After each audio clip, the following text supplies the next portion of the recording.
I'm uploading copyrighted content on Patreon at Cultivation Audiobooks *. You can follow and request any novel you'd like. Please like, follow, and comment on the videos of this YouTube channel. It's free for you and a great motivation for me. Sneak attack. Although the AI chip's ability had been upgraded and strengthened by many-fold, but within this strange magus world, it was still not as good as he desired. Due to the earlier mistake, Leylin was not in the mood to go and investigate. And by now, the loathsome evil had already approached him to attack. On the present vengeful spirit loathsome evil's body, the majority of its hands had been cut off and it still had many burnt black patches, and within its belly, a large hole had been cut open. This exposed its intestines and other unknown organs. But these did not affect the vengeful spirit loathsome evil's mobility. On the contrary, to one's eyes, the loathsome evil appeared to emit a scarlet radiance. Compared to before, it seemed to have become more fiendish. The veins on its body seemed to be intertwined and protruding out, and they were like cyan snakes that were twisted about each other as this loathsome evil came at Leylin. Many of its body flesh and fat had become abnormal because it had been burnt, but its speed was faster than before. *CK. The scales on Leylin's body trembled a bit and the dust and pebbles sticking to it fell to the ground.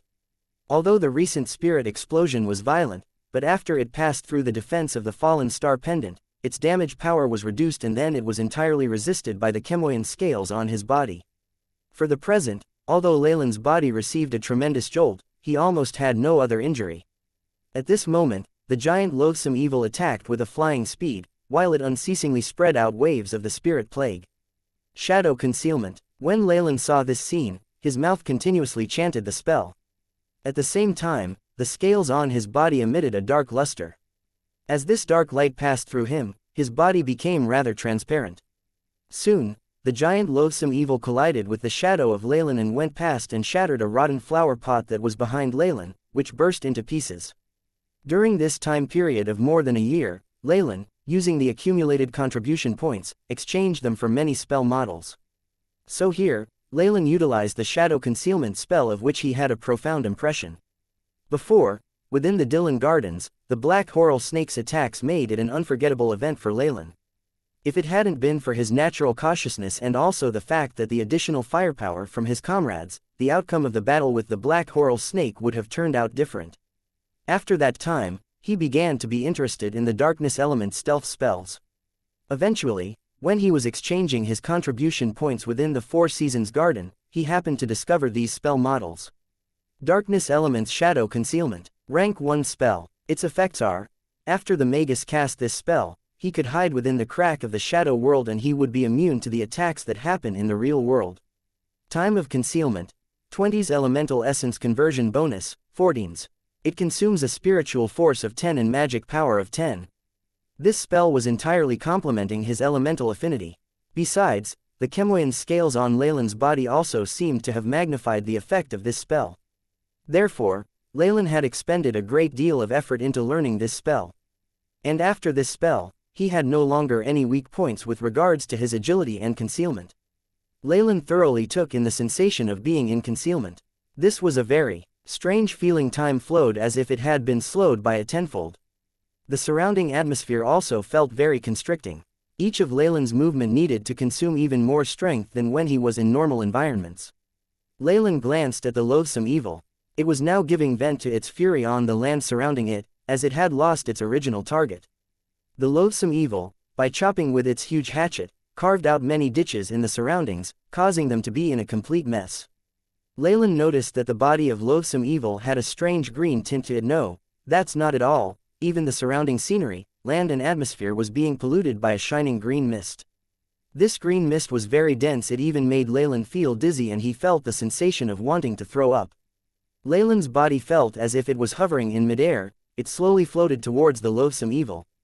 The loathsome evil seemed to sense something and brandished the enormous hatchet in its left hand. As it did so, the enormous orange-yellow hatchet swung at Leylin's waist. If Leylin was currently in his physical form, he would already have been chopped into two halves. But the current him was just a shadow in reality. When the enormous hammer swung past, his body just wavered. The giant loathsome evil frantically brandished its hatchet. It often struck at Leylin's body, but not even a single piece of the clothing Leylin wore was torn. It came closer, and closer. Leylin kept himself in the sliding position and hovered above the loathsome evils. When he looked down, he could see the constantly secreted yellow pus of the loathsome evil and the disordered teeth in its large mouth. Swish! With a flash of a black shadow, Leylin directly appeared in front of the loathsome evil. Currently, Leylin's pupils had already changed to an amber color, seemingly giving a peculiar gaze. "Look into my eyes," Leylin spoke with a strange tone as it brought a hissing sound with it. It was as though a snake was speaking. Innate spell, the Eye of Petrification. That voice seemed to carry a weird power. The loathsome evil couldn't help but look into Leylin's eyes with a bizarre expression. Creak, creak. A grayish-white halo started to shoot out from the loathsome evil's eyes and its face seemed to be constantly expanding. Roar. When the petrification effect had affected the entire head of the loathsome evil, it suddenly raised its head and roared. Following the roar, the loathsome evil's flesh bulged. There was also two enormous solid flesh that suddenly appeared on its shoulder. It looked like it had grown 2 arms. While its flesh was transforming, the grayish skin on the loathsome evil faces shedded. It was like a snake shedding its skin. The target's physique is too large. It is starting to develop immunity to the petrification. Based on current situation, remaining time it will stay rigid, 3 seconds. The AI chip gave out a notification. As expected, the movement of the loathsome evil slowed down. It opened its mouth and maintained an eccentric smiling expression. It was like a machine that had not yet been wound up, making it stop in a peculiar condition. This is a great opportunity. Leylin's eyes lit up. Numerous black fireballs entered the loathsome evil's mouth, causing continuous explosions within its body. Falling Star Pendant. Activate the remaining power. Leylin shouted and a faint red light ray appeared beneath his neck. When the light ray consolidated in Leylin's hand, it formed a long blade. Leylin stared at the loathsome evil and with a roar, the muscles on its arm bulged, expanding a few folds. It instantly made change from a lean youth to a muscular man. Leylin's body was filled with an explosive power at this moment. He raised the blade with both his hand and leapt highly and performed a jump slash against the neck of the loathsome evil that was still burning with black flames. Gurgle. Splat. The yellowish-green pus splattered everywhere. Simultaneously, the enormous head of the loathsome evil directly rolled onto the ground. After losing its head, the loathsome evil's 4 limbs were still moving. It was as though it was trying to flee. Leon's eyes was serene as he constantly tossed out streaks of purple medicine that landed on the enormous body and head of the loathsome evil. Boom! A purplish-red flame started to violently ignite. The flame enveloped the loathsome evil's body and head. Crack! The head of the loathsome evil split apart and a group of grotesque-looking spirits appeared. However, Leylin was already prepared for that as he tossed a pink gemstone into the flames, while constantly chanting. The unconscious spirits were attracted to the pink crystal. They forgot to self-destruct and just surrounded in front of the pink gemstone with their faces expressing reminiscing expression. Success. With the previous calculations by the AI chip, the Durkov spirit enticing spell has been upgraded. Excitement flashed past Leylin's face. He then rapidly carved runes and incantations on the ground around the flames, and constantly tossed various materials into the flame. Finally, the purplish-red flame already changed completely into a pure purple color. The group of spirits were constantly dissolving, they were melting like heated wax. At this moment, a lot of the spirits wanted to self-destruct. Activate. Looking at the densely packed spirits, Leylin's lips curled up into a smile as he chanted the incantation.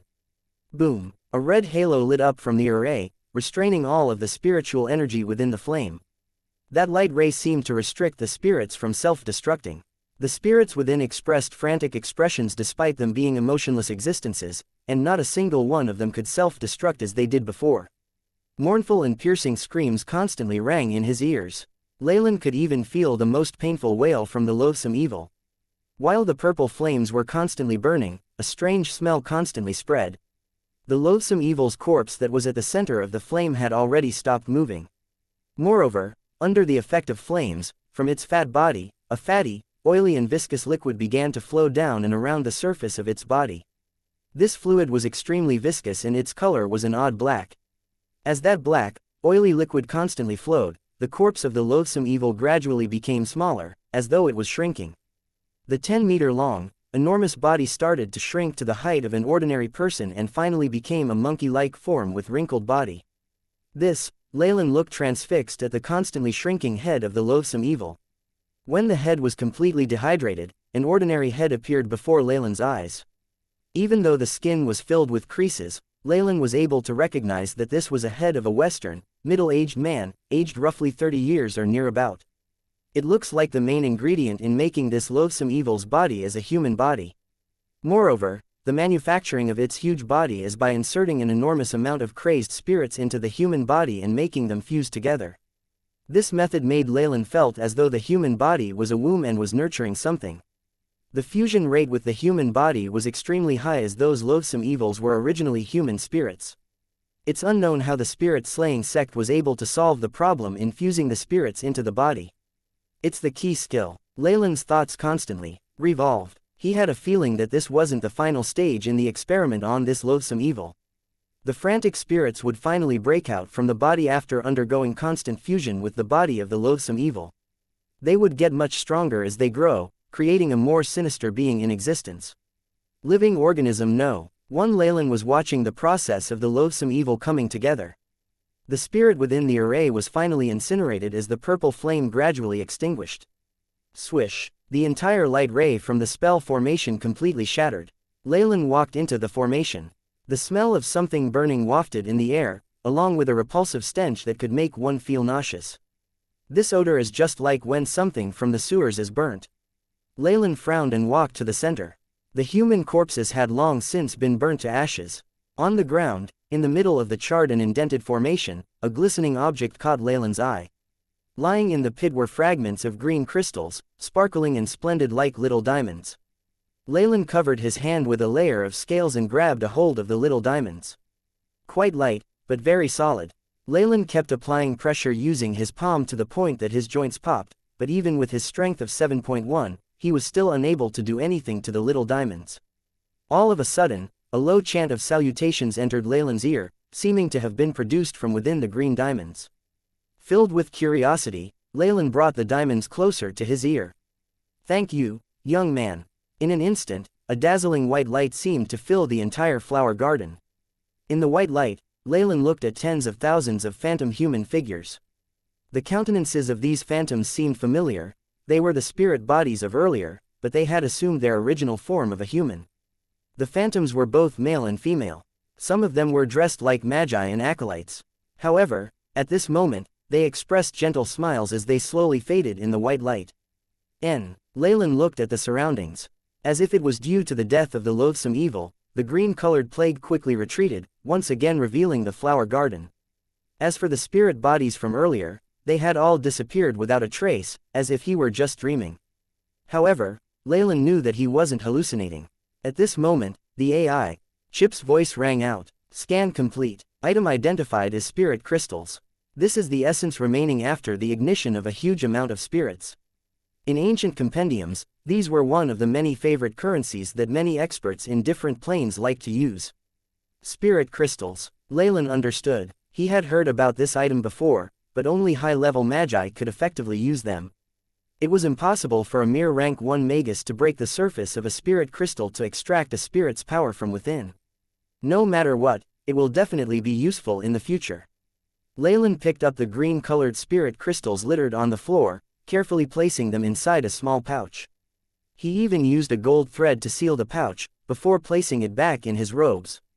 The green spirit plague had completely vanished. Many fine cracks that looked like lizards littered the black rock walls at the edge of the garden. Leylin walked in front of the cracks, and gently knocked on the fractured wall. Crash! Numerous stones fell, and large clouds of lime were thrown into the air. There was a deep hole in the wall, which was flickering with pitch-black light rays. A black glint of light flashed through his eyes. He quickly plucked off a strand of his hair, and his mouth began to move as he chanted mysterious incantations. The long black hair fell to the ground and constantly expanded, eventually turning into something that resembled a black snake. This small snake had densely packed scales and a pair of red little eyes that looked like jewels. It was pocket-sized, and did not look malevolent. On the contrary, it was rather adorable. The little snake first coiled around Leylin, hissing its tongue. It licked Leylin's shoes and then slithered into the pitch-black crevice. Leylin shut both his eyes, maintaining a connection with the little snake through a thread of spiritual force. Images and sounds were projected before Leylin's eyes. The lighting in the surroundings was very dim, but it wasn't a problem for the little black snake. Through the eyes of the black snake, Leylin could see that the interior of the crevice looked like an ore mine with huge amounts of roots creeping in the surroundings. The roots intertwined across the walls as if they were covering the surroundings of the cave like a fishnet. The little snake continued to traverse into the cave. After slithering for about a kilometer, the little snake reached a yellow tree root that was like a wall that blocked its path. This is a misleading mist tree root, an ancient defensive system to deter intruders. Leylin's heart was filled with glee. With the appearance of such a mechanism, it showed that he was nearing the experiment lab. Intruder, answer one question of mine, or else you'll be ripped into pieces. From the large trunk of the tree, the face of an old man emerged. The old man stared into the little snake's eyes as if it could see Leylin, who was controlling it. Ask. Leylin gave off a wave of spiritual force through the little black snake. Please state your question. Leylin gave off his spiritual energy force directly through the black little snake. What has the face of a diamond, eyes like pearls, and in the winter, the maker of this object gives it a chance to reincarnate? Leylin lowered his head, looking to be deep in thought. Though, in actuality, he was commanding, AI, chip, search database, beep. According to the clues provided to the host, items that fit the description are, 1. Gemstone starfish, similarity, 97%. 2. Ocean bed sunflower, 78%. 3. The AI chip instantly gave the result. It's the gemstone starfish, the snake said in front of the misleading mist tree root. Correct. The misleading mist tree root let out an ear-piercing holler. Like pulling out a radish from the ground, the tree's roots were uplifted, revealing the pathway behind it. As a reward, you now have the authority to go through. The countenance of the old man on the misleading mist tree root revealed a smile. A reward? I don't think so. The small snake shook its head and climbed through the passage. In an instant, a giant tree root, like a huge palm, blocked the small snake's path ahead. I have permitted the magus behind you to go, but not a magical creature like you. Anger welled up on the old face of the root. Young magus, are you belittling me? It is a part of me, so I believe it has the right to enter. The little snake raised its head, making eye contact with the giant face. No, you must personally come over. The misleading mist tree root was stubborn in this aspect. If that's the case, the little black snake lowered its head as if pondering over something. Suddenly, the little snake coiled up and immediately darted through the passage. Suddenly, there were numerous bolts of black lightning that flashed into the originally peaceful pathway. Those flashes looked alive as they struck towards the little snake. In the sea of sparks, the little snake was burned to a crisp. It's a trap indeed. Grade 51 and higher black prison. Thunder, and there's so much of it. The tree root really invested a lot in this attack. Outside the entrance to the garden, Leylin looked towards the mud tunnel and smiled mockingly. This misleading mist tree root was just a trap in the first place. Even if an intruder got the answer correct, he or she would still be lured into a trap. It was a pity that after so many years, there was something wrong with the misleading mist tree root's intelligence. Leylin felt that something was wrong because it seemed to be much too anxious. No matter how good a trap was, once it was found out, it was just another joke. At this moment, a strong tremor came from the tunnel that Leylin stood in front of. There was even an ancient voice, "I'll kill you. I'm going to kill you, intruder." The walls of the ore mine seemed to be propped up by the roots of the tree. As they struggled to come out, it caused a huge chain reaction. This creature's vitality and strength are most likely above that of the loathsome evil. Moreover, as it is a plant, its life force is extremely tenacious, and it has resistances against spiritual force attacks. It'll be much more difficult to deal with than the loathsome evil, so if I was to fight it on its own territory inside the ore mine, as long as it would be willing, it could bury me alive at any time.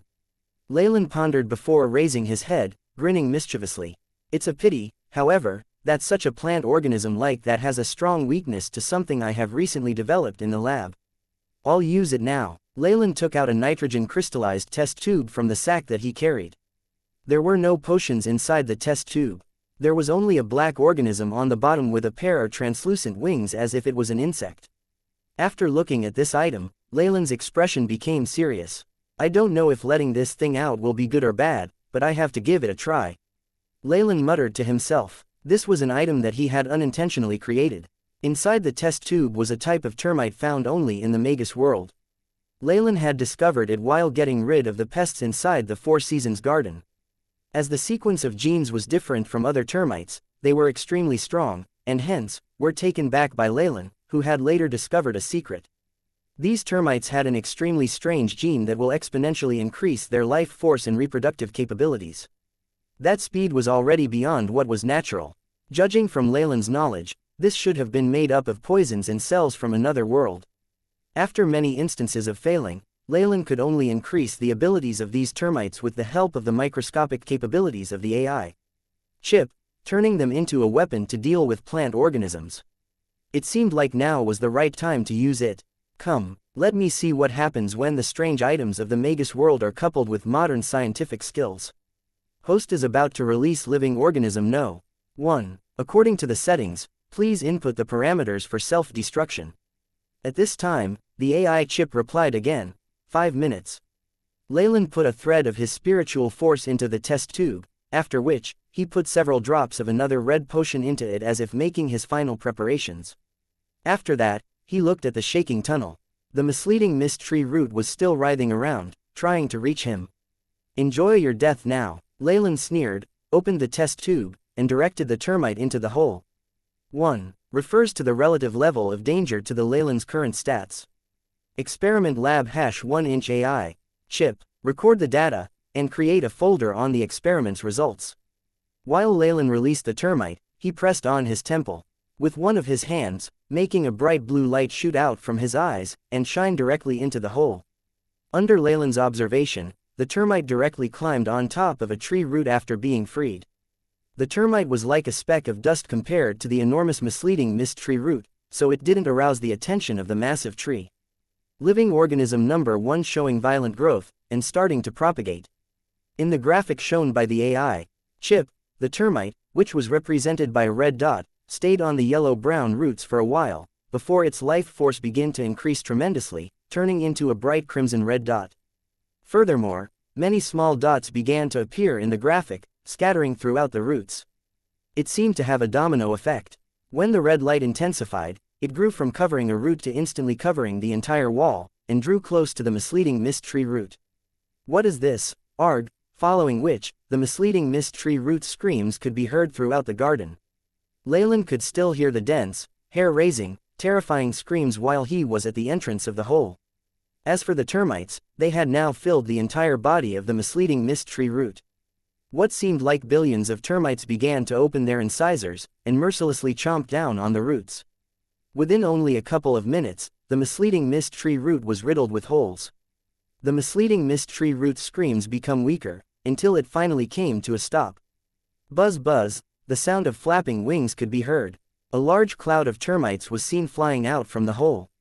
They were like locusts, devouring the remaining plants in the garden. After devouring all of the plants, the flying termites began to buzz in fury. Alert! Alert! Intense energy waves emitting from the organism's spiritual force. Previously inputted spiritual force has failed, termites entering a frenzied state.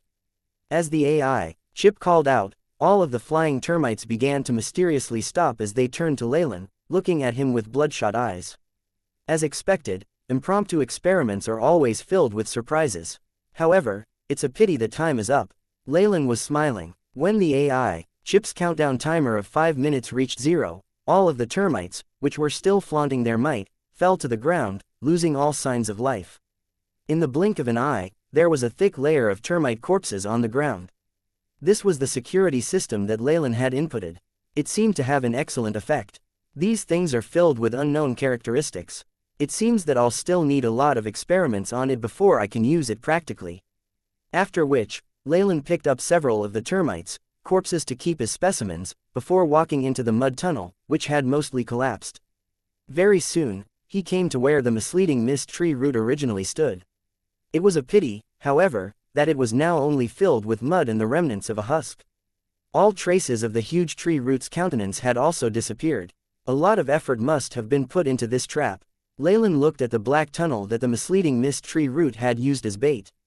The inside of the tunnel was littered with many charred termite corpses. From the looks of it, they didn't die from the self-destruction coded into their genes, but from the trap laid inside the tunnel. As for where the misleading mist tree root once stood, there was another bronze-colored path. The pathway seemed to be formed using ceramic. It looked extremely crude, but had a unique, good feeling about it. As for the path, there was even a line of ancient Byron characters, Tunnel to Experiment Lab No. 1. Top secret, only authorized, personnel allowed. The blood-red words made Leylin shudder. This material, Leylin touched the bronze-colored ceramic wall. He felt that the material used to make this wall was extremely sturdy. Also, it gave him a similar feeling to the blood-sobbing alloy inside the Dylan Gardens. They were both used to isolate spiritual force energy waves. If this is really what I think it is, the item that is locked in here must be remarkable. The insecurities in Leylin's heart reached the max. He cocked his head and pondered, not daring to enter recklessly. Instead, he found an empty space, and took out various items from his robes, creating a strange formation.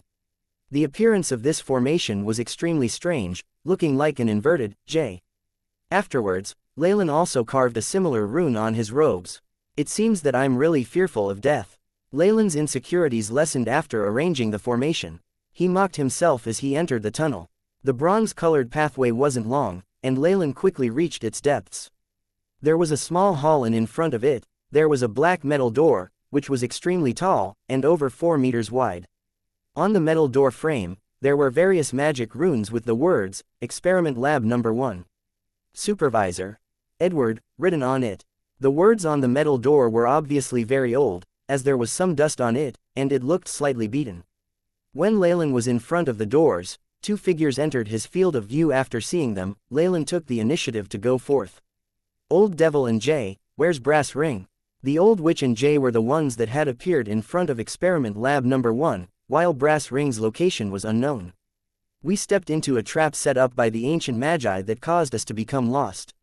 In the trap, every time when we thought our partners were beside us, we had actually been separated and had gone further apart, the Old Witch replied. When the trap activated, and the 4 of us entered the different pathways, I was met with a sound illusion that was arranged by the ancient magi. After an intense battle, I found this place, and met up with Jay. Her experiences were similar to mine. Leylin nodded his head, after which he briefly stated his encounters. As for his abilities and spells, he had naturally glossed over the narration of that area. He then said, in this case, we should just wait for Brass Ring, we don't have to anymore. I can sense that Brass Ring is already dead. Jay spoke abruptly, causing Leylin to feel somewhat shocked. This fellow, who seemed like a female, had seldom spoken ever since the group was formed. She also seemed to be rather close to the Old Witch, yet her energy waves were not very strong, just at the level of an average rank 1 magus. But now, Leylin could not help but to look at Jay. Even though Jay was still wearing a black cloak, her cloak was tattered. It seemed to bear traces of her battle. Apart from that, the energy waves from Jay's body were fluctuating at an unsteady rate. Sometimes, they had the strength of a peak rank 1 magus, while at other times, it felt like a fledgling rank 1 magus who had just advanced. At other times, it would intensify greatly, keeping Leylin guessing. Jay had learned and remembered an extremely special rank 1 spell. We were able to estimate the timing of the death of the magus, so we decided to wait for you here. Jay seemed rather antisocial, and she would not speak unless it was of the utmost importance. Everything else was explained by the Old Witch. Is that right? Leylin was a little doubtful, as the rank 1 magic of the magus world was extremely peculiar. There was an unknown amount of magi that built on spells that their ancestors had created or modified in order to create many different unique spells to be passed down, so Leylin wasn't able to make a decision regarding what the Old Witch had said. Since you're here, let's take a short break before attempting to enter this Experiment Lab No. 1. The Old Witch seemed rather zealous.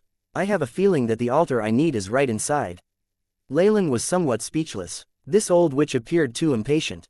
However, he still walked forward, and touched the black metal door. Upon contact, an icy cold feeling could be felt as first, before a hotter temperature was felt. As for the sturdy metal door, it gave off a feeling of being indestructible. From the runes and incantation on the door, Leylin could feel that this room was not used for experiments, but as a prison of some sort. There was a brass keyhole at the center of the black door. The ethereal keyhole made Leylin's hair stand on end, and he felt a bone-freezing chilliness. I can't fully understand the runes on this door, but I'm still able to make out the general meaning of some of the high-leveled runes. There is a high-leveled solidifying rune, and a metal memory rune. To break open this door, we will have to spend a lot of energy. Perhaps, we should try to find the key, Leylin suggested. There's no need for that.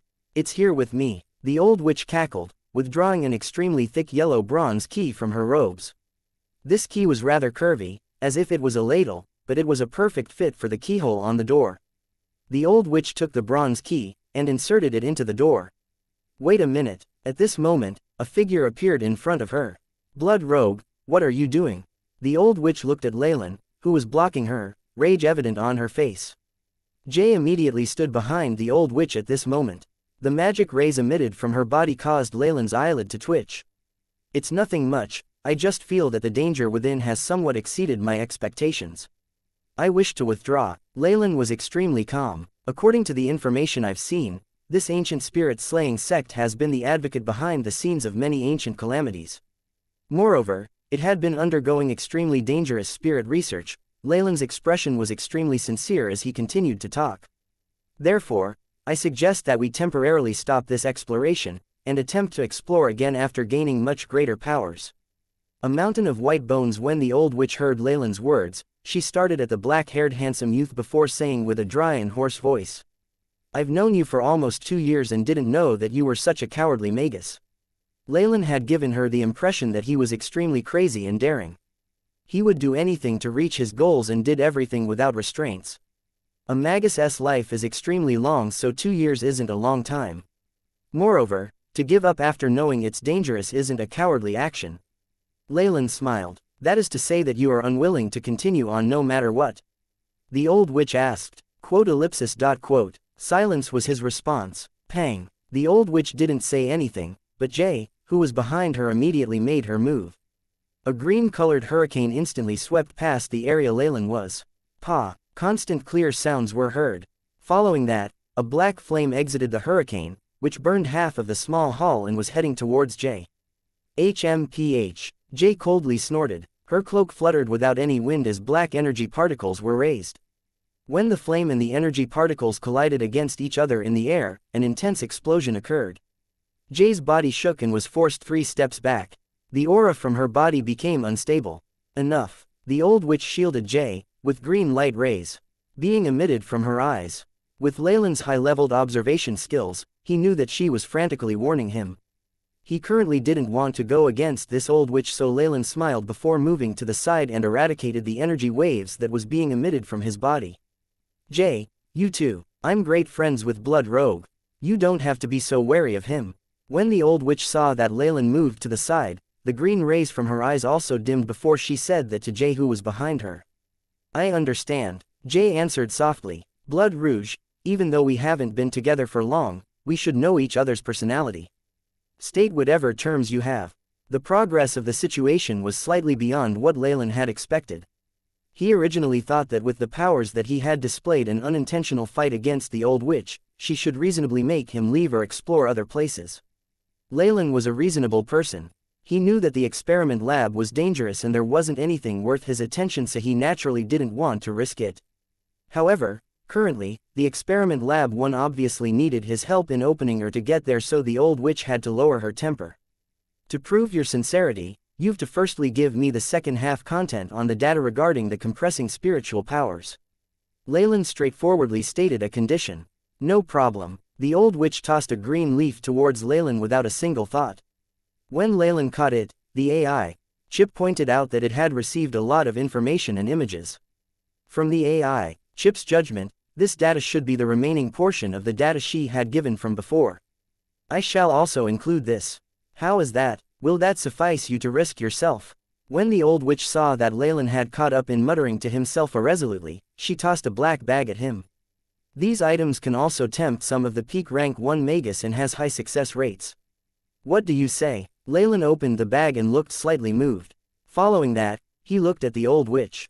I'll accompany you and risk my life with you on behalf of these 2 years of relationship. However, if I find that something is wrong, we'll retreat straight away and I won't continue to participate in this in the future. That's naturally the case. The old witch agreed. After that, she walked past Leylin to insert the bronze key into the lock.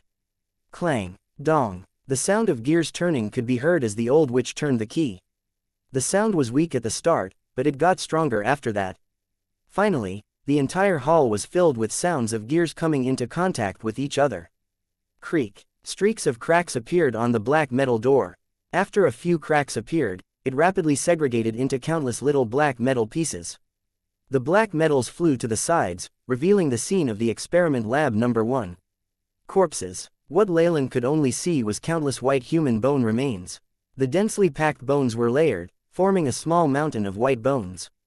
After that, a rotting odor that had been there for many years, accompanied by the scent of death, rotten flesh and negative energy particles that were so dense and couldn't be separated, turned into a black wave rising forth towards the three of them. This was the experiment lab number 1 inside the secret plane of the ancient spirit-slaying sect. It actually formed a scene of the massacre of numerous people. A black light flashed from Leylin's body to confront the huge, energy-filled wave, making him happily gulp in a few mouthfuls of air. This was the best environment for someone like a dark magus that specialized in the cultivation of darkness energy particles. Not only would the consumption of his spiritual force and magic power were lower when casting his spells in this environment, but the degree of power his spells could produce would be slightly stronger. As expected, it's the same as the records. The old witch and Jay were already prepared as they opened a scroll, where a fiery red shield enveloped them. The ash-colored negative energy particles constantly surged against the exterior of the shield, but they were burned out by the fire energy particles. Once the wave had receded, the old witch seemed to not have sustained any injuries. She currently was just staring fixatedly at the mountain of white bones with excitement shown in her eyes. According to the information recorded, the altar I need is at the summit of this mountain of white bones. The old witch climbed up, using the white bones as her path. Crack. The white bones that had existed for an unknown period of time crumbled into powder under her steps, forming an extremely thick layer. Leylin and Jay followed slowly behind her. While Leylin walked, he fiddled with the bones on the ground. Even though many bones had utterly rotted, there were still some complete bones. Currently, Leylin was detailedly observing a white bone that was slightly thicker than the ones in the surroundings. From the shape of this bone, it should be human's right thigh. Leylin gauged the weight of the bone in his hand. It's very heavy and this bone clearly had transformed, as this isn't something an ordinary person will have. AI. Chip. Investigate its content. A faint blue light was emitted from Leylin's eyes. Beep. Beginning sample data collection and comparing the carbon elements within the bone. The AI. Chip gave its answer. This right thigh bone is from a person of the knight rank. Its age is about 5,341 years, the knight rank. Leylin surveyed his surroundings. At the bottom of this mountain of white bones, its perimeter was the largest and had the most number of bones, but the majority of them were ordinary human bones. There were very few knight-ranked bones. Following the climb up, there appeared to be knight-ranked bones everywhere. Leylin even found a Grand Knight's bone. When they were halfway up the mountain, it was completely filled with Knight and Grand Knight's bones. There were even some acolytes' bones. A magus's body had a certain concentration of radiation. It was easy to see that even from the bones. The old witch and Jay were indefinitely bewildered from the start and took in a cold breath after seeing these bones. From the form, there must be at least 20,000 or more acolytes, bones buried here and an unknown number of bones belonging to official magi. Leylin released the breath he was holding. It's really something on a large scale that can be collected only in ancient times. Similarly, he also knew why the ancient spirit-slaying sect was annihilated. No matter what was the reason, killing these many magi would definitely attract the crowd's rage. This was different from massacring ordinary people, which resulted in them being severely punished. The three magi couldn't help but to slow their steps after realizing this. As expected, while they neared the summit, they found numerous official magi's corpses. At the summit, there were often partially rotten corpses and the robe on them could be seen distinctly. Some weren't rotten as much, so they looked as though they were just sleeping. Moreover, from the radiation emitted from the remnants of the ancient magicians, it was way beyond that of the acolytes. Some of the remaining aura even made Leylin fearful of them. There unexpectedly are some bones that hadn't entirely rotted. The old witch exclaimed. The environment was extremely sealed and they seemed to have had anti-rotting measures. Moreover, these magi aren't ordinary people, so from the circumstances, Leylin calmly replied. He was currently stepping on a female magus's charming face. That magus face had extremely perfected structure with fine eyelashes. Her beautiful eyes could be seen clearly. It was imaginable that this magus was a rare beauty in the ancient time, but Leylin stepped on her face without any hesitation. It looked just as if he was stepping on stones. At the current position, the mountain of white bones had become a mountain of corpses, and if Leylin and the rest wanted to continue, they had to constantly step on the corpses of the ancient magi. This is blasphemy. Bare naked profaneness. These crazy fellows of the ancient spirit-slaying sect, they disrespect the honor of the magi. It was beyond Leylin's expectation that Jay, who was the most antisocial in the group, was the first to condemn their crimes. That's right. However, in ancient times, power decides everything. These magi were caught by the ancient spirit-slaying sect, so they had to bear with the outcome, Leylin said. As a magus, it was natural to feel a tinge of regret for his fallen fellow magi. However, in the current magus world, was this not commonplace? Stop bickering. We're here. The old witch that was heading forth in a daze suddenly stopped. Her voice was rueful, but it contained more ferventness and longing. The awakening upon hearing her words, Leylin looked up in surprise. Unconsciously, they had already reached the peak of the mountain of white bones. Here, it was completely deserted except for the white altar at the peak of the mountain. If one looked closely, it could be seen that the altar was made entirely out of human bones. These bones emitted energy fluctuations that far exceeded that of a rank 1 magus and below, and just the aura made the air stifling, even for Leylin. On some bones that were wider, there were strange runes handwritten in blood. These runes were extremely complicated. Some were similar to 3D images, and Leylin had never seen any of them before. What struck him the most was how, even though the runes had existed for over 5,000 years, the blood was bright red and still looked fresh, as if ready to drip to the ground. They were arranged in a strange manner and seemed to form a map. Leylin took a closer look and realized that he recognized several of the areas in the secret plane. Filled with ecstasy, he immediately got the AI chip to record everything down. At the very center of the altar, there was an odd skull used as a sacrifice. The skull was similar to that of a human skull, but on the cranium, there were two black, bent horns like that of a goat. Also, in the middle of the two horns, there was a small round hole that seemed to serve no purpose. Is this the spirit altar you were looking for? Leylin glanced at the old witch, but her eyes were already fixed on the altar. She was murmuring words in a language that he did not know, and seemed to have forgotten about the existence of the others with her. What made Leylin more surprised was Jay, who was beside him. Even with the cover of the huge black cloak, Leylin could tell she was shivering badly. This discovery worried Leylin, and at the same time, a sense of unease in his heart was intensified. It's here, right here, my darling, I can now help you. While mumbling incessantly, the old witch produced a fragment of a piece of parchment and threw it towards the altar. At the same time, Jay, who had been shaking all this while, suddenly made her move. Streams of translucent, faintly green rays of light descended from the heavens and formed a large net, aiming for Leylin. The surrounding air produced a hissing sound, and there seemed to be some undulations in the scenery around them. What are you doing? Leylin bellowed, though his expression did not undergo much changes. It was apparent that he had been expecting something like this, and had thus made some preparations. Boom! On Leylin's head, countless black strands of hair seemed to have lives of their own as they wriggled to counter the approaching green net. Pooh-pooh! The instant the half-transparent green net and the black strands of hair met, large amounts of white gas emerged, and the sound of corrosion constantly erupted in the air. With a wave of his hair, Leylin's figure flickered and he shifted over 10 meters away from his original spot. Midori defensive spell formation. Jay, who was in the black cloak, was well aware that Leylin's power surpassed hers. She had acted first in order to gain the upper hand.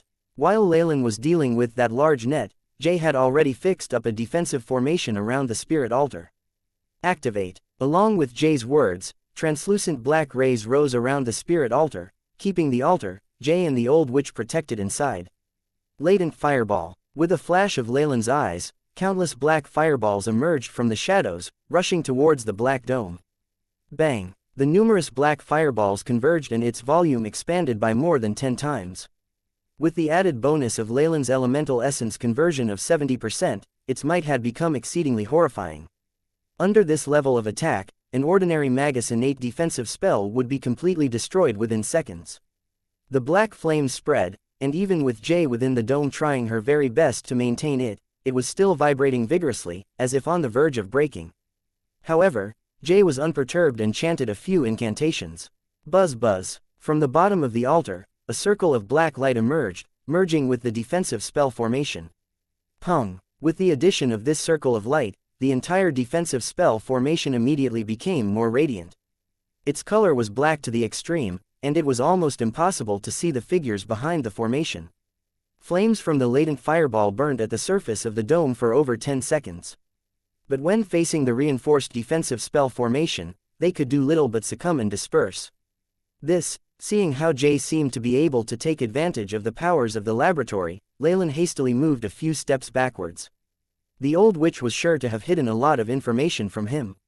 Thinking back to the spirit explosion that she had previously used and what had happened with the loathsome evil, Leylin was certain that the old witch had found out about these ruins much earlier, contrasting with what she had said. She must have already reaped a bountiful harvest from within the ruins before this expedition. Give up. This is the core of the secret plane. After borrowing a portion of its strength, it's impossible to break through this defensive formation unless your power has reached such heights that you're able to destroy this entire secret plane. From within the black dome, Jay's faint voice was transmitted over. However, there was no hint of joy in her gaze, and her eyes were not on Leylin but rather on the witch. There were dozens of complicated emotions on her face: anticipation, joy, and also fear. Upon coming into contact with the altar, the yellowed fragmented piece of parchment burst into flames. These flames were a light yellow and extremely pure. They started off as small as a bean and gradually crept to engulf the entire parchment, the flames turning light blue. At the same time, the altar seemed to come to life and began to tremble. From the gaps between the bones of the altar, fresh red blood trickled down. Dark rays were emitted from the eye sockets of many skulls. Old witch, you'd better calm down. It's obvious that there's an extremely strong and evil being trapped within the altar. I don't care if you made a pact or some contract with it, but the strong won't bother making transactions with the weak. Outside the spell formation, Leylin recalled what he had seen and hastily spoke. Of course, I know what's in there. I knew about it 157 years ago. If not for it being in hibernation, and the conditions to awaken it being too harsh, I would have summoned it a long time ago. As long as I summon it, I can. The old witch's facial muscles twisted, her expression crazed as she gestured wildly. This exposed her knowledge about the ruins. You need to think this through. This is an evolved being that escaped out of the loathsome evil's body and is much more sinister and vicious. It's something the likes of you definitely can't control. As Leylin persuaded her, he'd already left his original position and backed away to where they had climbed up, a ring of darkness energy particles around his two legs. I know better than you how vicious it can get. Even though I can't control it, I know how it was assembled and basically everything there is to know about it. As long as we give enough offerings, with the power of this spirit altar, I can definitely. Her eyes were crazed as she spread out her arms and yelled, "Come out." The collective body of vengeance, the manipulator of spirits and bodies. The Supreme King, Gargamel. Gargamel. Leylin's heart lurched. Before he had come here, he had seen plenty of records regarding the ancient spirit-slaying sect and naturally knew about this Gargamel. It was a being that the sect had worshipped. They believed that a spirit was the last resting place for all beings, and the Gargamel was the one in charge of all these spirits. It was apparent that this was a Gargamel that had already taken shape after the ancient spirit-slaying sect's immense efforts in cultivating it. However, for some reason, this Gargamel had been sealed here by the magi of the sect. The old witch had obviously received the inheritance from the ancient spirit-slaying sect and obtained many benefits. She had also been working hard to unseal the Gargamel. Leylin believed he had a rough understanding of this whole situation. The black ring of light around his legs flashed and, wrapped in energy particles, his body's speed reached its limits and he instantly disappeared away from the mountain. Even though he had no idea why the old witch had swindled him and brass ring into coming here, it definitely wasn't anything good. Leylin felt it was better if he retreated as soon as possible. As long as he was out of this secret plane, even if the old witch and Jay attacked together, Leylin was certain he could take care of them. A smart move, but it's a pity that it's too late. Jay, who was nearby, gave a low sigh. At this very moment, the piece of parchment on the altar had already been burnt to ashes and, with a cry from the old witch, streams of black gases streamed out of the gaps within the bones of the altar. Wang wang. An ancient devil was awake once more. An aura that caused one's heart to palpitate in fear arrived on top of the mountain of white bones. Ice cold, evil, Leylin felt as if he had returned to his childhood, powerless while surrounded by a group of direwolves. He hated being made aware of how fragile his life was. Just with the leakage of this aura, the secret plane vibrated slightly. A vast amount of black gas converged and gradually solidified, forming a gigantic translucent figure. The figure brought the skull on top of the altar to its face, treating it as a mask. Its two completely red eyes seemed to be looking down on every one of the magi present as if they were mere ants. Leylin's heart plummeted, and he could not gather any strength. Jeek! The black figure bellowed towards the heavens. With the tremendous sound waves, the black defensive spell formation that had caused Leylin much trouble instantaneously gave way, and the old witch and Jay were forced aside from the pressure. Pooh! As the old witch flew backwards, mouthfuls of blood spurted out like water gurgling in a spring. The Gargamel, respected Lord Gargamel, cough cough, please accept our offerings. Jay, who was at the side, suffered quite a deal from the energy waves. However, she was still better off than the old witch and was somewhat able to stand. Observing these circumstances, she was partly kneeling in a bizarre position, while tossing a severed magus head in front of the black shadow. Brass ring. Leylin's pupils contracted as he recognized whose head it was.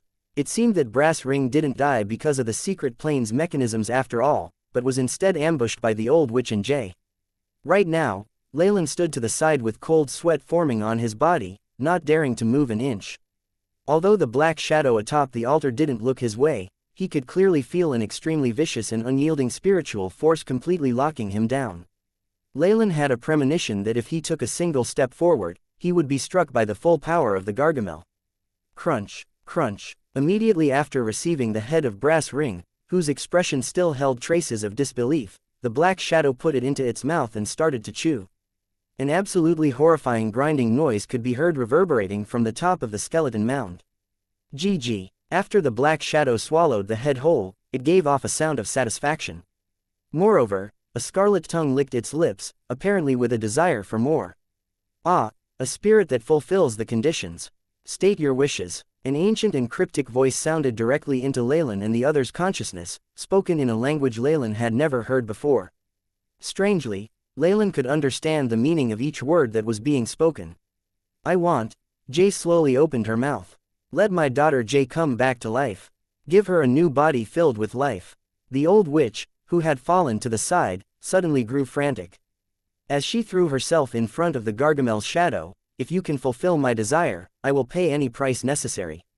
It could be a misperception, but after the old witch spoke of those words, Leylin seemed to notice a hint of ridicule in the Gargamel's gigantic eyes.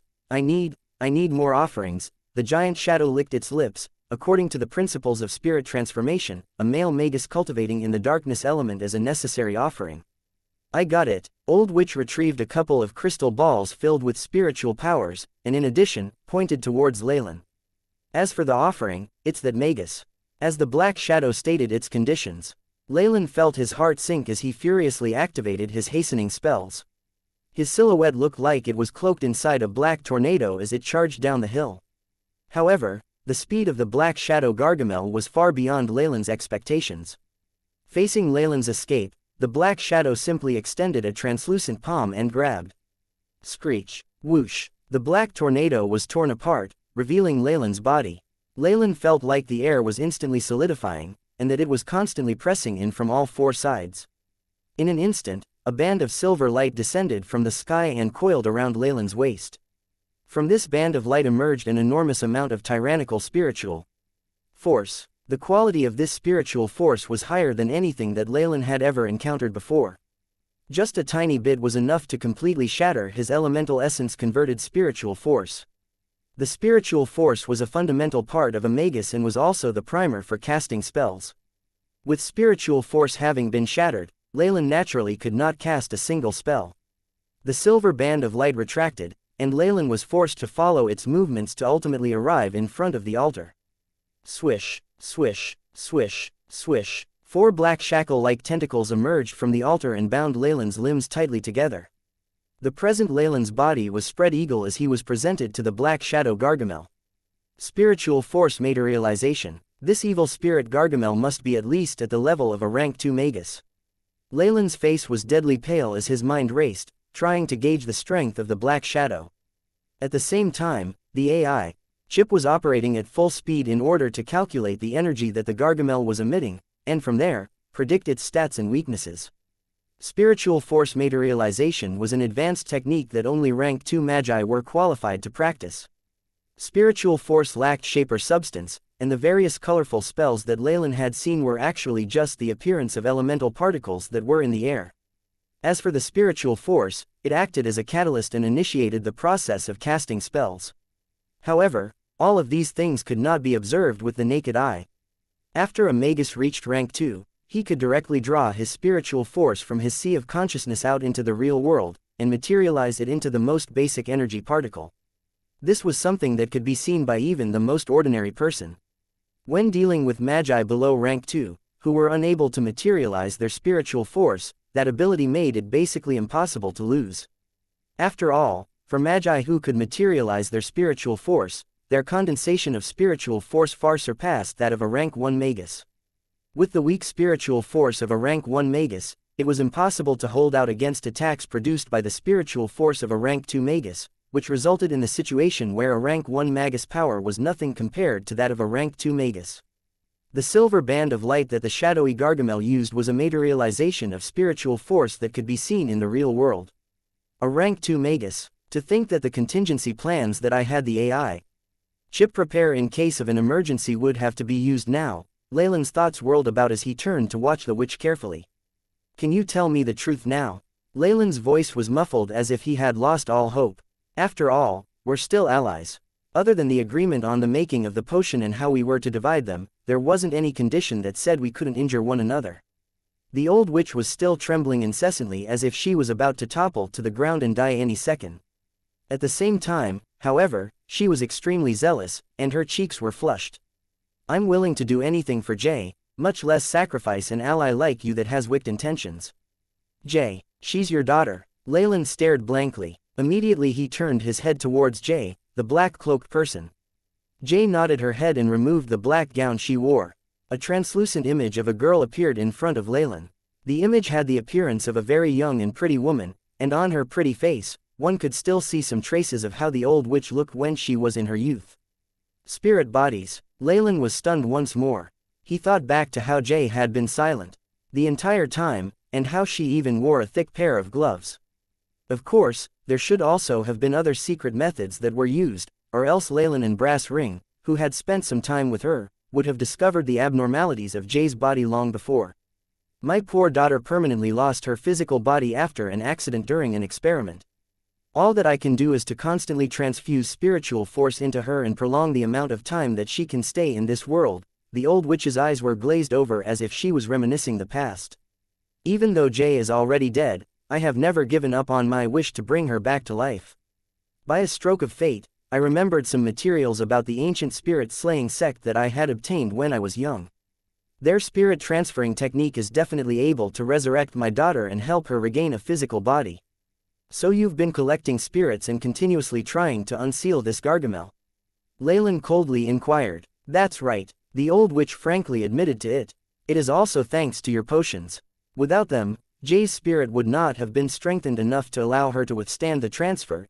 It seemed that all of the Tears of Mary potions that the old witch had received from Leylin had gone to Jay. As a result, Jay's spirit was able to increase from that of an ordinary person to the level of an official magus. Also, in order to summon the Gargamel and resurrect Jay, a few conditions need to be met. Having planned this for decades and on the verge of seeing it succeed, the old witch was obviously in the mood to say everything that was on her mind. For some reason, the shadowy Gargamel did not make a move, and just waited as she spoke. I need to initiate the process of summoning the Gargamel through the use of an official magus who meets several stringent requirements, such as those in terms of aptitude and physique. In order to resurrect Jay, these are the offerings required. Do you know how long it took me to look for you 2 offerings? Do you have any idea how long I waited for this moment? The old witch's expression became crazed. Without even waiting for Leylin to speak, she thundered, 53 years. To fulfill these conditions, I waited 53 whole years. In these 53 years, my darling Jay suffered a lot. Sob, sob. At the climax of her narration, the old witch's tears flowed down her face, while Jay stood silently to one side. All of my efforts have been rewarded. Now, my beloved daughter, Jay, will be resurrected. Leylin silently listened on. Now, all was clear to him. Leylin was not angry about the fact that he and Brass Ring would be offerings. He'd never thought himself to be treasured by the heavens, where he would somehow be able to profit from unfortunate situations or turn misfortunes into blessings. Since he could scheme against others, others could obviously do the same. All he could do was to consider all of his options in advance and make sure that every step went as perfectly as was possible. This was so he would not be schemed against or made use of. Honorable Gargamel, based on the rules for replacement, I present to you this magus as an offering. In return, I want you to help my daughter regain a physical body. The old witch was gasping for breath as she placed several bizarre items on the altar while she made her request. This replacement is allowed. From under the skull mask that the shadow was wearing, it seemed to be looking at Leylin and the others with a faint trace of mockery in its expression. The old witch who was kneeling on the ground, as well as Jay, who seemed confused, did not notice this. As much as I want to stay behind and watch the show, I'm sorry. Leylin grinned as the large arm of the Gargamel approached him. Suction spell formation, AI. Chip, activate the suction spell formation with maximum force. Leylin violently roared inwardly. Meanwhile, his muscles swelled and a fine layer of black scales appeared on his body. His eyes changed to an amber color and appeared to have a beast-like vertical pupil in them. Scales of Chemoyan in the eye of petrification. During this life or death situation, the current Leylin used both of his innate spells. Leylin's vertical pupils focused on the chains and shackles that were binding him instead of the Gargamel. This Gargamel, at the very least, had the power of a rank 2 magus and its spiritual force exceeded Leylin's by several times. Using the Eye of Petrification on it would not be enough to close this difference in strength. And even if Leylin got closer and used the Eye of Petrification on him, it would still only cause him an unfortunate consequence: the Gargamel would devour his spirit. Pa, pa, pa. The chains and shackles that bound him turned gray under the gaze of the Eye of Petrification. They disintegrated all over the ground as Leylin flexed his arms. At the same time, a reverse symbol, J, became bright and visible on his clothes. A strong attraction force acted on Leylin's body and pulled him away so hard that he was almost flying as he moved backwards. The speed of this flight was 4 to 5 times more than when he had used a spell to flee. The old witch and Jay only saw a black flash. Leylin had already vanished without a trace in front of their eyes. No, the old witch issued a hissing roar. Jay wore a complicated expression on her face, as if she had lost all hope, and heaved a despairing sigh. The materials for the replacement has disappeared. But the ceremony has already started and must not be interrupted. Start using other materials instead. The Gargamel only watched from a distance the spot from where Leylin had vanished but did not chase after him. Instead, he said a few words that caused the expressions on the old witch and Jay's face to drastically change. No, together with the unceasing spell which was being dispelled, a shriek filled with hopelessness and despair rang out, piercing through the entire mountain of white bones. Bang! A huge explosion erupted and the spell formation laid on top of the white ground in the garden shattered. Meanwhile, a black human shadow was drawn to this place and created a deep indent as it smashed into the ground due to the huge gravitational force. Cough cough, at the bottom of a huge pit, Leylin fiercely spat out a mouthful of sand and pebbles. Upon seeing the strange angle his right arm was in, he smiled wryly. The AI chip recovered only a portion of the ancient suction spell formation, and using it so rashly obviously resulted in this situation. If not for my innate spell, I'm likely to have suffered far more than just a broken arm. Despite the grimace on his face, he jumped out of this large pit quickly and observed his surroundings. This was the place where he had fought with the vengeful spirit, the loathsome evil, and also where he had arranged his spell model. This suction spell formation was truly set up perfectly. Leylin sighed regretfully, and immediately commanded, AI, chip, analyze the map and find the most optimal route to exit the secret plane. Previously, upon the spirit altar, Leylin had seen something similar to a map of the secret plane. Due to his cautiousness, he had immediately asked the AI chip to make a record of the map and compare it with the map made from routes he had traveled. As expected, the result was that he obtained a complete map, the entire map of the secret plane. The suction spell formation here was an ancient spell that he had upgraded. Himself, he had only seen the original model of this spell in the ancient books at the Four Seasons Garden, and many parts of it were already badly damaged. Even with the AI Chip's help he only had one complete portion, which only held 30 to 40% of the original power of the spell formation. But this 30 to 40% power was enough to cause Leylin much happiness and was one of his hidden trump cards. This suction spell formation model was able to create a powerful gravitational force, which would forcibly pull magic artifacts or lifeforms that had previously been engraved onto a place where the suction spell formation had been set up. Due to its utilization of many ancient techniques, the force of attraction was very powerful, and its speed was extremely high. Even a rank 2 magus would be helpless against it. If previously Leylin had the assurance of 10% success in fleeing from a rank 2 magus, then after he had properly set up the gravitational spell, this probability of success could increase to 40% or even more. Map imported and the optimal route has been found. The AI chip computed quickly and the map of the secret plane was projected clearly in Leylin's field of view. In it, a red line marked the route from Leylin's current position to the oil painting, which was the entrance to the plane. GG. Just then, from the Gargamel's location, a loud, weird noise could be heard. Then a black shadow became larger and finally unfurled itself within the sky. Crash. It was as if the entire sky in the secret plane had been ripped apart, exposing a pitch-black hole, and many blood-red lightning bolts and thunder hacked at this black shadow. The shadow wore a strange skull mask and struck out at the constantly roaring lightning and thunder. The repercussions of this fight caused everything to be turned to dust wherever it landed. And the battlefield slowly expanded, reaching to the location where Leylin was. Run. Seeing this apocalypse-like scene, Leylin did not think for long, and immediately broke into a run. On the way, the ground began to split open, and many trestles and stone sculptures fell to the ground. This scene was as if the world was ending. Leylin ran with lightning-fast speed and his body was constantly covered with the scales of Chemoyan. At high speed, all that could be seen was a long, black afterimage. Swish. Leylin quickly passed through a metal tunnel, and ahead of him was a dead end. A thick layer of metal had completely sealed this passage. But Leylin's expression did not vary in the least, flickering constantly. He rapped at a few points at the wall. Rumble rumble. Along with a loud noise of a machine, the metal in front of Leylin split open with a deafening mechanical noise, exposing a silver passage. Written in the ancient Byron language was a sign on one side of the tunnel that read, "Tunnel made for emergency exit, specifically for lab employees." Leylin's blue eyes flashed and, without hesitation, he rushed through this passage. The silver passage quickly flashed past Leylin. Immediately, the AI chip's voice intoned, causing Leylin's footsteps to halt. Discovered hidden compartment. It wasn't recorded in the map previously. Do you want to continue through that way or not? Hidden compartment, and the map on the spirit altar did not have a record of it. The level of secrecy of this compartment must be very high. Leylin glanced at the passage behind him with concern, sprinted forth, and a small door suddenly appeared on the silver wall. The room behind the door was very narrow. It was a compartment of a few square meters in area and at its center was a very simple and mysterious ancient spell formation. This spell model was built entirely using a black stone and on its surface were all kinds of symbols which Leylin could not understand. All around this spell model were tall obelisks.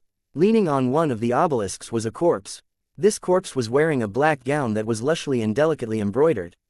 More importantly was that even after such a long time had passed, the clothes still had a bright and beautiful luster. This definitely was a very important person. Seeing this corpse, Leylin inwardly exclaimed, "AI, chip, record the patterns on the spell model." Leylin issued an order, then he crouched down next to the corpse, and began fumbling about its clothes. Some miscellaneous items and a torn diary made of parchment paper fell into Leylin's hands. The spell model's formation and the runes have already been recorded. After hearing the AI chip's intonation, Leylin immediately left the secret compartment. All of these took place in less than 15 seconds of time. Leylin tapped on another wall of the secret compartment, then he quickly ran away. And behind him, with a rumbling noise, the secret compartment door closed and a white light was emitted throughout the entire passage. Nobody could tell he had been in there. Rays of bright sunlight shone down. It was already daytime in the small town, but, because of the old witch's potion, the populace was in a state of deep sleep. This situation had already been discovered by the surrounding villagers and the rumors spread about very fast. Of course, due to the fact that there were limitations in communication and reasons of time, the extent to which these rumors were spread was very small and did not attract the interest of even an acolyte. Now, the small town gained the reputation of being a ghost town. At the end of the passage, the oil painting emitted a silvery light. Then this light turned brighter and brighter, and finally revealed the entrance of a passageway. Whoosh! From this entrance emerged a black shadow in very sorry shape. Leylin used his left hand to wipe his cold sweat and turned around to see the passage to the secret plane. That was way too dangerous. If not for the defense mechanism that the Magi of the ancient spirit-slaying sect set up for in case the Gargamel lost control, I wouldn't have been able to get away. To say that the Gargamel was very powerful was not a lie. The current Leylin was definitely not its match. The being formed from the gathering of evil souls were simply insane. They were known for their temperamental nature, and Leylin wanted nothing to do with such terrifying and dangerous entities. Latent Fireball. After looking at the entrance to the secret plane, a flash of determination passed through his eyes and he threw black fireballs at the entrance, thoroughly destroying it. Although there were many good things inside this secret plane, but when compared to his own insignificant life, Leylin certainly knew which he would prefer. And compared with the fact that the Gargamel could come out at any time to finish him off, the other items inside the secret plane at once became dispensable. Leylin looked at the surroundings and after removing all traces of his having been here, he departed from this place without looking back. And if the entrance was not destroyed, then the Gargamel could come out from within the secret plane. Leylin estimated that, with the strange and savage power of the Gargamel, it could immediately find the weak point of the secret plane and tear it apart and escape. But by that time, Leylin would be a long distance away. What did this have to do with him? Furthermore, in the entire Magus world of the South Coast, Leylin was not the only Magus around. For instance, the head of the night lighthouse that he had met earlier was more than capable of suppressing this Gargamel. Emergency situation. The speed at which Leylin escaped was extremely quick, and after just half a day, the tall, thick walls of the nightless city were within sight. At this point, his right hand had already completely healed. The frightening vitality of a warlock was proving its worth. Only after entering the nightless city did Leylin breathe a huge sigh of relief. The Gargamel was the result of the concentration of evil intentions by the ancient spirit slayer sect. Although it was unknown why that Gargamel had been sealed there by the Magi of the sect, based on the calculations from the battle with it, Leylin could say that this monster's strength was equivalent to that of a rank 2 Magus. Although Leylin couldn't hold his own against it, there were a couple rank 2 Magi in the South Coast that could. At the very least, the leaders of large-scale Magus organizations and powers definitely had at least this level of power. At that moment, within the Nightless City, the trading center of the South Coast, there were quite a few Magi with this kind of strength. Leylin was sure that if the Gargamel were to chase after him, the Nightless City was sure to have the means to stop it. However, he had another plan in mind. The old witch was trapped in the secret plane together with that terrifying culmination of evil. From the looks of it, her chances of survival were meager. However, it was a fact that she held the position of elder in the Dark Magus organization that Leylin was affiliated with 1,000 Meddling Hands. Her status was obviously higher than that of an average member, and she was also able to contact the hidden rank 2 Magus heading the group. With her death, there would be loose ends that needed to be tied up. If possible, Leylin would obviously want to take possession of everything the old witch owned. In a light Magus organization, this would naturally be impossible. However, in the case of 1,000 Meddling Leaves, as long as he revealed a bit of his might, it would be enough to subdue the ambitious Magi who wished to take over this position. Hello, is this Leylin? At this moment, a secret imprint that resembled a 4-colored ring emerged from Leylin's waist. A man's voice was transmitted from it. Hello, Lord Descartes. Leylin could make out the owner of this imprint. It was the head of the potioneering team, Descartes. His tone naturally became respectful. Previously, all of the missions that Descartes needed Leylin to complete had been issued to him by Leylin's current leader, Martin. The secret imprint seemed to have had some sort of interference, and I couldn't contact you at all. Did you go somewhere far away? Descartes' questions were transmitted to him from the secret imprint. Yes, I'd accepted a friend's invitation to explore a small ruin. Leylin's answer was half true. No wonder. Many of these ruins left behind by Magi will automatically block out all forms of communication. In there, a secret imprint is merely a useless decoration. No matter if Descartes actually believed him or not, the voice from the secret imprint sounded convinced. My apologies for making my lord worry about me. Might I ask what you require of me? Leylin was puzzled as he spoke to the imprint. Yes, there's something that I need. A few elders and the head have issued orders that Four Seasons Garden has entered the highest state of alert. All magi will have their vacations cancelled. Upon receiving this message, you must report to the headquarters within 24 hours. All who do not do so will be viewed as traitors, and will be punished by the law enforcers. Descartes broke out the earth-shattering news. What? Leylin was in shock, causing him to take a few steps back. The Four Seasons Garden wasn't stupid, and issuing such an order could only imply one thing. Something was going to happen to the entire south coast. I'll be there in time. Can you tell me what has happened? Leylin sucked in a few breaths of air and calmed himself down before inquiring. The whole situation is a little complicated. You can ask Martin about it when you're back. There's only one thing I can tell you: war. A war is approaching. I don't have any more time left. Just remember to come here as quickly as possible. In war, the weak ones who don't have organizations to rely on are usually the first to die. Pop. With his last word, the secret imprint dispersed into countless bright sparks, drifting through the air around Leylin. Descartes sounded serious, which caused Leylin's heart to sink. When compared to these strong organizations, the conflict at the Abyssal Bone Forest Academy was but a small matter. To have caused the Four Seasons Garden's potioneering team head to be so flustered, there was only one possibility: that an incoming war was going to rock the Magus world. Leylin suddenly remembered some information about Magus history. After the ancient times had passed, it was the current period. During this current period, two huge wars had occurred. These two events had affected the Magi, and basically all species in the entire south coast. The Magi suffered massive casualties, and the humans were obviously more affected, with numerous empires annihilated. These two wars were named the First and Second Great Magus Wars. Now, it seemed the Third Great Magus War was about to begin. Leylin scrunched up his brows and wrinkled his forehead.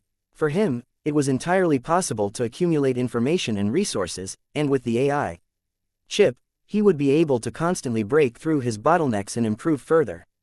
As a result, Leylin had hoped to be able to develop in a more peaceful and stable environment until he would reach a bottleneck. In the previous Great Wars, acolytes were cannon fodder. Even official magi fell and died in swarms, resulting in the alternate name of the wars, the Magus World's Death Grinder. Leylin wasn't sure that he would be lucky enough to escape unscathed. Wars of this scale affected the entire south coast, and nobody had been able to escape. As long as one was a Magus, he or she would be involved in it. Unless, if he left the south coast and passed through several extremely dangerous regions, and set off for a new place, he would be safe. I shouldn't scare myself. It might just be a conflict between the Four Seasons Garden and another Magus organization. Leylin, who had been standing by the city gates, suddenly smiled gently and walked right inside. He'd thought it through. No matter what happened, it had absolutely nothing to do with him. After all, he was a member of Four Seasons Garden's potioneering team. Unless Caesar's entire hunting team was annihilated, research personnel like him wouldn't need to be on the battlefield. If this was a war with other Magus organizations, with the Four Seasons Garden's background, it would be impossible to be thoroughly annihilated. If he were to defect now, it would be an extremely foolish decision that would offend the Four Seasons Garden for no reason. If the Third Great Magus War was to happen, the entire south coast would become a battlefield, and no area would be safe. Descartes' words were a reminder as well as a warning. Great wars never began with both sides going all out. It would start with them using small groups and neutral parties to eliminate all other elements, and then they would be able to fight freely, without fear of others taking advantage of the situation. Wandering magi and indecisive small organizations were definitely the first to be used. Leylin didn't want to lose his backing and live a life where a crisis was always imminent. As a result, it was necessary for him to return to the Four Seasons Garden. Leylin was confident that he had hidden his skills well. In the eyes of the Magi in the Four Seasons Garden, Leylin was merely a newly advanced magus who was talented in potioneering and training. If the leaders of Four Seasons Garden were stupid enough to get Leylin to be cannon fodder, then at the most, he would just leave and cut all connections between them. Leylin was confident he would be able to leave the Four Seasons Garden's headquarters without alerting the rank 2 Magi there. After thinking this entire matter through, Leylin achieved a calm state of mind. Only then did he have the mood to survey his surroundings. At this moment, Leylin discovered a difference in the Nightless City. The Nightless City's large gates had all been opened wide. Giants, which were usually rarely seen, could be seen wearing animal hides that did not fit them, and holding huge wooden stakes. They were entering the city in twos and threes. With every step they took, the ground slightly shook. The number of people in the nightless city had increased by around 50%, causing a few passages to become congested. However, whether they were regular humans, acolytes, or even some official magi, their expressions were dark. In particular, there were a few official magi who had a deep sense of distrust in their eyes when they saw unfamiliar magi. In the first zone of the nightless city, shops that used to be bustling despite their unorganized placement saw a sharp decrease in price of raw materials. Defensive items, potions, and the like, on the other hand, were experiencing an increase in price. Many shops had already put up signs saying they were sold out. Though Leylin had expected this, seeing this scene in person definitely had an effect on his mood. All this was evidence of the scale of the impending war that would affect the entire Magus world. Leylin would definitely not be able to escape this. Leylin's footsteps seemed to become a bit heavier as he passed through several gates and entered the third zone of the nightless city. In the region where the villas were located, the originally lively place was somewhat deserted. There were no signs of the cheerful magi who used to hang around the various gardens. Several flowers that used to be tended to in the flower terrace were listlessly lowering their heads, with some even showing signs of wilting, which gave off a bleak atmosphere. Master. Once he returned to his own villa, Damien, the level 3 acolyte who worked as his butler, welcomed him. I'm fine. Did anything strange happen in the nightless city recently? Tell me everything you know. Leylin immediately asked while he threw his cloak to Damien. Yes. Damien was just about to do so. There was a worried expression on his face. A day before, rumors about the start of a third Magus war started spreading around the nightless city. At the beginning, nobody took it to heart, but as time passed, the fact that no organization stood up to refute this claim has nightless city in a frenzy. Branding experiment. Damien expressed a slightly apprehensive expression. Many magi simply left. Huge numbers of people are in the streets buying items to increase their powers. It's as though they are trying to use up all of the magic crystals at their disposal. That strange phenomenon only gradually abated after the public center dispatched people to patrol the streets. Moreover, your good friend Magus Crew also moved out this afternoon. Before he left a message for you. What message? The night is approaching. Be careful in everything you do. Damien said something that sounded like a proverb. What does that mean? Leylin frowned. When did that crew start to? Like being a prophetic magus. The things he says are never clear.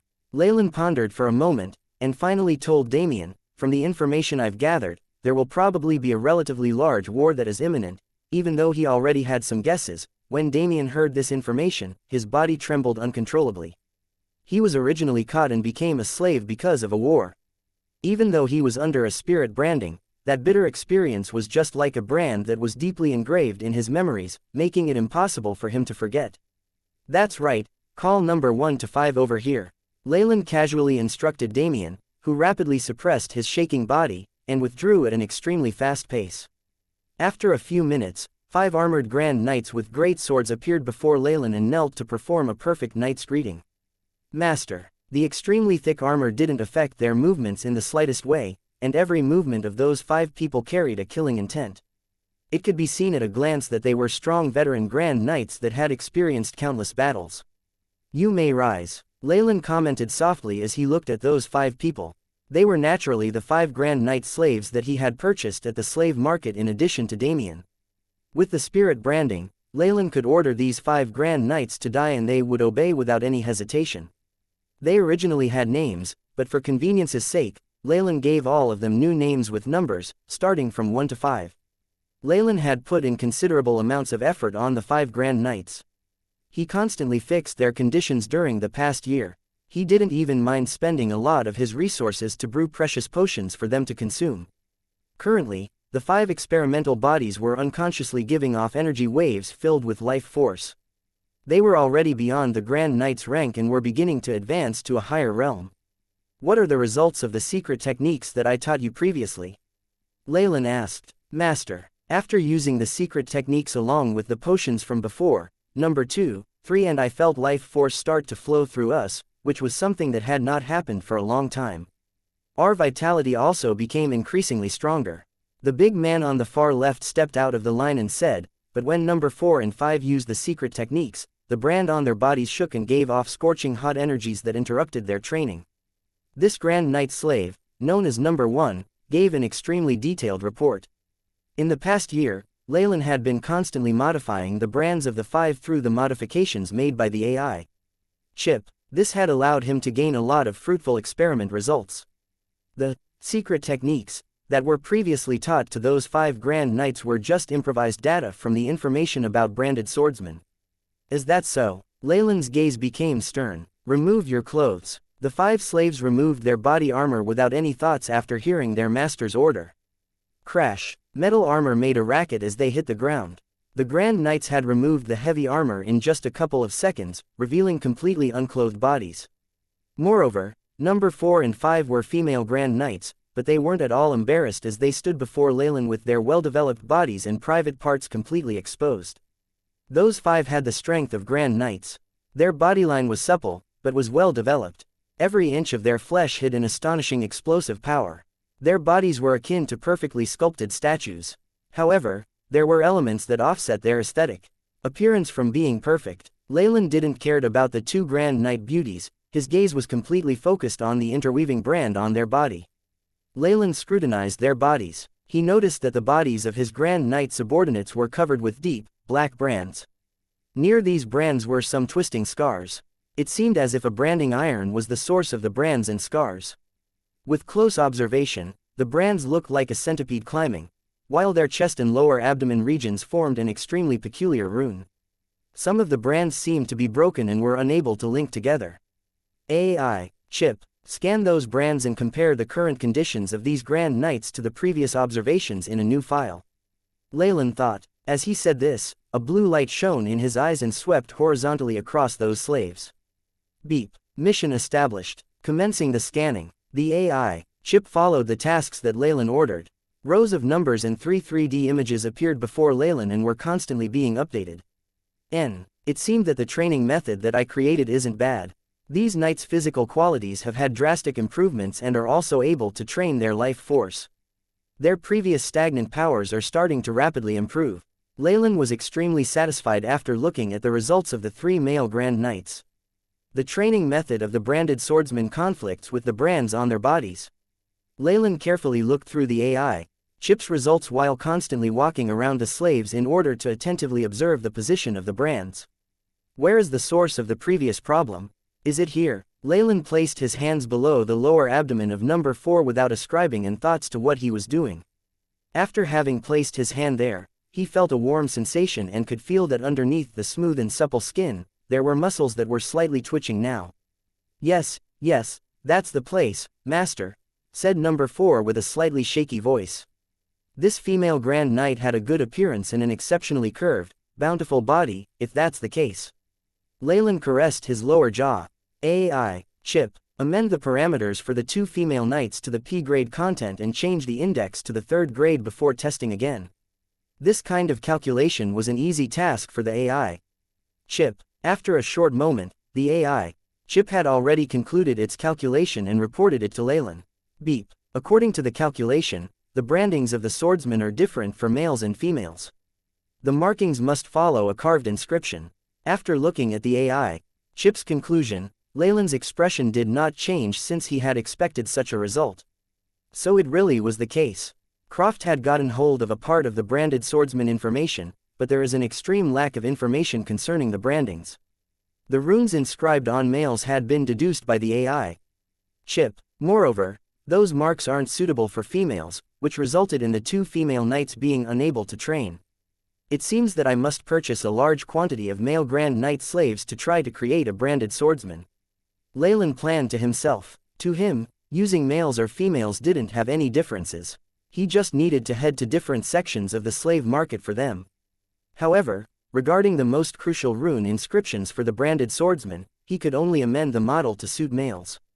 While it was not impossible to create something out of nothing for a female version of the model, it would take a lot of time. Leylin didn't want to spend the AI chip's precious calculation skills on this matter. Since this is the case, there's only one troublesome problem in manufacturing branded swordsmen, which is the problem in combining the markings, powers. Leylin rubbed his lower jaw with flames burning in his eyes. The ancient branded swordsmen were similar to the bloodline warlocks and elemental bards, which were among the stronger professions of the sub-branch of the Magi. Their specialties were their physical defense and offensive powers, which were regarded as their enemies' nightmares. Moreover, the combination of the branded swordsmen and magicians was an eternal nightmare for many worlds. If the branded swordsmen could perform crowd control, then the Magi behind them would have the time to prepare the formidable power of magic in order to change a given situation. Moreover, the power of an official branded swordsman was equivalent to that of at least a rank 1 magus. Leylin just needed to form an army with branded swordsmen. The quantity didn't need to be large, 20 of them would be sufficient. With such forces, Leylin would no longer have an opponent at the rank 1 magus level, and he was also confident enough to be able to fight against a rank 2 magus. However, regarding the problem of the powers, the runes of the branded swordsman is the pivotal point. Even if it was the AI chip, it could not guarantee perfection without countless experiments and accumulation of data. Moreover, there's also a problem in controlling the branded swordsmen after they evolved to a higher realm. Leylin lowered his head as he muttered to himself irresolutely. He was only a rank 1 magus now, so he could at most control level 3 acolytes and grand knights. However, in a similar fashion as the Magi and warlocks, the ancient branded swordsman could break through the ordinary realm to reach an extraordinary one. This power wasn't something that Leylin could currently control by using the spirit brand. Thus, a safer and more effective controlling method had to be researched and implemented on those branded swordsmen. Only with this method could the loyalty of his soldiers be guaranteed. The great magus wore in the dimly lit basement. A faint red ball of light floated in midair, constantly emitting blood-red rays of light, which caused the lighting of the basement to be slightly gloomy, and gave off a horrifying atmosphere. The previous Grand Knight, number 1, was lying flat on the enormous white metal experimental table. His eyes were tightly closed, and his eyelids were constantly moving, as though he was being tortured in his dreams. Moreover, the black brands on his body seemed to be alive, constantly lengthening and shortening as it wiggled. Moreover, it slowly protruded from his skin, giving off dark red rays of light as he breathed. The ancient branded swordsmen used the magic runes and arrays crafted onto their bodies to enable them to store the world's natural energy particles into their body. Those particles could also be completely released during critical moments, turning into a terrifying spell. Moreover, the branded swordsman's physical abilities were far beyond the limits of ordinary people, reaching an unfathomable stage because a large amount of energy particles constantly reformed their bodies.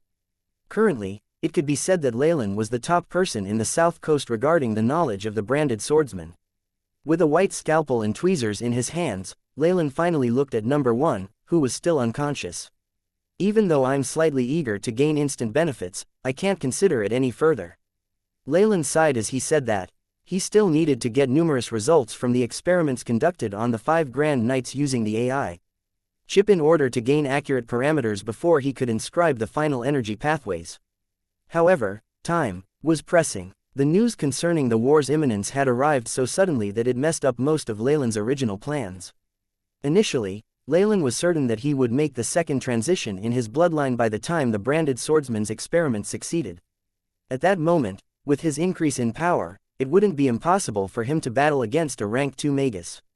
A rank 2 magus was at the level of the principal of the Abyssal Bone Forest Academy, who possessed great magical powers. If he could calmly wait and silently accumulate power, Leylin could quickly reach the peak domain that the majority of rank 1 magi couldn't reach in their entire lifetime. However, everything was in ruins due to the dreadful news of the war. At this moment, all Leylin could do was quicken his research in hopes that by the time the war came, he could produce branded swordsmen. He didn't expect them to have the full might of the ancient branded swordsmen but possess at least 50–60% of their original power, which would be sufficient to ensure his life during the chaos of the war. Leylin took a deep breath after he sorted through his thoughts. At that instant, he completely calmed down, dispelling all distracting thoughts from his mind. An indifferent light flashed past his eyes as Leylin carved at number 1's chest with the assistance of the AI chip. Roar! An enormous venom wyvern, accompanied by a distinct loud cry, dove down from the sky. It abruptly spread its wings when it was a couple of meters above the ground. Whoosh! Enormous green wings covered the sky, casting a large shadow on the ground. After spreading its wings, the enormous venom wyvern's speed of descent drastically decreased, entering a gliding state.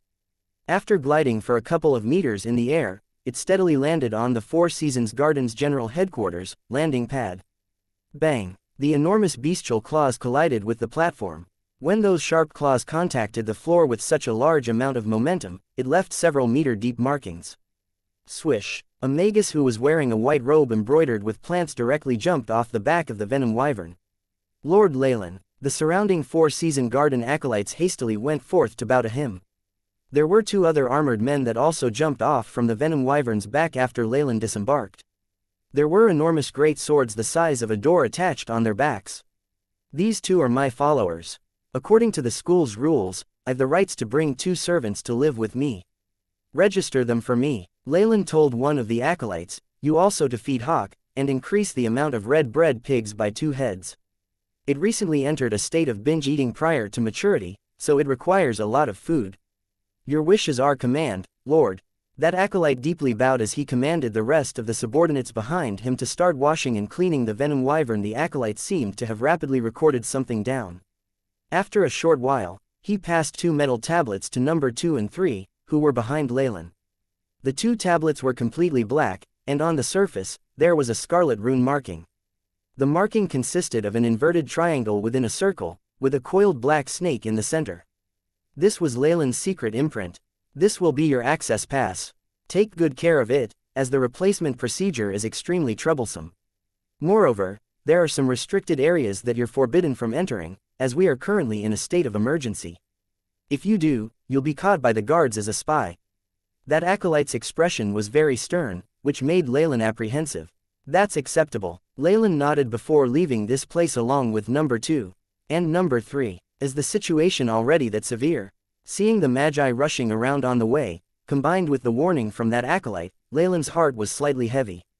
Leylin, who had gotten a lot of information from the previous experiment, rushed to reach the general headquarters of the Four Seasons Garden the next day. After all, he didn't want to get into a conflict with the Four Seasons Garden. While he was still conducting experiments regarding the branded swordsman, he had brought number 2 and number 3 with him to make some adjustments to them using the result from experiments conducted on number 1. Currently, Leylin had a higher understanding in his research on the branded swordsman. Under the calculations from the AI chip, number 2 and number 3 would definitely become good assistants for Leylin after they became branded swordsmen. Leylin had made great progress regarding the problem in controlling them. He used the white termite as the main ingredient to make modifications to the 2 Grand Knights and used potions to increase the degree to which the brand was carved into their spirits. He should be able to control their consciousness to make them completely enslaved, under those 2 control measures. As for the Grand Knights number 4 and number 5, they were completely crippled, as the branded runes on their bodies were not compatible with them. The branding of runes wasn't like drawing, where you could just erase your mistakes. Runes would be forever carved onto the body, and would also reside deep inside the spirit, forming a connection. This was the only way that the branded swordsman could activate the natural energy particles. Since it was Leylin's first time operating, and he was lacking in experience and information, he had already carved the wrong runes onto the previous 2 female Grand Knights. Currently, there wasn't a way for Leylin to erase those runes, so they would forever lose their chances in improving and would stay at the rank of Grand Knight for the rest of their lives. Leylin would naturally not bring those 2 burdens with him.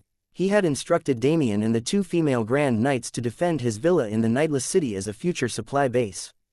Truthfully, Leylin was still in the darkness regarding the information of the war. He knew that war was imminent, but didn't know why it was occurring. Who were the opposing forces? Everything was shrouded from him. However, seeing how the Four Season Garden was acting as though it was going to meet a formidable enemy in combat, he could guess that the enemy, this time, wasn't a simple one. Information gathering was one of the reasons why Leylin decided to come to the general headquarters of the Four Seasons Garden. After arranging for the 2 Grand Knights to stay at the residential area of the Four Seasons Garden, Leylin briskly walked to the main lounge of the potioneering team. It was rare for the 2 mischievous stone statues to not be creating trouble, so Leylin passed through them quickly. Creak. When the door opened, the lounge was still as flourishing and vast as before. A long, white birch table and chairs were orderly arranged.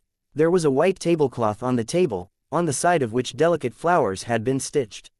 Different teams in the potioneering team sat at their respective positions, and constantly chattered among themselves. The only difference, this time, was that the table wasn't filled with food, but was instead occupied by various documents and crystal balls that were being perused for information. The master's position in the lounge wasn't filled.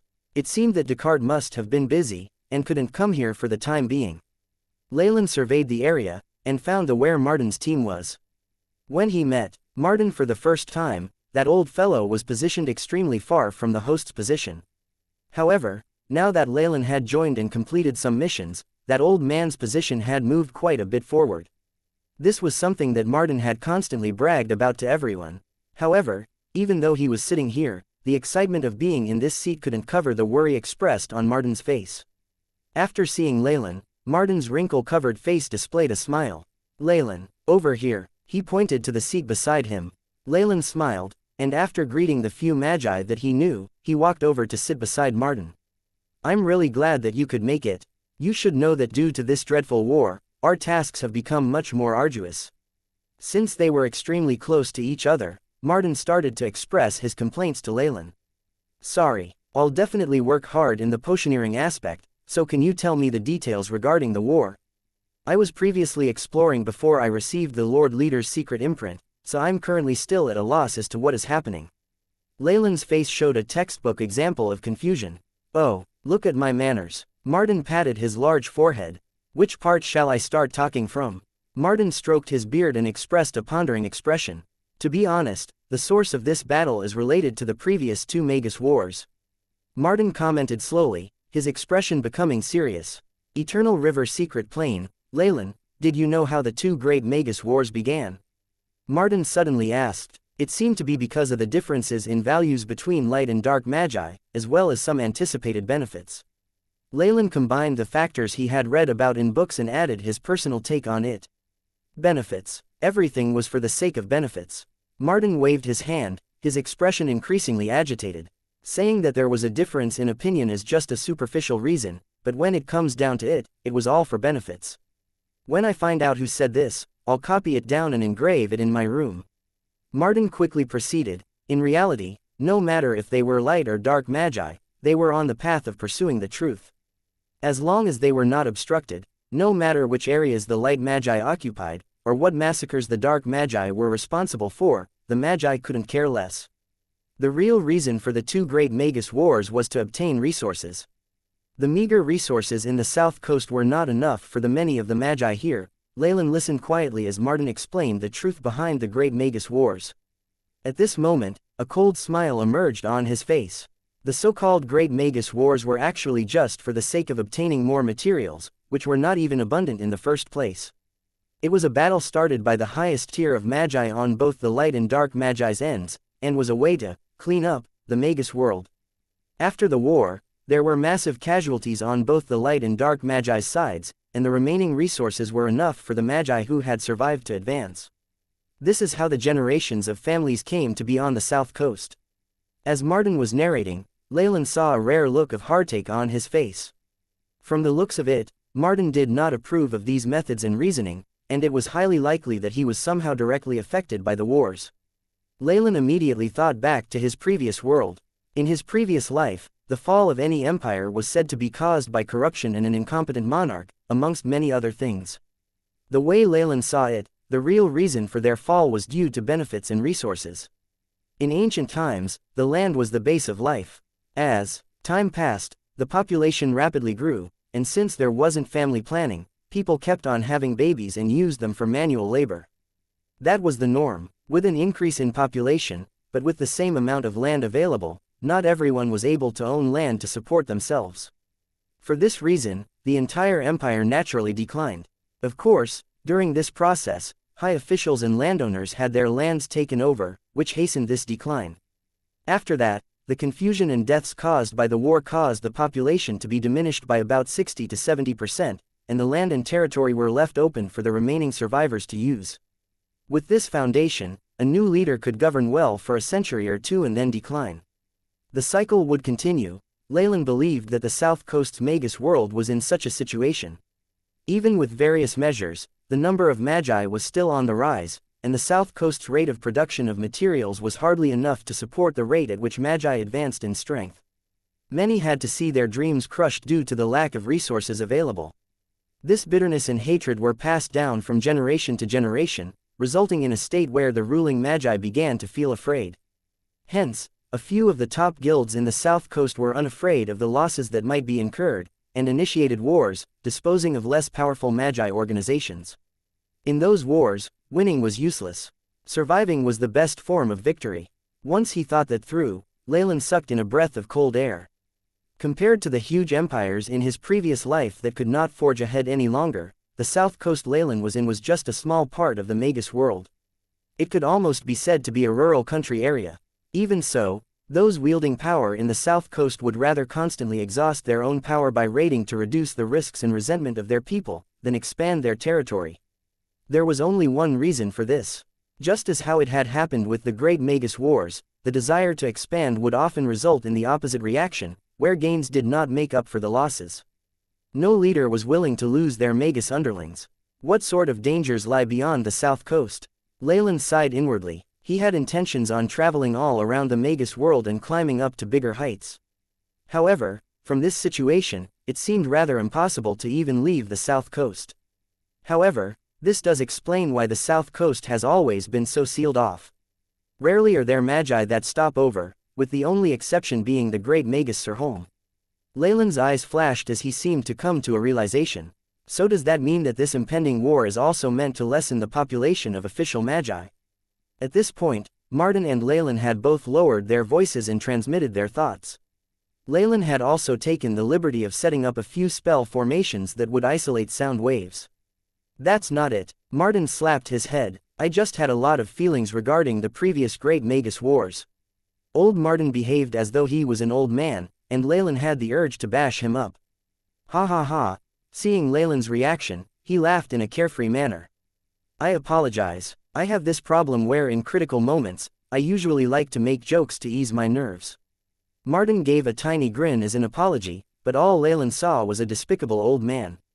Alright, let's get back to the topic. The reason for this war is a dispute over benefits.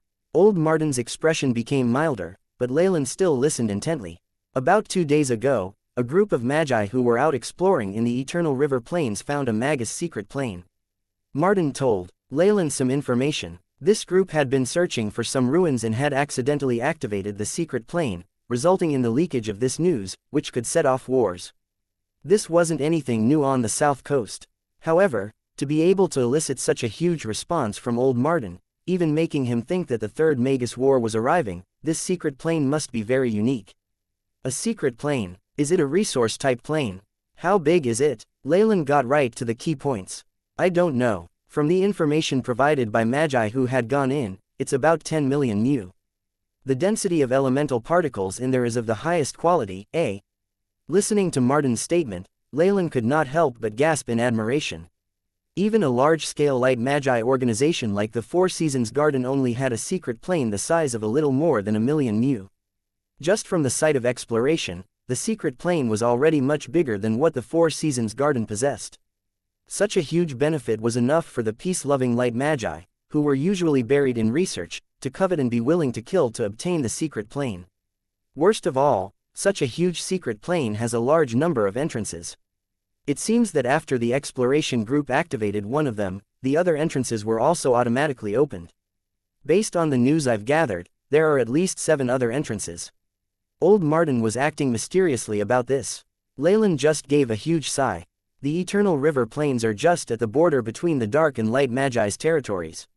The undulations from the entrances to such a large-scale secret plane will definitely be detected by official magi, even if it were 1,000 li away. He finally knew the reason for the wars. Even though it wasn't the worst situation, it wasn't all that good either. Exactly. Some Dark and Light Magus organizations got there first, and upon seeing the secret plane, started killing each other from their desire to gain possession of it. In the end, nobody received any benefits, and they later passed on the information they had learned to the organizations behind them.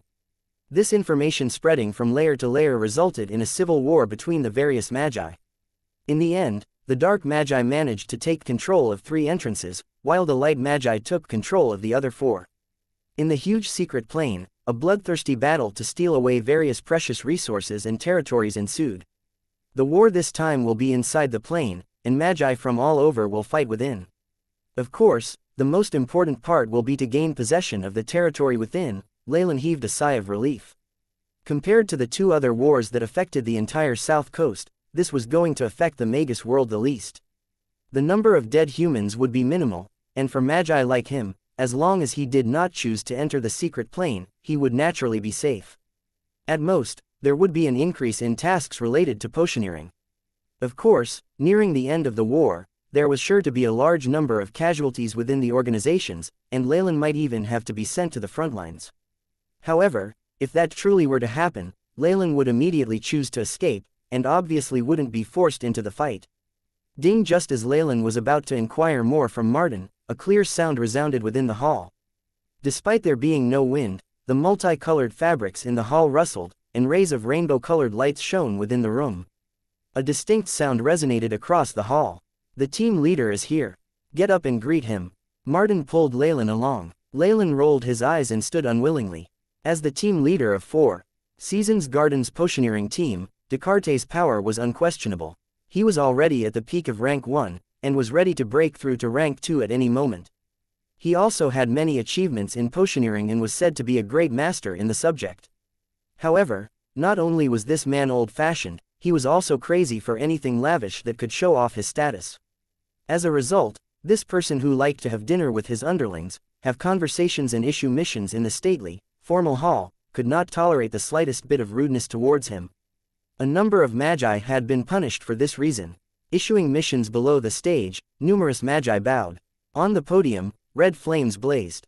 A magus in white robes and a green headband leapt up from the flames energetically, looking like a flame sprite. My lord, Leylin and the other magi bowed together. HMPH. Descartes nodded in an aloof manner and swept his long cloak before taking a seat at his assigned place.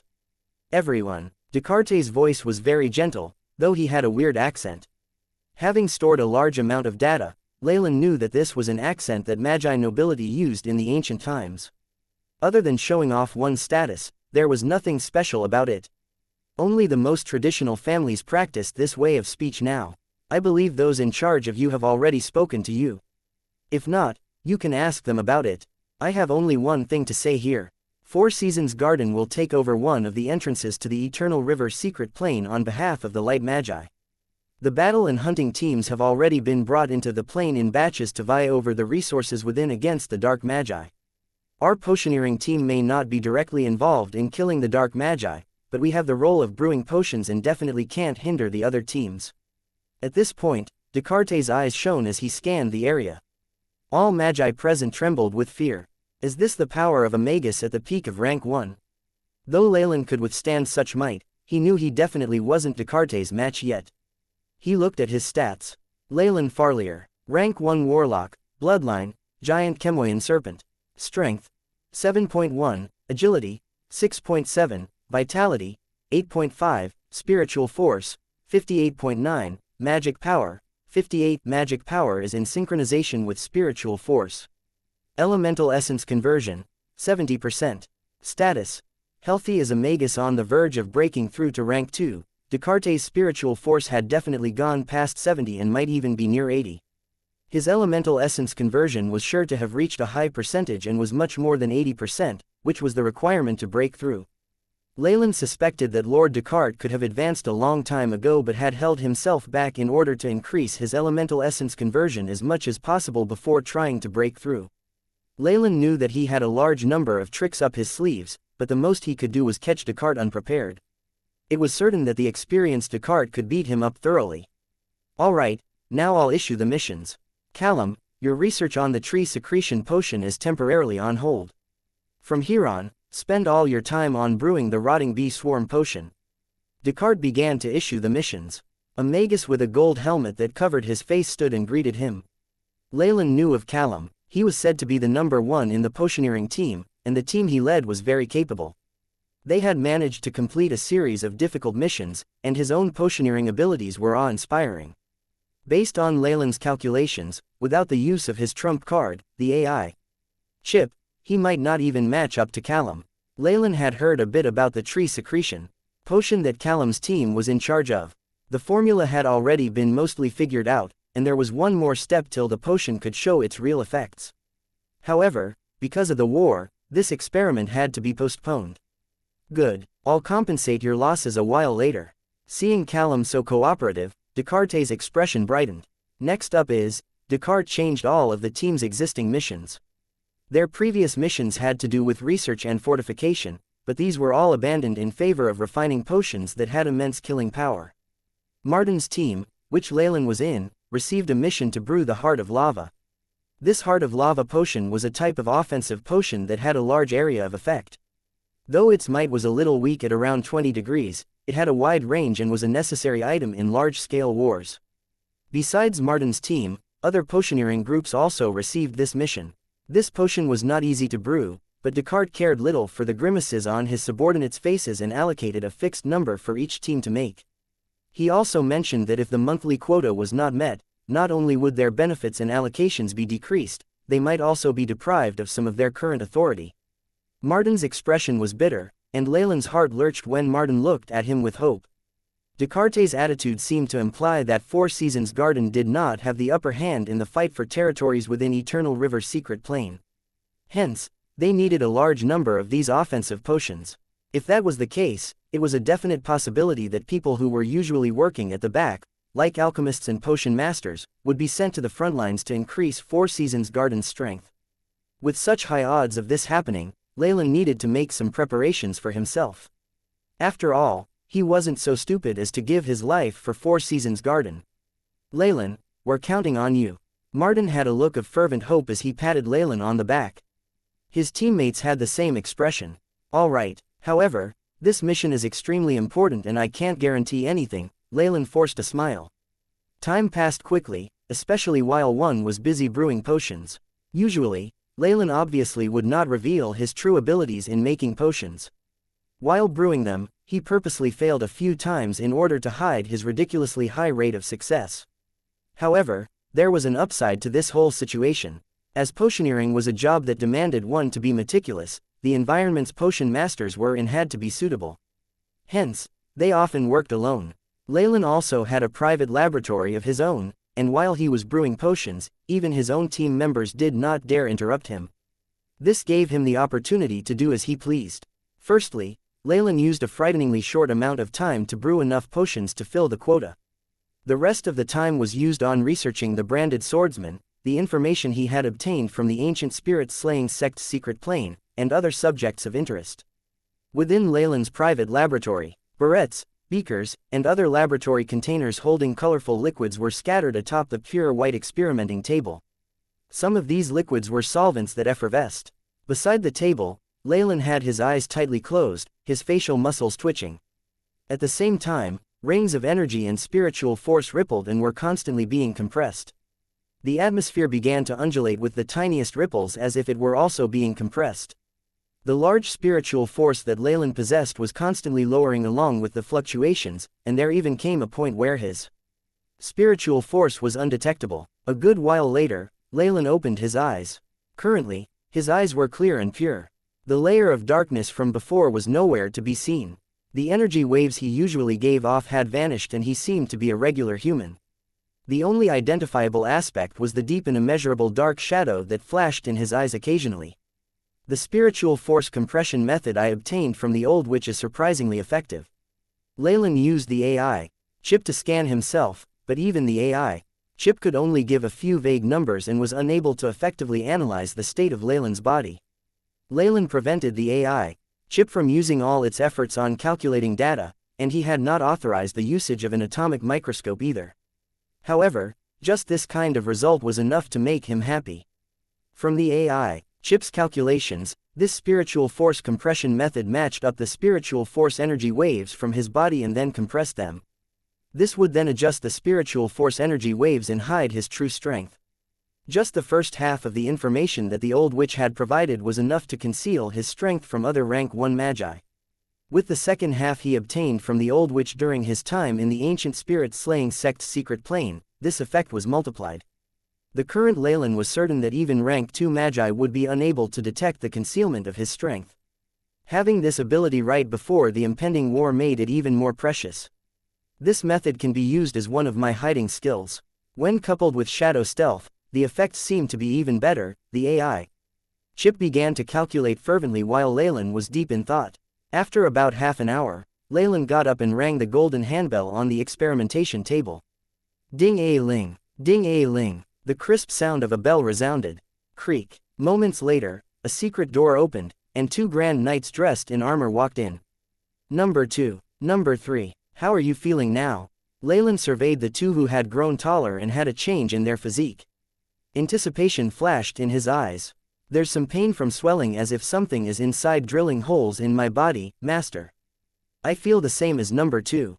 Also, my body alternates between being cold and warm, and there are sudden surges in strength. I would break whatever I was holding unintentionally when that happened. Number 3 knelt on one leg as he reported. Is that so? Lie on the experimentation table and let me see. Leylin commanded. Number 3 took off all his armor and quickly laid on the ice-cold table. At the moment, the brand on his body was becoming increasingly clear. What was most obvious was the few strange-looking brands that were broken, which had been kept in place with red devices. I'm unable to replicate the methods of recreating the ancient branded swordsman now, so I can only settle for second best. As long as I forcibly link the brand and let Grand Knights temporarily use this power, it still works. Leylin thought to himself. To fully replicate the methods in creating the powerful branded swordsman, a large amount of time was needed. The current Leylin had to make do and substitute it with other means. The library's hidden room in this pre-war period, the entire Magus world on the south coast was in a chaotic situation. Though Leylin had always stayed within the Four Seasons Gardens headquarters, he had not completely broken off all contact with the outside world.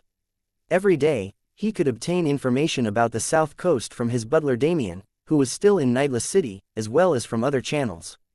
The appearance of the Eternal River Plain's secret plane had galvanized the south coast. All magi, whether it be the organizations, wandering magi, or even fugitives, were all rushing towards the Eternal River Plains.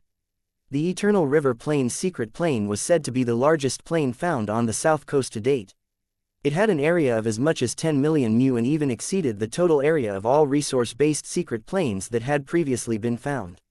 Many magi wanted to reap some benefits from this magnificent discovery. For this kind of secret plane, just a small part of it was enough to cover several decades of expenses for the average magus. Magi organizations that could set up such a plane were sure to be outstanding, even in ancient times. Magi who could obtain an inheritance of this level could definitely break through their bottleneck and allow them to have a chance at advancing to rank 3 or become a rank 4 Morningstar magus. Such a huge temptation not only made the idle magi crazy with desire, even older magi who had retired a long time ago had decided to act and were rushing towards the Eternal River Plains. Due to their great numbers, the magi rushing for the secret plane eventually had conflicts with the large magi organizations guarding the entrances. Dramatic scenes, chaos, murders, alliances, and betrayals were incessantly acted out on the stage that was the Eternal River Plains. Many small magi organizations and individual magi even made an alliance to contend against the large dark and light magi groups. In such a disorderly situation, Leylin needed to raise his strength to protect himself as quickly as possible. Although the branded swordsmen created in such a short amount of time were only usable once and might be of inferior strength, that was enough for Leylin. During critical moments he could only rely on himself. As for the other organizations and powers, the current situation in Four Seasons Garden wasn't very good. The huge influx of magi into the Eternal River Plains had resulted in a weakening of the security in the area. Four Seasons Garden not only had to deal with attacks from within the secret plane but also had to send out some magi to maintain order at the entrance. Their numbers were simply not enough.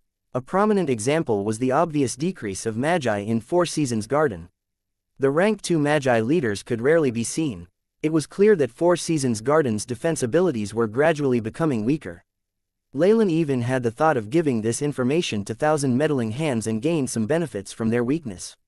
However, this plan was quickly rejected by Leylin. Other than the restrictions he had from the previous contract witnessed by the Trial's Eye, the rank 2 magus guarding the secret plane was still around. Taking over this type of secret plane required at least the rank 2 dark magus that was controlling 1,000 meddling hands to act. Leylin was merely a normal member who had, at most, gained some notoriety. He was not yet qualified to be in direct contact with such a strong being. Though the old witch had promised Leylin her position as an elder, she was trapped within the secret plane. This promise thus became invalid. Though Leylin found it a pity, he wasn't particularly regretful. In that situation, it was already a miracle that he could escape. Considering the circumstances, it was not practical to think about anything else. Leylin was still curious. How were the old witch and her daughter in spirit form, Jay, doing in the secret plane?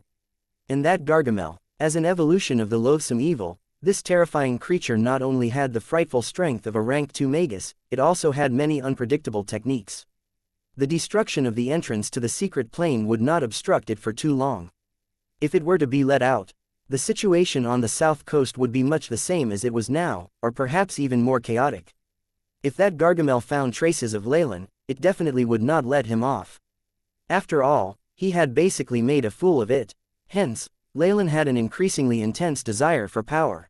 The branded swordsman. As long as I complete this experiment, I would instantly gain 2 underlings with the power of official magi. They would be unafraid of death, and there can be an unending stream of them to serve me. Leylin's blue eyes flashed in excitement. AI, chip, scan the data, beep, mission established, beginning to collect data required. Microscopic scan ensuing. The AI, chip loyally executed Leylin's commands. Beep, target's data, strength, 29, agility, 24, vitality, 35, spiritual force, 19. Has been branded with runes. Flame extension for male use effects. Able to store large amounts of flame elemental particles on the surface of the body and use it in battle. Each attack will have an additional damage from flames. All elemental particles can be set off at one go, and the effect is similar to a rank 1 magus lava fireball. Estimated power, 30 degrees. The brand's power is operating normally. Parts of it have mild defects, and is estimated to be completely damaged in 15-40 hours. With the AI, chip's microscope that could analyze on an atomic level, all information about number 3's brand was presented in front of Leylin. This means that instantly formed branded swordsmen only have a lifespan of 2 or so months. Leylin stroked his chin. There are also some flaws in terms of agility and spiritual force too, however, as cannon fodder that can only be used once, this is enough. Leylin thought to himself, after which, he made plans to exchange all the contribution points he had gained from his work at 4 Seasons Garden for grown male Grand Knight slaves. On the bodies of these 2 instantly formed branded swordsmen, Leylin had also made some preparations beforehand to ensure they were completely under his control. However, due to limitations in terms of his spiritual force in other areas, the AI chip had calculated that he was only capable of controlling 5 branded swordsmen at a time. Only if a few out of the 5 branded swordsmen died, leaving a vacant spot, could Leylin put his abilities to use and fill the spot with other branded swordsmen.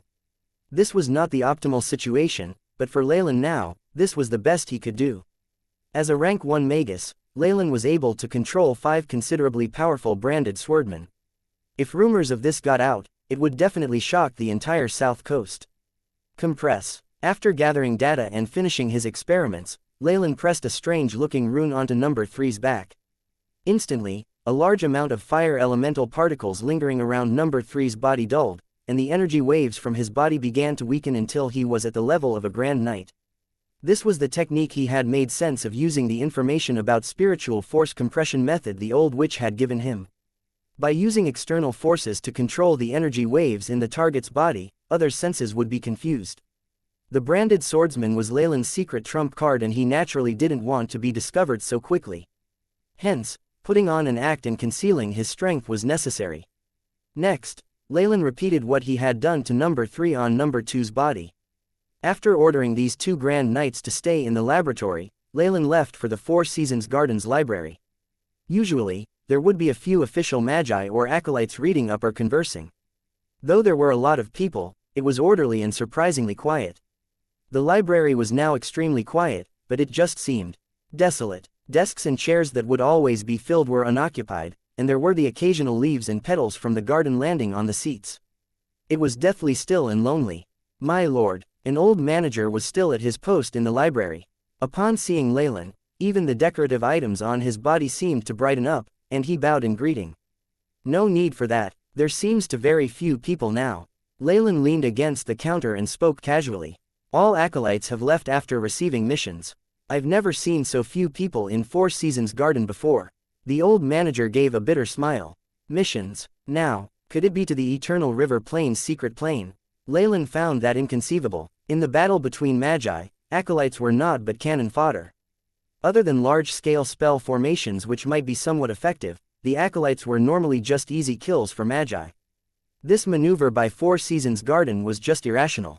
Of course, they aren't going to go that deeply into the secret plane. The old manager quickly explained to Leylin.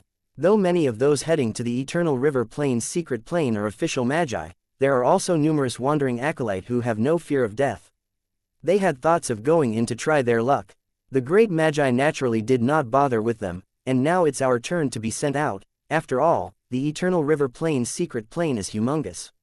With a bit of luck, level 3 acolytes might not meet with opposing official magi and make off with plenty of resources safely. Hence, there are some fearless level 3 acolytes who accepted the missions Four Seasons Garden issued to explore the secret plane. It could be seen that the old manager was well informed, as Leylin himself was unaware about some of what he had said. "Thank you," Leylin continued, "set up an entrance card for me. I want to go to the library's secret room." Leylin then placed his identity token on the counter. The old geezer processed everything quickly, and not long after, he returned the token and gave a translucent crystal card to Leylin. The price to read in the secret room is 10 contribution points per hour. Please take note of the time and leave before all your contribution points are used up. The old geezer explained some important matters to Leylin. Turan language similar to Abyssal Bone Forest Academy, there were restricted areas in the Four Seasons Gardens library. The place Leylin wanted to go to was the Four Seasons Gardens secret storage room. In this private room, large amounts of knowledge regarding various subjects were open to official magi. The fees were extremely expensive, and even the current Leylin was in pain over the costly price. Although he could copy the information with the AI chip, that still took time. Leylin had calculated that even if he used up all his contribution points, it would barely give him enough time to record half of the information available in the room. He had originally planned to amass enough contribution points first and then record all the information at one go. But now, Leylin went straight to the second floor of the library and waved his transparent crystal card at an old bookshelf. *Creen. The bookshelf moved backwards, revealing a small passage. Behind the passage was a small library with strangely shaped books placed on the rows of black wooden bookshelves within. Some of the books even had pairs of arms and legs, and if not for the iron chains restraining them, they might just stealthily escape. As he had a goal in mind, Leylin ignored them. AI chip. Scan the catalog, search keywords, ancient spirit slaying sect, emergency passages, to find the content he needed from within this extremely extensive library. A lot of time would be wasted. Luckily for him, Leylin had the AI chip, and within a few minutes, he found the information he wanted. I see. Following the AI chip's instructions, Leylin came to a corner and flipped through a very old book. It was extremely thick and heavy, and the cover was an ashen gray. The AI chip judged that this book was made of a very special ancient stone material. This method of bookmaking belonged to an interesting group of tiny sub-humans, the Stone Men. This was a race that had an appearance extremely similar to that of humans, but the main difference was the thick layer of calcite on their skin, which looked very much like someone casting a stone skin spell. Leylin read through this large book made of stone. On one of the pages, a strange spell formation had been carefully recorded. It's this one. It's more than 90% similar to the spell formation in the secret plane of the ancient spirit-slaying sect. Leylin's expression brightened up. Right before his eyes, the AI chip brought up a picture of the ancient spell formation that he had obtained from the secret plane. He then compared it to the spell formation that was recorded down, and came to a conclusion that the two had a similarity of over 90%.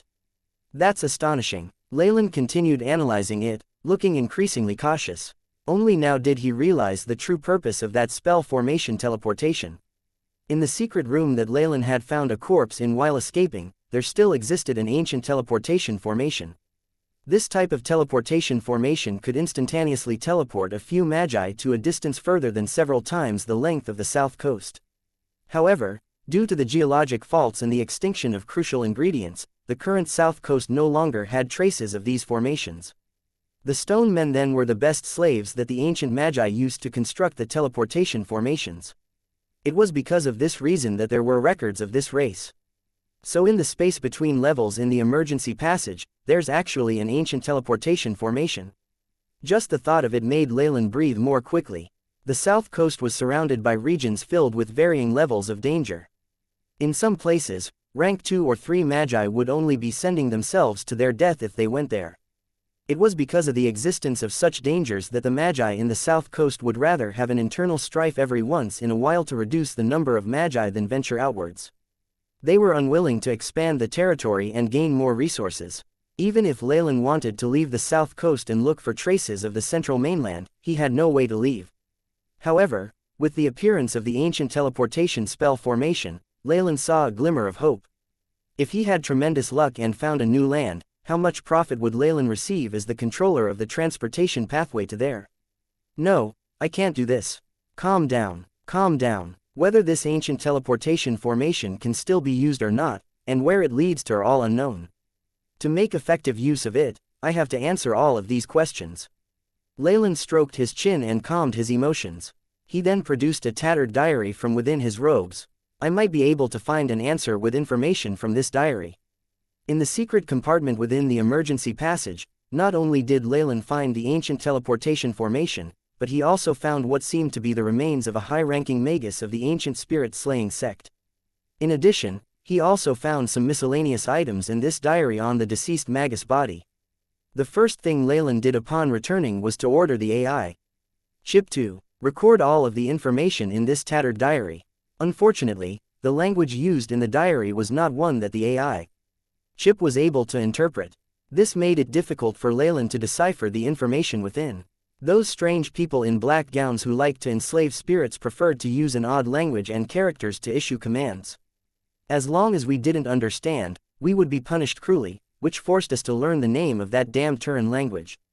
In the stone men's books, Leylin found this written account. No wonder the AI chip couldn't interpret the contents of the diary. So it was the Turin language. Leylin suddenly understood. The Turin language was an exclusive language used in ancient times, which used special sound waves and light rays to transmit information. Even its characters contrasted hugely compared to other existing languages. There were no records of this Turin language in the AI chip's database. Turin language. Leylin went around the bookshelf, and in a corner, he finally found a few books that seemed to be written in the Turin language. There was even a book that gave a concise introduction to interpreting this language. AI chip, scan it. In his excitement, Leylin hurriedly opened one of the books and ordered the AI chip to record it down. My lord, it's already time for dinner. Are you planning to enjoy a dinner party here? Your contribution points are almost completely used up at this point. Leylin was immersed in the sea of knowledge and was using the AI chip to translate and restore the information in the diary. In summary, there was a crazy magus who kept using spirits to create the Gargamel. In the end, the experiment backfired on him. This was truly a tragic story. What made Leylin most gleeful were the few images similar to the ancient teleportation formation that he found at the back of the diary. Based on the images, as well as some speculations on the AI chip's part, Leylin would be able to test whether the formation was still workable. Now in a marvelous mood, Leylin didn't bother with the old manager and glanced at his crystal card. I got it, I'll be right out. Disregarding the old man, who was bowing so deeply his head touched the floor, Leylin jogged out of the library. AI chip. Based on the information from just now, how complete was the previously recorded ancient teleportation formation? Leylin asked a little nervously. Beep. Mission established. Sorting through information regarding teleportation, and comparing, the AI chip's mechanical voice sounded. On the virtual screen in front of Leylin, large numbers of words and images flashed past, with the formation that had been previously recorded placed in the very center. Beep. Comparison results. Completion of teleportation formation, 98.8%. Situation on other end of formation unknown, unable to calculate. The AI chip's answer made Leylin grin even more brightly. Though there was still a troublesome Gargamel in the secret plane, Leylin felt that it would be in a hurry to escape. The secret compartment was hidden well, and there was a high chance that it was still well preserved. The most important thing was the source of energy. Even ancient teleportation formations needed a source of power. AI chip, what does this formation need to be usable? Leylin asked. Magic crystal essence, or some object that contains a dense amount of energy particles. The AI chip intoned. Magic crystal essence, huh? The magic crystal cards aren't enough. Leylin asked. Beep. The energy contained within is not enough, will require a purifying process to condense the energy. Projected ingredients. 10,000 magic crystal cards or more. The AI chip's reply made Leylin's legs wobble. 10,000 magic crystal cards. A single card has a value of over 1,000 magic crystals. 10,000 magic crystal cards would mean that I will need over 10 million magic crystals. After a year of amassing resources from the light and dark magi, the magic crystals and materials he had amassed only amounted to a value of less than 5 million. And this AI chip said that it needed twice that amount. In addition, the AI chip only needed magic crystal cards. Leylin needed to exchange large amounts of resources, magic items, knowledge, potions, and the like for magic crystals. This exchange would result in him racking up huge losses due to his pressing need for them. So many magic crystals, I'm afraid there will only be that amount stored in a few large-scale Magus organizations, resource-based secret planes. Leylin then shook his head. This isn't the time to think about that.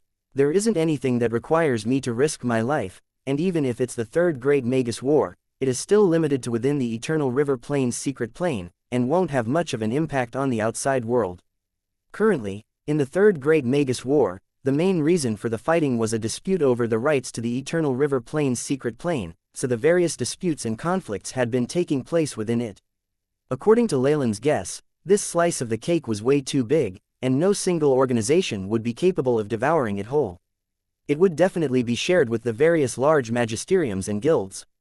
As for what Four Seasons Garden and the other guilds had to do, it was to do their best to fight for a larger share. Blackmail. While freely strolling through the streets, Leylin heard an odd sound travel into his ears. We're in such a dangerous situation, and yet you're still so relaxed. It looks like I need to make a suggestion to Descartes for him to give you a more challenging job. The tone of this voice was icy, giving Leylin the impression he had attracted the attention of a ravenous wolf. Leylin gave a helpless laugh and scratched his nose, after which he turned back and gave a bow. Lord Caesar. In front of him was a magus clothed in a black robe. There were several blood-red threads that decorated the robe, and bloodlust constantly emanated from him. What was most unforgettable was the eye on his forehead. This three-eyed magus was naturally Caesar of the hunting team. He was an elitist, and firmly believed in one's origin, so after Leylin entered Four Seasons Garden, he just didn't like Leylin and constantly caused him trouble. Wasn't his entire hunting team deployed into the Eternal River Plains secret plane? Did something happen that required him to rush back and report? While Leylin made his conjectures, he explained himself to Caesar. I, your subordinate, have completed all missions required for me to receive my monthly allocations, and have decided to take a walk to settle my mind. I see. Hee, you're very capable. There might be a position that suits you better. Unexpectedly, Caesar did not inconvenience him, and only said something profound before leaving. Leylin was left standing on the road, deep in thought. What did he mean by that? Soon enough, Leylin found out the meaning to Caesar's words. During dinner, a banquet was held in the hall. Members of the potioneering team gathered in the hall and enjoyed a sumptuous meal. Hazelnut chicken, roasted suckling pig, honey wine, and other delicious commonplace dishes were everywhere, arranged like trash on every corner. At the center of the table, there were also various delicacies that were only available in the Magus world. Bubble fish, Dawson snake, butter yak. In addition, a lot of treasured ingredients that Leylin didn't even know the names of were arranged neatly there. The alluring smell of fine wine spread in the air, tempting everyone's palate. There must have been much blood shed by the acolytes in preparing these dishes. Leylin picked up a piece of baked bubble fish, and while his taste buds enjoyed the new experience, he heaved an inward sigh of content. This bubble fish was a high-energy creature in the Magus world with a strength of a level 2 or 3 acolyte. The Four Seasons Garden's magic kitchen specifically issued requests for acolytes to gather the fish. Behind this feast, there were the blood, sweat, and tears of countless acolytes who had gone on dangerous expeditions. The results of their efforts, which had garnered them some insignificant returns, eventually turned into gourmet food on the official Magi's tables. It's for this reason that I hope to become the person who will deprive others, and not get deprived myself. Leylin had a resolute look in his eyes while still maintaining a kind smile about his lips. He took another roasted pig trotter and put it on his plate. With the nearing of his bloodline's second transition, Leylin could feel abnormalities in his usual condition. The most obvious one was a heightened appetite, particularly for the flesh of considerably strong, high-energy creatures. After the sumptuous dinner, Descartes knocked on a golden cup on the table. Ding-ling! The entire room instantly turned silent. Leylin and the other magi stood, waiting for the potioneering team's leader to issue missions and inform them of any arrangements. Everyone, before we get into the important matters, let me announce something. Descartes looked at the magi present and cleared his throat. Today, the hunting team's Caesar looked for me, hoping to have a few potion masters join him. You must know that in the Eternal River Plain's secret plane, there are frequent battles, resulting in a lack of healers. Many potion masters can use potions to achieve the same effect as healers. Hearing Descartes' words, Leylin's heart suddenly lurched.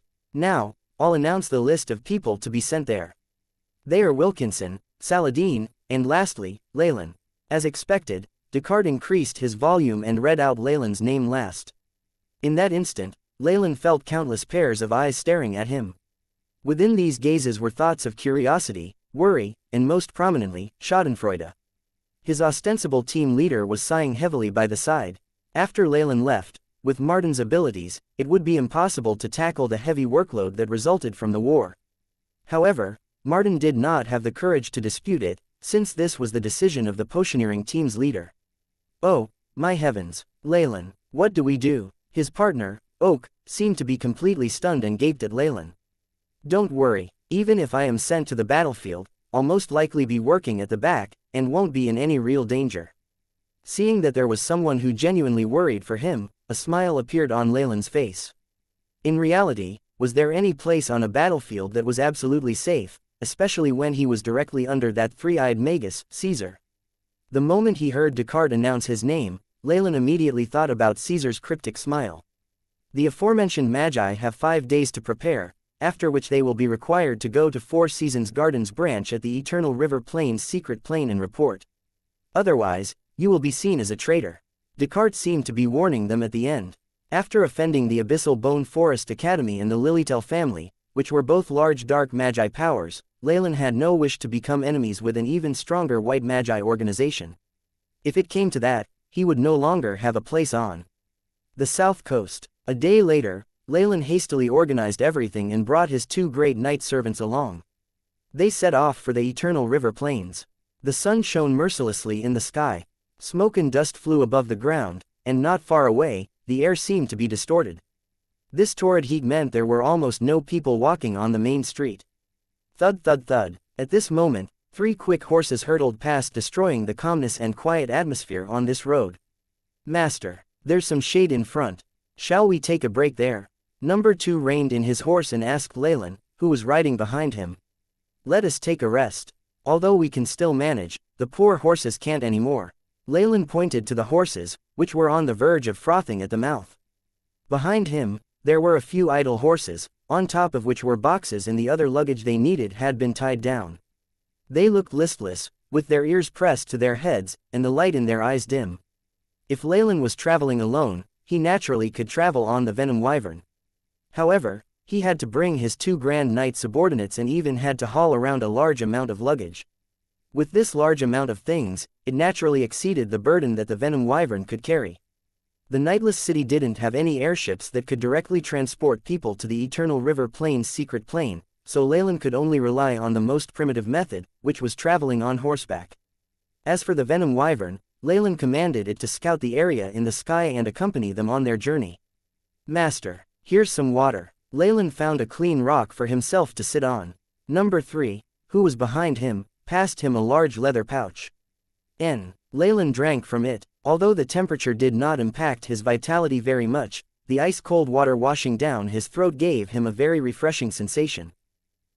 Suddenly, a gray fog covered the area surrounding the shade of the trees they were under. Under the dim light, the various branches of the trees looked like the hands of monsters, as if wanting to grab hold of Leylin and the group. At the same time, a drowsy feeling began to enshroud the 3 of them. Who is it? Number 2 and Number 3 expanded their muscles and were ready to emit energy waves. Leylin's icy glare stopped them, and they stiffly collapsed onto the floor. Hey, Blood Rogue, these 2 Grand Knights of yours have been modified well. They can actually defend against my hypnosis. The voice of a little boy traveled over. Leylin's brows furrowed as he heard the name, Blood Rogue. He was still dressed as a normal magus, yet this dark magus from the 1,000 meddling hands had actually seen through his disguise. From the looks of it, despite his efforts to conceal his identity, part of what he had done had been too high profile, resulting in the discovery of his identity. It was very likely that even the Four Seasons Garden had similar suspicions about him. It was because of this that Descartes was glad to see Caesar deploy Leylin elsewhere, and even Chairman Reynolds did not have any objections. "Boy, what's the matter?" Since he had been found out, Leylin asked bluntly. "Hee, this is about Old Devil. She is an elder of the organization after all, and it's not known whether she is currently alive or dead. Boss had instructed us to investigate thoroughly. According to what I know, her final appearance was to invite you and Brass Ring to participate in an expedition. You're correct. However, Brass Ring had perished inside. As for Old Devil, she is currently not able to leave. As for the secret plane's location, I have no comments about that." Leylin did not believe that they would be this concerned about her whereabouts. It was more likely that they were coveting Old Devil's position as an elder. As expected, after hearing Leylin's answer, the boy snickered. "You're the blood rogue, after all. The way you work is straightforward and clear-cut. Let's stop talking about Old Devil and move on. I currently bring you a mission from Boss." With the mention of this boss, the boy sounded more serious. "What's the meaning of this? Since when does the 1,000 meddling hands force missions on their members?" Leylin wrinkled his brows. From the looks of it, the all-powerful dark magus behind the 1,000 meddling hands had finally been lured to the surface. Of course, there wasn't anything like this before. However, it's all different now. I believe that you will definitely do something for the organization in order to protect your identity. Am I right, Leylin, or shall I say, blood rogue? The boy began to threaten him, a hint of arrogance apparent in his tone. Impetuous, what mission? Leylin asked expressionlessly. However, if there were people around him who knew him well, they would be able to tell how annoyed he was. The main purpose of you going to the Eternal River Plane's secret plane is to pass on information from the internal unit of Four Seasons Garden. At crucial moments, you are to coordinate with us and destroy the defense formations within. The boy sounded incredibly arrogant, making Leylin more annoyed. That means I'd be an undercover, right? How about that agreement I signed? If I betray Four Seasons Garden, I'll definitely be punished by the trials I know. That, the boss will take care of it for you. The boy was obviously insincere. In other words, you're not giving me any benefits and want me to give up my life for you. Do you guys think I'm so easy to bully? Leylin suddenly laughed sarcastically, a red color flashing in his eyes. Rumble. Immediately after he spoke, Leylin brazenly attacked. Countless fireballs the size of human heads hurtled towards the boy's direction. The intense flames swept everywhere, and the mist was quickly evaporated, revealing the figure of a little boy in a darkened corner. Are you crazy? The boy roared, outraged. You're the crazy ones. How dare you threaten me? Leylin coldly replied, his two hands becoming completely red as they clawed forward mercilessly. Crimson Palm. Blood Rogue's famous move. Huge blood-red claws swept across the air, grand flames burning atop the phantom claws. With the added bonus from Leylin's elemental essence conversion, this spell had already reached a strength of almost 34 degrees. F***CK. The little boy was in bad shape after the bout of fireballs being thrown at him despite rolling and trying to dodge the attack. He was dusty all over and looked like a clown. After seeing Leylin using Blood Rogue's move, his entire face changed. Who knew Leylin would be so crazy and so powerful? His might far surpassed that of a semi-converted magus. The little boy had thought that he had blackmail material on his hands. He knew of Leylin's identity, and the moment he told Leylin, he expected that Leylin would obediently do as the boy ordered, just like a loyal dog, which would allow the boy to gain some additional benefits. But he never imagined that Leylin would not hesitate and attack with no qualms. Upon seeing those claws, the boy made a strange sound and quickly tugged at a strange pendant from his chest and threw it on the ground. Chi-chi, numerous ice crystals emerged, forming a sparkling and translucent ice mirror in front of the little boy. Bang! The huge, sharp phantom claws had traces of crimson flames and crashed against the mirror, producing an immense sound. Wang wang, flames and ice crystals flew everywhere. Each time an ice crystal fell, a thick layer of ice would form on the ground. Anything that came into contact with the crimson flames corroded, whether they be trees, moles or even rocks. Everything turned into a pile of gray powder. You thought a high-grade scroll could save you? How naive. Leylin strode forward, chasing after the boy. This is a magic scroll with instantaneous casting that I spent 250,000 magic crystals on. An expression of regret and rage formed on his face, and his muscles were twitching. You dare to, you actually dare to, you will pay. As he yelled, he produced a magic item that was emitting strong energy waves, ready to attack. Imprison. At the same time, Leylin made a low howl, and on his right arm, a metal hoop that seemed to be a decoration suddenly gave off light and shone on his body. The boy who had been targeted by the hoop of imprisonment was like an insect stuck in amber, completely immobile and unable to use the magic item in his hands. You dare to threaten me? Leylin advanced, kicking the magic item out of the boy's hands and lifted him with one arm. There are still many others behind me that know your identity. The moment I die here, you'll, arg. The little boy forced out words from the gap between his teeth, but all that answered him was a vicious slap to the face. Pa pa pa pa. Leylin's strength was 7.1, and this merciless slaps to the boy's face made both his cheeks swell up instantly. Some of his teeth fell and his mouth was full of blood, rendering him unable to pronounce properly. After slapping the boy, Leylin grabbed him by the neck and raised him to eye level. Don't even think about blackmailing me, or you'll die a terrible death. You think I'm afraid of having my identity exposed? Hee hee, at most, we'll part ways and I'll wander around. Before that, however, I will kill you, no matter who is backing you. A dark, menacing look arose in Leylin's eyes, shaking the boy to the core. Too scary. This boy was thoroughly terrified. He was now extremely regretful. This Leylin was basically a lunatic and dreaded nothing.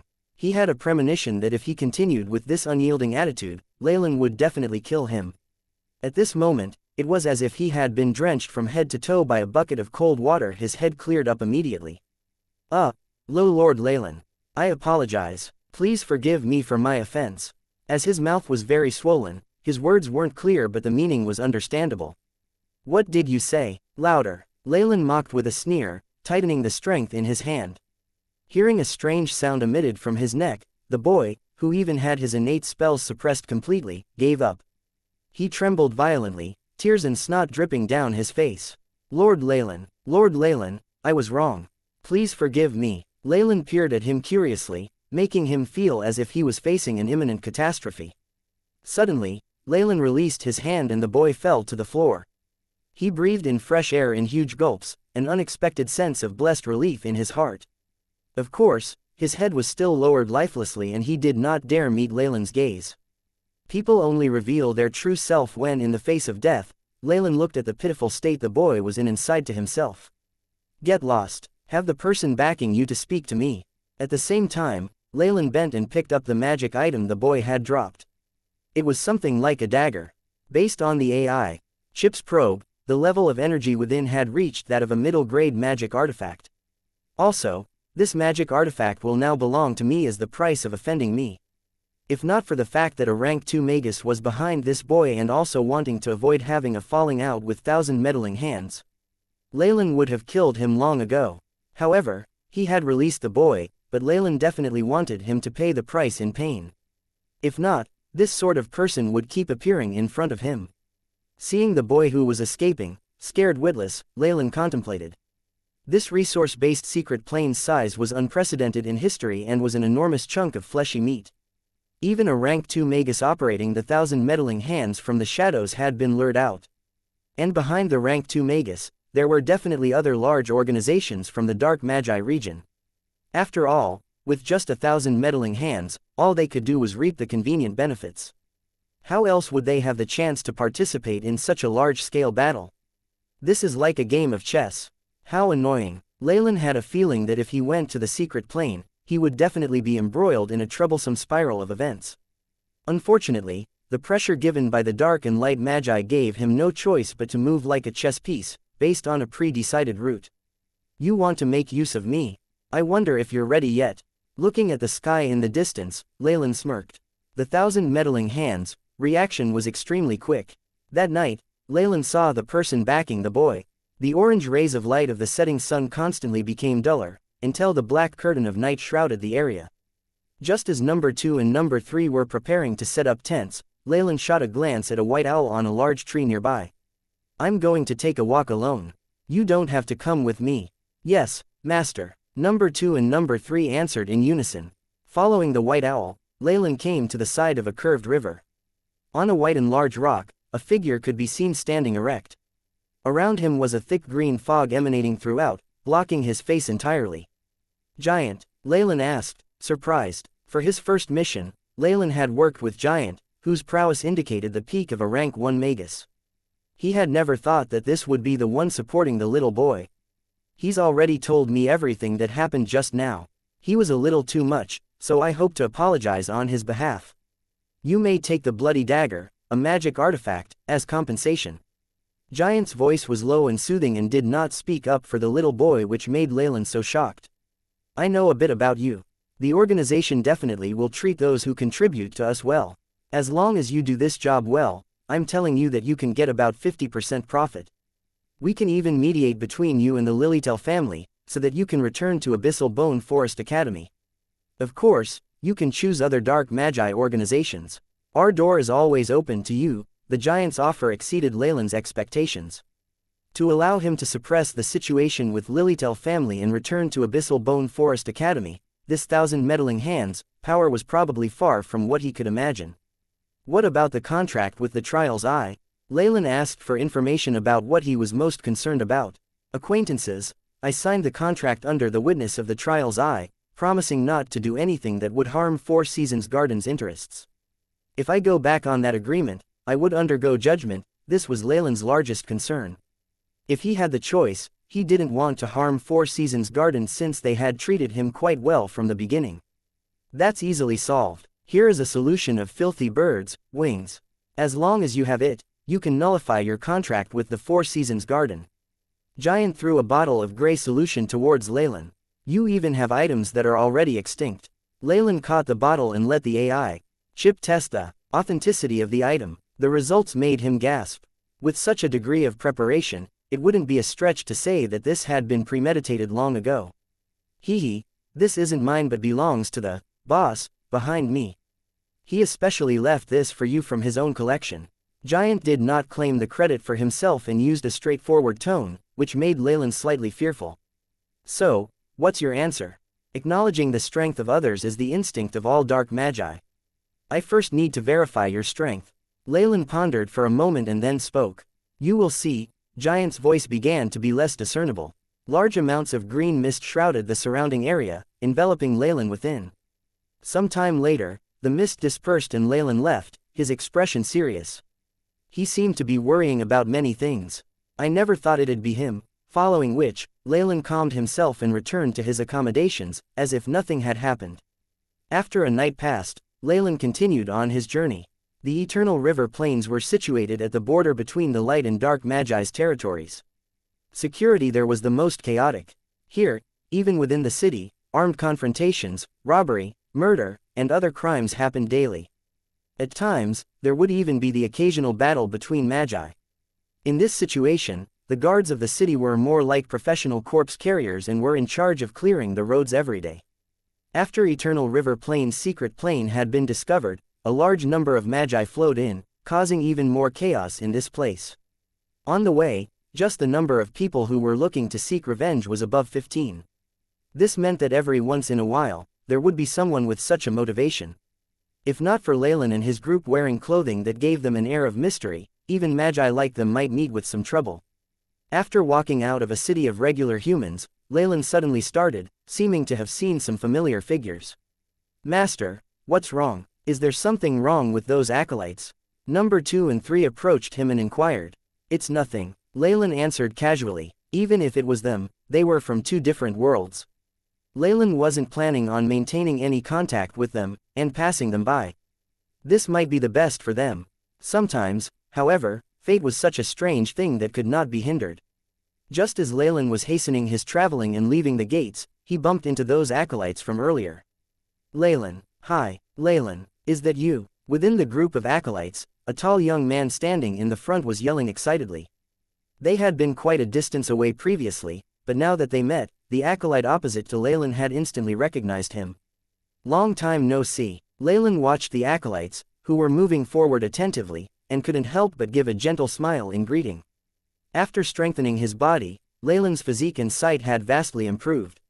He could easily see that out of all the acolytes, the one who had shouted was very tall and had a head of long golden hair, thick eyebrows, large eyes, and a high nose bridge. There was also a female acolyte with an exquisitely curvy body, silver hair and eyes like rubies. She constantly emanated an exotic charm. Leylin immediately recognized these two acolytes. They were the people he hadn't seen in ages: George and Bessida. But isn't George an acolyte at the Enia Ivory Ring Tower? Why is he together with Bessida, who's from Wetland Gardens Academy? This thought went through his mind for a split second before he was interrupted, as George had brought Bessida and the others to approach him. Leylin, it's really you. I thought I'd gotten the wrong person. George was a good friend that he'd made on that first journey in the beginning, and just like before, he affectionately gave Leylin a bear hug. Bessida, on the other hand, was twiddling her fingers at the side, seemingly embarrassed. At the beginning, she had caused much trouble for Leylin. Of course, after Leylin had viciously beat up her flower guardian, as a threat to her, this woman had become very silent. However, she was still able to pass the magician aptitude test and enter the Wetland Gardens Academy. Hi, Leylin. Bessida looked to be rather indifferent. Come here, Leylin, let me introduce you. This is Alexander. George pointed at a youth with reddish-brown hair. This here is Lana, and the beauty in pink clothing is our long-distance attacker Shira. After that, George introduced the two female acolytes beside him. Lana was all right, but Shira aggressively pinched the flesh on George's waist. He immediately let out exaggerated sounds of pain. It looked as if these two had a less innocent relationship. Leylin couldn't help but glance at Sheila more closely. She wore pink hunter gear that exposed a pair of milky white thighs. She was tall and carried a green wooden bow, looking to be a good match with George. Even Leylin had to admit that George had pretty good taste. Leylin, why aren't you introducing your two friends here to us? After saying that, George mock-punched Leylin's chest, which stunned him a little. He looked at his own attire and then responded. For the sake of convenience while traveling, Leylin and his two grand knights had on civilian clothing. After obtaining the old witch's spirit force compression method, he would also habitually conceal his energy waves, which indicated that he was an official magus. His two spiritually bound slaves were treated the same way. Hence, George and the others, who were still acolytes, obviously were unable to discover Leylin's concealment and treated him as a regular acolyte. These are my two friends. We met on the way and appeared to be going to the same place. They aren't very talkative and are a little antisocial. Leylin threw a sculpture of a wyvern into number 2 and number 3's hands. Take this and leave first. We'll meet at our destination. Upon receiving their master's secret instructions, number 2 and number 3 nodded and left on horseback. Leylin, it's best if you're warier when interacting with them. I always feel uncomfortable around them. George looked at the figures of number 2 and number 3 as they left, and he whispered to Leylin. Don't worry, I know my limits. Leylin nodded. Haha, let's not talk about this anymore. Leylin, we haven't met in 6 or 7 years, huh? This time, we have to drink to our heart's content. George naturally put an arm around Leylin's shoulder, and one could hear his excessive and proud laughter from miles away. Guess what? 2 years ago, I advanced and became a level 3 acolyte. Even my mentor complimented me for this. But it's not much, it can't be helped that I only have a 4th grade aptitude. Due to this chance meeting, Leylin and George dispelled all thoughts of leaving the city and returned inside. They found a small bar and prepared to reminisce. After 2 beers, Leylin had gleaned everything he wanted to know from George. George was obviously still a student of Enia Ivory Ring Tower, and so was his girlfriend, Shira. Bessida, Lana, and that guy called Alexander were all acolytes from the Wetland Gardens Academy. The reason for their trip here was to complete missions issued by their respective academies. George and Bessida knew each other well, so the two little teams naturally traveled together. We're in deep trouble. We were actually allocated a defense mission in which we must enter, as well as establish a presence in the Eternal River Plain's secret plane. George had a look of prolonged suffering on his face, and when they got to this topic, even Shira and Bessida looked gloomy. The secret plane was under the control of official magi, and a few acolytes like them wouldn't be able to create a tiny disarray within. They were but cannon fodder, and could die at any time. Leylin glanced at these people. In this group of 5 that had temporarily been banded together, George and Bessida were level 3 acolytes, and the other 3 had reached level 2.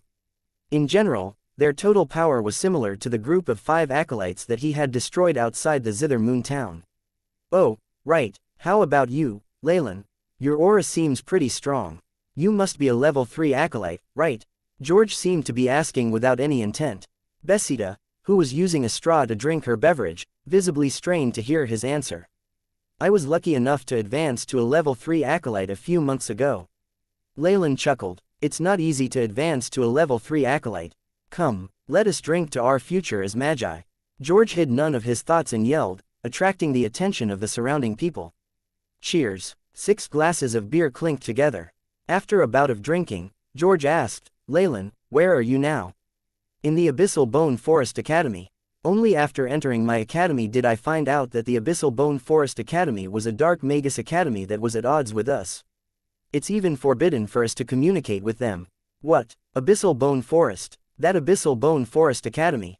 The moment the words came out of George's mouth, Lana and Alexander were like kittens who had had their tails stepped on, and jumped in shock. Shira didn't say anything, but the gaze in her eyes was more guarded when looking at Leylin. All right, don't be this tense. Leylin and I are good friends. He is different from other dark magi. Only then did George realize the slip of his tongue, as he stood and awkwardly gave a closure on the topic. George and Besida. Leylin rubbed his nose upon seeing the cautious expressions of the few people around him. In the Magus world, dark magi and light magi were archenemies. And in the Eternal River Plains, which was surrounded by the opposing forces on each side, not attacking after finding out Leylin was a dark magus showed the immense trust they had in George. I left the domain of the dark magi a few years ago and now live in Nightless City. Leylin thought and spoke a half-truth. I'm currently studying at Four Seasons Garden. See, I knew it. Leylin, you're brave and honest. How could someone like you be a cruel dark magus? George laughed out gleefully. Shira and the others appeared very embarrassed. The number of magi that had been killed by Leylin was not public knowledge, but those magi would have been furious after hearing George's words.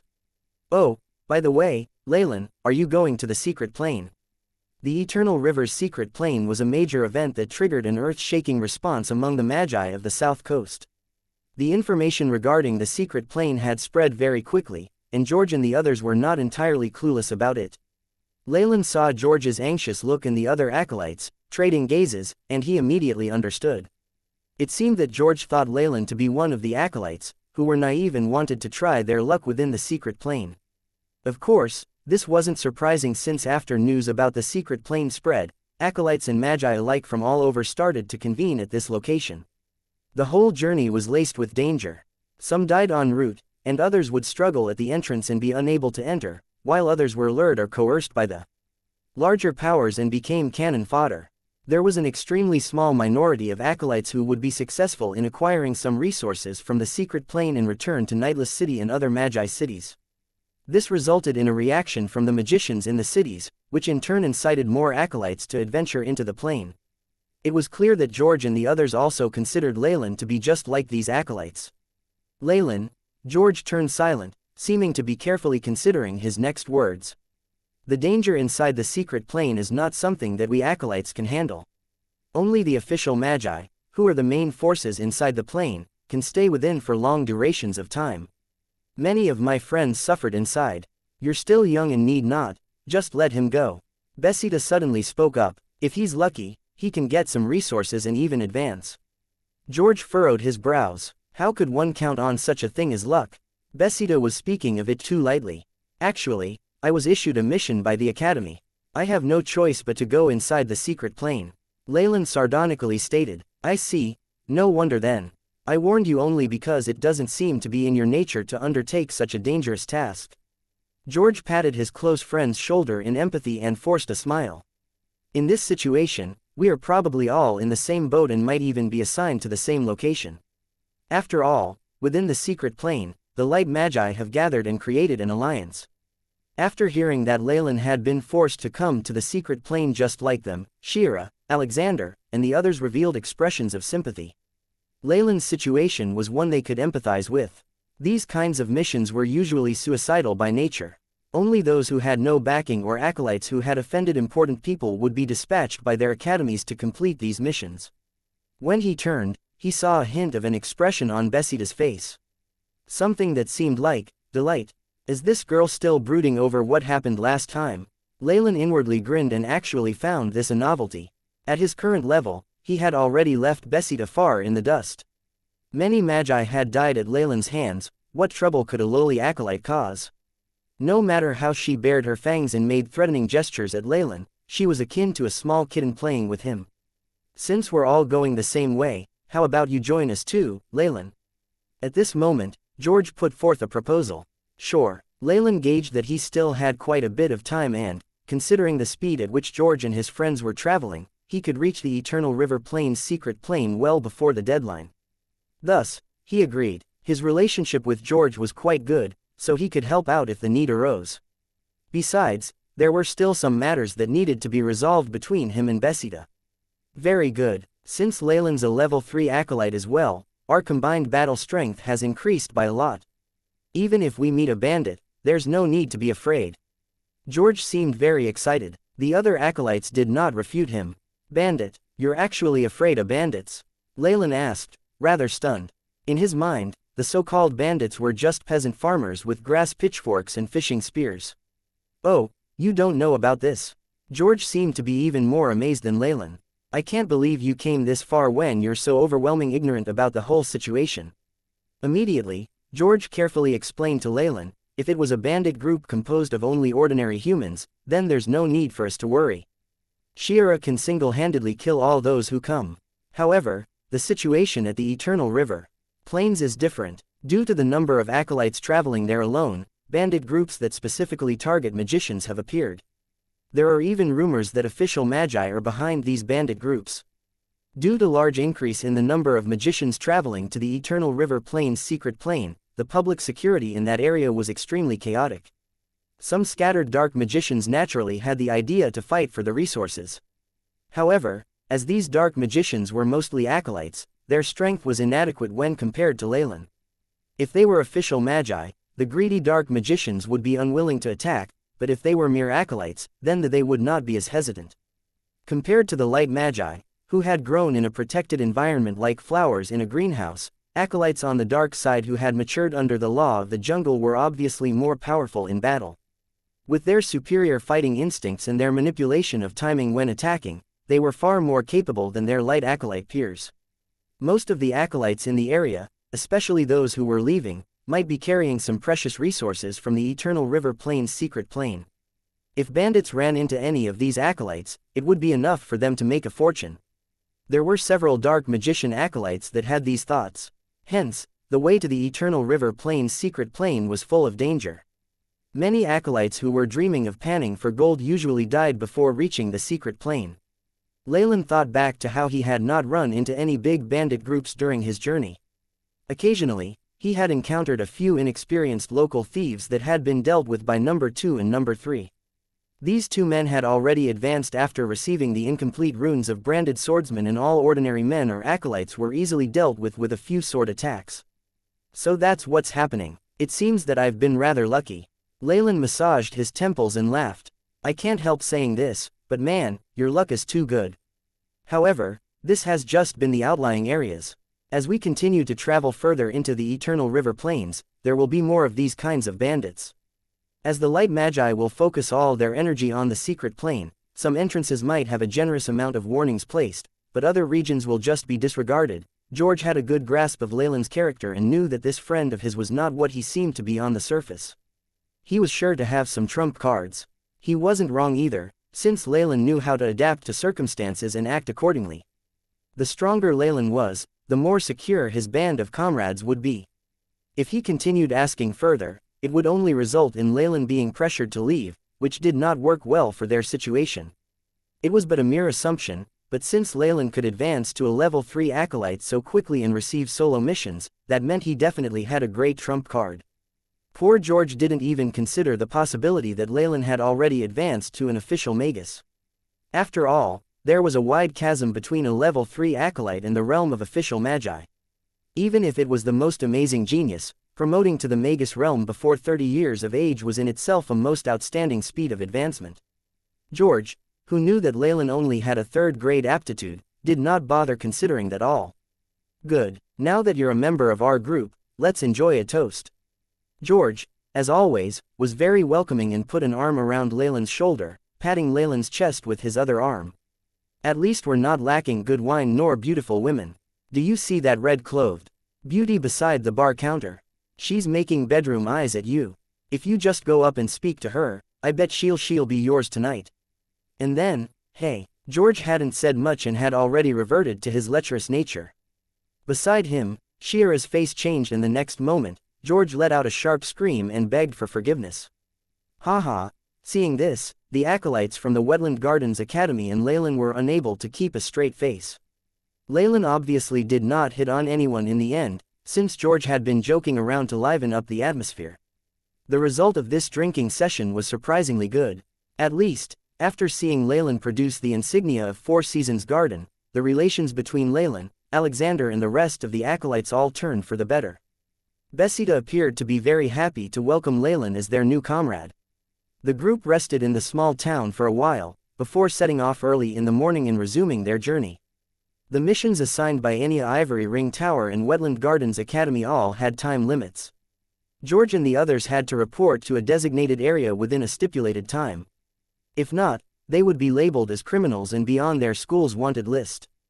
They were mere acolytes. If something like this were to happen, they would be finished for the rest of their lives. Hence, after receiving the mission, they could only obey the arrangements of the organization no matter how unwilling they were. There was little choice but to enter the Eternal River Plain's secret plane and accept the unknown fate their future held. Jammu, the azure blue sky was covered with white clouds, and there seemed to be no end to this wonderful sight. Beside a ramrod straight street, a winding, clear stream flowed. On the bed of the creek white pebbles and green fish could clearly be seen. As long as we go through this poem alley, we'll reach our destination. It's an entrance to Eternal River Plain's secret plane located in Merritt Canyon. It only takes a day for us to get there, so we can afford to stroll there. Should we find a place and take a rest? George looked at the yellow map drawn on parchment paper and produced a compass. He checked his bearings and spoke to Leylin and the others as he looked back. Stop, if it's that near, then wouldn't it be better if we went and rested there? Xianxia glared at George. This situation had already occurred multiple times within this small group. Every time George had a suggestion, Xianxia would vehemently shoot him down, and George would usually automatically give up. It was such a regular occurrence that even Leylin had become used to it. Perhaps only this kind of woman would be able to control a playboy like George. Leylin noted that George seemed to be enjoying this situation. Betrayal, on the other hand, had been silent the whole time. She did not give her opinion on anything, and were it not for her being the only level 3 acolyte from Wetland Gardens Academy, she might have been forgotten. All right, let's be on our way. Just as expected, upon hearing Xianxia's voice, George quickly raised both his arms and surrendered. Leylin rolled his eyes at him. Leylin was a little surprised as he looked at the other route in front of them. With Leylin's current spiritual force, he could clearly tell that not far away, there was a team of acolytes.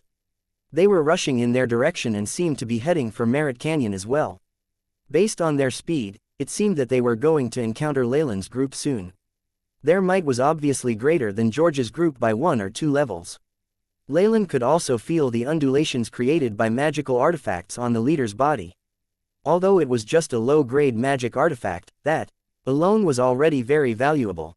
Only truly talented acolytes and the successors of large families were in possession of magic artifacts. The battle might of these acolytes was definitely at the peak of level 3, and besides official magi, they feared no one. About 3 minutes later, Xianxia's face changed. Be careful. Bourbon discovered that there are acolytes nearing us. As the one in charge of long-range attacks, Xianxia was naturally also the sentinel. Bourbon was an unusual owl that she was raising that could share its field of vision with her within a specific range. Acolytes. George's expression darkened and he cursed. F***ck. I hope our luck isn't that bad. Alert. Meeting foreign acolytes in the open wasn't something that could be ignored. There was a possibility that conflict between them could occur, and in such a scenario, the weaker party would usually be the victim. George issued an order. Betrayal and the others quickly understood that they were in danger. They gathered together and a few of them set up a simple defensive spell formation. The entire process was executed smoothly, indicating that they must have prepared and practiced beforehand.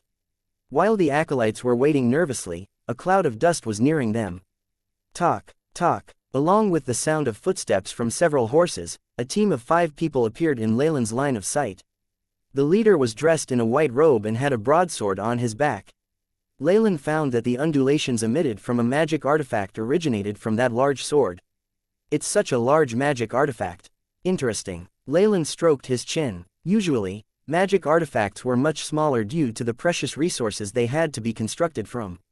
Though this huge magic artifact was only of a low grade, this was Leylin's first time seeing one that was so large.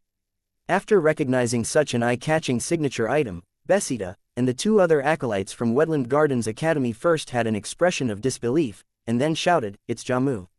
It's Senior Jamu. Oh, are you acolytes from Wetland Gardens Academy?" Leylin glanced at the 3 acolytes who left the defensive spell formation and went to receive the newcomers. A hint of a smile appeared on Besida's face. With the added bonus of her natural beauty, her smile caused the acolytes behind Jamu to be stunned for a moment. Clop, clop. The group pulled on their reins, and with a wave from their leader Jamu, the 5 dismounted. Their actions were precise as if they were from the military. "Are you acolytes from the academy?" Jamu, the leader, was a tall man with fair skin. He was a head taller than George and had blue hair. There was a red mole between his brows. "Yes, Senior Jamu, we even met once at Professor Clarentino's cocktail party." Upon seeing such a famous character, Alexander and Lana were rendered speechless and could do naught but hide behind Besida.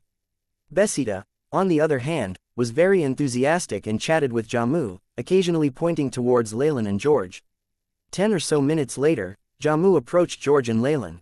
"George, and this is Shira." Jamu raised his chin, arrogance evident in his eyes. "I've heard about you from Besida. As thanks for helping them, I permit you to follow behind us to Merit Canyon." Jamu looked at them condescendingly, as if pitying them. Senior Jamu is one of the 10 strongest in the academy in terms of battle power.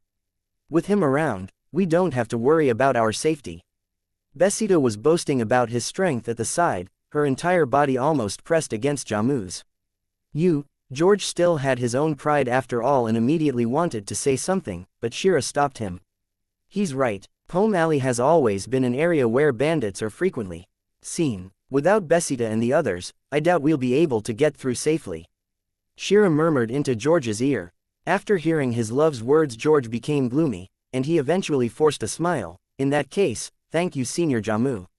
"HMPH. Jamu nodded reservedly and looked at Leylin. "As for you, the dark magus from before, during these sensitive times, our group does not welcome you. You can't do this." Leylin is an acolyte from 4 Seasons Garden, and has long since broken all ties with Abyssal Bone Forest Academy. George hurriedly brought up, "What credit do magicians who grew up in that sort of environment have to speak of? Who knows, perhaps his status as an acolyte of 4 Seasons Garden was gained with unethical methods." Jamu laughed icily. "I do think there's a large chance of him being a spy deployed by dark magi, and we need to check his belongings." Behind Jamu, a freckled acolyte yelled, "Besida, what do you think?" Leylin watched her with a hint of interest. "I'm sorry, Leylin, though we once walked the same path, the safety of our companions is the priority now." Besida seemed to be in a tough spot struggling with this decision. "Do you have anything else to say?" Jamu crossed his arms. While Alexander and Lana didn't think Leylin was an enemy, but in front of Jamu, they didn't dare say anything. As for George, Shira had pulled him back. For some useless revenge. Leylin stared at Besida. "How stupid, but it seems like I don't have to take care of you myself." "What do you mean?" Jamu was confused by Leylin's words and Leylin's attitude irked him. A bright radiance caused by magic appeared instantly from Jamu's body, which made the atmosphere become serious. Whoosh! An acidic flying dart shot out, striking the arrogant freckled acolyte. She. Along with the terrifying sound of corrosion, the acolyte melted into a pile of flesh, and red and green liquid under the gaze of the surrounding acolytes.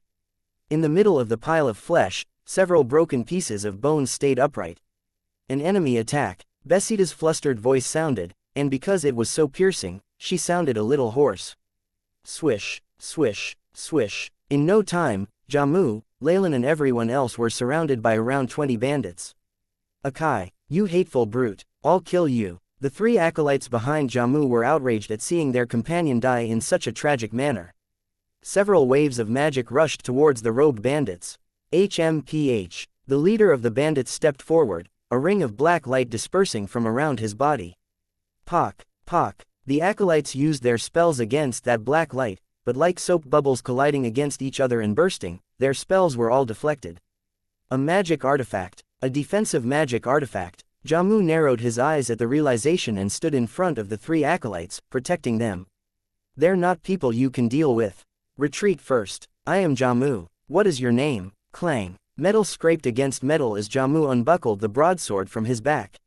He held it with one arm and faced the robed bandit leader and asked for the enemy's name. Hee. Amidst strange giggles, the leader made his move. Boom. A layer of the ground separated, soil and rocks were suspended in the air, converging into the shape of a beast. Its jaws were wide open as it snapped at Jamu. Ha! A silver-white light flashed in the air as Jamu waved his hand. A single line sliced towards the beast.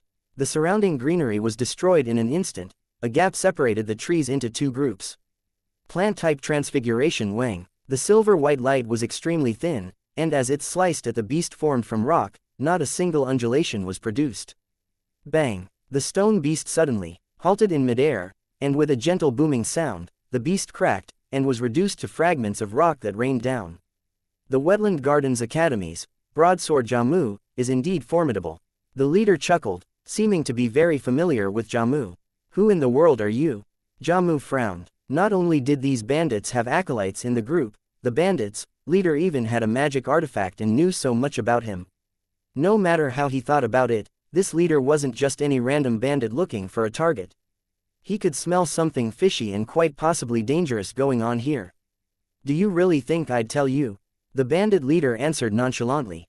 There should at least be a transmitting spell formation on you. The moment I expose anything about myself, the Wetland Gardens Academy will automatically have a record of it. Am I wrong? While he spoke, rays of black light emerged in the area surrounding him. The black lights converged, forming warriors in armor. Their skulls were jet black. These are my darkness fighting troop that I especially prepared for you. Each dark warrior's might is at least 15 degrees. How about it? Enjoy the experience. Amidst the manic laughter, the black armored warriors roared and rushed forward, trapping Jamu between them. Seeing the more than 10 dark warriors, Jamu's face fell. Although this large magic artifact of his was very powerful, its energy consumption rate was equally enormous. It was obvious that this bandit was intending to use cannon fodder and force him to use up his magic and spiritual force. No matter how amazing an acolyte was, once his or her magic and spiritual force were depleted, he or she would only be trampled on. Kill off the other acolytes. All items will belong to you. The black-robed bandit leader hid behind the rows of dark warriors to stay protected and pointed towards Leylin and the other acolytes.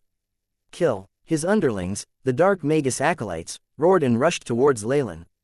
Damn it, try to prolong the fight. Once Senior Jamu takes care of the opposing leader, we'll be safe. Besita clenched her teeth and spoke to the acolytes behind her. At the same time, she glanced towards Leylin's direction. Let's form an alliance. Otherwise, none of us will be able to survive. HMPH. George knew her suggestion was reasonable, but couldn't help but snort in reply. He wasn't stupid and naturally knew what had just happened.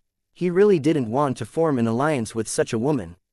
However, his rational side told him that this was the best way to get out of this difficult situation. George. Shira cast a worried glance at George. She had already readied her bow, which had been on her shoulder, and positioned it at her front. Leylin, let's do it. George saw that the bandits were quickly closing in and unwillingly bellowed. The muscles on his body bulged bit by bit, and in an instant, he turned into a giant that was more than 3 meters tall. At the same time, his skin had turned green, matching with the veins on his muscles that looked like connected earthworms. Leylin suddenly thought of the Incredible Hulk, a figure he was familiar with in his previous life.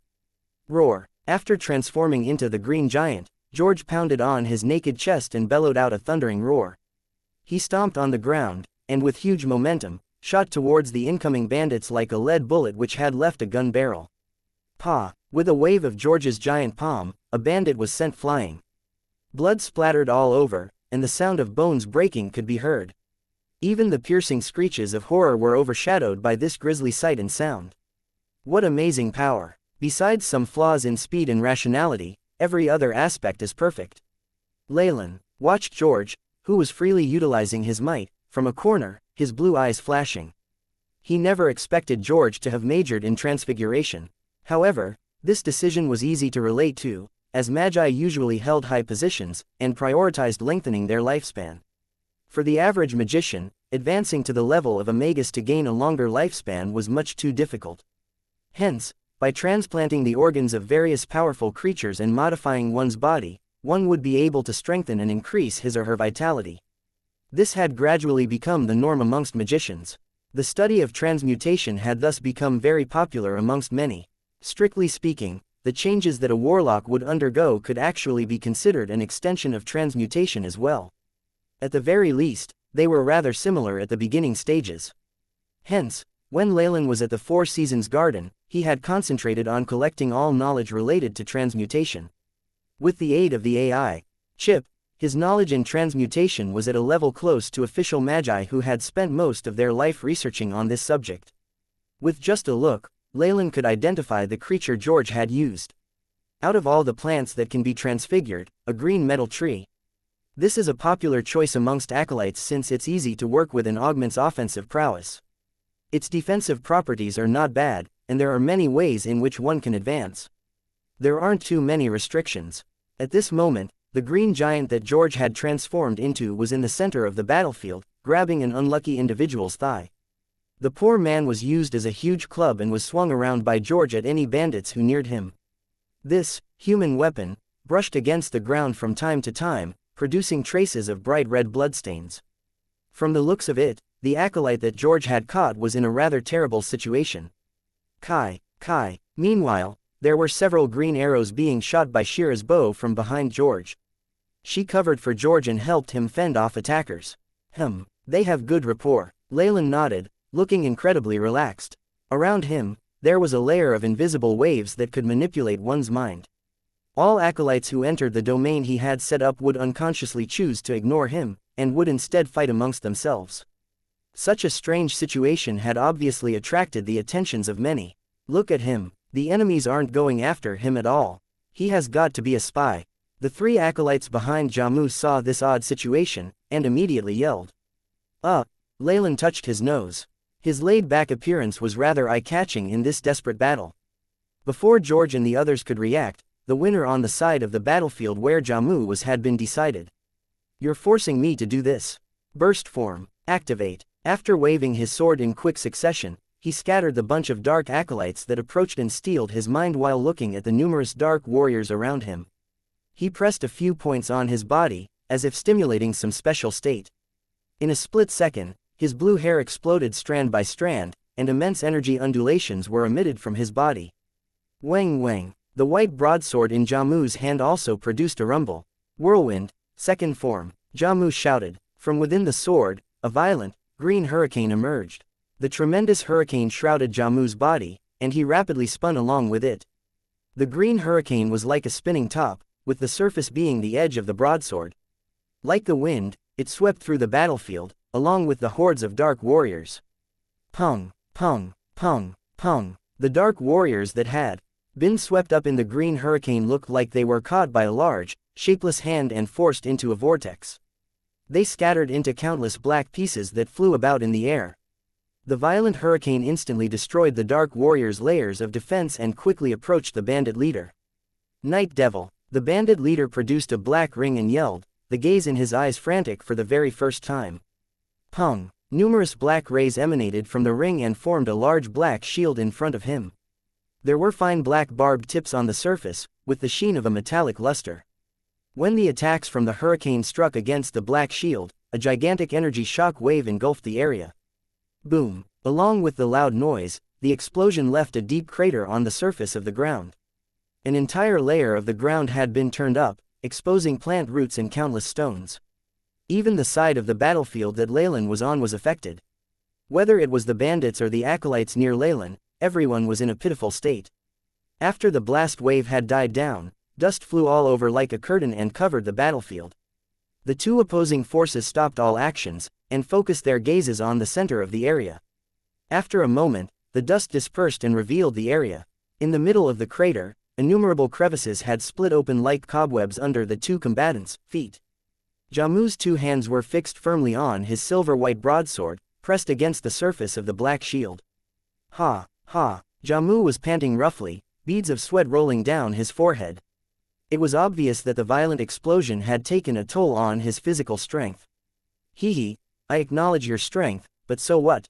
You've probably used up all your spiritual force at this point, no? I wonder how much energy is still left in the reserves of that large sword of yours. The bandit leader snickered. With the sounds of his laughter, the black light from the shield began to suppress the sword. The strain could be seen on Jamu's expression as the broadsword was gradually forced backwards by the shield. Jamu Senior Jamu. The acolytes who had come with Jamu murmured worriedly, their voices breaking. Jamu won't actually lose, right? He's the #1 genius acolyte of the academy. Besita's little face had turned pale as she scanned the surroundings. Hehe, I'll bring your head back, hang it in my bedroom, and treat it as my most treasured collection item. The bandit leader snickered complacently. Unfortunately, you're the one who's going to lose. Furthermore, I'll be the one stepping over your body as if I'm stepping over stones. A dark magus. Jamu's face turned red and he suddenly shouted, third form. An instant later, blood oozed from his skin. The great amount of blood soaked into his clothes, staining it red. His whole body currently looked as if he had just been fished out of an ocean of blood. With his blood bubbling up, a shocking amount of terrifying spiritual force was also sent out from Jamu's body suddenly. The large sword in Jamu's hand immediately turned a bright red color, and its radiance momentarily grew by several meters. Pong! The bandit leader's black metal shield was broken into pieces by the blood-red sword. Following which, Jamu swung the sword in his hands and aimed a fierce chop at the black-garbed bandit leader. She. The black-garbed bandit leader was sent flying by the attack, and the black ring-shaped magic artifact on his body shattered into pieces in midair. It then turned into fine dust, which drifted off with the wind. Good work, Jamu. You truly are worthy of being called Senior Jamu. Witnessing this scene, all the other people from the Wetland Gardens Academy immediately began to cheer. Jamu, on the other hand, immediately turned around with his sword aimed at the remaining bandits. Apparently, he had planned to dispose of all these enemies in one breath. After all, the third form also placed a heavy burden on him and had other troublesome after effects. Jamu is the best, Besita said, seeing Jamu's unusual power. She blushed, stars flashing in her eyes. Pieces of trash, you have forced my hand. Suddenly, a strange hoarse voice could be heard. After hearing this voice, the bandits, who had been arrogant up until a moment ago, kneeled down as if they had seen God, their bodies slightly trembling. Following this voice, a huge black palm appeared in midair and slammed at Jamu, just like someone swatting a housefly. Thump! The black palm merely swatted, yet the blood-red sword in Jamu's hand was sent flying. Soon after, a fist struck out. Jamu's chest caved in, and he spurted out a large amount of blood as he was thrown back. An Afi, official magus. Lying on the ground, Jamu's expression was one of incredulity, and then he lost consciousness. Official magus. Besita's expression paled, and she felt limp and collapsed as if the bones in her body had been removed. We are finished. Although they had heard that there was a dark official magus hiding in one of the many bandit groups, they had not anticipated that they would encounter this particular one. This was a high and mighty magus. Would he even put their small group of acolytes in his eyes? Unfortunately, the reality was cruel, and what one least expected would always happen. The dark magus was clothed in a black robe with golden accents, and with a black fog obscured his appearance, he instantly appeared in front of them. Woo. George issued a loud howl and faced the dark magus head-on. Though powerful, George's gigantic green form caused side effects such as losing rationality for an indeterminate period randomly. This effect was more obvious when the body was transformed. He instinctively rushed towards the middle of the battlefield, heading for the dark magus who was immensely pressuring him. George, don't! Shouted Shira, with a look of despair on her face. A lowly acolyte dares to attack this mighty Lord Magus. The dark magus sneered. A dangerous green phosphorescent claw from an unknown beast latched onto George. Poochie. Suddenly, raging black fireballs struck this strange claw. The raging black fireballs seemed to fill the sky and dyed it a dark black. This was merely a green claw, and though it tried to persist within the black flame, it was burned to ashes within a few seconds. Who was that? The dark-gowned magus asked in rage.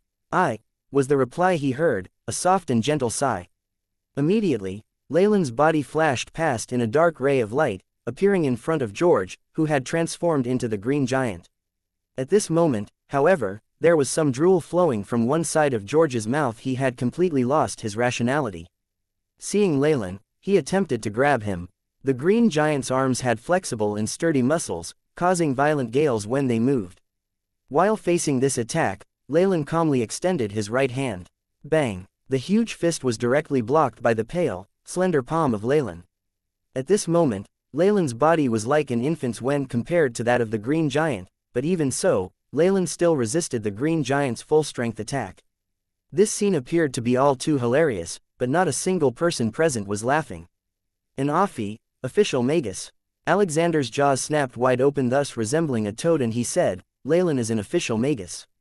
My heavens, how foolish were we!" Lana and the other acolytes also were gaping foolishly. As for Besida, this woman had basically become paralyzed on the ground. In short, she was unable to say anything. The only one who looked happy at all was Xianxia. Currently, George was on the ground, bound by many black chains which sprouted from the ground underneath Leylin. Following which, the transformation of George's body seemed to be undergoing a change. It began shrinking while emitting steam. He gradually shrunk, and later regained the build of an ordinary man. Xianxia hurriedly approached and helped remove the black chains from George's body. George was in a coma, and his body was involuntarily twitching. He looked terrible. His face still had large patches of green, and his lips had lost their color. My lord, I request that you save him." Xianxia clasped George's face, a harried look on her own face. "No need to worry. This is only a biological rejection from the cells of a green metal tree. It is very easy to solve." A milky white beam emitted from Leylin's palm, which was then irradiated onto George's face. When the milky white beam turned into thin white rays that bored through George's nose and ears, the green patches on his face vanished at a very quick speed. A few seconds later, George assumed a serene expression, like an ordinary sleeping person. After handling George, Leylin slowly stood up and saw the magus in the black fog waiting at the side. "I truly didn't expect that I would run into an official magus here." The voice of the dark magus, whose face was wrapped in fog, sounded out. This voice belonged to neither a male nor a female. It was clearly a fake voice. "I, too, didn't expect that I would meet a dark magus while taking a stroll after concealing my identity," Leylin stated flatly. Even though he had participated in a lot of raids and other such missions with the Thousand's meddling hands, that was only for dealing with goals that had a degree of difficulty similar to raiding the Enya Ivory Ring Tower. As an official magus, resorting to being a bandit and robbing acolytes was something he couldn't do. It seemed that the dark magus who was facing Leylin was poverty-stricken. His strength, spiritual force, and the energy waves fluctuating from his body seemed comparatively weak. He must have recently broken through. His spiritual force and elemental essence conversion were also very low. "In that case, I will give you some face and let them all off." The dark magus quickly spoke up. Due to the lack of benefits, no magus in their right mind would battle an enemy at the same level as themselves. "Thanks," Leylin replied in a faint voice. While he was considering that the enemy might go on ahead, the other dark magus said, "Additionally, I have some exclusive information regarding the Eternal River Plain's secret plane. Do you want to hear it?" News about the Eternal River Plain's secret plane. Doubtful, Leylin glanced at this dark magus, sizing him up. Based on the enemy's strength, it would not be possible for him to have gathered any information. When he came across such lucky opportunities, Leylin generally maintained extreme caution. Not bad. However, Leylin still agreed, wanting to see what this dark magus was trying to pull. "You should leave first." The magus in a black robe spoke to the horde of bandits, who were lucky to have survived. "Yes, my lord." All of the bandits present immediately moved around wildly in their fright, and before one could blink, they had already disappeared. Heavens! They had believed they would be raiding only a group of acolytes, and they did not think that they would unexpectedly find an official magus within this group. Moreover, seeing the attitude of their true leader, the other party's strength must have truly been very terrifying. If a person like Leylin were to be in a bad mood, killing the bandits would be as difficult as dealing with an ant. Thus, these bandits helped the fallen acolytes get up, and disappeared like the wind, leaving a mess behind. "You all wait here for me." Leylin saw that after he had spoken, all the acolytes in his group bowed their bodies, including Besida. These acolytes had picked up this habit within their academies. Towards a magus, they were required to show extreme respect and caution. Otherwise, they would be severely punished. Seeing this scene, Leylin inwardly smiled and immediately left with the black fog-masked Dark Magus. "Can we speak here?" After the Dark Magus had reached a faraway place, Leylin shouted, making the Dark Magus halt. "Finally, what is the news that you have? If what you say is really valuable, then no matter how many magic crystals or whatever else you want in exchange, I will not be stingy with it. It is not very secure here. I need to bring you to a place where no one will be able to eavesdrop." The Dark Magus began explaining. "Is that so?" Leylin was suspicious, but he still went along with this Dark Magus. "We're here now." The Dark Magus led Leylin to a strange pile of scattered stones. "I set up an isolation spell formation here that will ensure that all we say will stay private, and nobody will be able to listen in on our conversation." The Magus, whose face was concealed by dark fog, and could not have his or her gender identified, went straight for the middle of the pile of stones. Leylin, on the other hand, hesitated and stopped in his tracks. "What's wrong? Do you not believe me?" The Magus surrounded by black fog questioned. "Detonation. As much as I would like to enter, I would like to first know why I am seeing offensive and restraint runes inside the spell formation. Not even one isolation energy rune is in the formation." Blue light flashed in Leylin's eyes as he stopped in front of the formation and looked at the Magus within the black fog. "To think that you would still find out after all." The Magus in the dark fog smiled wryly, and his voice turned much gentler. It belonged to that of a young woman. Leylin actually recognized this voice. "It can't be helped since I've never really swindled anyone before." The woman forced a laugh and dispelled the black fog that concealed her. The fog dispersed, revealing an ordinary female face. Though she wasn't that pretty, her eyes were extremely gentle and there seemed to be ripples within them, making her unforgettable.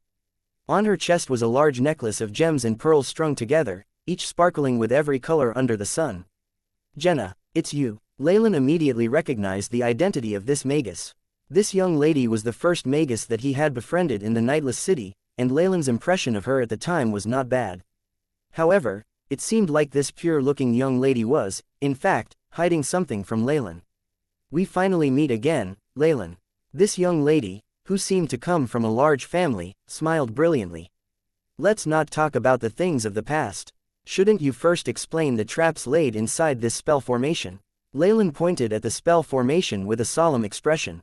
He had been traveling in secret, and even though he had been on alert, he had been followed by this young woman in disguise and did not realize it at all.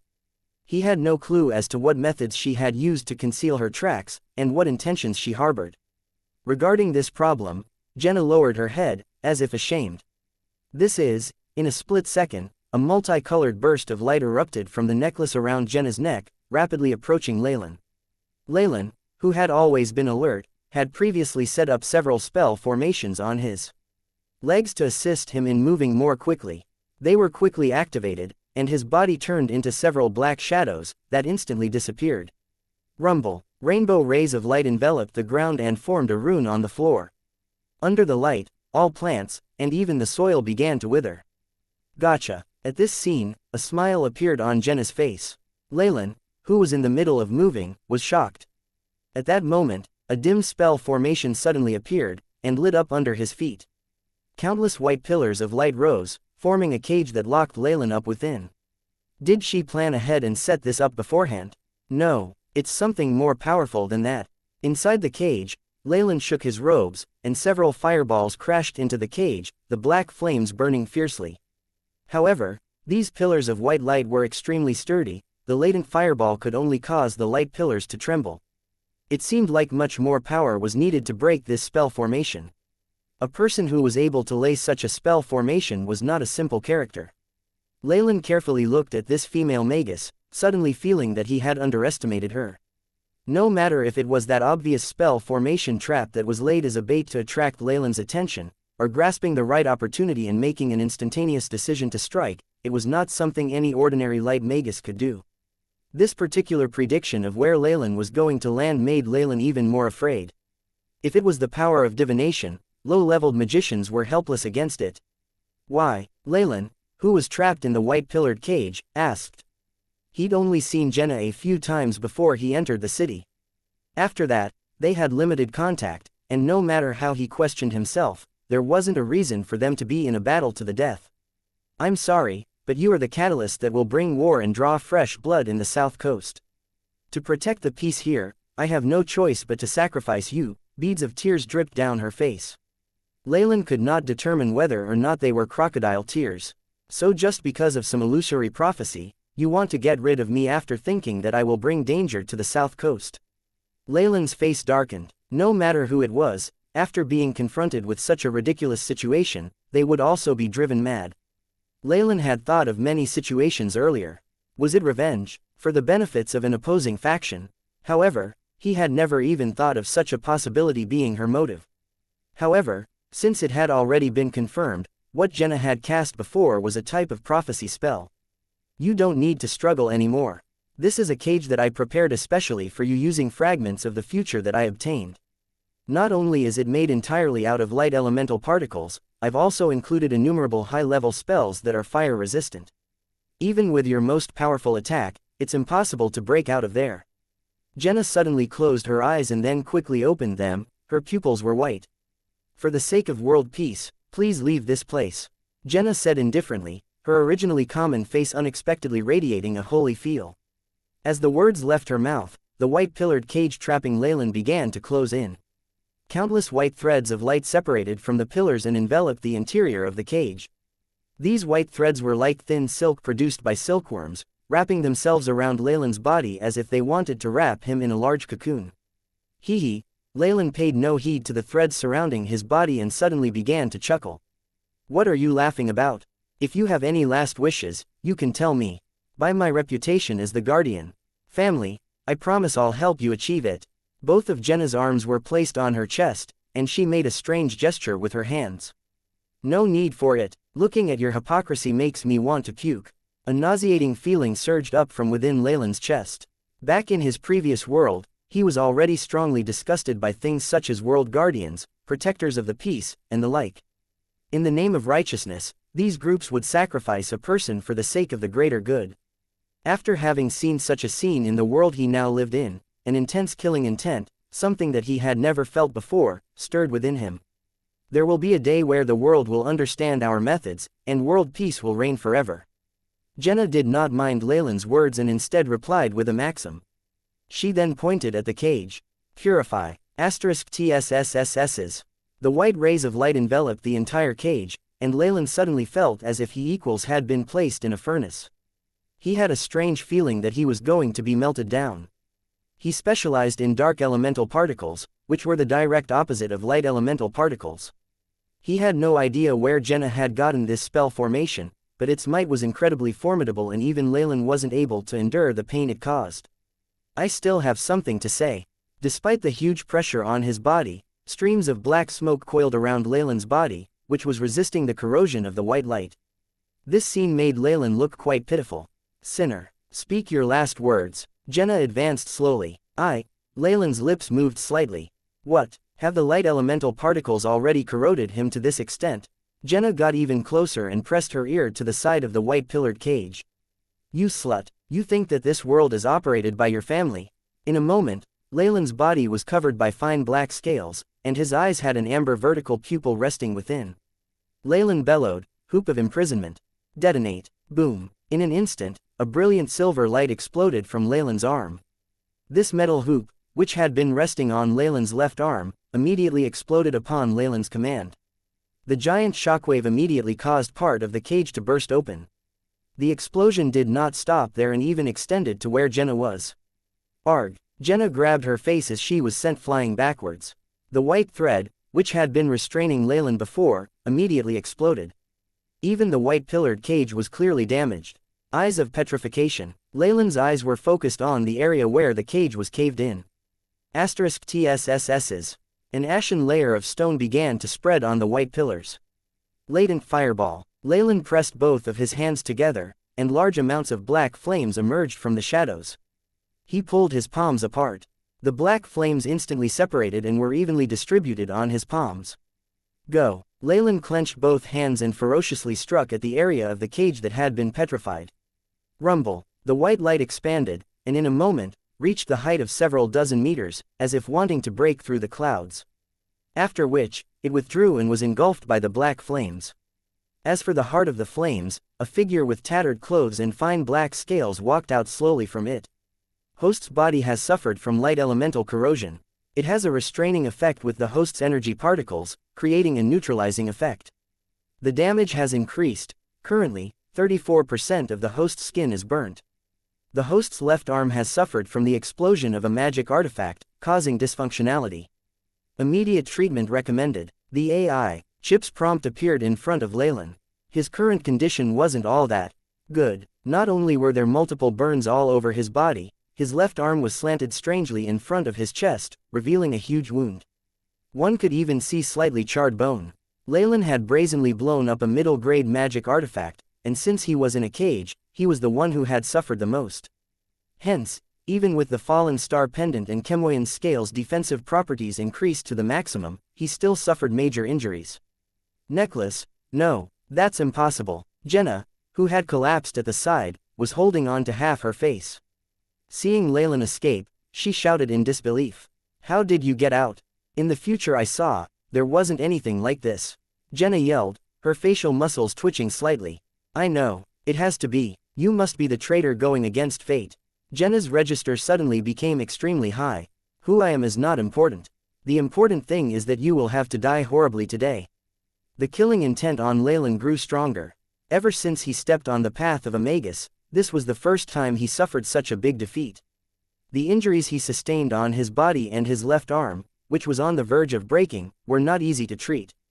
His upcoming mission in the secret plane had now become more precarious. At the thought, the fury in Leylin's heart became more vigorous. Bitch, I want you to know the price of offending me. Leylin roared, and used his right arm, the only one that was still in good condition, to viciously claw at Jenna. Streams of rope-like black smoke emerged from the ground, followed the ground, and climbed towards Jenna. Guard! Jenny grasped the large, thick necklace around her neck. A red gem brightened and a huge lava fireball generated in front of Jenna, rushing towards the black smoke. Boom! A huge energy wave was emitted, the scalding molten lava scattering in all directions, creating large black holes in the ground. Even if you have all the spells prepared in that necklace today, it won't be able to save you. Leylin's eyes glinted coldly. Several black fireballs were shot out instantaneously, and merged into the air as one collective fireball. The immense energy waves momentarily exploded with might which reached 51 degrees that immediately burnt a huge pit in the ground. Latent fireball. Leylin pointed at Jenna. The giant fireball seemed to set like the sun, projecting over Jenna's position. Before the black flames descended, more sweat trickled on Jenna's face, which was ever paler than before. Frost. Jenna gritted her teeth, spitting out a character of the Byron language from her mouth. At that moment, the necklace around her neck continuously emanated ice magic energy waves as it produced a series of white rays while the pearls emitted light one after the other. The white rays formed a dozen huge ice shields in front of Jenna. The large, translucent white shields could clearly reflect the surroundings. The black fireballs from before flew down from the air, and in a flash, struck these ice shields. Water vapor was being emitted. A distance away from the fireballs, the water vapor quickly condensed into water droplets and ice chunks that fell to the ground. After everything had settled down, the frost shields that were in front of Jenna and the latent fireball had already disappeared without a trace. In the mist, a black figure appeared within. Leylin, whose body was lined with the fine scales of Chemoyan, immediately charged to where Jenna was. She. The layer of icy defense coming from Jenna's necklace was immediately crushed by Leylin's right hand. At the same time, he knocked Jenna away with his body. Pa! Leylin's shoulders crashed with a huge impact on Jenna. Chi. A layer of milky white light appeared on Jenna's robes, enveloping her whole body. This was Jenna's innate defense spell. It had finally erupted at the most crucial moment.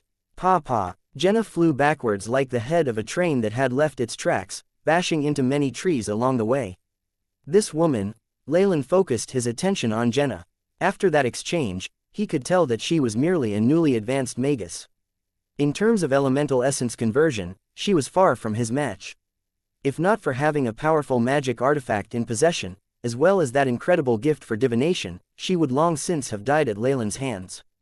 As long as she was given time to set up formations, she could quickly come up with methods that were specifically catered to her enemy's weakness, like that incredible white pillared cage that had trapped him. Even a rank 1 magus at his peak would be in trouble. Enemies with prophesying spells are the most troublesome. I was fortunate enough that her prophecy did not go as planned, but it's unlikely that I'll get so lucky again. Leylin's eyes turned cold as ice. The thought that there was an opponent that was operating behind the scenes with prophesying skills left a bad taste in his mouth. Having this happen once was one time too many. Never had his killing intent reached such an urgent degree. Shadow stealth. Leylin tenaciously glared at Jenna, who had crawled up. The scales on his body flickered and gradually became translucent, and he vanished into the air. He had decided to go all out when dealing with Jenna, and he made it his mission to ensure that this damned woman remained here forever. Seeing Leylin disappear into the air, Jenna's expression became even more serious. She currently felt Leylin's determination to kill her. She was born intelligent, and with her high-grade meditation technique and her strengthened sixth sense, her instincts told her that if she made the slightest mistake then she would be the one that died today.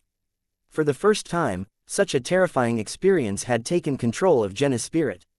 Deep down in her heart, her willpower, which could not be shaken, had slowly given in. For the first time, Jenna felt that it was a very bad decision to come out here alone to assassinate Leylin. This fear and regret were like a poisonous snake which was continuously gnawing at her already weak mental fortitude. At this moment, a pink heart-shaped gem exploded inside Jenna's necklace. Jenna seemed perplexed at first, but very soon her will was strengthened. It's a hallucinatory spell, with some psychological coercion. Jenna's face turned red. Despicable. Boom. A black figure appeared in front of Jenna. With his right hand clenched into a fist, Leylin struck the defensive membrane from Jenna's innate spell. Pa! This innate spell was not in its best condition from its previous consumption, and with Leylin's iron fist, it was shattered into countless white spots, dissipating into the air. Leylin's right hand was able to grab Jenna's right arm without any obstructions. Ka-cha! A bone-crunching sound was made, and Jenna's right arm had been torn off by Leylin. Arg! The muscles on Jenna's face contorted in pain.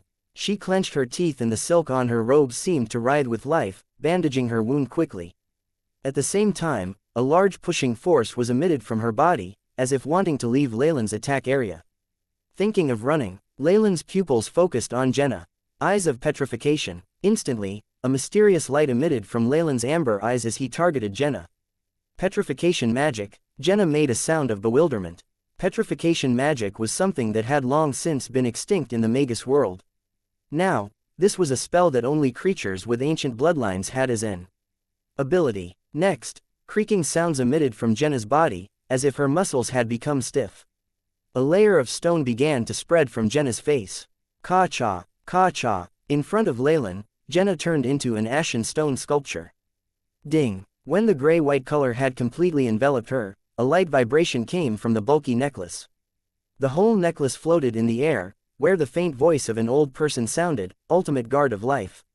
Activate. Light. Dazzling light shone and enveloped the region in an instant. After Leylin opened his eyes, the stone statue in front of him had already crumbled. Jenna who was within had disappeared, leaving behind only a pile of petrified skin. After casting this final spell, that bulky necklace lost all of its powers. Ka-cha, ka-cha. A layer of petrified stone suddenly emerged on the surface of the necklace. The necklace had turned into stone, fallen to the ground, and shattered into pieces. This is a substitution spell. Leylin's expression turned even more solemn. This necklace contained so much power and even concealed a final body substitution spell. An extremely large organization must be behind Jenna. After realizing this situation, the killing intent in Leylin's heart grew even stronger. You won't be able to run from me. Leylin inhaled deeply, where blue light appeared in his eyes immediately and scanned the surroundings. Several dozen seconds later, Leylin's brows furrowed and hurried towards a certain direction. I have to hurry and leave. Jenna grabbed at the stub of her torn arm and rapidly traversed through the woods. The family heirloom necklace was destroyed, yet I wasn't able to get rid of him. Jenna was very dejected. The necklace from before was an heirloom, and for it to be destroyed while it was in her possession was a huge blow to her. Damned heretic, traitor of fate, there will come a day that I will punish you. Jenna pledged inwardly. Found it. Something that sounded like the devil's voice rang in her ear, and a vicious hot air brushed against her. Jenna quickly pounced to the side. Boom! A huge explosion sounded at the place she had been at, sections of the ground and plants flying everywhere. Meanwhile, Jenna suddenly smelt something very sweet and immediately after, her entire body became numb and she collapsed to the ground, unable to move.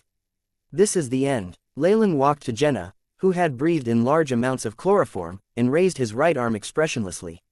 You can't kill me. Do you know who I am? Jenna struggled, stuttering out her thoughts. Without waiting for Leylin to ask, she quickly answered, I am the successor of the Guardian family. I'm on good terms with the Light Magi domain and various large organizations. The moment you kill me, I don't care who you are. With his right hand armed with black flames, he clawed downwards. Curse boom! A green hurricane rapidly advanced towards Jenna and formed a green shield that protected her. Leylin's flaming right hand collided with the shield, producing a tremendous noise. Uncle Manla, she produced a wide smile. Along with the loud noise of the wind, a burly, blond man appeared in front of Leylin. Manla, Leylin recognized this magus, who he had previously met once before. After receiving your transmission, I rushed over. Thank goodness I made it in time. Manla stood in front of Jenna, glaring menacingly at Leylin. You actually dared to harm my niece to this extent. My family will definitely not, rumble. Before Manla could even finish his sentence, Leylin wasted no time and sent out numerous black fireballs towards him. From Leylin's perspective, since they were already enemies, it was natural for him to eradicate them all. Who would bother with listening to what they had to say? Be careful, Uncle Manla. He's very strong and his elemental essence conversion has surpassed 50%. While Jenna was yelling out warnings, Leylin was already manipulating latent fireballs to attack Manla's green hurricane. Under the attack of the fireballs, which had a might of 51 degrees, Manla was basically forced to retreat step by step. So powerful, an expression of shock appeared on Manla's face. Shortly after, like a ghost, Leylin suddenly appeared in front of him, a clawed hand encased in crimson flames grabbing towards his face. Pop! The sounds of bubbles being burst echoed and the defensive spell on the surface of Manla's body was easily destroyed in the face of Leylin's crimson palm. It was taken care of so easily, like paper being ripped apart. Leylin's palm didn't stop moving and grabbed a hold of the burly man's chest. Slash! A bloody piece of flesh was ripped out by the dragging of the claw, and the surrounding skin was left slightly charred. This won't do. The difference in power is too much. If we stay here, we'll definitely die. Manla immediately pulled Jenna up, turned, and ran. Rationally speaking, Manla was a semi-converted magus whose elemental essence conversion was at least 50%. In the magus community on the south coast, he would be considered the cream of the crop. However, he had the misfortune of meeting an evildoer like Leylin, who was much too powerful even when his spiritual force and elemental essence conversion were being suppressed. In terms of hand-to-hand combat, Manla couldn't win either. Tiwus Ferrarian. The moment they started to escape, Manla threw out a silver magic scroll. 9 green tornadoes formed, and like a wall, they hindered Leylin from giving chase. You're thinking of running. Darkness flashed in Leylin's eyes, and after muttering a few incantations, he pointed forward with his right hand. Black fog immediately converged to become a black python, which headed for the two of them. This snake was like an illusion, passing through the green tornadoes. When it arrived in front of Manla, its crimson eyes were fixed on Jenna, and it bit towards her. What the hell is this? Manla produced another tornado. Voila! The black snake ducked and passed through without trouble, and then opened its mouth, viciously biting Jenna's neck. 2 black pinholes instantly emerged on Jenna's fair neck. They transformed to form a strange, twisted rune. Jenna, there was a white light surrounding Manla's hand as he tried to brush the snake away. However, with a swipe of the python's tail, it shifted and bit Manla's arm. The same rune was branded there as well. After these 2 attacks, the snake hissed and turned back into the black fog, which entered Manla and Jenna's bodies. This seems to be a curse. It's going to be troublesome. Manla's face fell. He couldn't feel anything different from the formation of the curse, but instincts told him that it was going to be inconvenient. Jenna, hold on. Manla yelled crazily, the green hurricane still spreading. His entire body seemed to turn into a gale, and disappeared into the forest. Seeing Manla escape in that direction, Leylin did not move. His body seemed to have shattered like porcelain, with large volumes of blood suddenly gushing out. It seems like I can't endure it any longer, the injuries are too severe. Leylin was half kneeling on the floor. He suddenly became dizzy, and his vision began to blur. If possible, he obviously wanted to give chase and kill the 2 off. However, with his current physical condition, it was impossible for him to continue battling. However, the curse that I put up at the end, cough, cough. Leylin laughed evilly but started to cough violently, spitting out large globs of black blood. Light elemental magi will always be the archenemies of dark elemental magi. Just a cage made of elemental particles was enough to reduce me to this state. Leylin laughed bitterly and his figure quickly turned into black smoke, disappearing into the forest. Currently, he was in urgent need of a place to treat his injuries. Although he'd told George and the acolytes to wait for him, Leylin couldn't even take care of himself, much less the others, so that matter was naturally thrown to the back of his mind. After 10 or so hours, in a temporarily set-up tent. In the twilight, an oil lamp illuminated the area a dull yellow. Hay was spread across the floor, and Leylin sat atop of it. In his right hand was a test tube with a potion within, which he was constantly tilting towards the injuries on his left hand. This test tube was rather large, and in the translucent liquid, one could see something that looked like a baby's face. It was encased in the liquid, and continuously let off little bubbles. *TSSSSSs. After the potion was dripped into the wounds, large amounts of white gas were emitted, along with the sounds of corrosion. An intense pain struck Leylin's nerves. He seemed to have been struck by lightning, his muscles involuntarily twitching. Leylin bit down hard, and large droplets of cold sweat dripped from his forehead. After that intense wave of pain, his wounds started to get numb. This numbing effect was very strong, feeling like tens of thousands of ants had crawled and gnawed on his bones. Leylin's pale face reddened as he sucked in sharply. At the same time, in the areas where Leylin's left arm was injured, various veins and muscles squirmed and began to regenerate. First, the fractures in the bone were completely healed, and the flesh and veins followed soon after. After a few minutes, Leylin tested out his left arm. At this point, the injuries on his left arm had been completely healed. Leylin's arm was slender and fair, but under that beautiful appearance, there were muscles that held much explosive power. It was impossible to tell that this arm had been on the verge of breaking off just minutes prior.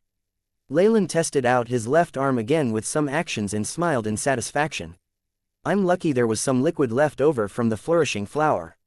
If not, the injuries on this arm wouldn't have been able to be taken care of so easily.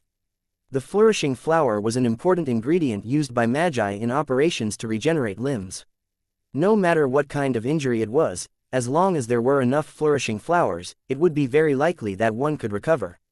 The flourishing flower that Leylin was holding was something he had gained during his days as an acolyte. He had exchanged some of them in the Abyssal Bone Forest Academy for incomplete information about the branded swordsman. Excluding the injuries on his arm, Leylin had also used several potions to treat his wounds. He was now able to move freely and fight in less vigorous battles. I've mostly recovered. I guess it's time for me to go to the Merit Canyon. Leylin was a fairly cautious person.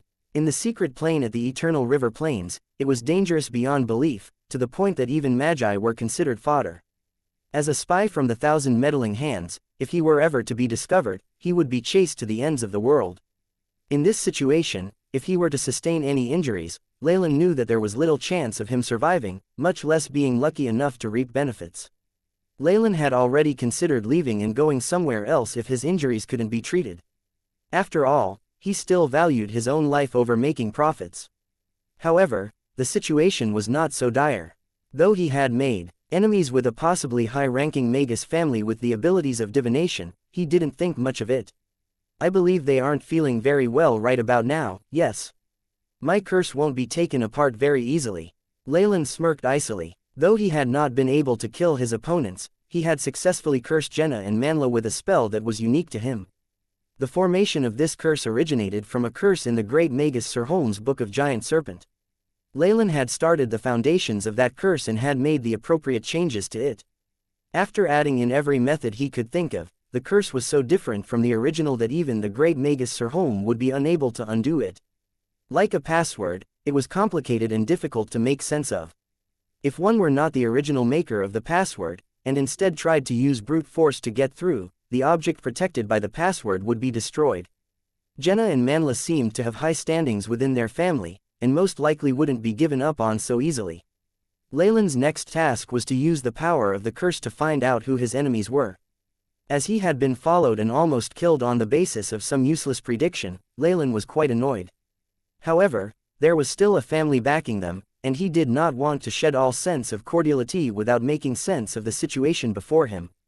This was why Leylin had chosen not to chase them and had instead placed a mark on both of them. Merit Canyon was located at the end of Poem Alley. It was a barren canyon where the area and economy were both destitute. Apart from several wretched people who lived here in extreme poverty, no other humans would bother with a place like this. However, after the discovery that there was an entrance to a secret plane in this area, everything changed. Ever since one of the entrances to the Eternal River Plain's secret plane was discovered here, magi from every corner began to fight each other over the area. Eventually, the hunting and battle teams from Four Seasons Garden, with the aid of the White Magi domain, managed to repel the Dark Magi forces and claim this land as theirs. Soon after this, unaffiliated magi and acolytes set up a market for magic items in the surroundings. Four Seasons Garden's higher-ups were well aware this place wasn't well developed and dispatched people here. They treated this magus market as the center of their power and created a little town, welcoming all non-dark magi. The first impression Leylin had when walking in this small town was that it had a lively atmosphere. Looking for members. All of us are level 3 acolytes. We have a healer. The latest map of the secret plane for only 500 magic crystals. Walking Dragon Flower. Walking Dragon Flower that's freshly plucked from the Eternal River Plain's secret plane for 6,000 magic crystals. This is a discounted rate. I am looking for a group to join. I'm a level 3 acolyte and have both offensive and defensive skills. I also know 3 healing rank 0 spells. From the entrance of the little town, various stall keepers, adventurers and official magi were crowded together, constantly arguing over prices till they were red in the face. Everyone was at least an acolyte. There were no regular humans. The whole town was like a busy food market. After much effort, Leylin arrived at Four Seasons Garden's administrative area, which was located in the middle of the town. Compared to the chaos outside, it was much quieter inside the administrative area, which had the battle and hunting teams guarding the area. Leylin couldn't help but think about the 2 official magi he had seen at the entrance to the administration area. Getting 2 official magi to stand guard obviously caused the magi and acolytes who came here to feel immense pressure. Numerous magi were chattering amongst themselves quietly as they walked by Leylin. All of them looked to be in a hurry. Welcome. May I know if you're here to do the entrance procedures? Please provide evidence that you aren't a dark magus, and then present 500 magic crystals. You will then have a one-time opportunity to enter. Leylin came to a counter, and as soon as the personnel saw him, he quickly spoke very formally, as if he were selling tickets. In reality, Four Seasons Garden's higher-ups had actually capitalized on the opportunity to enter the secret plane by selling entry permits. I'm not a magus from anywhere else. I belong to Four Seasons Garden's potioneering team and have been transferred here. Leylin placed his token of identification on the counter. Ah, my apologies, Lord Leylin. The personnel took a look at the symbol and name on the token and bowed. No worries. Leylin looked at the several counters that had a long queue behind them and asked indifferently, have there been many magicians going in recently? A large amount have come. Once we had allowed non-affiliated magicians to enter, the magi and acolytes who came forth to register had filled up this area. We even had to request for several of the hunting team magi to maintain order. The staff smiled wryly. Leylin was aware of this policy. Before he came here, he had taken a tour around the town and gathered information. Though Four Seasons Garden had taken over this entrance, the amount of magicians who came here was no small number. If they kept hogging the entrance, it was sure to trigger someone's dissatisfaction. It wasn't much if it was just acolytes, but when there were wandering official magi involved, the situation wasn't as easy to deal with. If there were dark magi purposely inciting conflict, then this caused a catastrophe. Hence, the light magi factions made a temporary agreement to become allies. They decided to open the entrance up to the public. All entrances that were controlled by light magi had rules. Other than dark magi, as long as one paid up 500 magic crystals, one would have the right to enter the secret plane.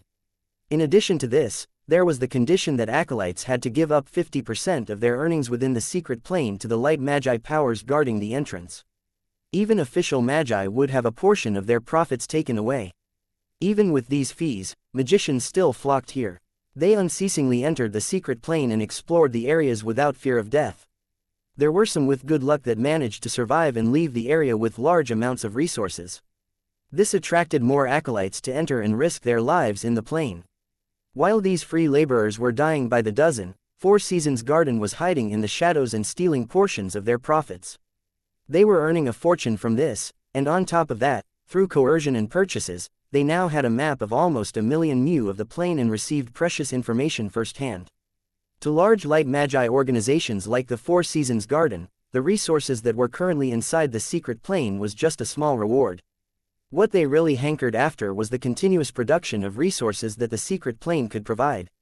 Hence, with the resources as the bait, large organizations such as the Four Seasons Garden were able to attract many magicians with no affiliation to risk their lives and enter the secret plane for the resources. In exchange, they would be able to obtain more information regarding the topography and ecosystem within the secret plane. As for the unaffiliated magicians, even if they were aware of the manipulations and hidden agendas behind the entrance fees, as long as they walked the path of a magus, they had no choice but to enter this profitable scheme that the white magi had established. As the saying goes, as one is willing to be hit, one is willing to beat. Even Leylin had no choice but to approve the deviousness of this shrewd plan. I have 2 Grand Knights servants with me, they left for this place before me. Have they arrived yet? Leylin asked. Please wait a minute, I'll check for you. The staff hurriedly flipped through the thick book of records and accounting. I found it. It's only yesterday that your 2 Grand Knights servants brought your mount and luggage here.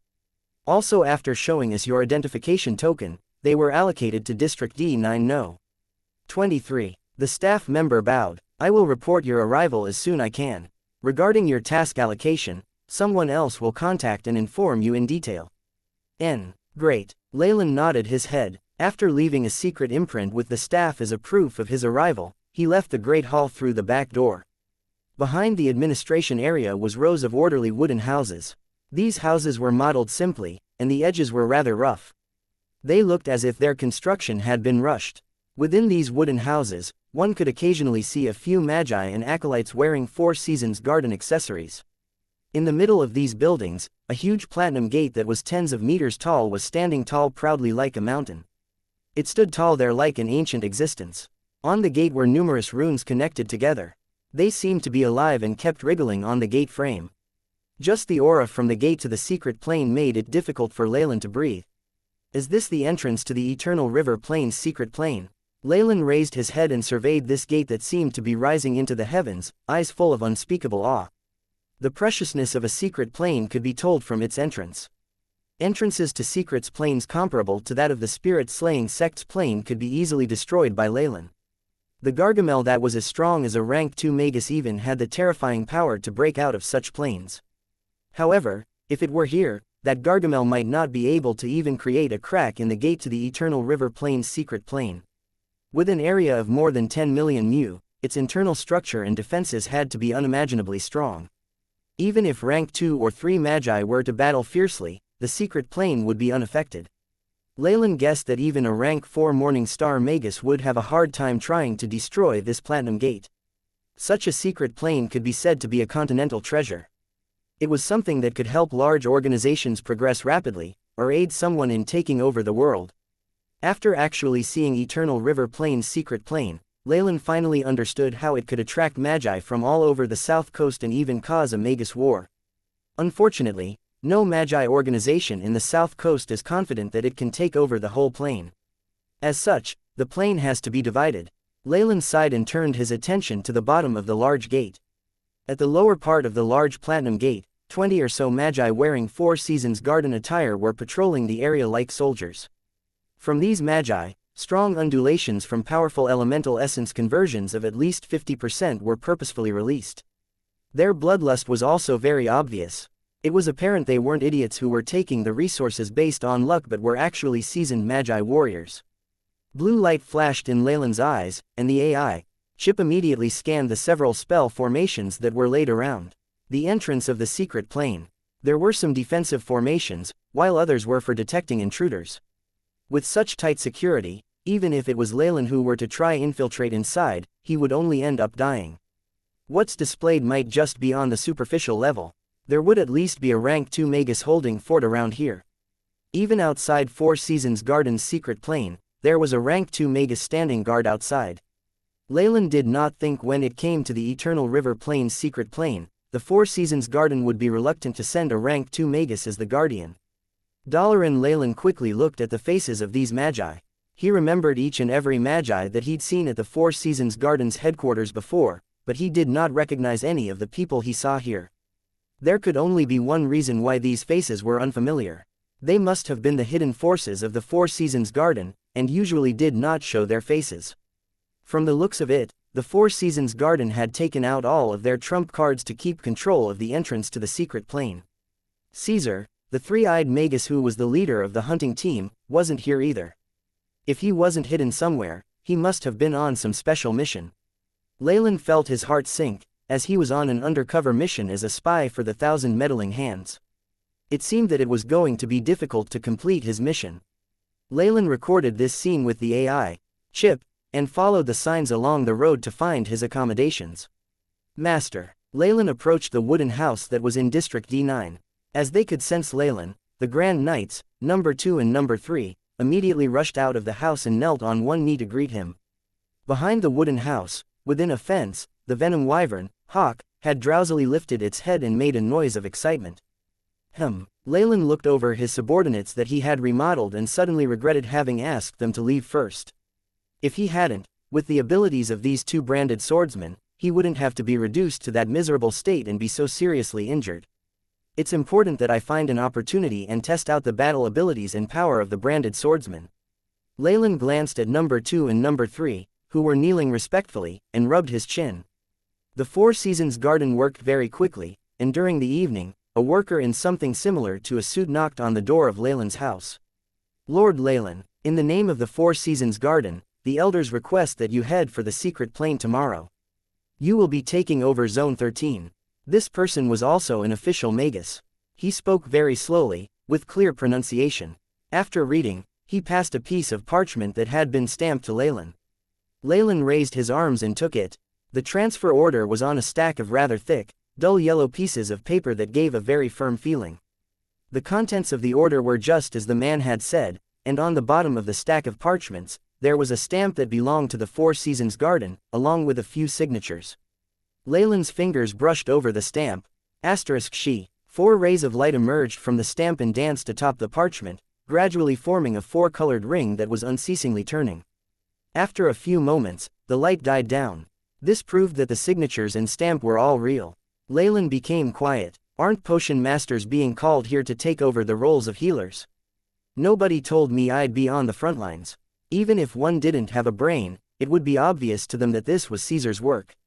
Leylin still showed his annoyance and anger. I am a potion master, not a fighter. You can't put me on the same level as those magi with blood staining their hands. I protest. I'm sorry, but this was a decision from the higher-ups in the Four Seasons Garden. If you have any problems, you can report to the elders within 24 hours. However, as long as the elders do not issue new orders to make your current orders void, you will still need to rush to Zone 13 by tomorrow. If not, you will be labeled as a traitor and punished accordingly. This man said everything matter-of-factly, not caring in the least about Leylin's opinions. He then gave an elegant bow. If there's nothing else, I shall take my leave now, Mr. Leylin. Pock. After the main door closed, the furious expression Leylin had on instantly disappeared. Instead, Leylin looked as if he was deep in thought. Ever since he had arrived here, he had been prepared for people to make trouble for him and treat him badly. All of that talk was just a front. The reason was that if a potion master were to be sent to the front lines and took the news calmly, it would seem too suspicious. But if time is so tight, I need to start with all my preparation now. Leylin lowered his head in thought, his eyes sparkling with a faint darkness. The huge platinum metal gate was, as always, standing tall. Only until Leylin actually stood in front of it did he feel that all that he had seen in the past amounted to nothing in front of this majestic gate. Now that he was so close to it, Leylin was in awe. From the gate to the secret plane, he could feel a trace of some ancient aura. What shocked him, even more, was that spiritual force was faintly emanating from the entire gate. This spiritual force did not belong to any magus but instead originated from the gate. It's a living being and has its own spiritual waves. Perhaps, after a period of time, it can cultivate an intelligence of its own and become a genuine living creature. Leylin sighed in admiration and looked around the area. Though it was early in the morning, many magi and acolytes were queuing in front of the gate with tickets in their hands. As there were tens of powerful magi all around, it was rather orderly. As an internal member of the Four Seasons Garden, he naturally didn't need to queue up, and instead stood together with a few magi at the optimal location right in front of the gate. Number 2 and Number 3 were carrying large bags and quietly following behind Leylin. It's 8 a.m. Open. Leylin looked at the hour hand of his pocket watch, which was now pointing to the number 8. The consumption of energy needed in opening the entrance to such a large-scale secret plane was immense. Even the Four Seasons Garden would feel pain at this cost. Hence, the Eternal River Plains secret plane's entrance would only be opened once a day at this time. With the loud order, a dozen magi who had achieved 50% elemental essence conversion placed their palms against the frame of the gate. Wang wang, a violent distortion of space rapidly formed in the middle of the gate and expanded. Creak, the gate opened a little, and all of a sudden light. Numerous rays of white light leaked out, swallowing all magi and acolytes in front of it. All Leylin could see was the blinding brightness in front of him, and his head spun from giddiness. After he regained his composure, he was already on top of a large white square in the Eternal River Plains secret plane. Ha! Leylin breathed in deeply. The first impression he had of the secret plane was that there was an extraordinarily dense amount of elemental particles in the air. Calculated density of energy in surroundings, found to be 371% of that in external world. The AI chip projected its findings to Leylin. There is such a concentrated amount of energy, and on top of that, there's so much land. For magi, this is basically heaven. Leylin was astonished as he spoke. Listen up, I'll only say this once. After the magi and acolytes present familiarized themselves with their surroundings, a bald, brawny man who seemed to be in charge came on stage. He was donning the attire that the Four Seasons Garden's magi wore. His voice was loud and resonant, echoing within the plaza. Attention to all magi and acolytes who are not affiliated with the Four Seasons Garden. From now on, you are free to move about in the secret plane. As long as they have no markings of the Light Magi Alliance, all obtained items will belong to yourselves. Also, when you wish to leave the plane, please return to this place. Remember, do not attempt to conceal your earnings. The moment you are found out to have been doing this, you will regret having been born. The brawny man was very direct, but the discontent of the masses quickly died down with the appearance of a row of official magi behind him acting like guards. After the bald, brawny man announced that they were free to go, the magi and acolytes cheered and rushed in all directions like wild horses let out of cages. In a few moments, they were gone. All right, you are magi from the Four Seasons Garden, yes? Come with me. The brawny man turned his attention to Leylin's side, and his tone and facial expression became much friendlier. My name is Leylin, and I am the vice team leader of the Four Seasons Garden's defense team. If you have any questions, feel free to approach me. It was evident that this man treated those in the same organization as himself a lot better. I would like to know, is allowing these external magicians so much freedom actually a good thing? What I'm trying to say is, aren't you afraid that they'll stay longer in the secret plane or sneak out through other entrances? A petite female magus inquired. Hee. The Eternal River Plains secret plane is very large, and there is danger everywhere. No magus can stay here alone for too long unless he or she wishes to die in strange and mysterious ways, or become the excrement of high-energy creatures. The brawny man obviously disapproved, a look of fear flashing across his face. As for your question about leaving, within 1 million mu, there is only one entrance, which belongs to us. If they wish to travel to other entrances, they would need to go through exceedingly dangerous areas. Some of them are regions that basically require miracles for even official magi to pass through due to the minuscule chance of survival. Also, our Light Magi Alliance have all standardized the fees and set up stringent probing methods. This will not give them the chance to smuggle away their gains.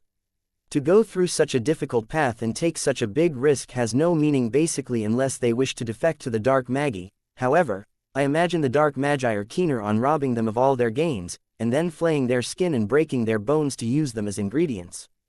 Leylin shrugged his shoulders a couple times, emphasizing his words with his facial expression. Magus Guard, Zone 13. You're really lucky. Leylin was brought to an office-like room in a castle. After Leylin assigned locations to the few magi who were queued up in front of Leylin, he opened Leylin's transfer order. Suddenly, Leylin let off a surprised squeal. At the same time, He looked at Leylin as if he was cherishing a dear animal. Although you are a potions master, you were assigned to that place. Kiddo, did you offend someone? Leylin could only smile wryly in reply. All right, as long as the order is correct, I won't ask any more. Take this, it's a map. Dalaran slipped a piece of parchment paper to Leylin. Zone 13 is at the border between us and the Dark Magi powers. Your mission is to protect the Black Mandara flowers there, and if the Dark Magi attack, you are to give a distress call through the signal tower. That's all. Leylin was then sent out of Dalaran's office like he was the plague. Leylin could do nothing but roll his eyes at this situation.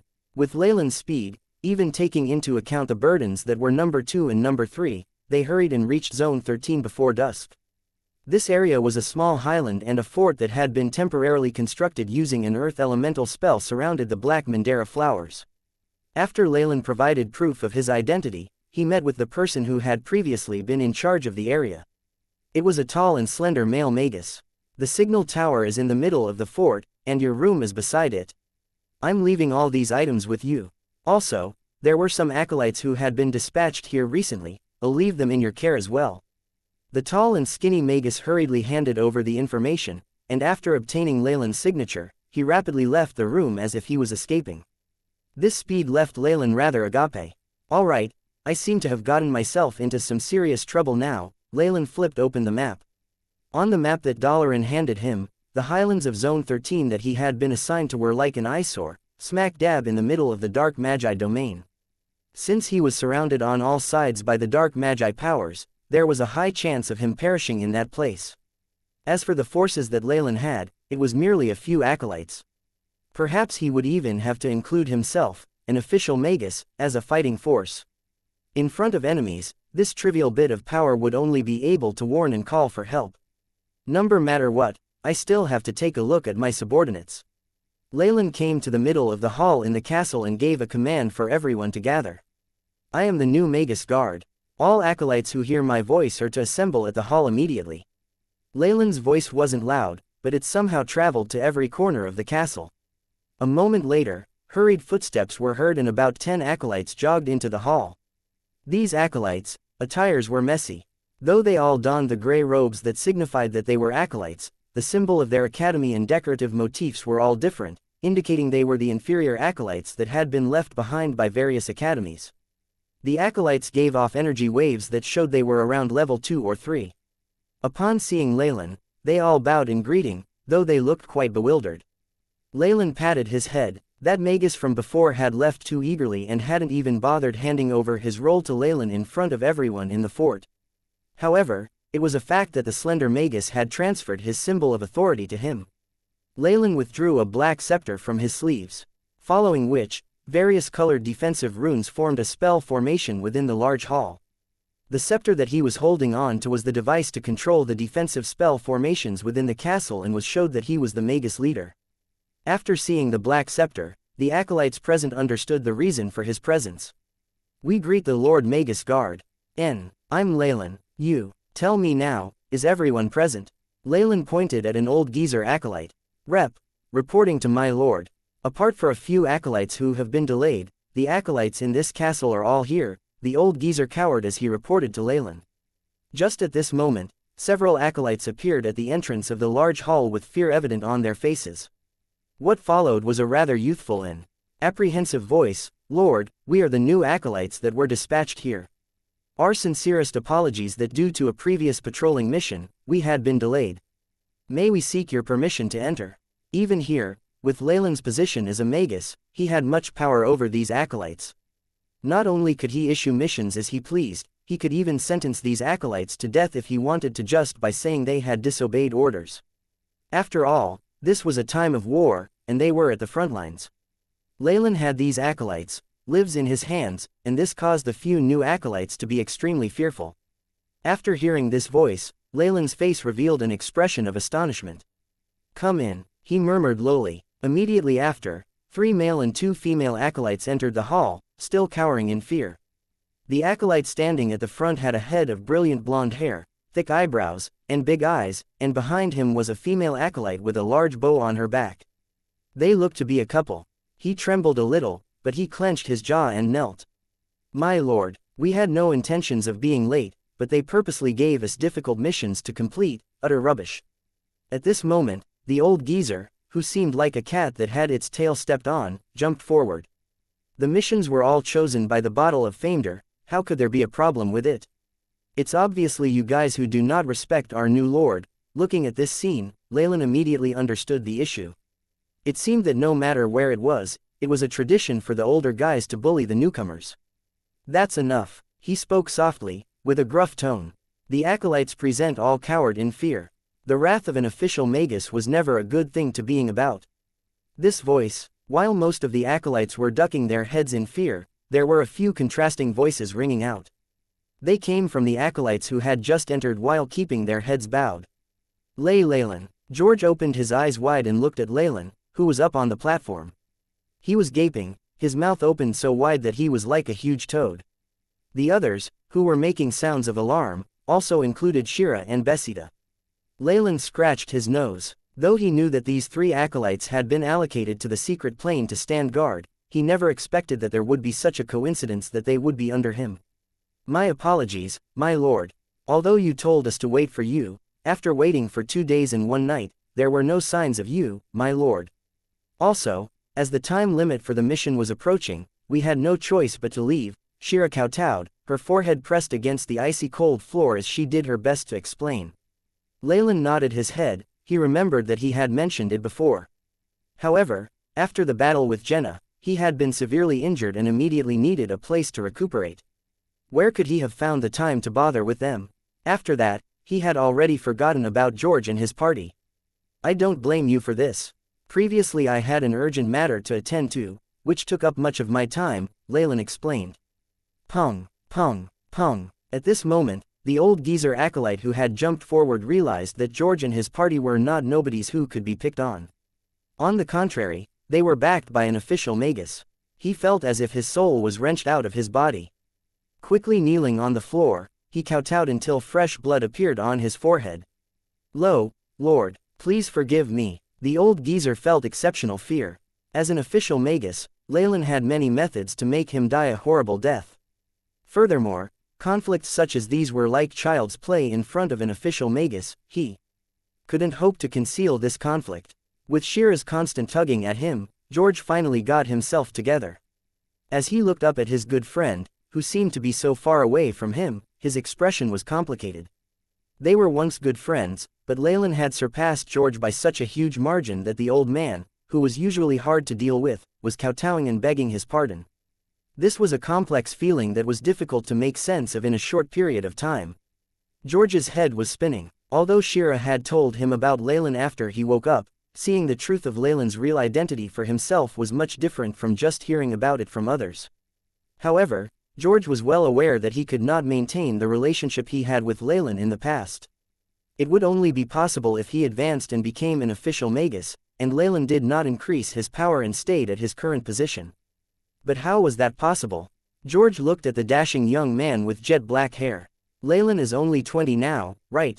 To actually advance successfully at this age indicates that he has a talent that I can never catch up to. In comparison to George and Xianxia, Besida, who was at the side, was stunned, and her expression was even more complicated. Emotions such as shock, regret, and fear, along with some other emotions she could not make sense of, cycled through her face. That's enough. Leylin waved his hand with an indifferent direction, motioning for the old geezer to stop his kowtowing. I don't care for your matters. However, from today onwards, such petty conflicts must end. If anyone continues with it, causing our forces to dwindle and letting the enemy gain an advantage, I will draw the culprit's spirit from his or her body, and torture it for 100 years. Are we all clear on this?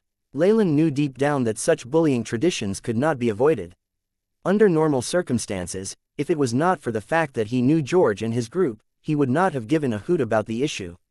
However, with Leylin here now, not only would these acolytes stop bullying George and his party, they would even do their best to curry favor with them.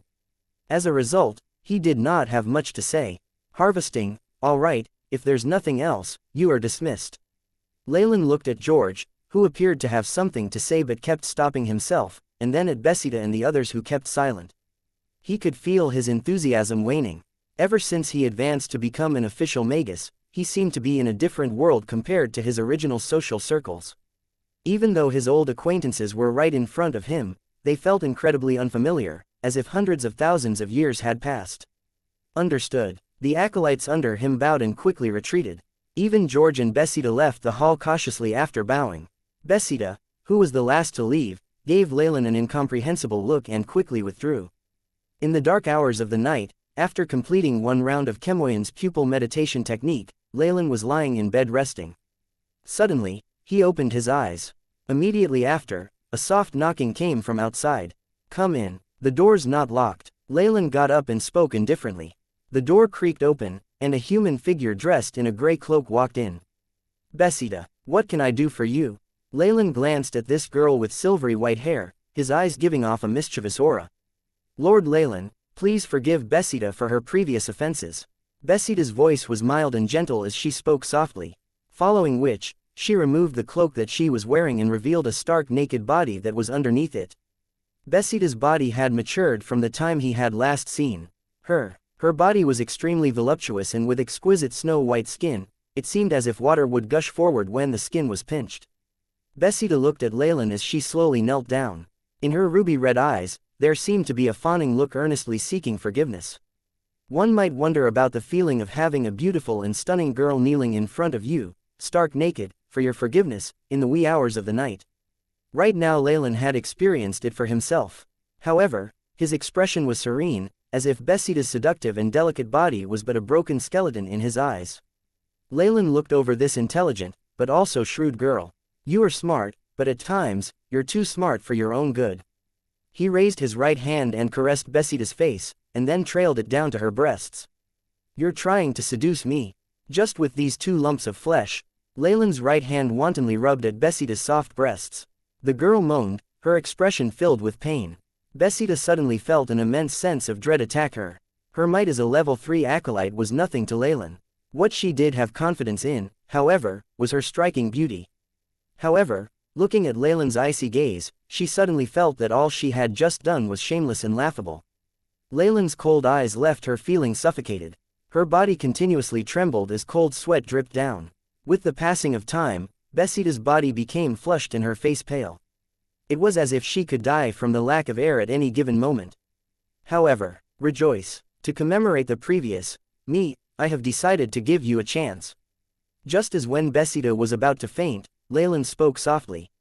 Only then did she recollect herself, and she panted heavily. Previously, it was as if a giant hand was choking her. The feeling of being suffocated disappeared when Leylin spoke. Bessida took in the fresh air in large gulps with teardrops on the verge of flowing. There had never been a time where being able to breathe freely was something she considered a blessing. "Come with me." Leylin shook his head and opened the door to a partitioned room. Bessida trembled and picked up her cloak, which was on the floor, and covered her delicate, naked body. She had been able to entice Leylin without feeling apprehensive, but now, all she felt was shame. Such a strange feeling made her turn beet red, wishing there was a hole that would swallow her up. After going through the door to another room, Bessida found that she had come to a secret room that was entirely sealed. It was a small room, and one could see traces of the bricks on the walls. In the middle of the secret room, there was a cumbersome metal desk that was similar to that of an experimentation table. Fixed on the four corners of the table were handcuffs and leg cuffs. Looking at this metal desk, Bessida's face turned pale. She wanted to retreat, yet she did not dare to. Then she realized that oddities were hanging on chamber walls. For example, there was a short cudgel that was littered with small beads on its surface. There was also a large syringe filled with various glass pearls within, with a suction pad and handle and other strange add-ons. Bessida's heart sank like a weighted rock. Of course she was aware that many official magi had strange fetishes. She had even heard of a story where a professor in her academy ate a girl while she was still alive after having finished toying with her. Don't misunderstand, this isn't mine, but a gift left behind by the previous magus. Leylin fetched a unique binding instrumentation made with cotton and metal chains from the wall. But I realized that his hobbies are quite similar to my own. In the past, here, Leylin was naturally referring to that unfortunate idiot who had died and allowed Leylin to take over his body.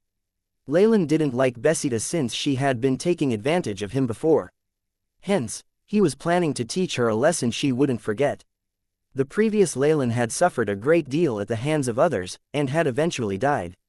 Leylin believed that since he had taken over everything that belonged to the previous Leylin, it might be his duty to take revenge on his behalf. It wasn't anything that difficult anyway. These items here have been modified and are exactly what I liked. Leylin glanced at Besida, who was in front of him. A malicious smirk was on his face. After Leylin willfully vented his feelings, he seemed to be completely fine the next morning and handled matters in the fort. Besida, however, struggled as she emerged from the secret room the second night. Her face was completely pale and her bones seemed to have no feeling in them.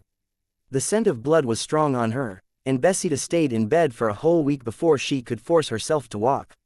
If this had happened before, acolytes would have expressed their disapproval and complained. But now, even if Besida were to be absent for 7 days, they could only tolerate her behavior. After all, not every acolyte could have relations with an official magus, right? She suffered repercussions after that incident, and every time she looked at Leylin, both her legs would involuntarily shake as if she had seen a devil. Of course, Leylin didn't care about that. Once he had used all the methods that he had gleaned from the previous Leylin's memories on Besida, he never approached her again. The reason for what he did to her wasn't because of some perverted desire or hobby.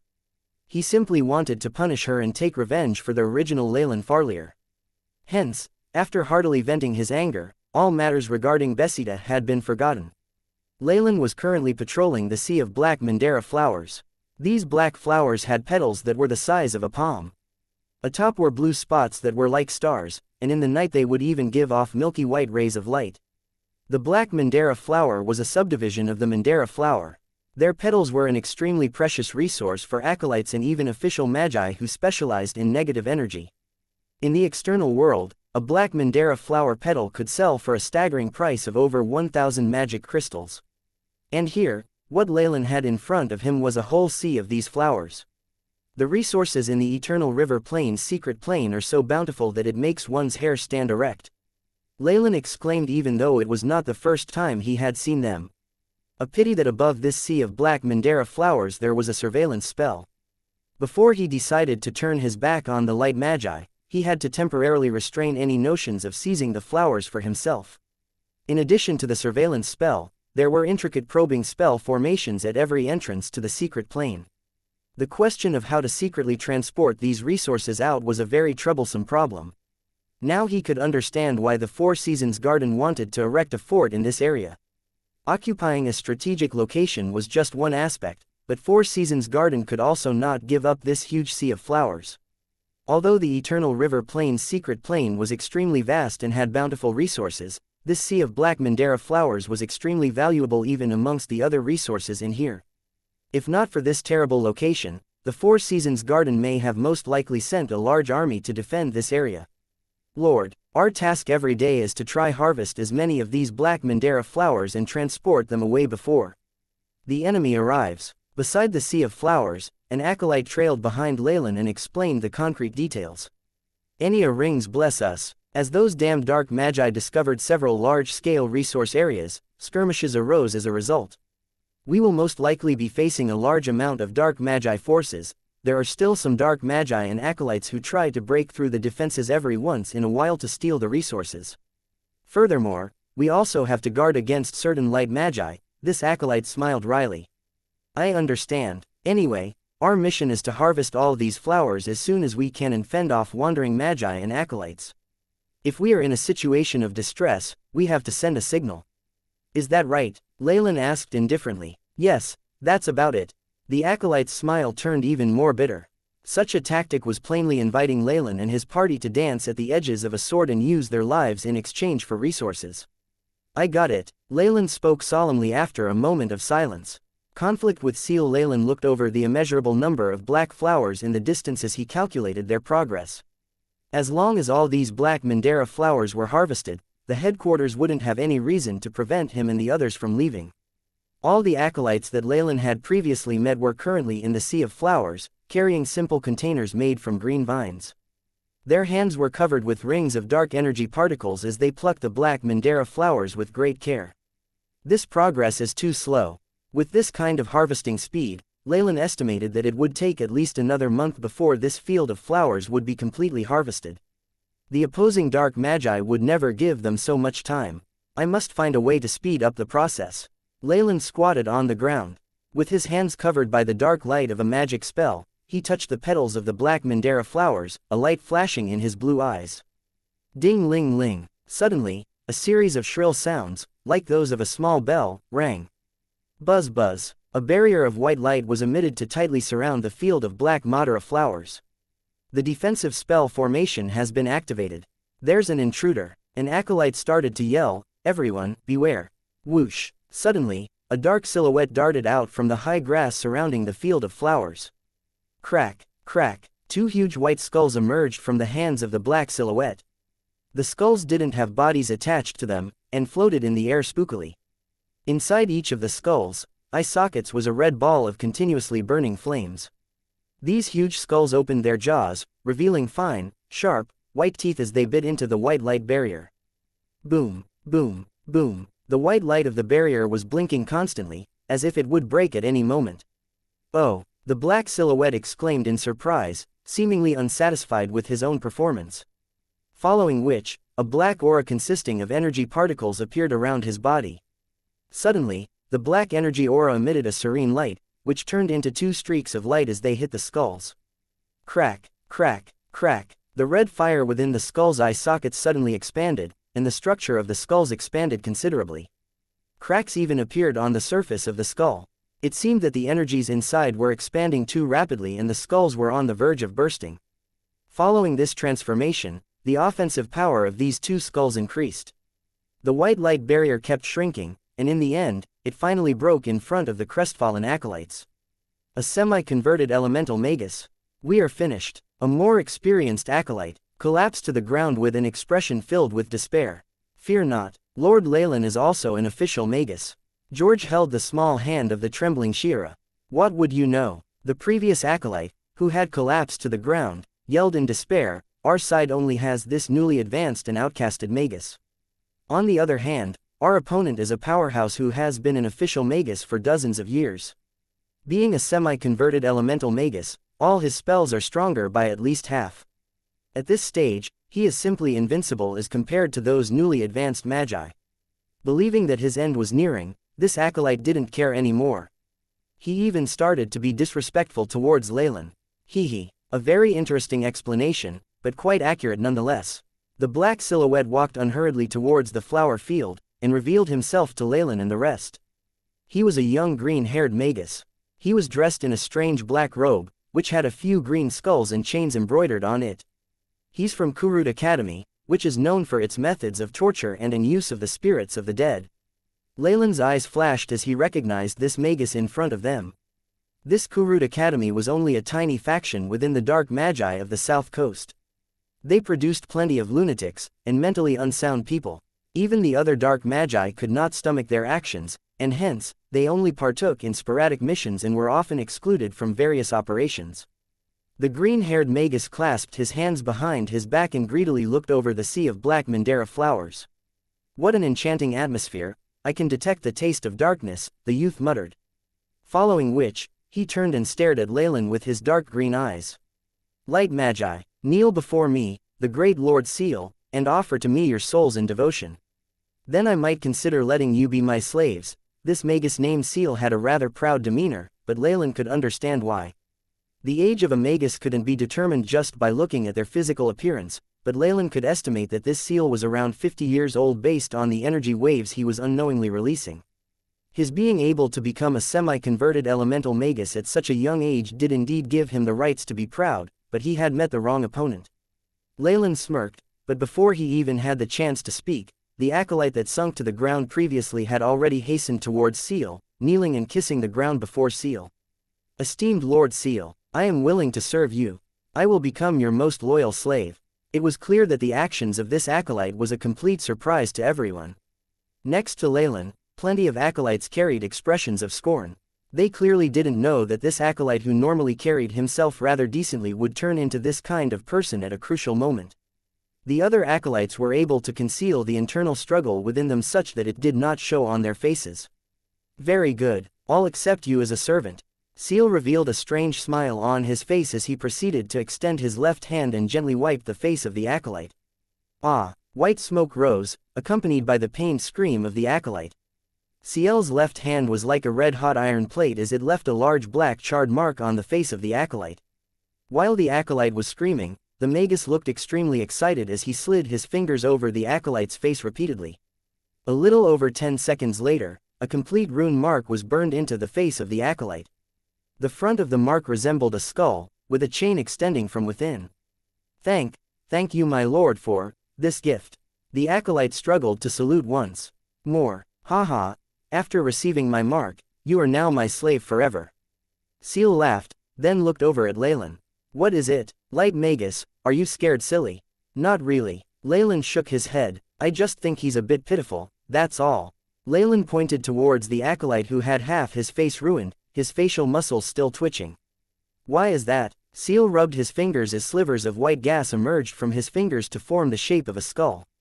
The elemental particles surrounding his body was faintly discernible as his eyes emitted a dangerous light. Blurg. The acolytes behind Leylin all fell back, and some of them even doubled over and started to hurl.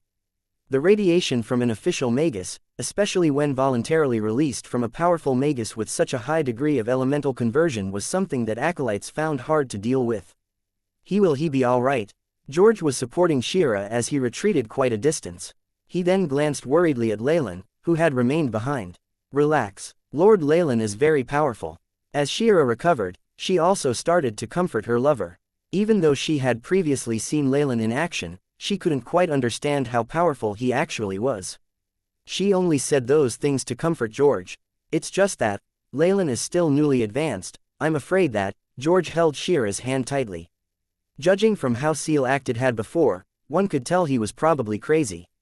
If Leylin lost, then these acolytes would probably end up for the worse.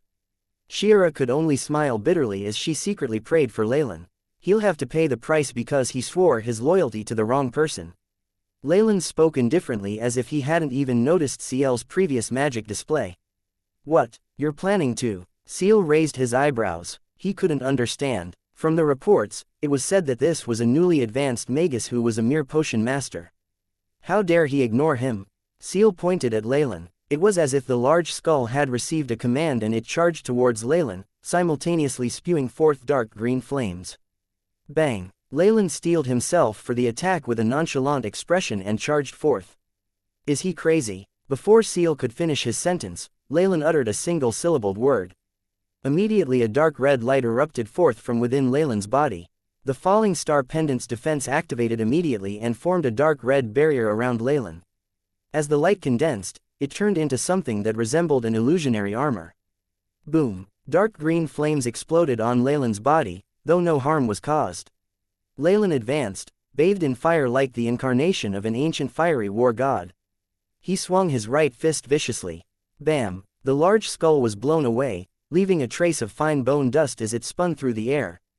Pow! After being sent upside down over a distance, the white skull finally broke apart. Ciel was attempting to speak as he pointed towards Leylin. But it was too late now.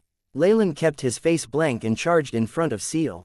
He suddenly slashed with his hand, the red light around his hands extending and forming a crimson long sword. Slash! The long sword broke through the air and appeared in front of Ciel's chest. Arg! The muscles on Ciel's face contorted, and just as the sword was about to pierce his body, numerous green chains emerged from within his body to form chainmail. Optimized and easy, the red blade collided with the green chains, causing an intense wave of force. Crack! Crack! The long red blade shattered into pieces, and a part of the chain mail armor on Ciel's chest broke off. Several green rings had been chopped in half and fallen to the ground. You're not any normal magus who has just advanced. Ciel retreated, his expression showing his regret. Leylin was indifferent as he charged at him. Wait a minute. We can discuss this. I still have many, arg. Although Ciel wanted to say more, Leylin did not give him the chance to do so. He pursued Ciel and struck again, black scales covering his clenched fist and emitting a glossy black luster. The first punch, Ciel's chest was caved in, and countless green iron rings were shattered. The second punch, Ciel's innate defense spell was utterly destroyed. He retreated with his chest caved in and blood dripping from the corner of his lips. Do you have any last words? Leylin expressionlessly approached him. My mentor will seek revenge for me. Seal incessantly said like a broken record. Boring. Leylin prepared his third attack. Boom. Ciel's brain exploded like a watermelon, white and red liquids mixing together and spreading all over the ground. The acolyte who had had his face branded was on the floor, staring blankly at the headless corpse that no longer had any life within it. He didn't even have the presence of mind to wipe off the blood that had splashed on his face. George gaped and shook Shira's arm. Was that person really a mighty semi-converted magus? Are you sure he wasn't an acolyte? Definitely. Just a glare from him could kill us. Shira forced a laugh. Then, what kind of power must Lord Leylin have to have been able to defeat and even kill him? George watched Leylin, who was poking around Ciel's corpse, with a complicated expression on his face. Lo, Lord. Only then, the acolyte standing at the side came to his senses. Just then, there was an arrogant semi-converted magus. How did he just die like that at Lord Leylin's hands? Now, how do we handle the matter of Leihart's desertion? The deserter acolyte sat mindlessly on the floor like a fool as he unconsciously repeated nonsense. The secret imprint that Seal had left on him was extremely eye-catching. There should be an established punishment by the Alliance to punish all deserters, right? Do you actually need me to teach you that? Leylin shot a glance at the acolyte. Although it was just a glance, the acolyte immediately retreated several steps, and even his calves turned wobbly. And no, my lord. This newly turned traitor was tied up by a few others and sent to the fort. The acolytes present all displayed terror and dread on their faces. Leihart's finished. An acolyte murmured. As per the rules and regulations set by the Light Magi Alliance, all acolytes and magi who defected to the enemy's side received the worst punishments.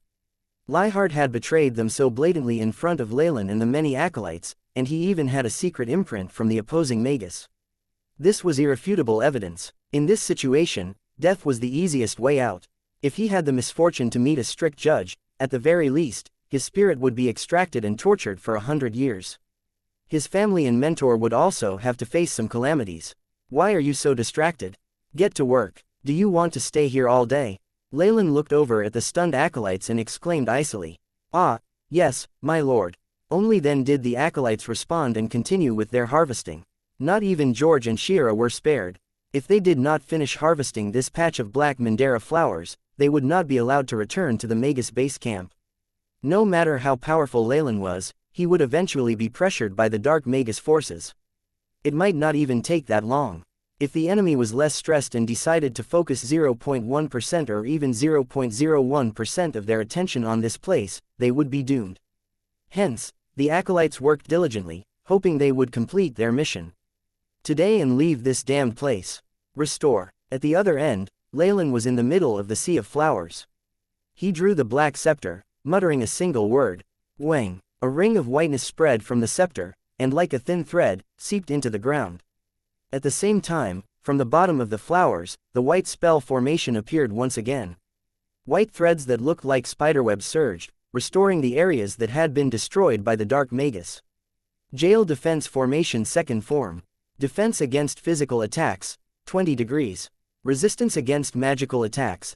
Energy in store, 34.9%. A screen appeared in front of Leylin's eyes, presenting him with information about the spell formation.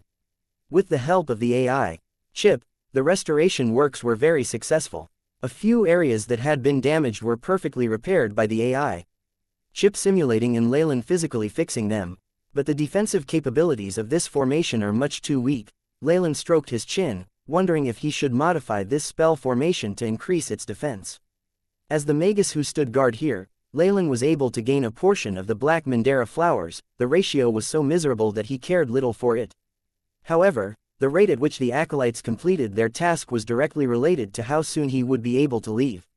If there were attacks every day, how would the acolytes harvest the petals?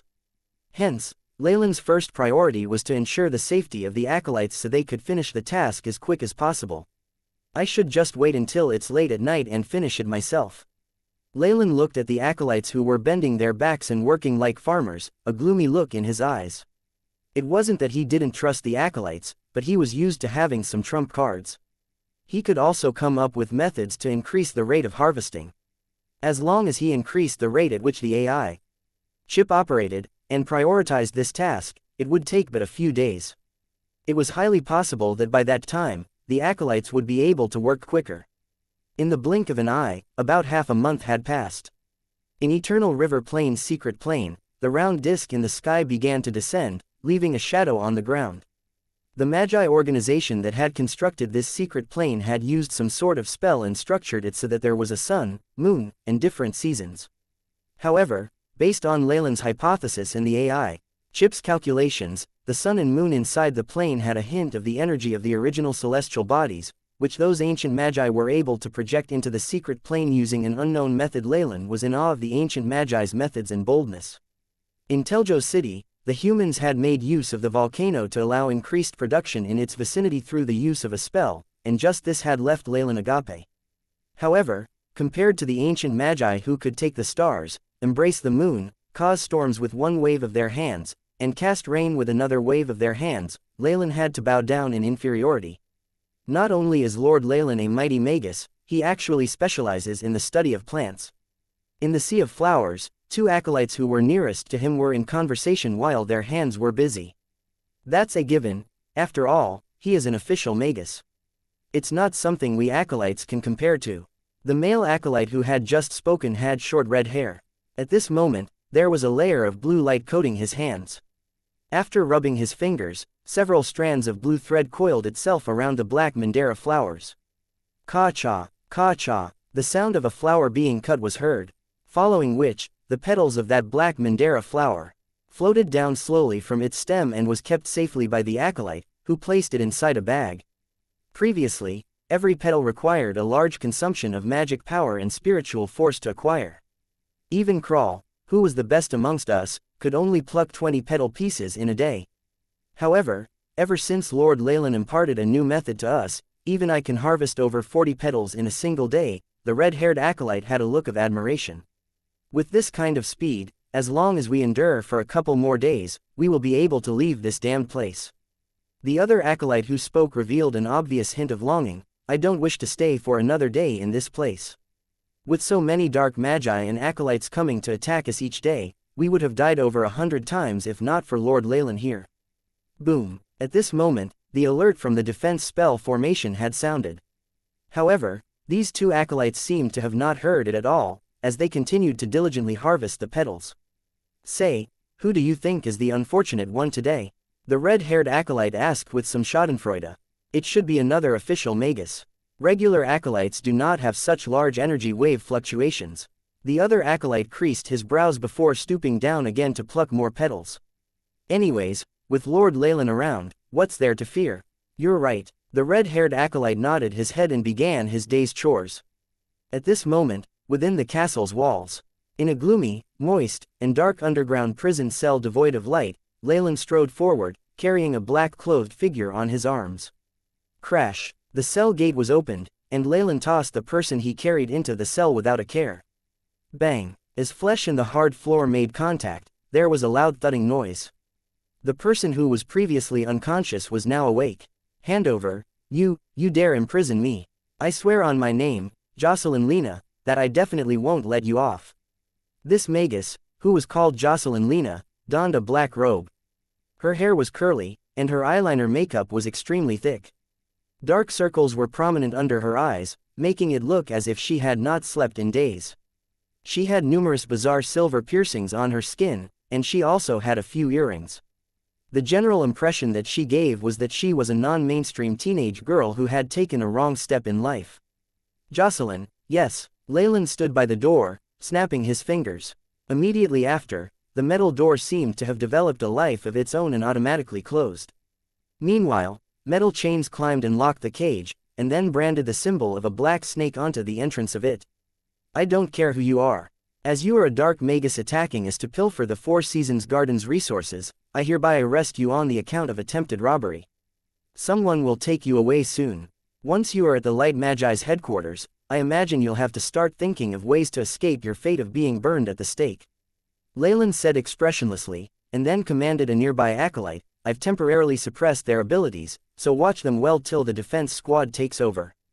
Yes, my lord. The acolyte bowed deeply. In these past few days, Leylin had given a little demonstration of his power, and that had been enough to instill fear into these acolytes.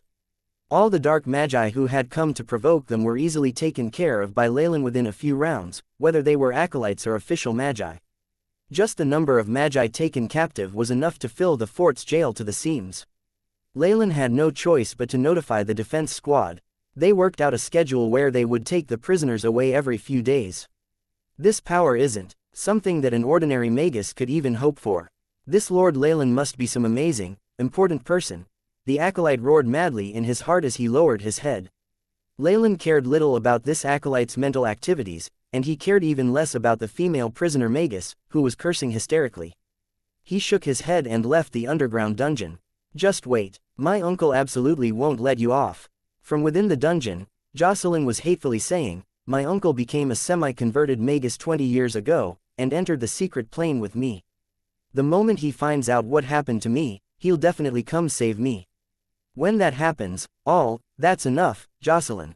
Can you be quiet? A helpless voice that held a hint of bitterness sounded from the opposite jail cell. A curly-haired middle-aged man appeared from the shadows and awkwardly greeted Jocelyn. Uncle Luge, why are you here? Jocelyn covered her mouth, completely stunned. I was actually captured and brought here 3 days ago, the curly-haired man called Luge forced a smile. The magus guard in charge of this fortress, Leylin, seems to have reached the peak of a rank 1 magus. I felt the terrifying undulations that could only belong to magi who have reached the top. Jocelyn was stunned. The sole person she was counting on had long since been captured, and thinking back to how she had been cursing incessantly, she had looked as foolish as a clown. These are the black Mandara flowers petals that we gathered today. They have had spells cast on them to ensure their freshness for at least 15 days. Leylin pointed at a pile of materials that had been piled neatly to the side, and then at a few magi who were in black robes and had their hands and legs cuffed. These are the dark magi caught recently. Take them away as well. Yes, my lord. The one taking the petals and dark magi for Leylin was also an official magus who was followed by a few team members of the same rank. In front of Leylin, however, he could not help but lower his body and spoke with honorifics. In the magus world, whether one was a light or dark magus, the basic principle was that power was everything. The team leader was only a semi-converted magus, and Leylin had passed several dark magi of that strength to him. In battle, taking an official magus captive was obviously much more difficult than simply defeating or killing them. Hence, after being made aware of Leylin's abilities, the team leader was unable to treat Leylin condescendingly and looked like he was meeting his boss every time he came. 3 are official magi, of which 1 is female, and 13 are acolytes. This female magus was naturally Jocelyn, whose complexion was deadly pale as if she had been dealt a serious blow and did not dare to provoke Leylin. The team leader quickly recorded this information down and signed his name on a form. Afterwards, he couldn't help but greeting him using magus etiquette. Lord Leylin, your accomplishments in the field have far surpassed mine.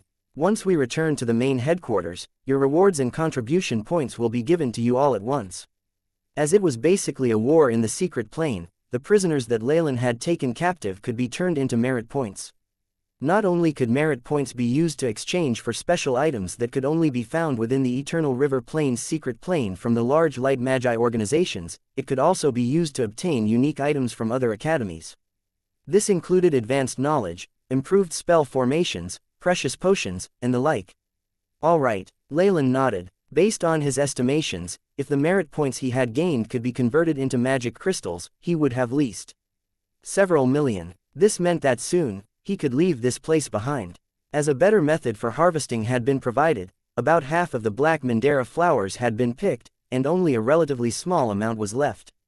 At the rate they were working at, the black Mandara flowers would be completely harvested in less than 4 days. And at that time, Leylin and the others would be able to leave this damned place. Every time he saw the defense squad coming in fully armed, Leylin was filled with annoyance. As the goods that were to be transported were of extreme importance, the means of transportation provided to the transportation team was the toucan. This type of bird had a large body, and when matured, could grow up to 10 meters tall. Its beak drooped downwards, forming a large space that was basically a room that could store many items and even humans. The team leader split up his team evenly and directed them into the beaks of 3 toucans, leaving the best spot for himself. On top of the box full of black Mandara flower petals, he began to rest. At the thought that he was sleeping on top of several million magic crystals, his heart began to burn involuntarily. If not for the almost abnormal strictness that the Light Magi Alliance had at the entrance checks, and the fact that it was impossible to smuggle things out, even he might have harbored some terrible thoughts. It was warm in the toucan's beak, and even when it was flying high in the sky, not a current of air came through. It was very comfortable, and as the team leader shut his eyes, he began to fall asleep. Crash! All of a sudden, the surroundings rocked and several boxes were overturned and fell to the ground. "What's happening?" he exclaimed in shock. Immediately after, a secret imprint by his ear brightened. "Leader, it's an enemy attack. It's the Dark Magi." The voice of his subordinate traveled from the imprint, and he sounded fearful. "Those wretched things," he cursed, and shouted through his secret imprint, "Prepare for landing, all members, get ready for war." Boom! Before he had finished speaking, an intense explosion sounded, followed by squawks of pain from the toucan he was riding in. Flames swept through in a horizontal line, burning through the toucan's tough beak and revealing the blue sky. Asterisk whoosh! Large amounts of cold wind flowed in, and the boxes filled with black Mandara flower petals were strewn across the floor. "Despicable! Land quickly!" the team leader hurriedly yelled. If he lost these resources, all the blame would be placed on him. How could he not be anxious? The toucan was calling weakly. Finally, as if the flying toucan could no longer take on any more attacks, its entire body lost balance and fell from the sky like a rock. Rumble! The toucan's huge body smashed into some shrubbery and left a deep indent on the ground. Various little animals revealed themselves and quickly escaped in the opposite direction. Pa! Phooey! Phooey! Covered in dirt and grime, the team leader emerged from the toucan's beak and attempted to spit out the grass and leaves in his mouth. "I swear I will learn a flight spell when I go back this time," the leader vowed vehemently. It honestly felt terrible to be hurtled through the air.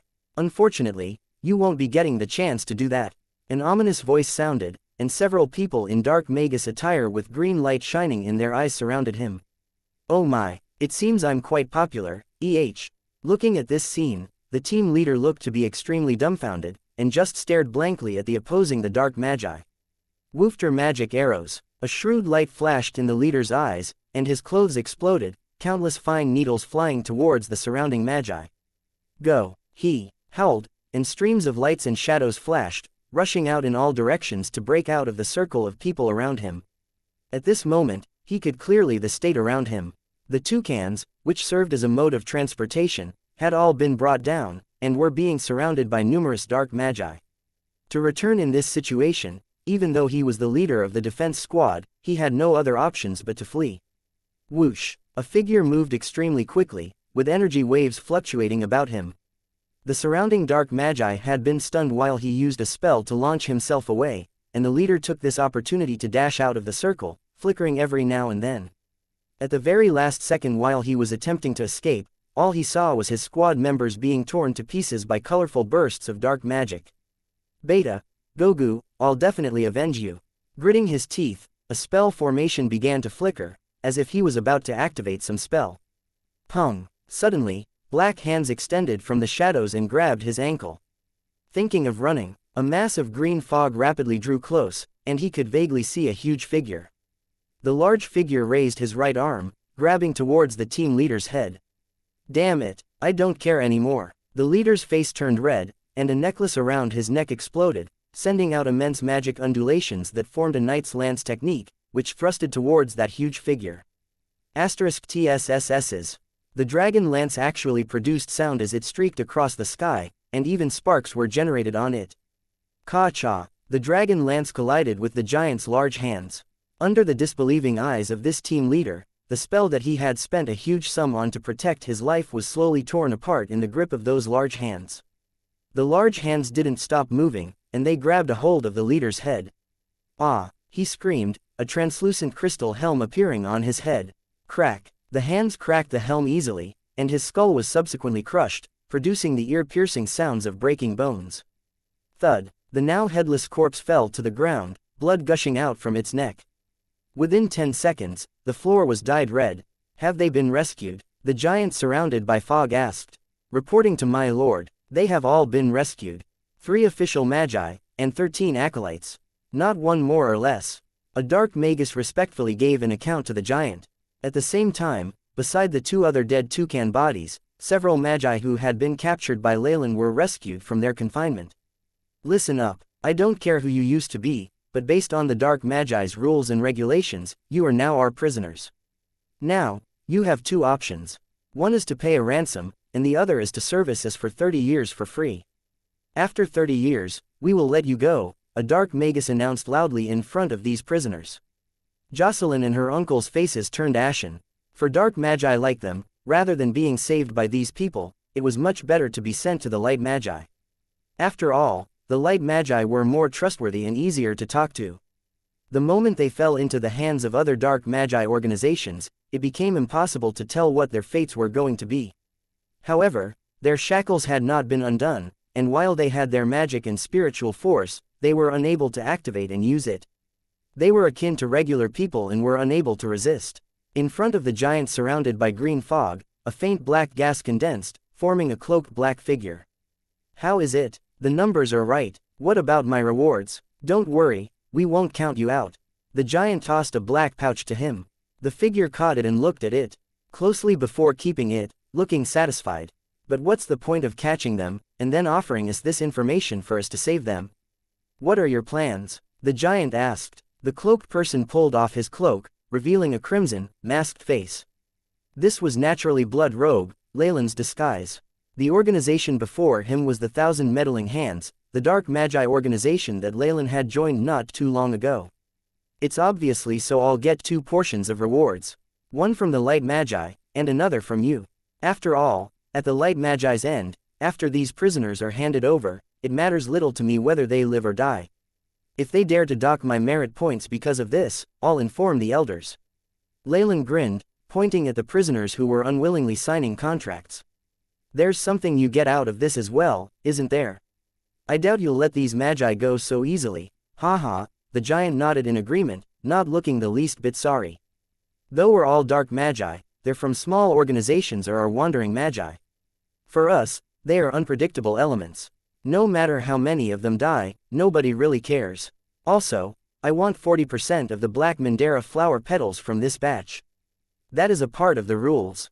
Leylin spoke up. Capturing dark magi and getting Giant to act the part of a good-hearted Samaritan and save them was just a part of the plan. Leylin's main objective was still to gather resources. After all, how could Leylin not be the least bit interested after seeing such a huge amount of resources slip by under his watch? Of course, these are the Thousand Meddling Hands rules.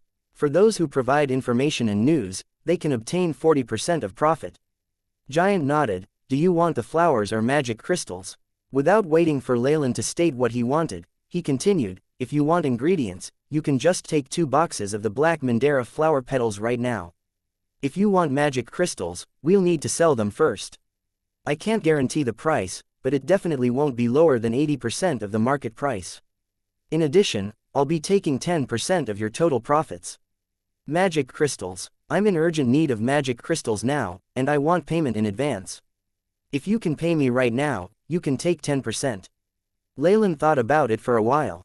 Black Mandara flowers were basically useless to him right now, and the spell marks on them were a little troublesome as well. The ancient teleportation spell formation that he had discovered previously required a large amount of magic crystal essence to activate. Hence, he desperately needed magic crystals, and he needed a lot of them to be of high quality. Oh, Giant looked Leylin up and down, seeming to be surprised.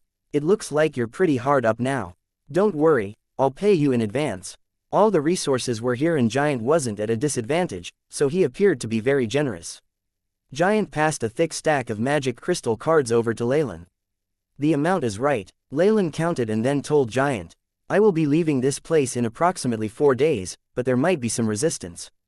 Hence, I'll need your help. No problem. Giant chuckled. I'll command the nearby Hell Cliff army to look like they are going to attack. The people we have in the Light Magi Alliance will also help you. Leylin nodded slightly. Actually, right after finding out he had been assigned to an area that was thoroughly surrounded by dark magi, Leylin had quickly contacted Giant. With the influence of his connections with Giant, the opposing dark magi slowed their attacks. Hence, those Leylin dealt with were mainly wandering dark magi and acolytes. At most, there were some small organizations, but the real large powers did not appear at all. After all, with Leylin guarding this area for over half a month and multiple dark magi suddenly disappearing, would it not have attracted the attention of the larger dark magi organizations? Yeah, with the merit points you accumulated here, you're sure to be promoted to a better and higher ranking position. At that time, don't forget our agreement. Giant waved, and numerous dark magi placed all the materials on a huge ground lizard and rapidly left the place.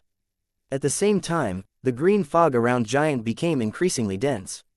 I understand, Leylin guaranteed. Leylin was mentally prepared. Since he had received benefits from the dark magi, he naturally had to pay them back. You'll always be a dark magus. I hope you won't forget that. Giant's voice became softer and softer, and the green fog dispersed, leaving behind Leylin, who was in deep thought. Magus Leylin, here is your order of transfer. Due to your exemplary performance in Zone 13, the Alliance has given you a reward. You will be transferred to the Alliance's headquarters. A magus in black uniform respectfully spoke to Leylin. Though he was an official magus, he did not dare put on airs. This was no joke. Leylin was someone who could easily take care of a semi-converted elemental magus. Would he dare offend such a person while he was just a newly advanced magus? Sure, wait a bit, we'll go after I pack up. Leylin smiled gently. Take your time, I'm not in a hurry. The magus quickly waved his arms. Leylin nodded and called for number 2 and number 3, who had always stayed indoors and seldom went out, and had been hiding their power. They were to pack up the bedroom and convene the acolytes in the fortress to complete the last ceremony. I'm leaving. Before he left, Leylin turned around and gazed at the fort. The surrounding black Mandara flowers had been completely harvested, leaving behind a bare field. This was an area that was surrounded by dark magi on 3 sides. If anything happened, this was the first place to be attacked. Now, I can only hope that the scroll and potions I left behind for George will be able to save his life. If he wanted to transfer George and Sheila out of this place, he would need to work from headquarters. Leylin already had made his plans. If it was not troublesome, he would help out, especially since they were good friends. If he could do anything to help, he would. However, he now had to return to the headquarters before he could do anything of that nature. Merit points as for that girl Besida, Leylin had long since thrown her to the back of his mind. Although she had plotted against him before, she had already been punished for what she had done. Now that their debts had been settled, whether this girl would end up alive or dead would depend on her luck. What did that have to do with Leylin himself? In the Four Seasons Gardens entrance to the secret plane, buildings were densely crowded around the large platinum door that had been erected at the entrance to the secret plane. There were 2 rows of magi and acolytes queuing up near the entrance to the secret plane. Before them was an exchange area set up for their merit points. The Four Seasons Garden would take a portion of their loot as a commission, leaving the rest for the magicians to keep. However, while that may have been the case, they still preferred to exchange their items into merit points for resources that better fit them, or even magic crystals for their convenience. All of these things could be exchanged for here. Hence, Leylin estimated that excluding the loot that was secretly kept by the magicians, 50 to 60% of the resources from the secret plane were acquired by the Four Seasons Garden. Wang. At this moment, a bright, red light appeared in front of the platinum door. The beam of red light seemed to have an intelligence of its own, directly shining upon a magus who seemed to be flustered. Take him away. A magus guard came forward and waved his arm. 2 people wearing metal armor with runes embedded onto them held the poor fellow on both sides. Ah, no, the magus called out in despair. At this moment, 2 fireballs the size of fists had already been tossed at the 2 armored men. Boom. The flames swept the area, a heat wave continuously radiated outwards, causing the surroundings magicians to duck. After the flame dissipated, the 2 armored figures were still standing there unscratched. Even the surfaces of their armor had no blemishes. Attacking an enforcer, 1 more count to his crime. Take him away. The magus guard's expression was cold. With his command, the 2 armored figures walked forward and suppressed the resisting magus. What a pity. That magus definitely tried to smuggle something out and even thought of deceiving them, a magus standing beside Leylin lamented. Leylin nodded his head. He knew that any resources from the Eternal River Plain's secret plane would have a special aura which would disappear once it was brought to the outside world. Although that would not change any of the resource's properties, the light magi used it to make a sensory spell formation. If any magicians were to smuggle resources out, this spell formation would immediately detect the aura of the magician. Hence, the Four Seasons Garden and other light magi organizations had devised a spell formation for that. Until now, not one had been able to successfully smuggle anything out. Leylin knew of those spell formations, so in the previous operation, he did not wish to have the black Mandara flowers as his reward, but instead wanted magic crystals. Welcome, welcome, Magus Leylin. Passing through various buildings, Leylin came to the zone where the enforcers worked. This time, Dalaran personally welcomed him. His attitude was very good this time, and it looked as there was a hint of apology in his tone as well. The previous time Leylin had come, Dalaran had assumed that Leylin was just a magus who was discriminated against. He had been assigned to a place like Zone 13 and it seemed unlikely that he would live past a few days, quickly becoming a corpse in the wilderness. Hence, his attitude had been fearful, and he had acted like he was chasing away a nuisance that would bring about the plague. Now, with Leylin's various achievements in battle, he could not hold himself back. Goodness, even he was just a little stronger than a semi-converted elemental magus. Leylin, however, had defeated almost a dozen magi of this strength in half a month. Recently, Leylin had been transferred to the headquarters at the entrance. Based on the order, it seemed he was being put in an important position. In the transfer of personnel, there were higher-ups in the Four Seasons Garden who spoke highly of him. This meant that Leylin wasn't alone and had a backing. A very powerful backing. Dalaran was now very regretful of his actions in the past and decided to welcome Leylin personally, hoping to improve relations with him. Vice Team Leader Dalaran, long time no see. Leylin nodded slightly. He was already an adult and appeared to be very enthusiastic, making Dalaran feel comfortable. Though he was aware this was just an act, Dalaran was still surprised. Magi were usually very antisocial people. In general, other than staying in laboratories to do research and occasionally teaching acolytes, they did not partake in activities to make connections. Hence, Magi were very stiff in this sort of situation. Those like Leylin who were young, powerful, and socially competent were like a different species altogether. Dalaran exclaimed that he was abnormal, in his heart, feeling it would be very difficult to deal with him. To send Magi like him away, the price was something incomparable to regular Magi. He had been too harsh previously, and Dalaran was extremely unwilling to incur the wrath of a magus who had a bright future ahead of himself. These thoughts flashed in his head, but Dalaran's face was unchanging, a smile stretching across his face. Magus Leylin, your merit points, this time, are extremely high. I have brought it personally to you. Dalaran handed over a metal-like item to him. Leylin reached for it. The metal felt rather heavy given its size, which meant it had been made of some kind of alloy with a high density. In addition, the metal was ice cold to the touch. At the front side of the metal was the Four Seasons Garden's insignia and at the back, it was a small screen. On the screen, there was a record which read, Leylin Farlier. Merit points, 563. Status, locked. This metal has recorded the aura of your spiritual force.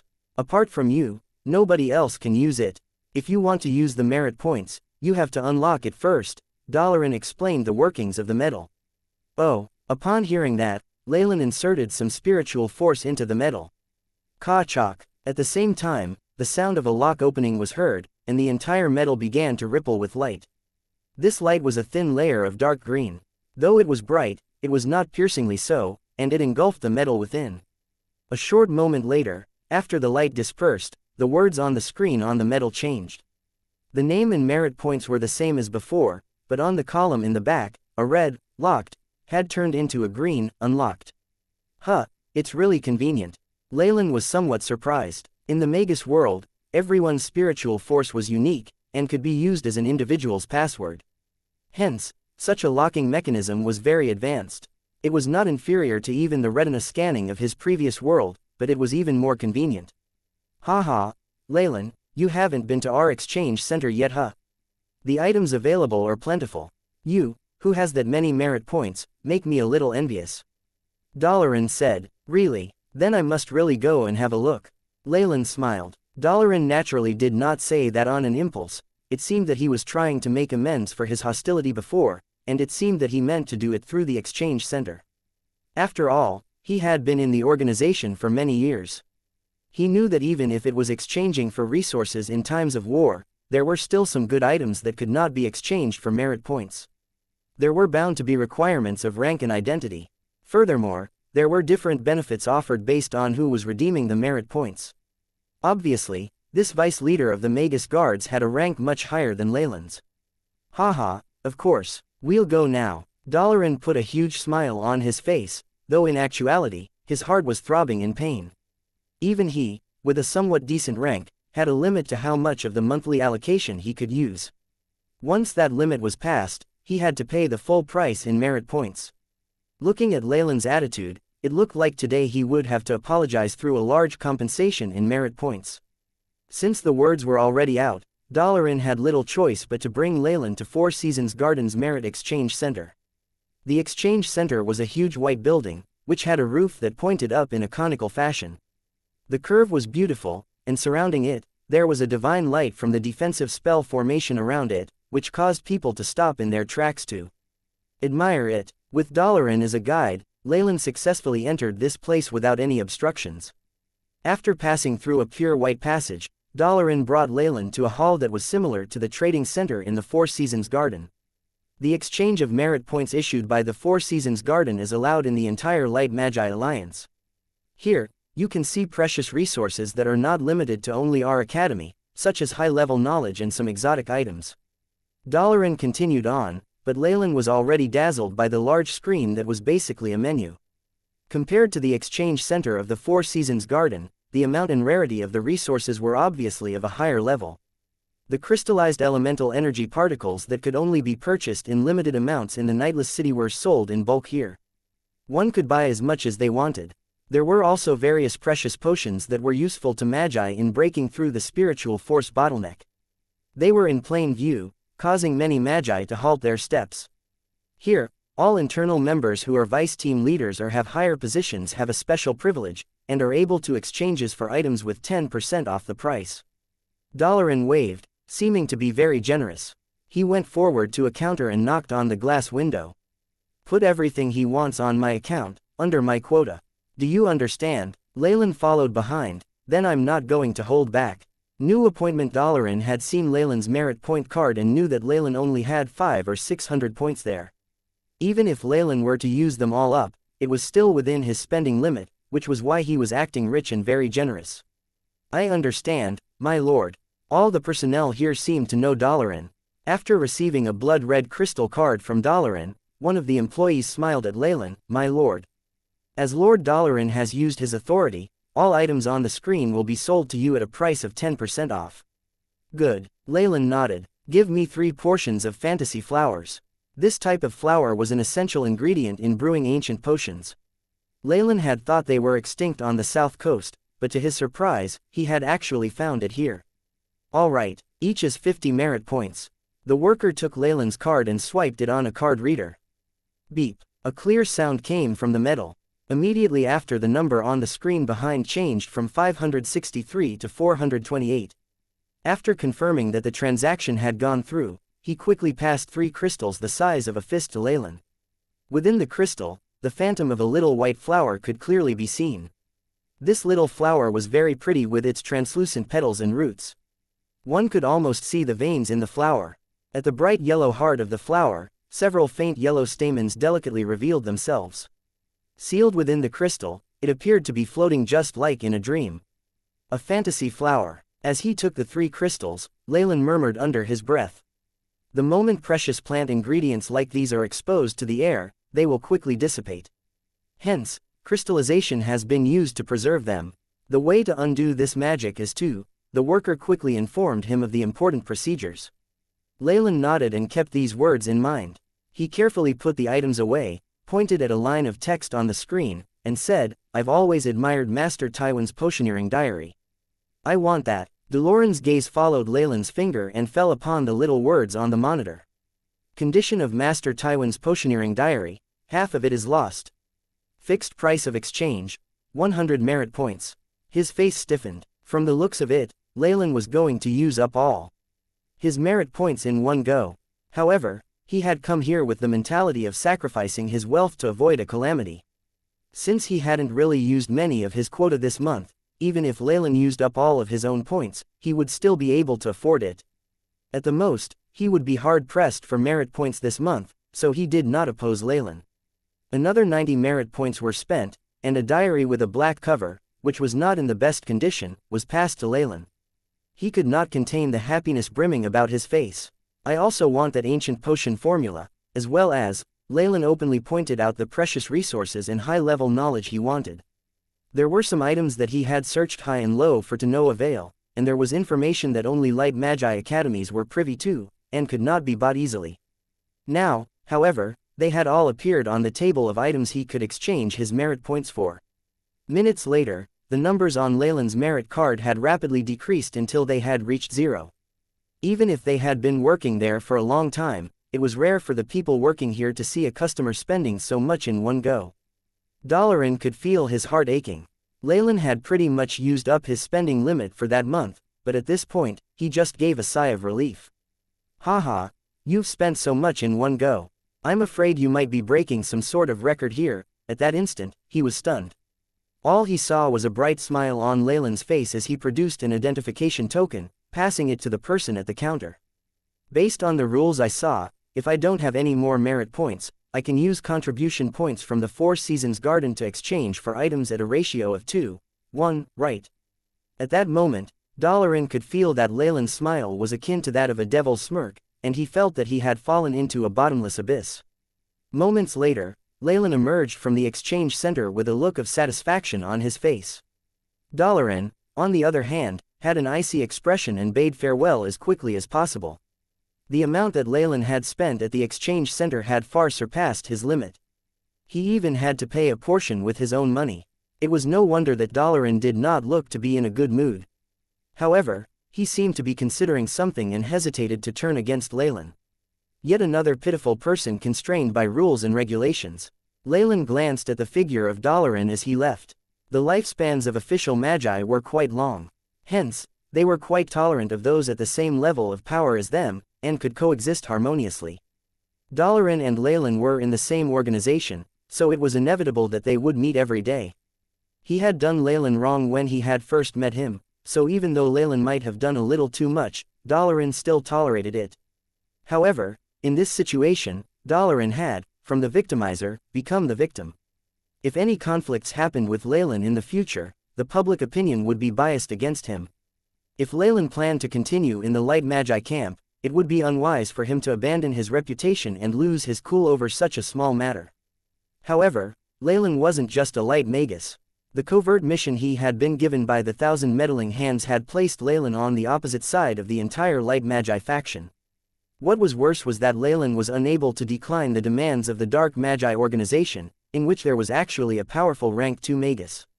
He was linked to the entire Dark Magi faction in every way possible. Hence, Leylin estimated that even if he were able to free himself from the mission, it would be impossible for him to stay in the Four Seasons Garden. There was a large possibility that when he met with Leylin in the future, they would be enemies. If Leylin didn't take advantage of him now, he would just be an idiot. As for Leyllin's position as the vice-team leader of the defense squad, Leylin lamented upon it for a while and then placed it at the back of his mind. He went to the heavily guarded center structure built by the Four Seasons Garden in the Eternal River Plain's secret plane. He waited to be granted entrance and receive a new mission. In an office that had furniture shaped from plants, Leylin once again saw Reynold, the head of the Four Seasons Garden. Lord Reynold. Leylin bowed, the spiritual force concealment method he had obtained from the old witch operating at full speed. Behind Reynold's gold-rimmed glasses were a pair of pupils brimming with wisdom. They were fixated on Leylin, occasionally flashing with distrust. Magus Leylin, your accomplishments at Zone 13 have been noted by us elders. After some time, Reynold did not notice anything suspicious from his observations, so he eventually began speaking in a light tone. We all agree that being a Magus guard is a total waste of your talent. You should be promoted to a more suitable role that can allow you to fully exhibit your abilities. Leylin looked respectful, but he was inwardly rolling his eyes. What? More suitable role? Wasn't it just a random decision made by the elders? However, Leylin obviously did not dare voice his opinions or show his thoughts on his face.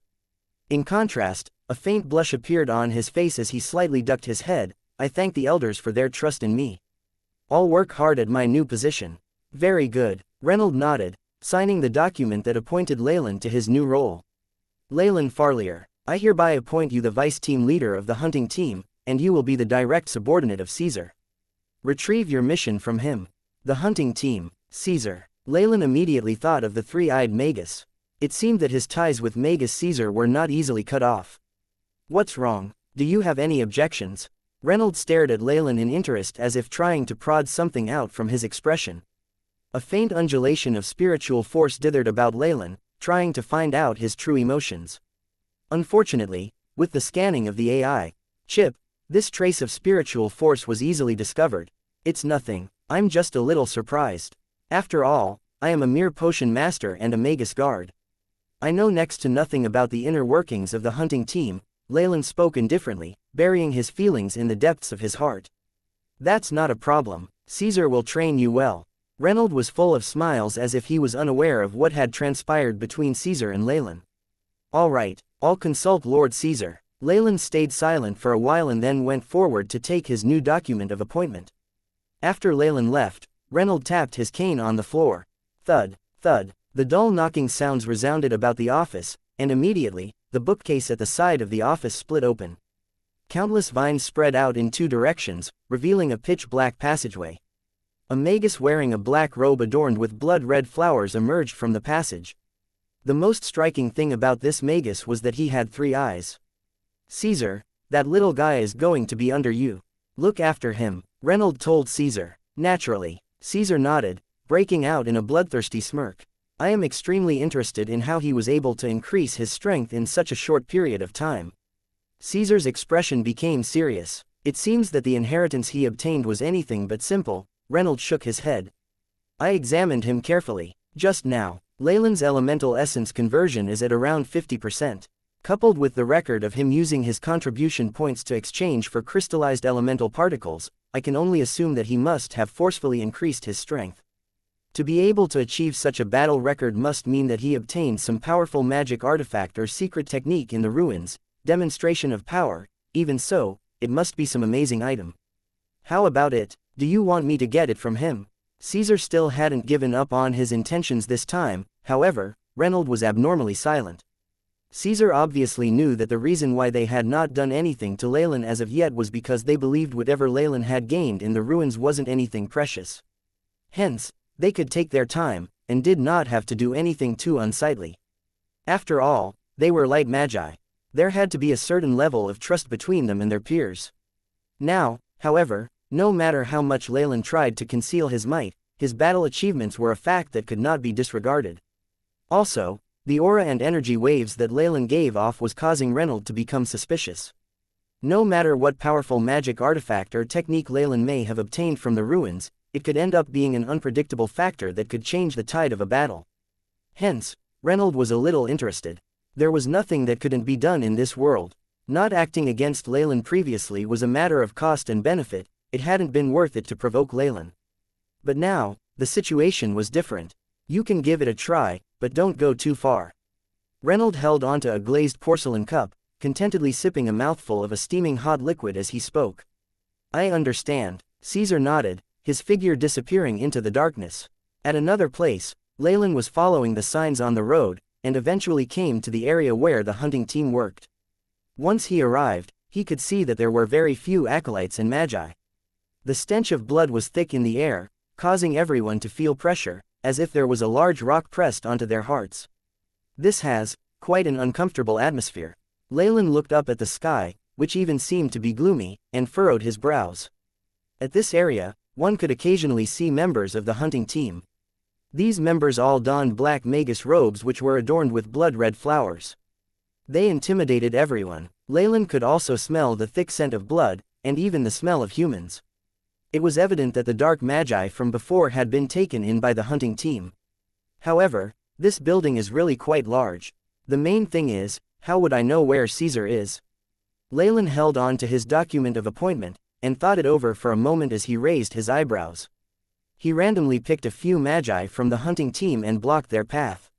What do you want? One of the magi who he'd stopped was burly, and had a thick scar slashed across his forehead and middle of his face that made him look as if it had been split into half. With such a terrible wound, his already fiendish face was made to look even more horrifying. He was currently shooting out death glares at Leylin, elemental particle waves fluctuating around him.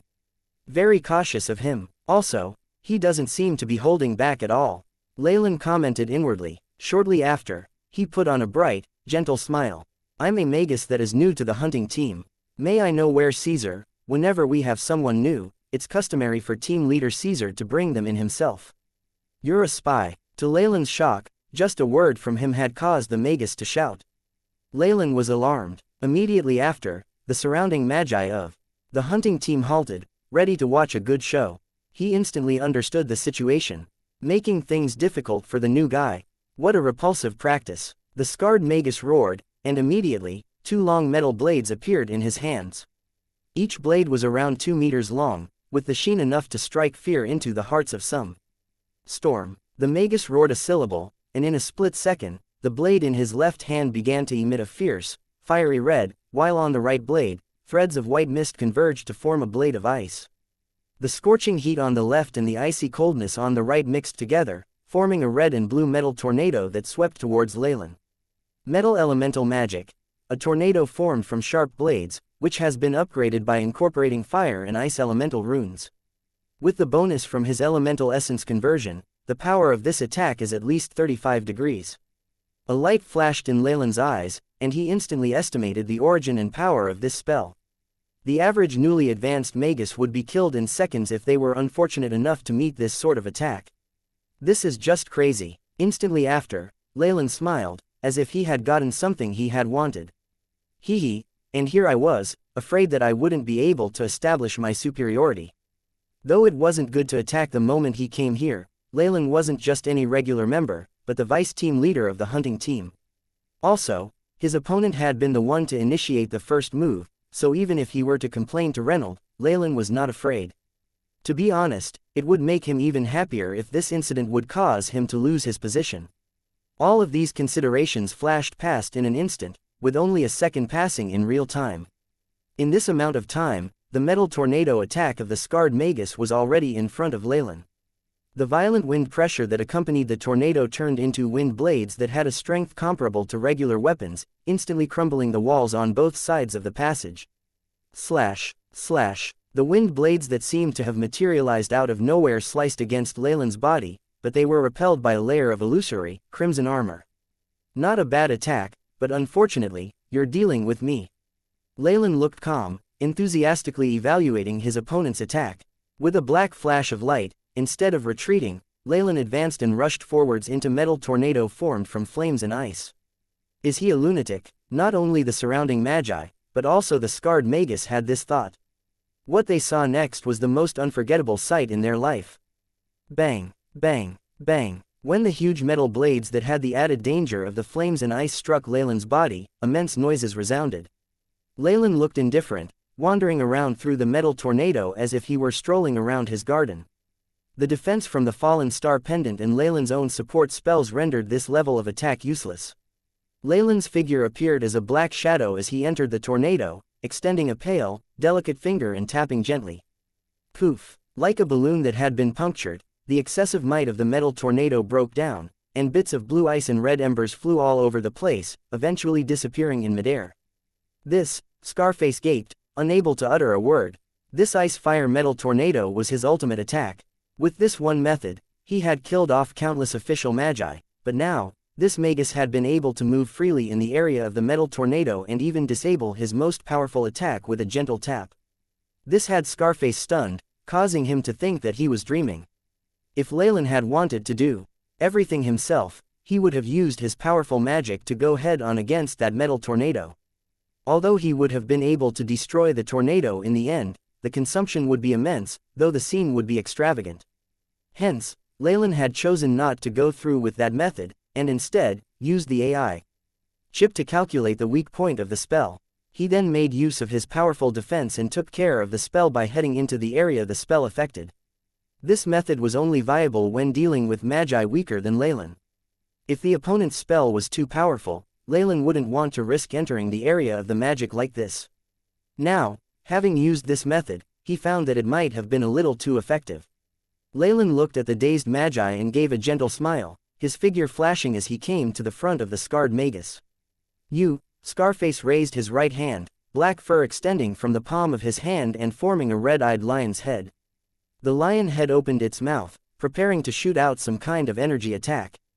Ka-cha! Leylin struck quickly, like lightning, and before Scarface could react, a large hand made from shadows grabbed through his innate defensive spell and touched his right hand. With the piercing sound of bones being crushed, the lion head on Scarface's right hand crumbled. His right hand was also bent in an awkward angle by the black hand.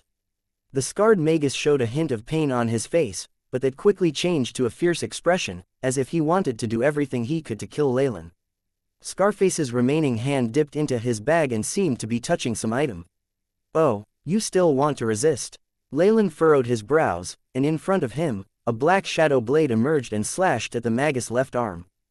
Thud! The black blade noiselessly streaked across, and the magus' left arm fell. Seconds later, fresh blood gushed out like a fountain. Ah! Scarface's facial muscles contorted, making him look even more sinister and terrifying. In the eyes of Leylin, however, he just seemed like a clown. Leylin grabbed forward, black threads at the tips of his 5 fingers. These threads seemed to have their own intelligence, latching onto Scarface and pushing him to the ground, and then entering his nostrils, ears, mouth and other facial orifices. Like a duck that had been clutched by the neck, the magus' expression changed to that of resignation, and the violent undulations surrounding him immediately dissipated. You, Scarface seemed like he had something to say, but Leylin didn't give him any chance to speak. Unsympathetically, he raised his foot, clad with a leather boot, and stomped down on Scarface's chest. Thud! Scarface's chest sunk in, and his face turned deep red and then purple as he spat out a mouthful of blood. Leylin stopped looking at him, and glanced at the surrounding magi of the hunting team. After defeating Scarface, the magi from the hunting team that were present seemed to have achieved a mutual understanding, and encircled him. What's this? Are you all going to attack me? The hunting team's vice-team leader Leylin stepped on the motionless, scarred magus with his right foot, and coldly glanced at the other magi present in the surroundings. An ice-cold killing intent suddenly descended upon this location, shrouding it entirely. All of the present magicians all felt their backs turning cold, as if some ancient beast had turned its cold eyes to stare at them. I am the hunting team's newly elected vice-team leader Leylin Farlier. This chap disrespected me just moments before, so I punished him a bit. Does anyone have any objections? Leylin swept a glance over them all and coldly asked. To strike at a magus was within his authority, but if he set about to bully him some more, it would be considered excessive. Moreover, there were at least a dozen magi from the hunting team present here, and they were all seasoned warriors. If Leylin wanted to dispatch of all of them, it would be troublesome. After hearing Leylin's words, all the magi there looked at each other in dismay. A magus who seemed to have some status asked, "Since you are new here, would you be so kind as to release Wally?" No, Leylin shook his head. This magus dared to offend me, the vice-team leader of the hunting team. Before he gets the punishment he deserves, I retain the authority to handle this matter myself. Apparently, he is still not planning on stopping. When all the present magi heard Leylin's statement, they all simultaneously felt a chill in their hearts. This magus Leylin was clearly a ruthless person. They were all in a deadlock. Fortunately, a voice was heard from afar minutes later, solving their dilemma. Magus Leylin, what do you think you're doing? A crimson fog condensed and transformed into an illusory image. Team leader Caesar. The rest of the magi in the hunting team bowed respectfully. Caesar casually nodded and then proceeded to focus his attention on Leylin. Leylin, what happened here? I want you to give me an explanation. Can't you tell, Lord Caesar? Leylin exerted some force with his right foot, and Scarface, who was under it, immediately lost consciousness. Not only did this magus offend me, he actually did it in this area and used dangerous spells. I only utilized my authority as the vice-team leader and stopped him. Leylin continued rather mockingly, if you don't believe me, we can go and take a look at the spell monitor. Leylin could have been wrong, but after hearing Leylin's explanation, the fog which had congealed into a human figure seemed to ripple, as if it was so angered by him that it dissipated. Good, very good. Caesar nodded condescendingly and looked towards the magi present. Wally offended a magus of higher power than him and attempted to use spells in a public area. I sentence him to imprisonment for 3 months within the Dark Tower. Also, I will rescind his share of this year's resources. With this, are you satisfied, Vice-Team Leader Leylin? Caesar asked, specifically stressing the last few words, and seeming to be implying something. But of course, I am very satisfied. Smiling, Leylin withdrew his right foot, and facing Caesar, he humbly saluted. This outcome was already better than he expected, and he was aware that he should know when to stop and not go too far in this situation. By the way, you, come with me. Caesar pointed at Leylin. In front of the admiration and fearful gazes of the hunting team, Leylin shrugged his shoulders and slowly exited the field. Only the scarred magus Wally was left lying on the ground. He's actually this strong. After Leylin left the field, the remaining magi made some noises of incredulity. Though he is strong, he dared to contradict our team leader. Another magus grinned, reveling in Leylin's apparent misfortune. Their team leader, Caesar, was no good person. Not only was he the team leader of their hunting team, he also had, in his arsenal, many methods of torture that could cause any official magus to have a nervous breakdown. Leylin, I remember him, he is Zone 13's Leylin. At that moment, one of the magi finally realized Leylin's identity. The person who killed 9 dark magi and captured 8 more. Right, that person seemed to be called Leylin and was sent here by headquarters. It can't be that much of a coincidence, can it? A magus of the hunting team with exceptionally oily skin joined in the conversation, a wry smile on his face. Having attacked and even captured many enemy magi, some of whom were semi-converted magi, Leylin had earned quite a reputation. It was only now that these magi knew who they had provoked. No wonder, if that was Leylin, he has the right to be so arrogant. An older middle-aged man looked in the direction that Leylin had left, a complex expression on his face. They were just ordinary members of the hunting team, with their average strength being that of a semi-converted elemental magus, and multiple magi who had this level of power had been killed by Leylin. The one thing they collectively agreed on was that power determined one's status in the world. At the beginning, they had not known who Leylin was and thought Leylin had been provoking them. On hindsight, they decided this was the actions of an expert who knew what he was doing. The magi in the hunting team later saw Leylin once more at the banquet that was held the same evening. This time, no one dared to be so stupid as to go forward and pick a fight with him. Leylin sat on the right side of the long table, calmly sizing up all the magi present at the banquet. The number of people in the hunting team was less than those in the potioneering team, but still, there were about 50 people here. Each of these magi emitted powerful energy waves. Almost all of the magi here had reached the threshold of semi-elemental conversion. They could be called the cream of the crop amongst official magi. Everybody. At the head of the table, Caesar cleared his throat. Immediately, there was complete and utter silence, and all the magi stood up in deference, waiting for Caesar's command. Before we begin the feast, allow me to introduce to you a new member. Caesar's face was brimming with a radiant smile. This is Magus Leylin. He will join our hunting team and assume the post of vice team leader. Everyone, please welcome him. In the wake of Caesar's introduction, Leylin also got up and bowed multiple times to address everyone. Vice team leader Leylin. Those magi who have seen Leylin display his might did not dare to do anything else other than bowing so low that they almost achieved a perfect 90-degree angle. Very good. Caesar observed this scene, and nodded in satisfaction. He then continued, all of you have experienced Magus Leylin's strength. Therefore, I declare that Vice Team Leader Leylin will hold the position of Commander of Hunting Zone 3. Wait a minute, a voice sounded out, interrupting Caesar's speech. Caesar frowned, but upon seeing the source of this voice, his expression eased up. Vice Team Leader Leylin, do you have any objections? Of course I have one. Leylin looked gloomy and seemed put out. Hunting Zone 3, as per my knowledge, that seems to be under the Abyssal Bone Forest's territory. Within the Eternal River Plain's secret plane, apart from areas dominated by either light or dark magi organizations, there were places that armies had taken over, as well as some unoccupied areas. These regions were located at the borders between the two factions of light and dark magi. Some lay in desolate areas, while others were in accessible locations. Since both sides were still unprepared, engaging with their main forces was a waste of resources. Hence, there had been an unspoken agreement that wandering magi from either domain were allowed to battle there. It didn't matter what these places were previously named. These few areas, which were under the Four Season Gardens' control, all belonged to the hunting team, and were further divided into different zones. Yes, the main enemy in Zone 3 is the Abyssal Bone Forest Academy. Do you have any problems with that? Suddenly, Caesar slapped his forehead and exclaimed, oh, I forgot. I read about your background, Magus Leylin. You were once an acolyte under the Abyssal Bone Forest Academy, right? Is there something you forgot to tell us?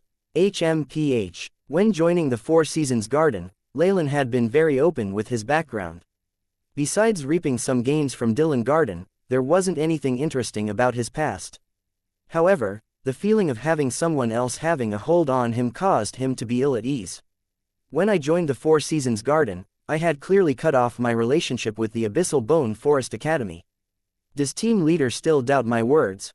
Leylin firmly replied. Very good. Caesar clapped his hands smilingly. So, prove it to me. Bring me the head of a magus from the Abyssal Bone Forest Academy, and prove your loyalty to the Four Seasons Garden. And if I say no? In that case, pardon me, but I will arrest you on the grounds of going against orders. The smile on Caesar's face turned cold, and his third eye on his forehead blinked open. Buzz, a strong and bloodthirsty spiritual force that was like a fine interwoven web, covered the entire room in a split second. Leylin had a solemn expression as he used his right hand to lightly press on his temple. Spiritual force that was filled with an unfathomable depth and darkness descended upon the field as well. Ka-cha, ka-cha. Instantly, the air seemed like it was being torn apart, and the sounds of shattering were emitted. Whoosh! An intense storm broke out in the room, and it felt like a tornado with a magnitude of 10 had appeared out of nowhere, scattering the food on the dining tables all over the place. It's a spiritual force tornado. Fall back. All the magi present carried an expression of extreme terror as they retreated hastily. Your spiritual force has improved quite a bit, but it's a shame that it still isn't enough. Opposite Leylin, Caesar's voice drifted over, carrying a hint of surprise. Following which, it turned cold. I'll let you experience what a genuine peak rank 1 magus is like. Spiritual eye. After he spoke, a faint image of a giant vertical eye appeared instantly behind Caesar. The eye seemed demonic as the entire eye was completely black, and resembled the eye on Caesar's forehead. Rumble. After the image of the vertical eye appeared, the might of the spiritual force tornado within the area amplified by a couple-fold. It even resulted in minute black cracks in the void, where silvery light were being produced from there. Team leader Caesar's prowess has reached the state where he can tear apart the void. If he progresses any further, he will reach the ability to materialize spiritual force, which is an ability that belongs to rank 2 magi. Hunting Zone 3. Seeing that Caesar's spiritual storm had almost torn space apart, the members of the hunting team that were present let out incredulous exclamations. I've long since heard about how 20 years ago Lord Caesar had reached the criteria to advance to rank 2. However, to pave the way and make his future advancement smoother, he chose to suppress his cultivation. A female magus with gauze that veiled her face mumbled, her eyes revealing adoration for Caesar. As I thought, our team leader really is the strongest. As expected, he's powerful. Leylin clenched his teeth and a large amount of spiritual force burst out from his sea of consciousness. At the same time, a blue ray of light flashed in his eyes.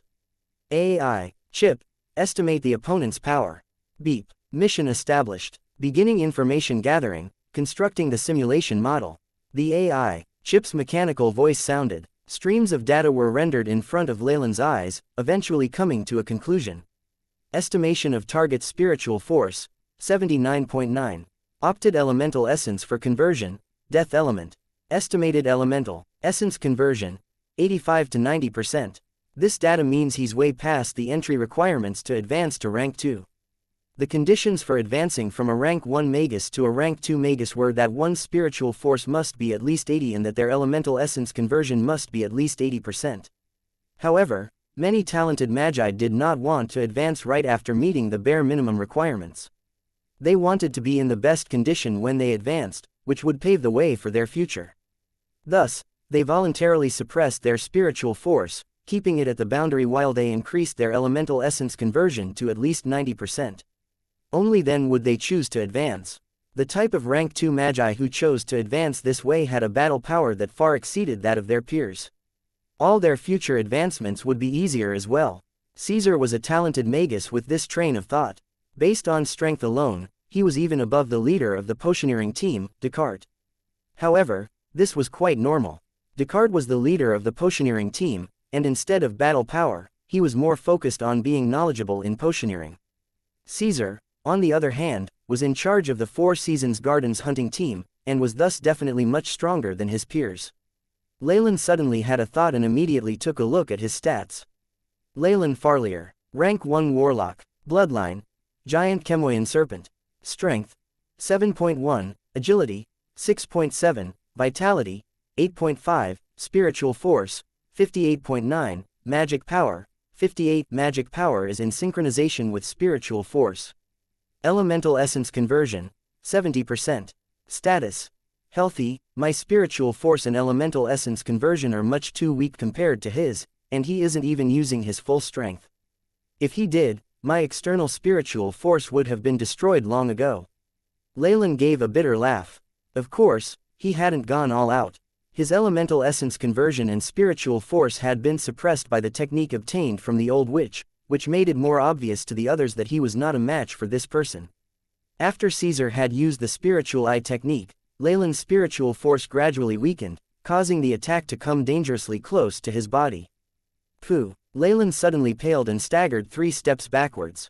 With every step, a deep footprint was seen. White gas seemed to rise around him. A hint of red appeared in Leylin's eyes, but it quickly dissipated. He rubbed the blood at the corner of his mouth, and looked at Caesar with an unwillingness to lose. Team leader is really amazing. In this situation, victory was very obvious. The female magus from before cheered loudly. Shut it, Caesar glared, and the female magus kept quiet, feeling wronged. Pock pock, Caesar clapped his hands expressionlessly. After that, 2 rows of acolytes in formal attire came to the hall. Facing the mess in front of them, there was no sign of confusion or astonishment as they quickly restrained their emotions. Multicolored rays from magic spells lit up the area, and the level 3 acolytes even used rank 0 magic spells to speed up the rate of cleaning up. Minutes later, the hall looked as good as new.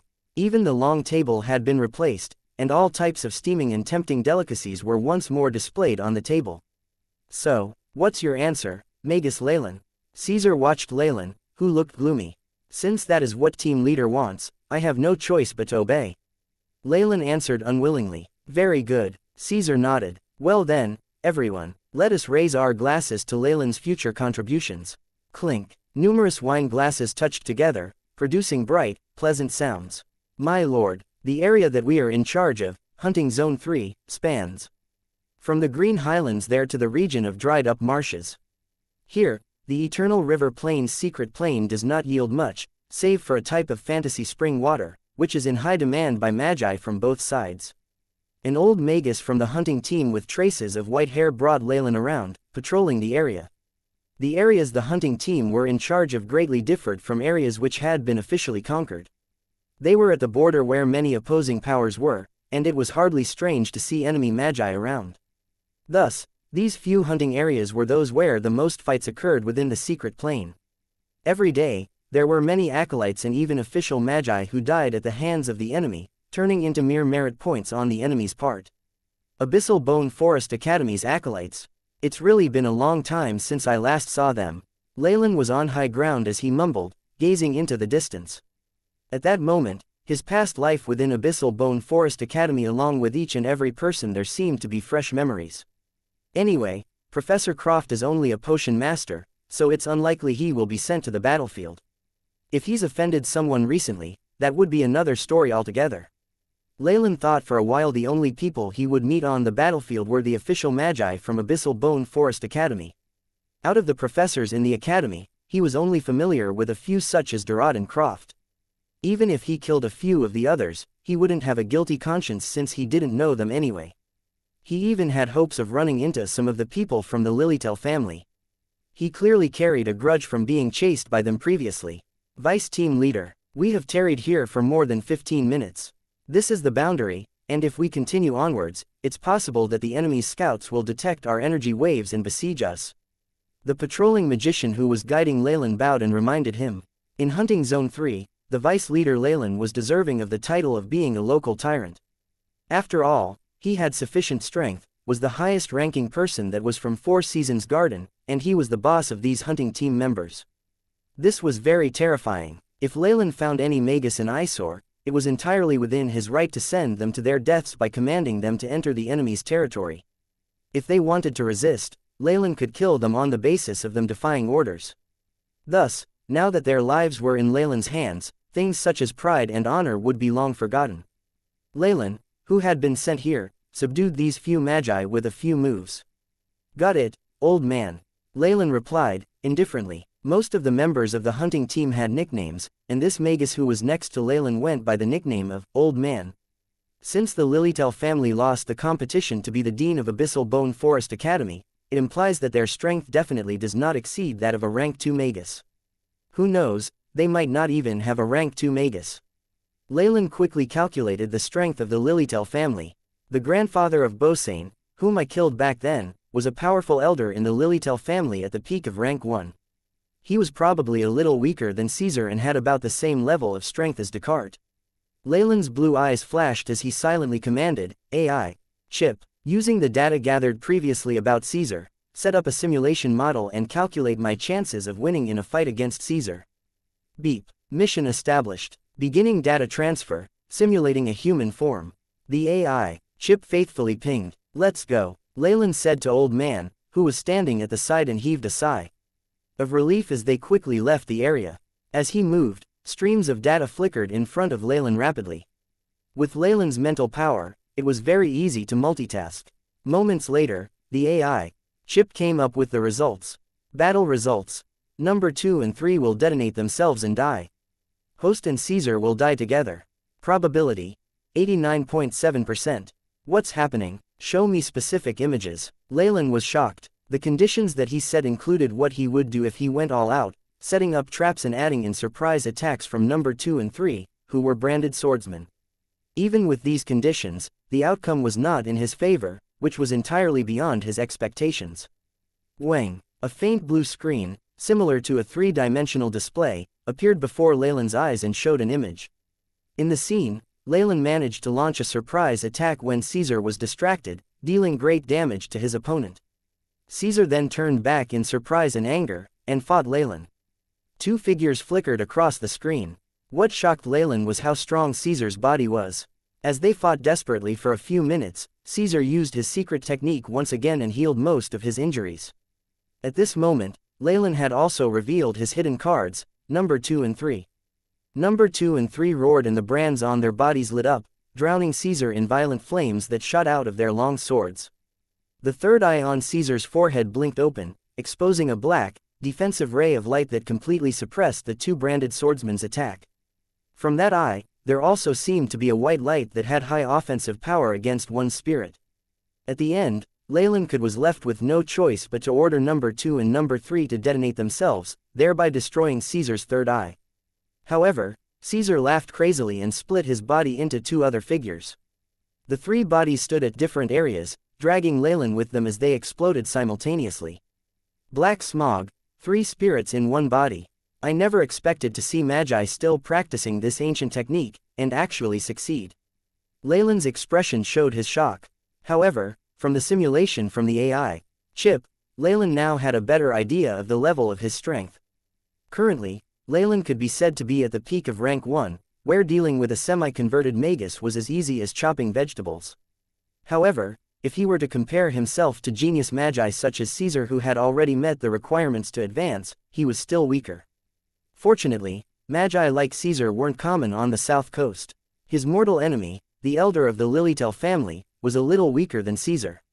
With Leylin's current skills, if he were to fight him one-on-one without any tricks, he was not a match for Caesar. This was to be expected though, since it had not been too long since Leylin had become an official magus. Most magi would still be new and inexperienced. It was already an achievement for Leylin to possess this level of strength. As long as I endure for a while more and wait until my spiritual force and elemental essence conversion reach the ultimate degree that can be achieved by rank 1 magus. Then, with the added bonus from my warlock bloodline, I will definitely be able to defeat and maybe even kill him, Leylin calculated inwardly, his eyes flashing with dark light. This sight caused the old geezer beside him to tremble in trepidation. Boom, boom, a severe seismic wave came from the ground. A crack appeared, and a gush of tempting, fragrant and milky white spring water burst out from the ground. The mysterious aroma pervaded the air, and the plants in the area rapidly grew, seeming to have received some nourishment. Squeak squeak, an earthen yellow mole scuttled from the grass and it opened its intelligent eyes wide, observing its surroundings. It dashed to the side of the water, and began to drink in huge gulps. Boom, boom, heavy footsteps sounded and gradually increased in number, announcing a horde of animals. There were regular animals such as wolves, cheetahs, and pythons, but they were nothing compared to the number of strange, bizarre-looking creatures that were there as well. There were some whose upper half was human, while the other half consisted of the legs of a spider, and there were others that were as huge as mountains. More than all of these creatures, however, the thing that caused the most fear was the black smog at the heart of the wave. This black smog spanned across a large area, and there were multiple tendrils of smoke at the edges that kept extending outwards like tentacles. Regardless of whether they were tigers, cheetahs, half-spiders, or double-headed snakes, all animals that got close would be silently consumed by the smog. After it passed through, all that was left was a pile of white bones. Even though there was a temptingly strong life force energy radiating from the milky white spring water, the animals all made the same decision to stay far away from the black smog. There was a deliberate amount of space left between the animals and the black smog. They came to the side of the spring and competed desperately to have the chance to drink the spring water. Just the black smog alone had taken up a lot of space. The sounds of furious roaring and the tearing apart of meat sounded out. A bloody battle for the chance to drink the water started at the mouth of the spring. Of course, these bizarre animals headed in the opposite direction of the black smog, and the mole from earlier had long since disappeared. More than a few kilometers away, a group of magi wearing the uniform of the Abyssal Bone Forest Academy were advancing.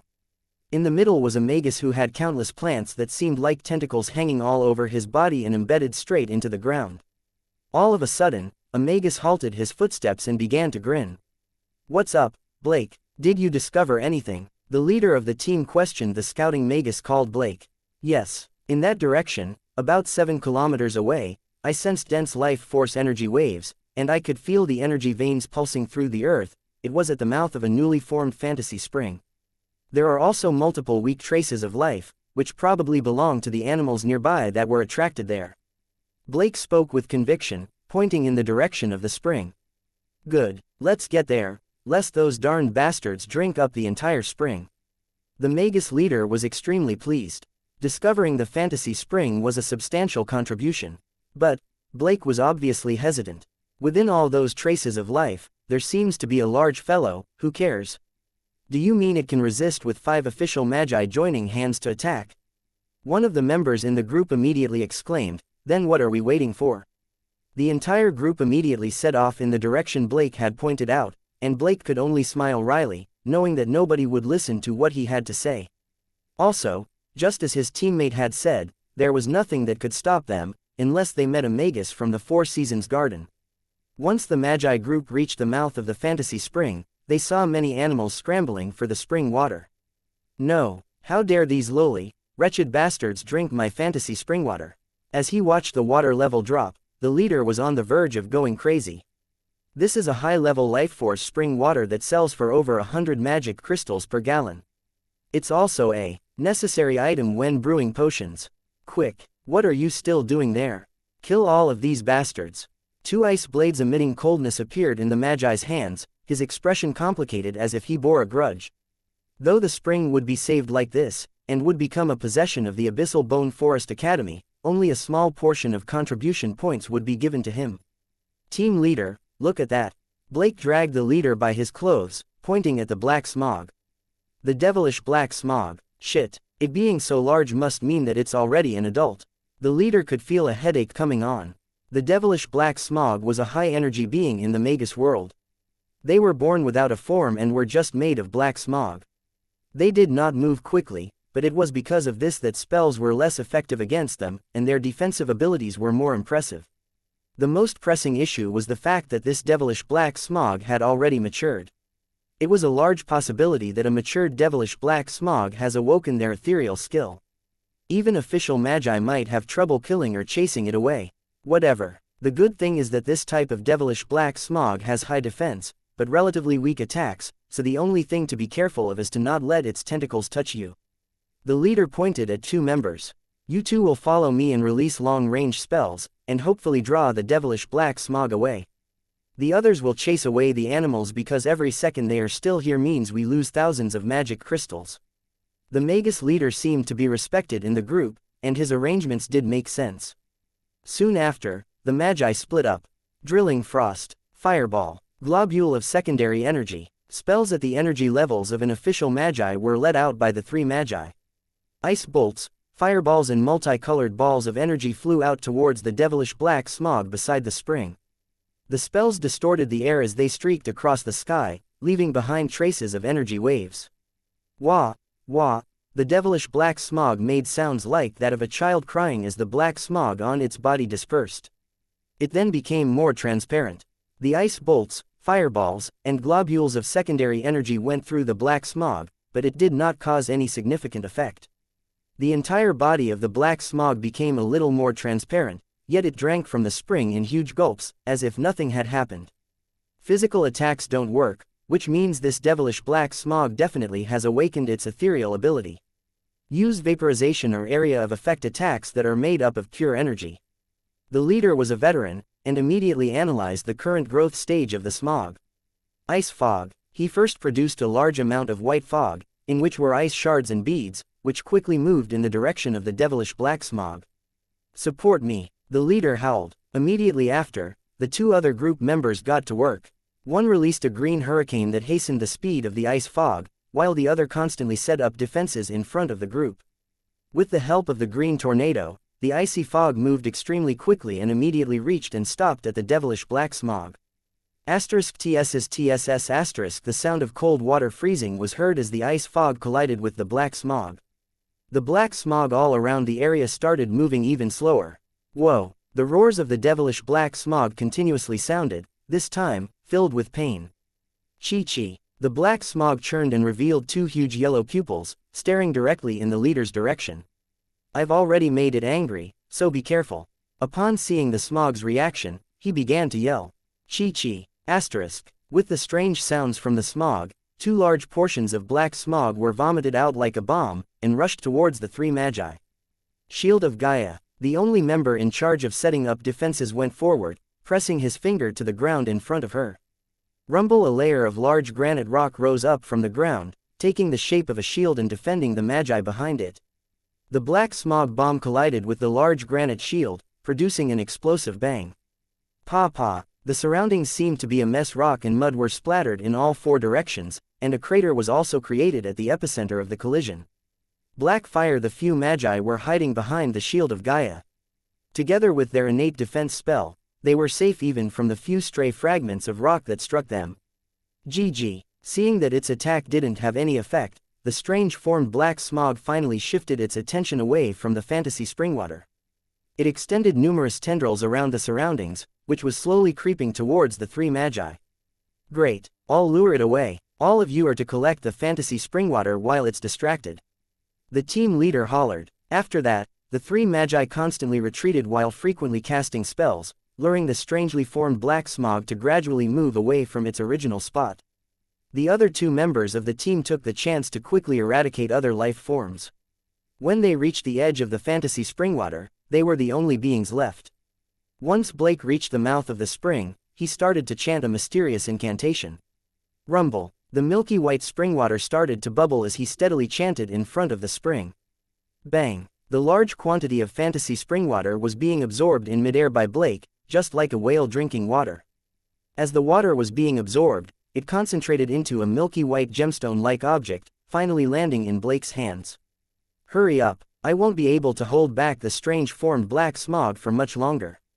When the leader saw that Blake and another member were collecting the springwater, he first let out a smile before turning to shock in the next instant.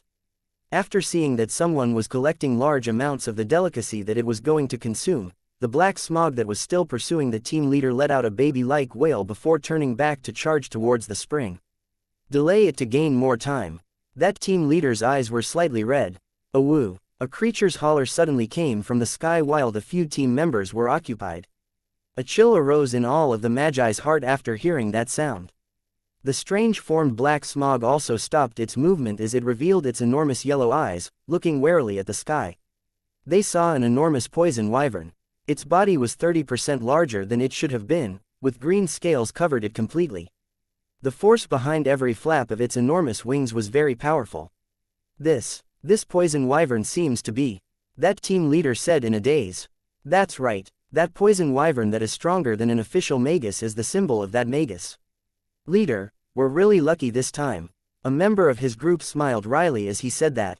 A sliver of despair appeared on the team leader's face. A strangely formed black smog. That's right, I need its core. An extremely youthful voice rang out from the poison wyvern's back, and following that statement, a strong magic undulation descended on the entire area. The magi below instantly felt as though an enormous wave was crashing over them. That power was so powerful that they couldn't resist. The strange formed black smog that was still dealing with 3 magi immediately stopped. Resisting against them, the powerful aura of its body increased by half and its form shrunk. It looked more substantial and both of its yellow eyes were wide as it stared fixedly at its new opponent. Low snarls could be heard from it. Following that person's voice, a black hand, which burned with violent black flames, struck from the back of the poison wyvern towards that strange formed black smog. The areas that the black hand passed through briefly fluctuated. The hand was not yet done, and the stones and grass were blown away roughly, revealing a barren land. The black smog lay right in the middle of this area.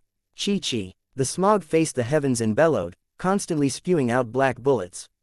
These bombs that were formed from condensed black fog seemed to grow eyes and sailed through the air in a strange line, accurately intercepting the large hand that burned with black flames. Boom, boom, boom, boom. The black bullets exploded in front of the large hand, but it was clearly ineffective. They were burnt up by the flames, leaving not even a trace on the palm of the hand. Whoosh! The attack from the black smog was unable to slow down the fiery large hand. Under the astonished gazes of the surrounding members, the black flaming hand grabbed onto the body of the black smog. Wah wah! The raging black flames covered the body of the black smog in an instant, the smog gradually becoming fainter under the flames. It eventually burnt into white steam and completely evaporated. The black smog's figure became increasingly smaller, and within a few seconds, it was half its original size.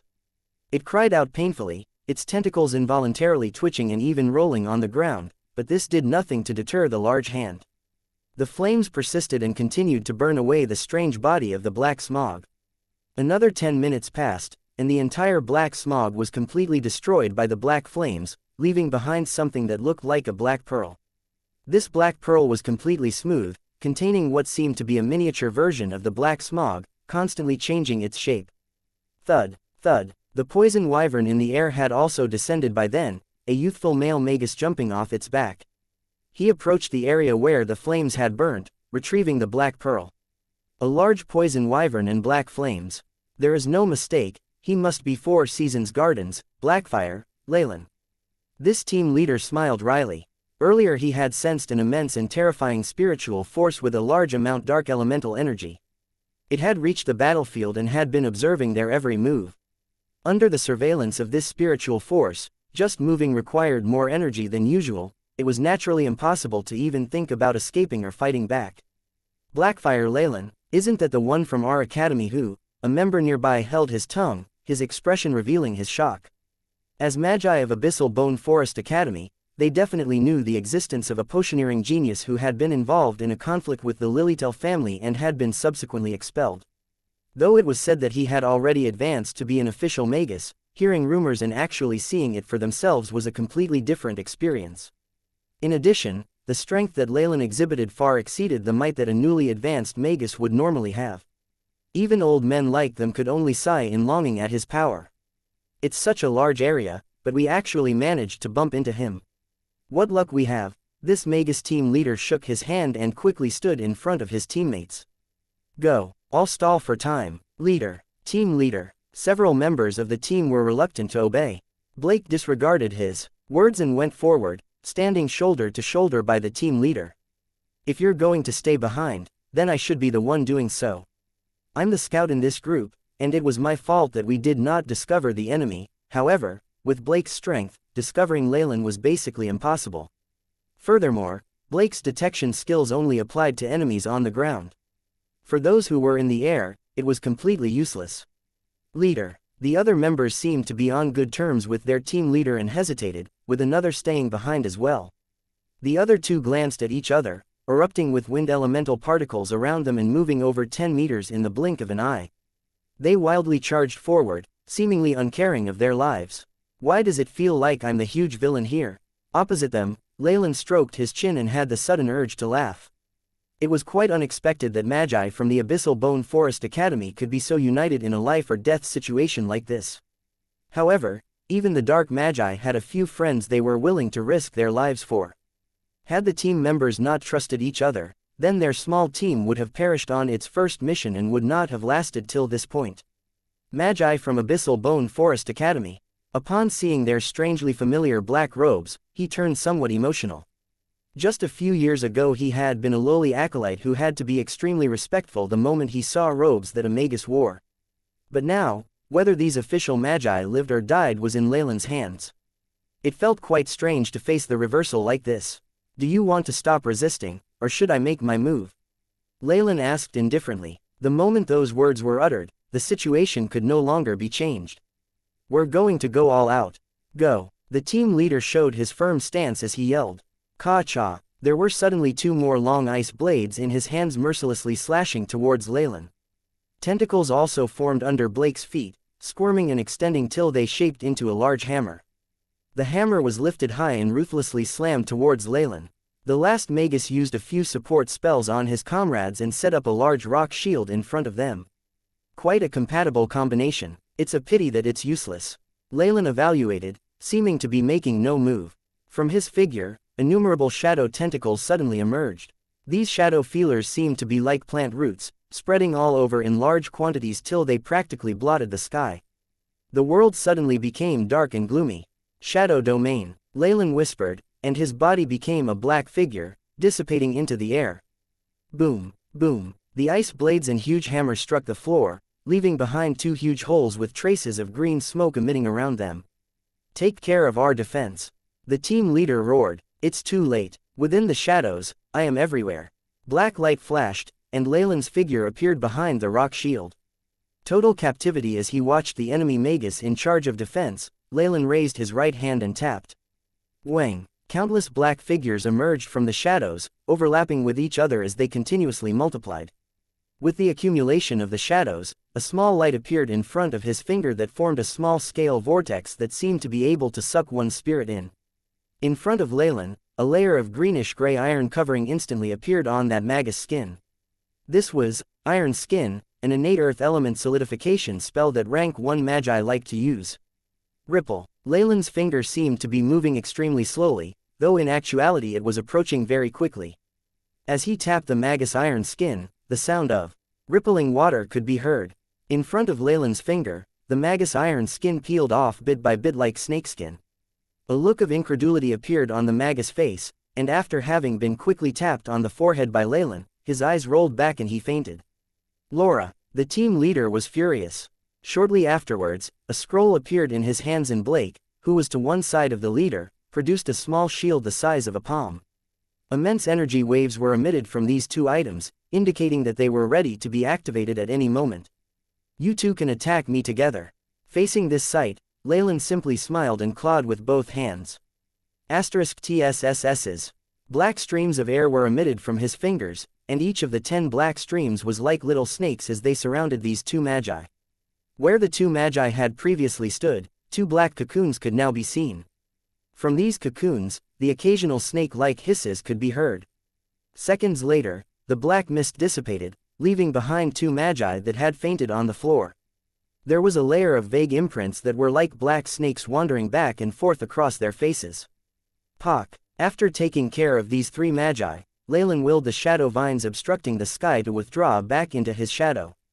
"I feel it now. With the constant stimulation from my bloodline, my control over the darkness is becoming increasingly stronger." The darkness in Leylin's pupils became deeper, and he appeared to be intoxicated while deep in thought as he mumbled to himself. After handling these 3 magi prisoners, Leylin waited another few minutes. Zoom. 2 unidentifiable human figures were flying across the ground, dashing towards Leylin rapidly. Even Leylin was only able to see after images. Thud. The 2 black figures were carrying something on their shoulders and came to Leylin, throwing the things on their backs onto the floor. "Master." Number 2 and Number 3 knelt on one leg, greeting him. "In accordance with your orders, we have caught all of them. None have escaped." The 2 magi that had escaped just now were currently lying on the ground. Several injuries that were so deep that bone could be seen on the bodies of the magi. They were extremely pale, which was a result of extreme blood loss. It was not difficult to imagine that these wounds were the result of a fierce battle. Good, you did well. Leylin expressed his approval towards his subordinates. These two magi were newly advanced, and thus the weakest amongst the magi. Numbers 2 and 3 were able to defeat them because of the immense power of branded swordsmen, a subdivision of the ancient magi. Perhaps, this was the obvious result of the large consumption of potential and vitality from number 2 and number 3. To obtain power, Leylin had no choice but to speed things up and carry out many taboo methods on their bodies. This allowed them to break through their limits and become branded swordsmen in a short period of time. Because of this, their vitality was being consumed at a faster rate. Based on the AI chip's calculations, they only had 2 more months to live. Bring them along. Let's go. Leylin heaved a sigh of relief as he pointed at the 5 Abyssal Bone Forest Academy magi lying on the ground. He still had many questions that could only be answered by these people. In addition, it was no simple task to obtain official magi slaves and guinea pigs.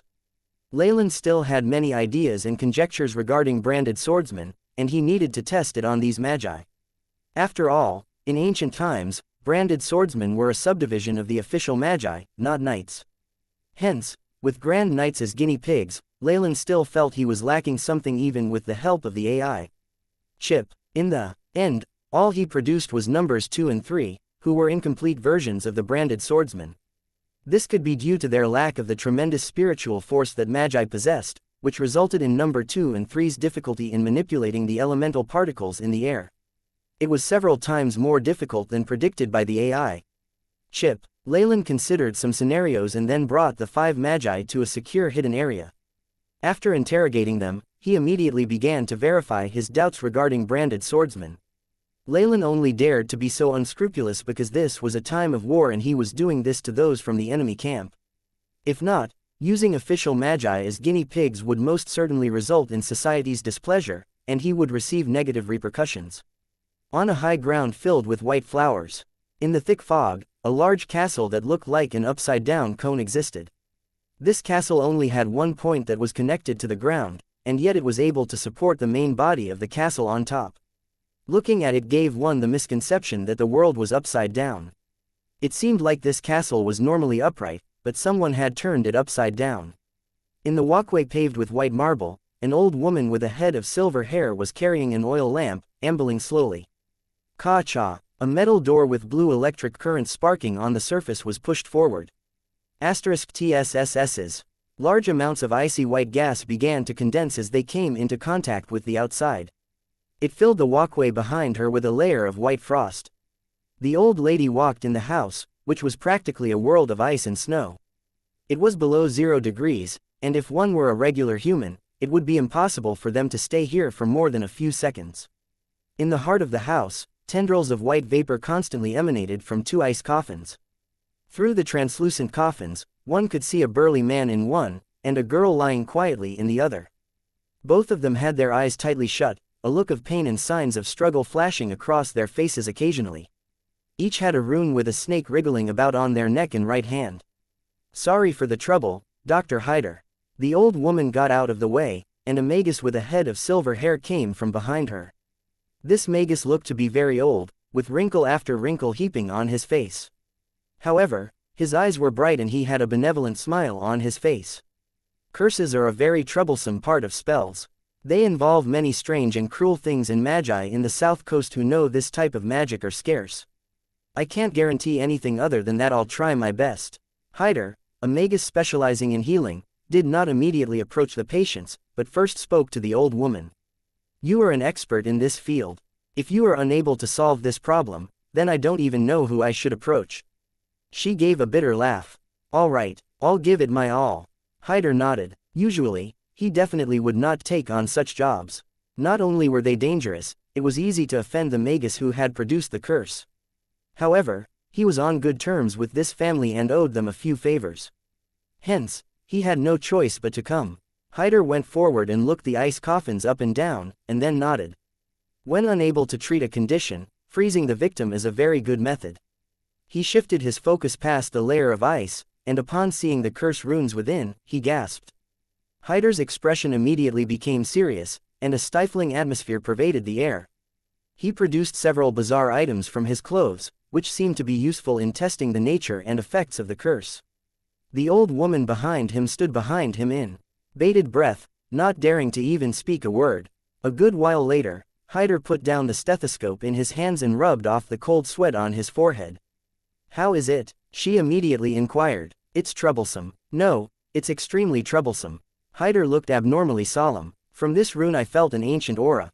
It's possible that this was a curse passed on from ancient times, and there are basically no other models of it to be found on the south coast. Furthermore, this technique is very complicated and without large amounts of experimentation. Trying to treat it at this point will only result in the curse going berserk in the body. The end result is something none of us want to see." Now, after seeing how demanding and crafty this curse was, even Hyder regretted his decision. Was it worth it to repay a favor and, in turn, offend a terrifying dark magus? An ancient curse, HSS, the old lady gasped. As a family with a long history, she naturally understood the difficulty in dealing with this curse. Forcefully breaking the curse would only result in death, unless the magus who had set the curse decided to stop pursuing the matter. Are there no other methods? With a hopeful glint in her eyes, she stared at Hyder. It would be best to make a trade with the magus who set the curse. Other than that, I would need large amounts of guinea pigs and practical tests to find a way and break the curse. Hyder slanted his head and thought for a moment, before speaking. Also, there is a time limit for the curse. Based on my test, there is at most one more month before it will completely erupt. Hyder dropped another bomb on her. Upon hearing this, the old lady trembled and then she breathed in deeply, a resolute look on her face. "It doesn't matter what happens to Manla, but nothing can happen to Jenna. That is my final threshold." "Acolyte, huh?" Hyder looked at the old woman, a little confused. "What I'm trying to say is, rather than guinea pigs, the results would be better if you could do tests on a magus who has also been cursed. Am I wrong?" The old woman looked cold and indifferent as if she was a block of ice. "Theoretically speaking, that's true, and it would be even better if it's an official magus," Hyder unconsciously muttered to himself, and suddenly came to a realization. "You're thinking of using Manla." Hyder could not hide his shock at her words. Though this lady's family had a long history, official magi were few and far between. There were not more than 5 of them. This act would sacrifice a fifth of their power. If that's what fate dictates, then so be it.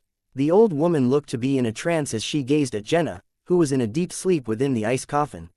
She is the seer and nothing can be allowed to happen to her. The seer, no wonder. Hyder repeated after her. He had also heard about the family's strange ability to foresee the future. "Kill him, the traitor that goes against fate." At this moment, Jenna suddenly opened her eyes, revealing the whites of her eyes as she spoke expressionlessly. "Those who offend the seer will have their spirits cast into a bottomless hellhole with black flames, and receive endless torture." He. All of a sudden, Jenna's expression changed, and she began to laugh crazily. Next, the whites of her eyes disappeared, and a look of suffering appeared. She looked to be on the verge of tearing as she stared in the direction of the old woman. "Grandmother." This expression quickly dissipated, and the color of her face changed. Several images appeared, forming different faces. HSS's, as if stimulated, the black snake runes on her pale neck began to extend. Lines of black veins instantly crawled all over Jenna's face. "This is bad." Hyder immediately went forward, pouring a bottle of blue liquid into her mouth.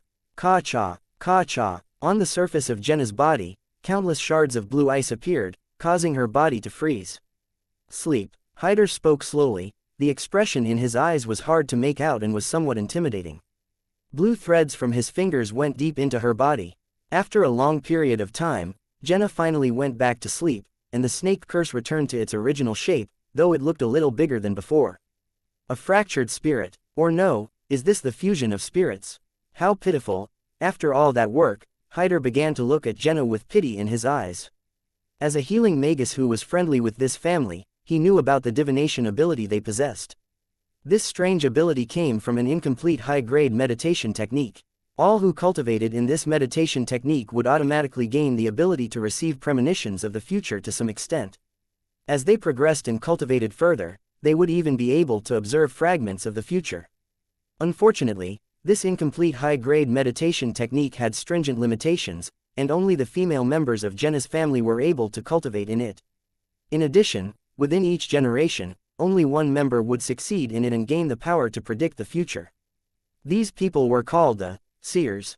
If that was all, the situation would be manageable. However, with the passing down of this technique, a more scary phenomenon appeared. The spirits of the seer through the years were somehow preserved, and they would possess the body of the current seer. Hence, with the accumulation of more and more spirits, the seer's mind would become mentally unstable, and she would become schizophrenic. Hyder had previously accepted the task of producing potions that could stabilize the mental state or spirit of the seer. The current Jenna looked like a single person, but within her body resided the spirits of the past seer. With the increase of spirits within her body, Jenna's mental health and rationality became frail, and there came a point where she did not even know what she was doing. The spirits of the seers from previous generations would even occasionally take over her body. As a result, she would do some strange things that were unthinkable to the regular person. Hyder was very much aware that after gaining this ability, Jenna's family had become a little neurotic. Not only did they say that pretty much everything they did was in the name of the protector, and were unwilling to accept any criticism, but they were also used to saying nonsense like, following what fate had in store for them. As this continued to happen, several families that had previously been on good terms with them distanced themselves. After all, Magi were a bunch of rational and free people. Nobody wanted to be with someone who would constantly criticize their actions. What had once been a large clan inevitably fell.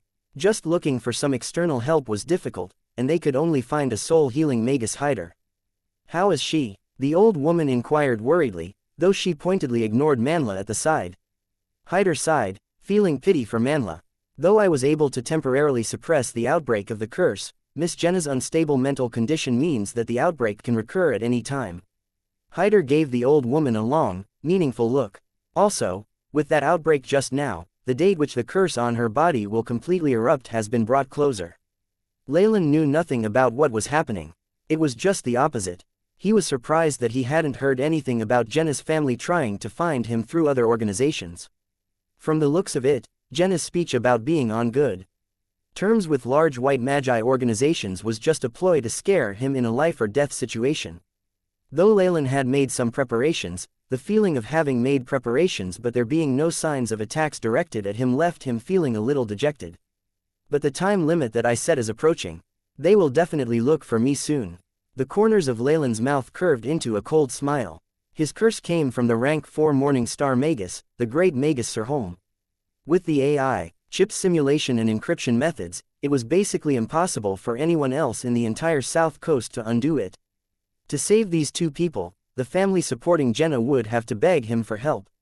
Leylin was also quite interested in Jenna's divination ability and desired to know more about it. Whoosh! The sounds of fierce wind whistled past Leylin's ears. *woo. The venom wyvern, hawk, made sounds of excitement as it soared through the air. The gale that met them ruffled Leylin's clothes, producing the sounds of fabric flapping. Leylin closed his eyes in enjoyment, looking content. The Abyssal Bone Forest Academy and the Lilitel family. It's time to sever things off completely. Thinking back to the information he had gained from those few magi, a merciless glint appeared in Leylin's eyes. He was quite knowledgeable in the field of spirits and had learned about methods in torturing spirits.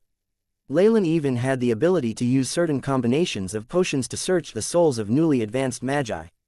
Under the endless torture methods that Leylin had employed, the 5 magi that Leylin had taken prisoner quickly relinquished all that they knew. From their very lips, Leylin was able to obtain a very detailed distribution chart of the Abyssal Bone Forest's forces in Hunting Zone 3. What aroused Leylin's interest was a stronghold that was headed by the Lilitel family. In the beginning, in order to obtain the Chemoyan's pupil technique, he had killed off Bosane. This had offended an elder of the Lilitel family, so Leylin had no choice but escape from the academy. Scenes of his past flashed by Leylin. This was a dispute that had come about in one's pursuit of power. There was no right or wrong, but since he had garnered animosity from them, Leylin was prepared to eliminate this liability. Though Giant had promised to mediate, one could only trust himself. The best enemy was a dead one. That elder from the Lilitel family who specialized in metal had reached the apex of a rank 1 magus. If Leylin were to make his move now, it would be a bit difficult. However, he would be able to cut off his opponent's wings and weaken his family. It would be even better if that elder himself was around. Leylin was certain that he would be able to withdraw safely, and that he would be able to collect large amounts of data and command the AI chip to simulate the best way to kill him. The venom wyvern soared through the air at a frightening speed, causing animals and acolytes alike to only see a black blur. We've entered enemy territory. This is where most of the enemy magus activity is. Leylin suddenly having an idea. He produced large amounts of gray clouds from within his sleeves, concealing both him and the venom wyvern. With the spread of the gray clouds, the large figure of the venom wyvern actually became the same color as the blue sky. Even the immense life and heat waves from it vanished. On a valley floor, an obese-looking acolyte in gray robes was being chased by a group of wild wolves. Faster, just a little bit faster, and I'll reach one of the strongholds of the academy. The acolyte ran, cheering herself on while tightly grasping a unique red ore. Awoo! A wild wolf howled, surrounding itself with a ring of green particles. Its speed immediately increased fivefold, turning into a black line as it headed straight for the acolyte.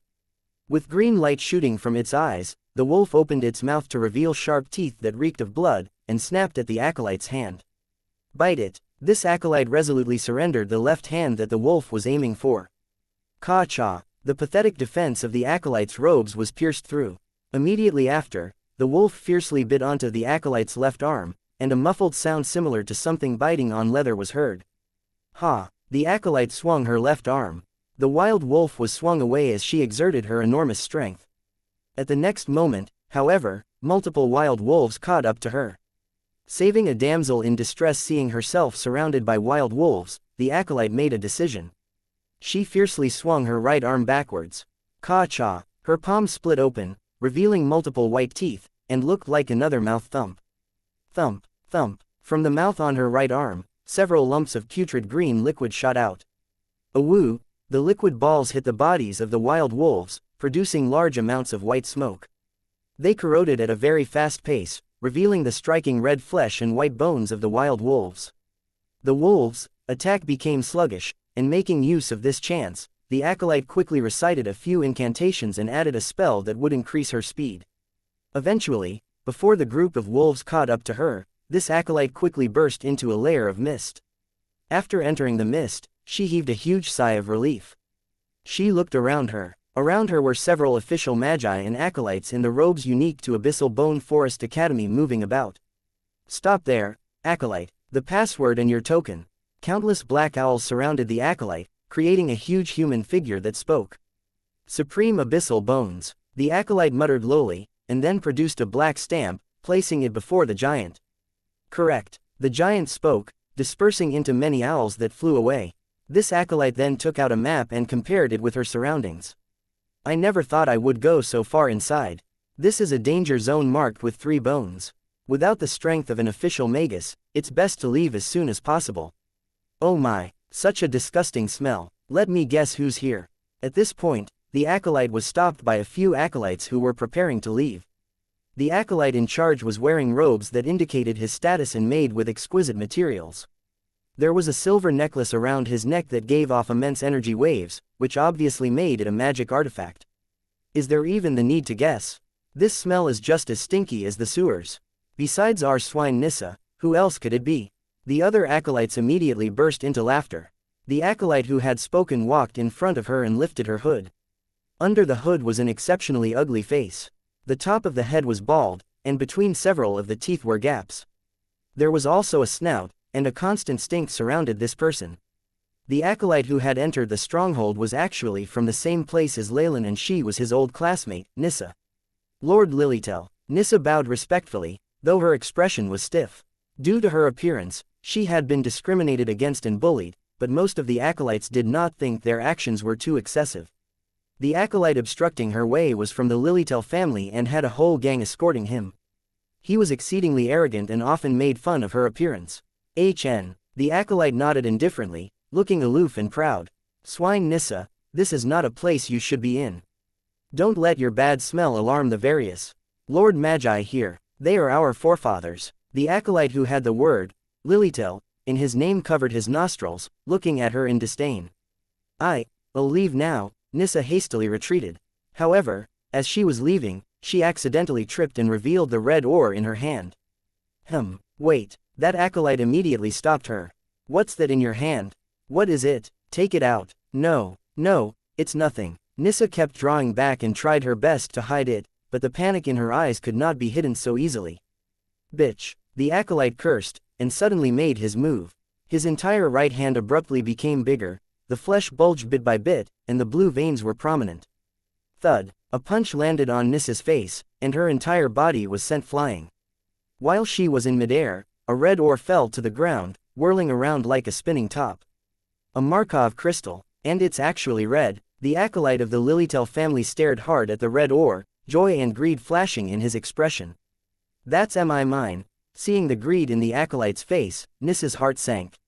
However, this ore was extremely important to her since she would need it to advance, so she drummed up her courage and spoke up. Darned bitch, even the skin on her face is so thick. The acolyte who had punched her swung his arm. This crystal was my gains from yesterday.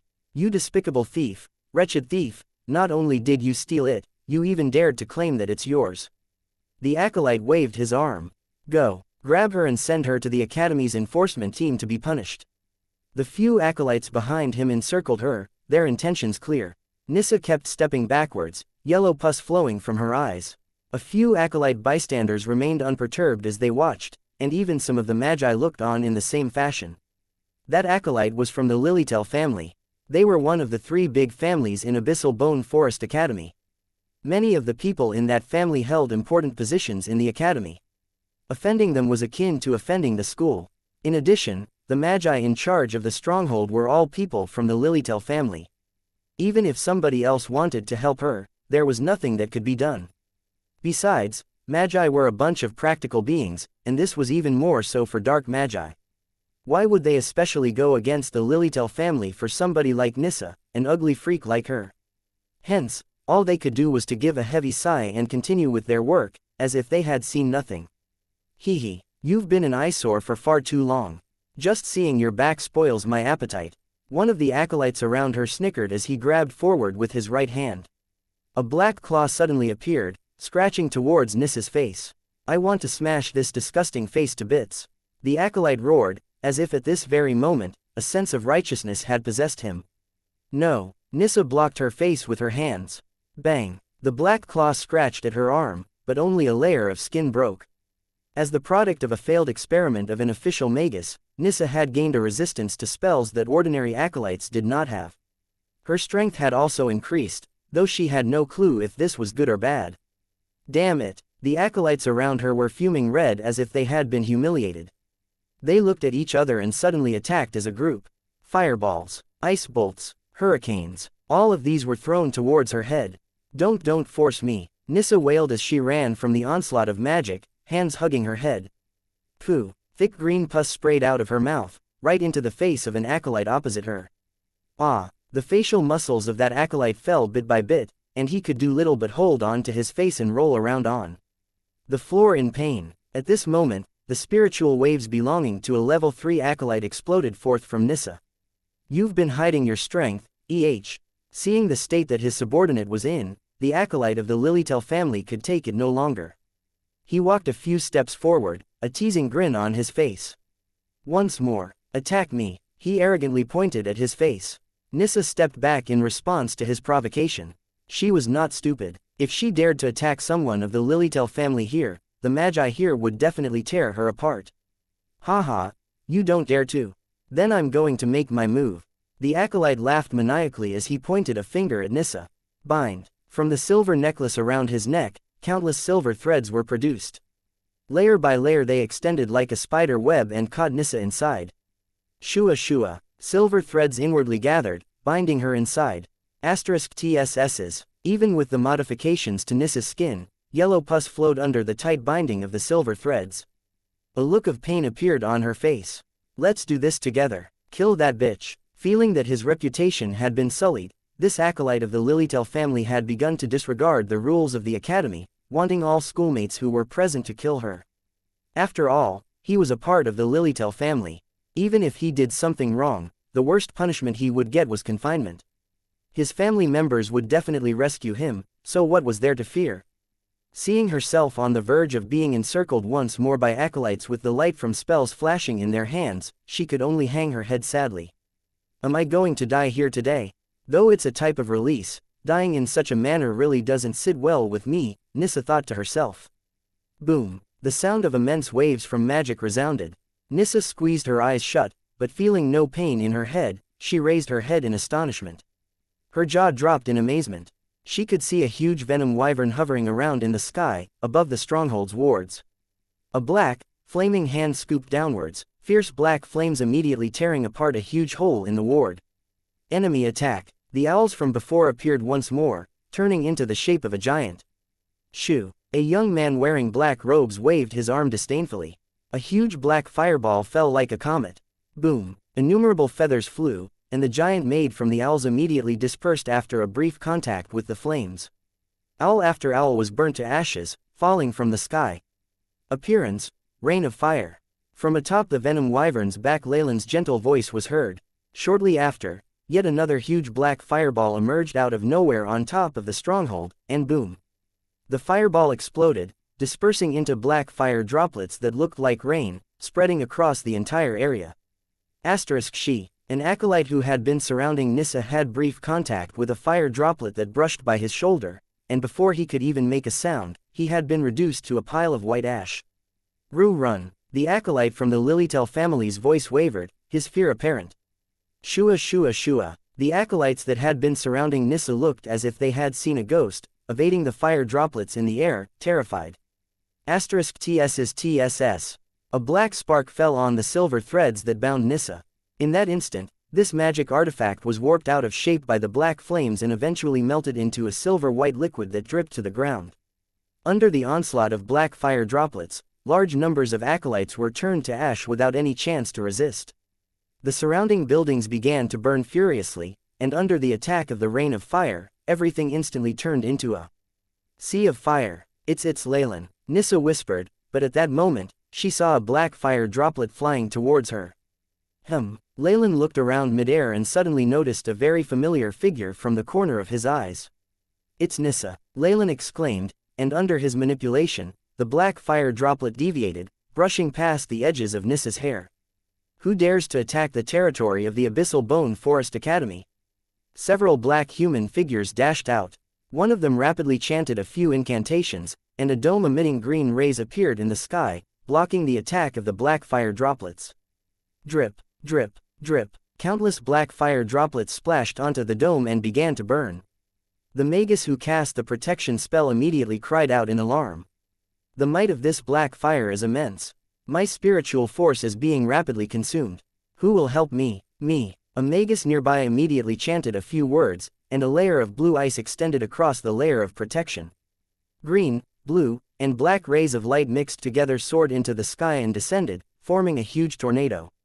After the tornado descended, the two magi looked pale, and it was evident that they had suffered massively. However, at this point, nobody bothered with them. Black flames that are astoundingly strong. That venom wyvern as well. You must be Blackfire, Leylin. A magus who seemed to be the leader recognized Leylin. What? It's him, Leylin, that genius who betrayed us. All of a sudden, clamors of disbelief broke out from the survivors. You must be magi from the Lilitel family, right? Leylin clasped his hands behind his back. Don't deny it. Even from this distance, I can smell that putrid stench of your bloodline on your bodies. So what? A silver-haired magus stood. You actually dared to kill the sole grandson of our elder. I've already sent him a signal, so just wait here and prepare to be punished. You've told him. Good. That's great. Leylin's reaction obviously surprised the silver-haired magus. Leylin continued, since you've already alerted him, there's no point in keeping any of you alive.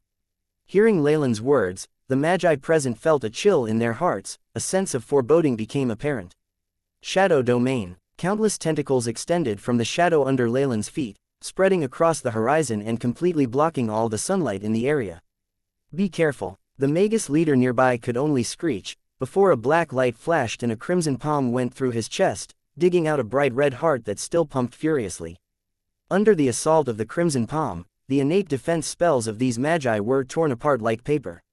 He killed the leader. One of the magi present looked at Leylin as if they were looking at the devil incarnate, and yelled in despair before running in the opposite direction. Come back. The surrounding magi shouted, but it was too late. Within the shadows, Leylin seemed to be a grain of dust that had fused with the gentle wind and floated to Lum's back. A crimson palm went for his head. Rumble. A layer of crimson flames began to burn furiously on Lum, and turned the official magus into ashes. Regular rank 1 magi were as weak as children in front of Leylin. They were easily taken care of. Zoom. Leylin suddenly sensed something and gazed into the distance. From far away, a silver ray of light was like a sharp sword, heading here in a straight line. The main character is here. Leylin grinned, arms rising as he clenched his fists. The darkness that had engulfed the entire region was withdrawn into Leylin's palm, turning into a sphere of darkness which hovered in the air. Strong energy waves swept the area, a violent storm surging and bringing up an entire layer of the ground. Halt! The silver-white ray shouted from afar. Unfortunately, Leylin did not care for the voice and flung out the sphere of darkness. The sphere of darkness that was full of destructive power approached the remaining magi soundlessly. Under their terrified gazes, the black sphere advanced slowly and steadily, their spells and innate defensive spells devoured by the sphere. A few official magi were run over by the sphere, leaving behind tracks on the ground. "I'll kill you." Along with the furious growl, the speed of the silver ray increased by a few times, and Leylin could almost see an old man with silver ornaments on his face. Time to switch locations. Leylin gave a light smile and patted Hawk's head. "Awoo." Hawk let out a roar that seemed to be a demonstration of its might, and with a jolt of its wings, it quickly left the area. Kai. In a few seconds, the silver light from afar arrived, revealing the figure of an old man in silver-white attire. The old man gazed at the stronghold, which had been reduced to ruins. His clothes rustled despite the lack of wind, violent metal elemental particles hovered behind him. "You can't escape. Even if you were to escape to the ends of the earth, I will still find you and kill you." Metallic silver-white rays flashed, and the old man was gone, leaving behind the echoes of his words. Another 10 or so minutes passed. Crash. Within the ruins, there was an area with a mound. A bizarre creature that looked like it had been sewn together emerged. Was that Leylin just now? I can't believe this. So he's actually became such a powerful official magus. Nissa gazed in the direction Leylin had left, muttering to herself incessantly. As Leylin had intentionally directed his attack away, as well as her somewhat strong resistance to magic, she had not gained any major injuries in this terrifying attack save for a few holes in her clothes. Official magus. An envious glint appeared in Nissa's eyes. To be rid of the harm done to her body, she had to raise her strength to the level of an official magus. Only then would she be able to alter her body and regain her original appearance. One day, I will reach that point one day. Nissa clenched her fists resolutely. Rustle. At this moment, a large sound was heard from a fallen wooden building nearby. At the bottom of the building, an acolyte could be seen. Nissa walked over curiously but was met with the face of the acolyte that belonged to the Lilitel family. However, compared to Nissa, this acolyte was very unlucky. Not only an arm and a leg was broken, there was a huge injury in his abdominal area. Even his intestines were spilling out, and all he could do was moan and groan in pain. "You, come here." Upon seeing Nissa, this acolyte brightened up. "What is it?" Nissa gazed at him indifferently. "A filthy, lowly acolyte like you, still, has a bit of use. Send me to my family, and I'll give you a few items that are barely passable as a reward." The acolyte stumbled over his words, looking at Nissa with disdain, as if letting her touch him was a huge honor. However, Nissa was unmoved like a block of wood and stood there without moving. "You," the acolyte was flushed red with anger as he pointed at Nissa, wanting to say something. Pock. With his movement, a red ore fell from his lap, spinning on the ground. Upon seeing the ore, Nissa's eyes looked dangerous. "You, what do you think you're doing?" The acolyte that had been arrogant beyond belief suddenly felt a hint of danger. A fearful expression flashed past before he tried to sit upright. "Are you trying to attack me? You have to think this." Bang. Before the acolyte could finish his words, a green corrosive ball landed on his head, eating through most of his head in the next second. Gazing upon his corpse, Nissa went forward and retrieved that red ore. "I merely followed your earlier instructions and focused my attack on your face, young Master Lilitel." Nissa had a strange expression on her face. It seemed to be dread, but at the same time, she looked as if a weight had been lifted off her shoulders. Leylin stood in the heart of a spacious land filled with broken stones while appearing to be waiting for someone. The Venom Wyvern Hawk was useless in this level of battle and had been ordered to return. All of a sudden, Leylin raised his head as if he had sensed something. Liquid metal, a ray of silver-white light shot through the heavens like an arrow. Bang! The ray shot towards Leylin's side, knocking aside countless stones. After the light rays dissipated, an old man in silver-white attire was revealed. This old geezer had a nose that was bent the way an eagle's beak was, and he had a few metallic ornaments dangling from his face. A pair of intelligent, tenacious eyes were fixed on Leylin.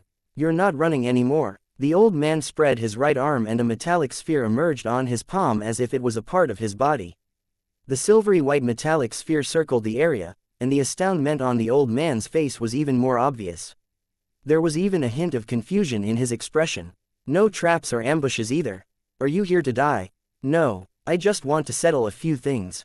Leylin smiled indifferently. His main goal this time around was to collect data, and hence, he had not thought to bring his trump cards, number 2 and number 3. Though Leylin had never seen this old man before, he was able to recognize him at a single glance. This was the Lilitel's family's great elder, and the grandfather of the acolyte Bosane, who had died by Leylin's hands. Previously, at a small town by the Great Canyon Margaret, this old geezer had operated a clone and had it chase after him. In that battle, this man's face had appeared on its chest. "By the way, it's already been so long, but I have yet to know your name," Leylin smiled gently. The old geezer looked closely at Leylin. "With your power, you meet the qualifications to know my name.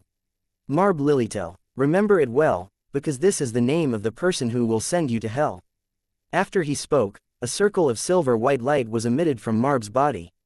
Ka-cha, ka-cha, countless metal spikes emerged from the ground, constantly extending before converging in midair, and forming a cage that locked Leylin and Marb within. Metallic battle prison. Marb quickly made a few hand signs. After seeing a bit of Leylin's strength, Marb had acknowledged Leylin as a proper opponent. His current move was to prevent Leylin from escaping. Ding! A halo of silvery white metallic elemental particles radiated from Marb's body, evidently much denser than what could be produced by a semi-converted magus. It resembled closely to a sphere and covered Marb's entire body. His elemental essence conversion had reached at least 80%, and with spells such as this that increased his performance, his strength was effectively doubled. Shoo shoo! From the surface of the metallic prison, bursts of light circulated, and little, white, barbed spikes suddenly emerged. The hooks on the spikes glinted with a menacing light that caused one's heart to palpitate and break out in cold sweat. The innumerable spokes were like sharp arrows, making loud whooshing sounds as they shot all around, blocking any routes that Leylin could take to dodge them. Light from magic could be seen on the surfaces of the spikes as well. This was obviously a support spell that had been added to keep the spokes sharp and strong. With this degree of attack, a regular newly advanced magus would be turned into a porcupine. However, Leylin made no attempt to dodge. Rumble! From his body, a ring of black flames suddenly emerged. The flames were like a liquid, covering his entire body and giving him a layer of black armor. An immense wave of hot air spread through the prison, and even Marb, who was far away, could not help but furrow his brows.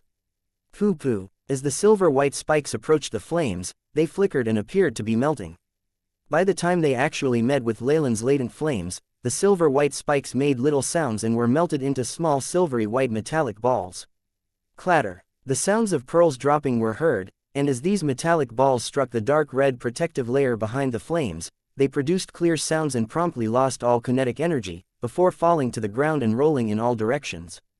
At the sight of this, Marb's expression became serious, and there was even a hint of vigilance on his face. "Your rate of improvement far exceeded my expectations. I'm now slightly regretful. Back then, I should have dispatched a few more clones and eliminated you." Leylin's strength had been tested by Marb's clone back then. Though he was quite strong, Leylin merely had the strength of a semi-converted magus. If not for the fact that Marb had sent out merely a single clone, and Leylin's spells had been too mysterious and astonishing, Marb believed that Leylin would not have been able to escape. Now, however, the strength that his opponent now displayed was close to that of a peak rank 1 magus. What was more terrifying was that it had only been 2 to 3 years since he had last seen Leylin. A rank 1 magus would typically still be considered newly advanced at that point. He definitely should not be allowed to live any longer.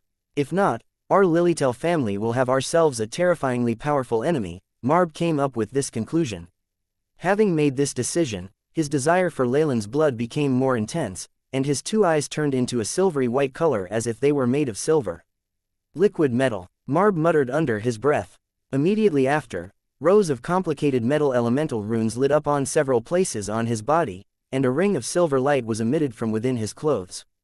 A layer of silvery white liquid metal suddenly oozed out of the pores of his body, quickly covering his skin and transforming him into solid, reflective, silvery white, metallic human figure. Liquid metal constantly collected in his right hand, first turning into a ball, and then constantly lengthening until it turned into a lance-like weapon. This sort of thing, Leylin's eyes flashed, suddenly thinking back to the mysterious magic artifact that emanated silvery light. That metallic ball that could change into different shapes had left a very deep impression on him. Unfortunately, Leylin had left the artifact in the Dylan Gardens to avoid trouble. It had already been completely destroyed along with the secret plane. From the looks of it, that metallic ball was a magic artifact that Marb had invented. Kill. Marb turned into a silver hurricane, which headed straight for Leylin. Interesting. A magus that specializes in close combat. Leylin was extremely interested, and he quickly activated his innate defensive spell, Chemoyan's Scales. Bang, bang, bang. Black and silver figures rammed into each other, and the resulting shockwave caused a layer of the ground to lift. The surrounding animals, snakes, worms, mice, and ants, as well as other bizarre creatures, seemed to sense an imminent catastrophe, and quickly escaped, hoping to be as far away as possible. The crimson rays from Leylin's fallen star pendant turned into a crossblade to fend off Marb's silver lance. Sparks emerged as they battled. After a few rounds, Leylin's expression became more serious. This Marb had obviously remodeled his own body. Whether it was his strength or speed, both were very strong. On top of that, he was skilled in methods to kill opponents, and coupled with his metallic elemental talent, he was practically a refined killing machine. Ding! The crimson crossblade met with the lance once again, producing a crisp sound and constant strong gales. The greenery around them was continuously being blown about. Pooh! At this moment, Marb suddenly had a look on his face that indicated he had succeeded in some kind of plot. The sharp, pointed end of the silver-white lance instantly became flexible, and like a snake twisting its body, it bent and thrust, piercing towards Leylin's body. *TSS. Leylin's winced a little as several black scales chipped off. Battle mode. Seeing that his attack had been effective, Marb looked even more crazed as he yelled. Next, dense needles emerged on his silvery white body, and his weapon also underwent some changes. Broadsword, crossblade, battleaxe, maul, all kinds of weapons appeared in Marb's hands. On the surface of the blades, there were also strong energy waves that indicated the use of magic. It was definitely enough to pierce through Leylin's defense and cause tremendous damage. In terms of close combat, even with the aid of the AI chip, I'm not at an advantage. Leylin pondered. Shoo shoo shoo. Countless tendrils of shadow encircled Marb and tightened. At the same time, Leylin hastily retreated and raised his arm, several black fireballs appearing above his palm. Latent fireball. The black fireballs fused and increased in size, and then flew towards Marb. How can this level of attack affect me? How naive. From within the constraints of the shadow tendrils, Marb's disdainful tone could be heard. Two. From the surface of Marb's body, silver liquid metal kept oozing out and turning into countless sharp blades. Like gears, they revolved quickly and brought about a fierce, merciless wind. Ka-cha, ka-cha. The black tendrils touched the revolving blades and emitted a few sounds. They fell to the ground in several pieces, transforming into a gaseous state and dispersing. Ha! The weapon in Marb's hand turned into a giant silver sword. With both hands on the handle, a ring of metallic elemental particles poured into the sword and gave it a sheen of light. Metallic destruction. Marb viciously swung forward. Ka-cha! As the blade was brought down, the front half of the metallic sword suddenly detached and advanced towards the black fireball. The silvery white tip of the blade kept changing forms in midair, before eventually transforming into a white lion head. Roar! The lion head opened its mouth wide and produced an earth-shattering howl as it faced the latent fireball. Ka-cha! Ka-cha! The surroundings around them seemed to be frozen in place, and even the air ceased to circulate. Metal and gravity rumble. The world seemed to stop at this second. A few seconds later, the surroundings returned to normal. The situation just now was as if a movie was being screened, but had suddenly malfunctioned. Next, a strong energy storm spread out in all directions. In the center of the energy storm, black flames and silvery white rays of light constantly battled, engulfing each other. Creak. At the boundaries of the battle, where Marb had set up the metallic prison, the cage constantly creaked in protest of their intense fight. Minutes later, the frightening energy storm dissipated. Marb did not have a single injury on him, and even his hair was untouched.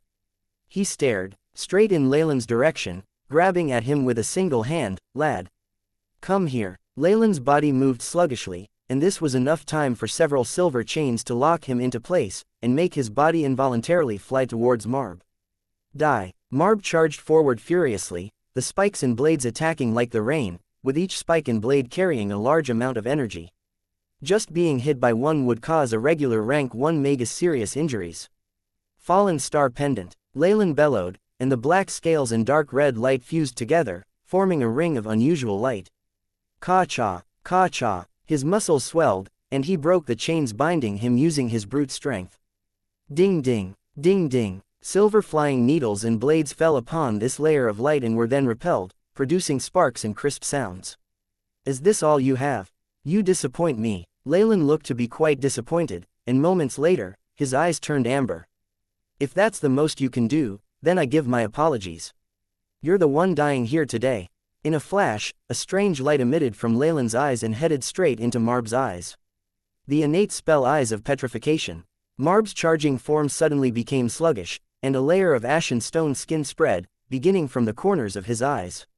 Wang wang. A burst of white light was produced by a talisman around Marb's neck. Under the milky white shine, the stone skin on his face came loose bit by bit. A talisman meant to counter against petrification. It's quite effective. It must have been difficult to obtain. Leylin's expression did not change as he came up to Marb in a few breaths. The first time he had been chased after by Marb's clone, Leylin had revealed his petrification abilities. That was how he had turned the tables on the clone, but in the process, he had also exposed his ability to petrify his opponents. As his archenemy, how could Marb not make preparations against that? However, even in ancient times, petrification was a lesser-known spell. In the south coast, it was practically extinct. Talismans that could be used to negate it were scarce, and most could only be found in ancient ruins.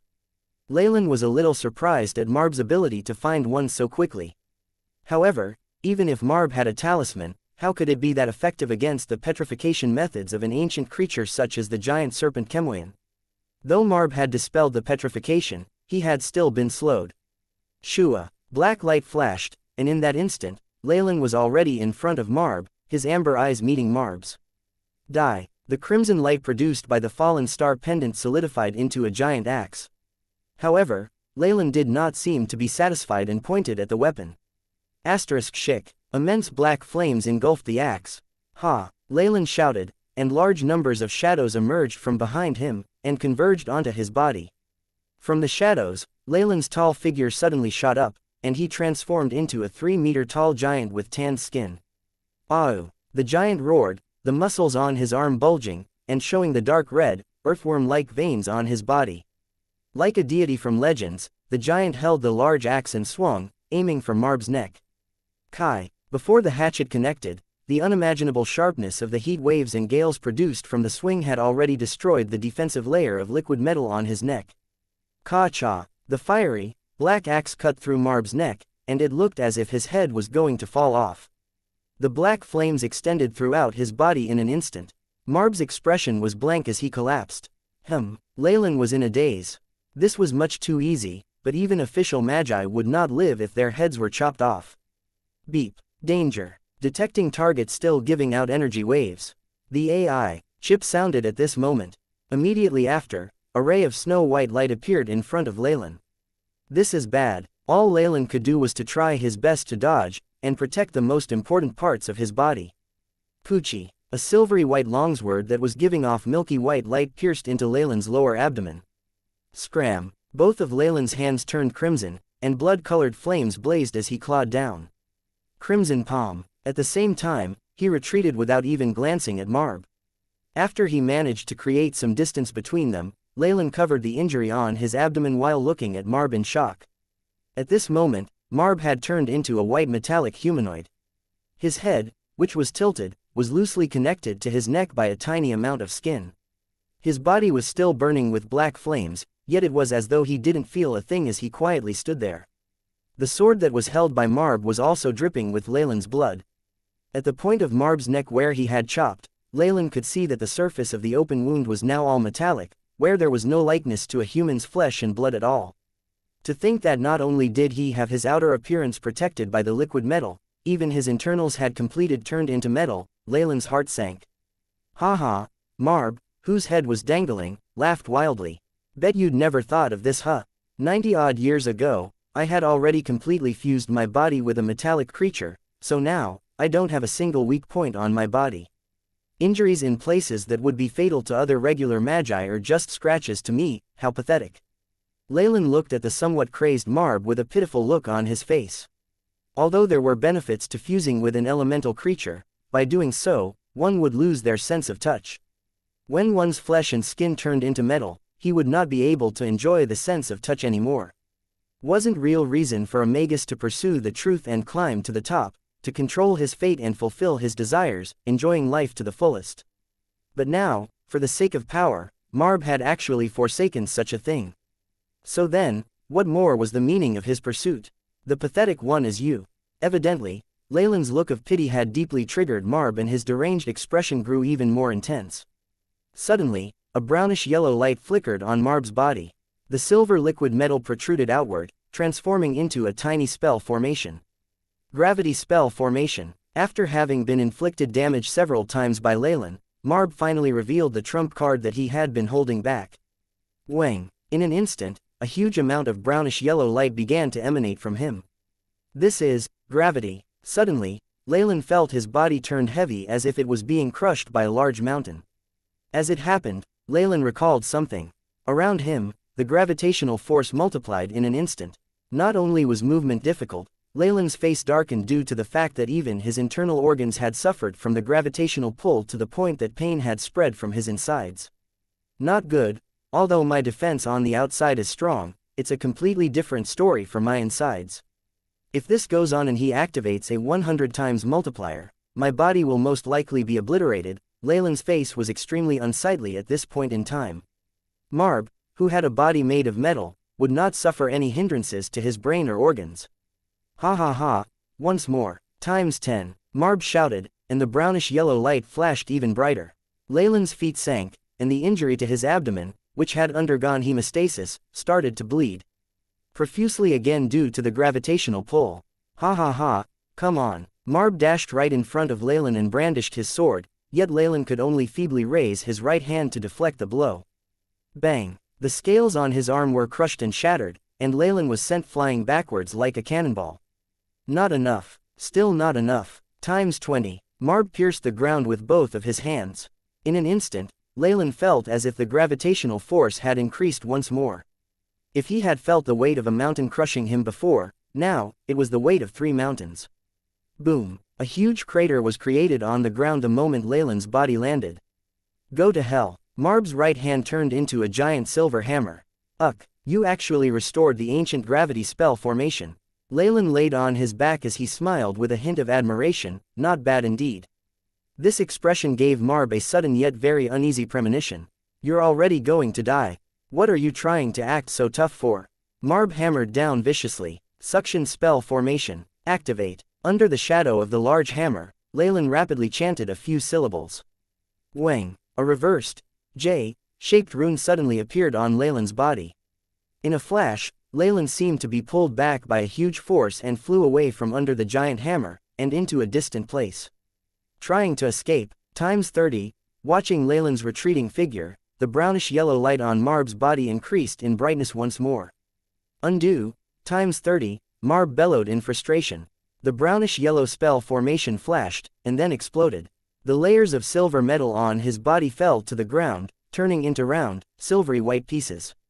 Damn it, my body can't take it anymore. Marb half knelt on the ground, a stubborn look on his face as he looked in the direction that Leylin had escaped. The gravitational spell formation had taken a lot out of him. With his strength as a peak rank 1 magus, he could increase the gravitational force up to 20 times the normal amount.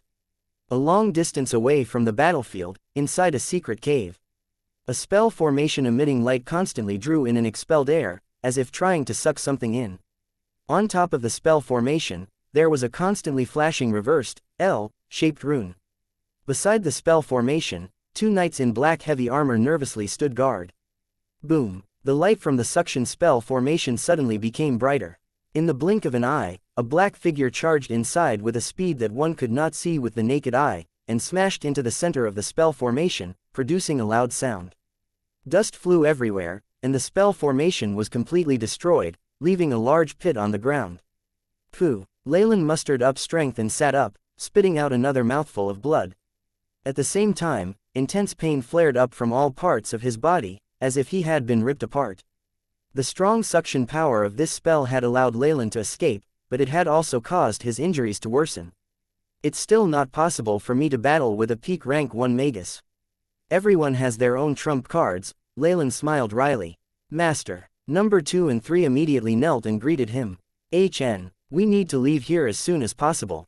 Leylin looked left and right before commanding his subordinates.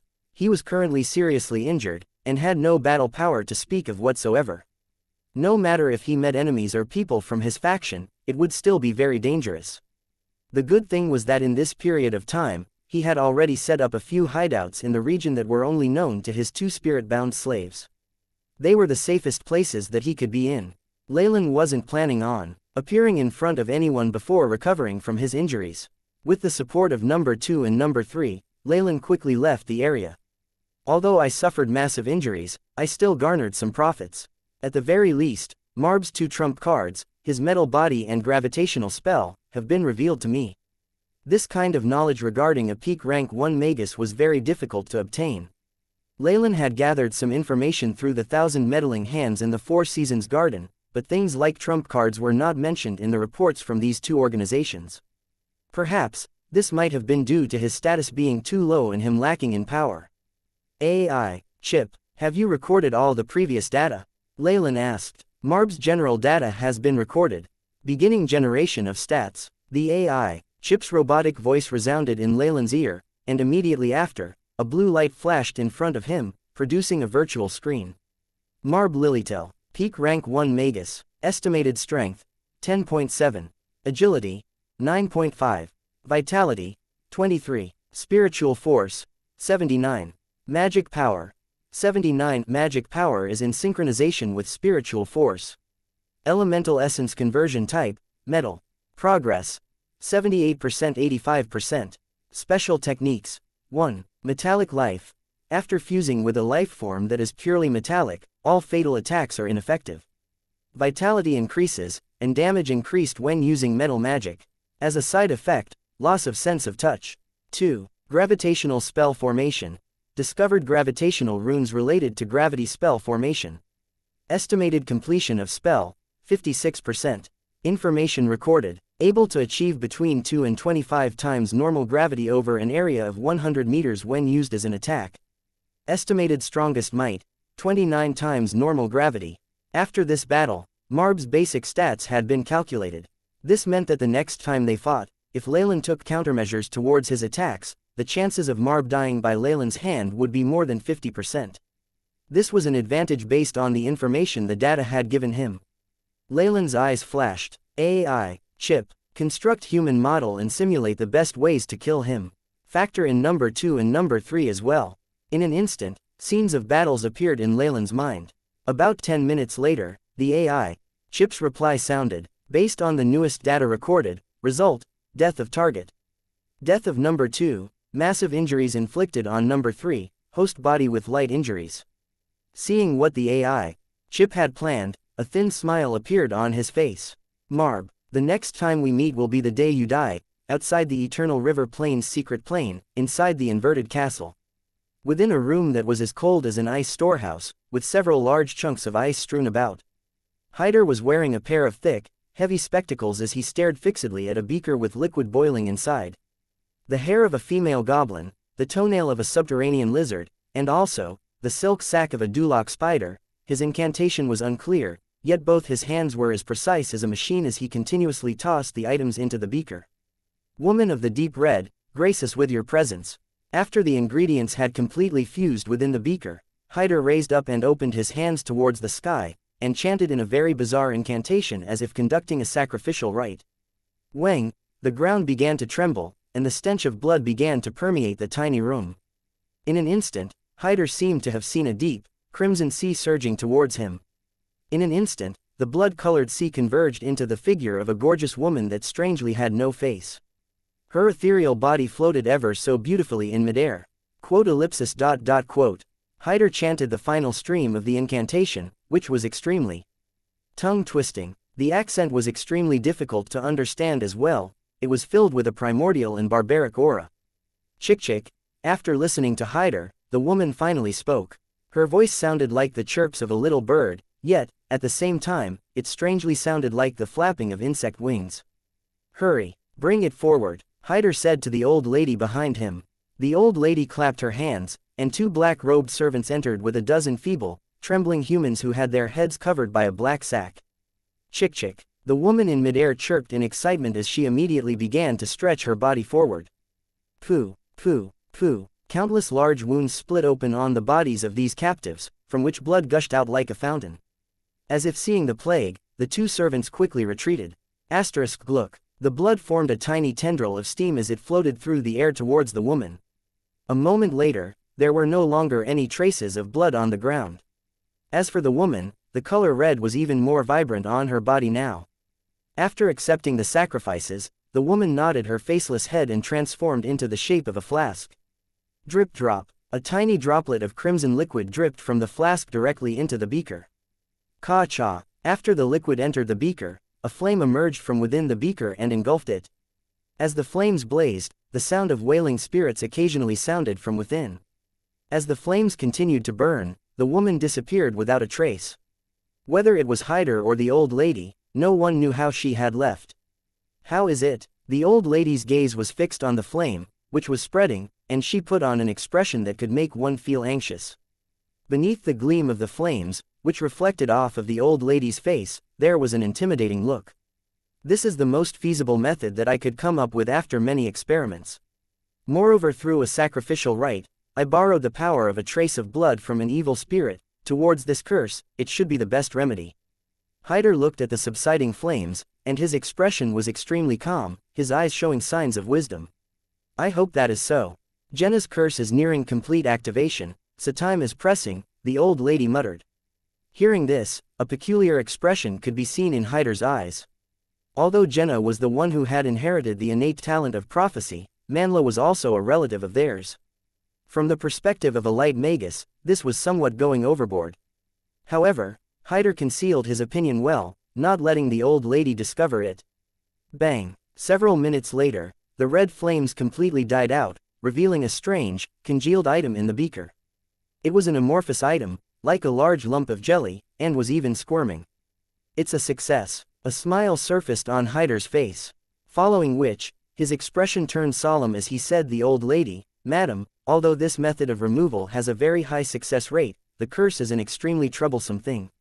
Some dark magi also like to add various disgusting and poisonous elements inside, and if they are not treated properly, things could very well become disastrous. Hence, what I'm saying is that if there is a possibility, it would still be better to have a chat with the magus who laid this curse. No need for that. My family will never be threatened by someone else. Fate is watching over us." The old lady vehemently rejected the notion, and Hyder could only smile wryly in return.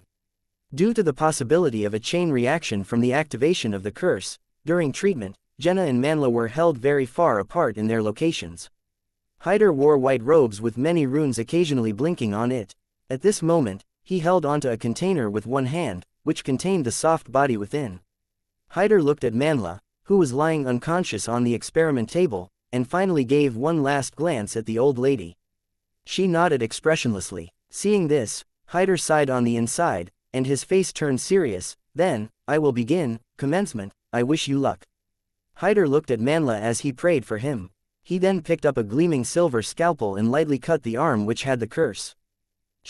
The black curse runes came to life and continuously twisted, forming a tiny black snake that hissed with its forked tongue. Black gas immediately surrounded Manla's body, which was covered in bulging veins. The huge bloke broke out in cold sweat and gritted his teeth unconsciously, the agony on his face apparent. The first light in this world. Listen to my summons and lend me your strength to dispel this darkness." Hyder's lips moved quickly as he rapidly chanted an incantation. Wang wang. In the surroundings of the operating table, countless rays of light suddenly appeared and flew above Manla as they converged into a rune. Unadulterated, without a trace of any impurities. It was as if the light that first set upon this world had appeared inside the rune. This milky white light shone on Manla's body. Chi. Manla's body suddenly arched as he clenched his fists. At the same time, a seemingly endless amount of black gas was emitted from the pores throughout his body. All of this gas was very quickly purified by the light. Hyder looked at the black lines on Manla's body as sweat rolled down the side of his cheek. His immense spiritual force had now turned into an extremely concentrated and tiny one which continuously scanned Manla's body and took note of its current state. He also had to guide the light in the cleansing process. This was a task that required extreme precision. If he made a single mistake, the curse on Manla's body would fully activate. It was very evident that this put a huge strain on Hyder. In only a dozen minutes, this old geezer began to pant heavily as his energy began to drop. However, it was at a time like this that the stability of Hyder's hands was even more pronounced. Just like a robot, his movements were fluid and without the slightest mistake. Finally, under the pressing attack from the light rays, the cursed runes made of darkness were continuously pushed back until they retreated back into the original wound. The light rays formed a halo outside the wound and confined it to a small surface area on the flesh. Hyder exhaled deeply as he wiped the sweat off his forehead. I have already confined the curse to one area. Right now, this extraction process is the most crucial. Hyder held the container which contained the jelly-like body as if it was some sort of precious treasure. Following which, he placed the container close to where the wound on Manla's arm was. Come forth, my darling. A strange expression now appeared on Manla's face as he spoke in a tone that could induce dizziness. The runes on Manla's arm writhed and once again turned into the shape of a tiny black snake. It spat its tongue and, as if it had discovered something, it turned and faced the jelly-like body. After seeing the small snake, the jelly-like creature, which seemed to have no consciousness, began to shrink its body. However, this movement attracted the tiny snake and it slithered towards the jelly-like body. Seeing the small snake closing in, Hyder held on to his breath, as if afraid that his breathing would scare the snake away. The black snake hesitantly circled the area where the wound was in. It then turned around and slithered away without a second thought. Just when the old madam thought that it was a failure, the tiny black snake which had turned around coiled its body and darted right into the wound as fast as lightning, jumping on top of the jelly-like creature. It swallowed the jelly-like body down in a gulp and began to retreat rapidly. You want to run? Hyder had the last laugh as he grabbed a pair of tweezers with his right hand and reached forward. The tweezers traveled in a beautiful arc through the air and landed right in front of the tiny black snake and blocked it. Following which, the tweezers clamped together and held onto the middle of the snake's body. Hiss. The snake hissed as it writhed its body continuously. Hyder's face was extremely solemn as he knew how much of a calamity would be created if the abomination in his hands were to escape. Bringing forward a vulcanized test tube that was covered in runes with his left hand, he tossed the black snake within and plugged the hole. The runes flashed and sealed the test tube tightly. Only after looking at this scene did Hyder allow himself a sigh of relief. Mr. Hyder, is it a success? The old lady stepped forward and was extremely excited as she saw that the cursed runes on Manla's arm had completely vanished. Of course, it is done. I have not disgraced my art. Hyder smiled in an aloof manner. He had no confidence prior to his attempts to remove this curse. However, in the period of his experiments, this curse had allowed him to greatly improve his potioneering and healing skills. Great. As I was saying, how can we bow down to that dark magus? Fate is forever on our side. A light of reverence appeared on the old lady's face, as if the sun had shone on her. Hyder, who could not withstand this light, closed his eyes and retreated a few steps. Pa! At this moment, a very crisp clap sounded from Manla's body and a mysterious black gas once again appeared. What is happening? The old witch was now like a duck which had its neck grasped, her voice hoarse as she asked. Damn it, a second curse. It's actually a model composed of a combination of curses. Regret and shame now flashed across Hyder's face. At the same time, a huge amount of black gas formed into many tiny black snakes as the dense smog engulfed Manla within. Chick chick, from within the black smog, a harrowing sound could be heard.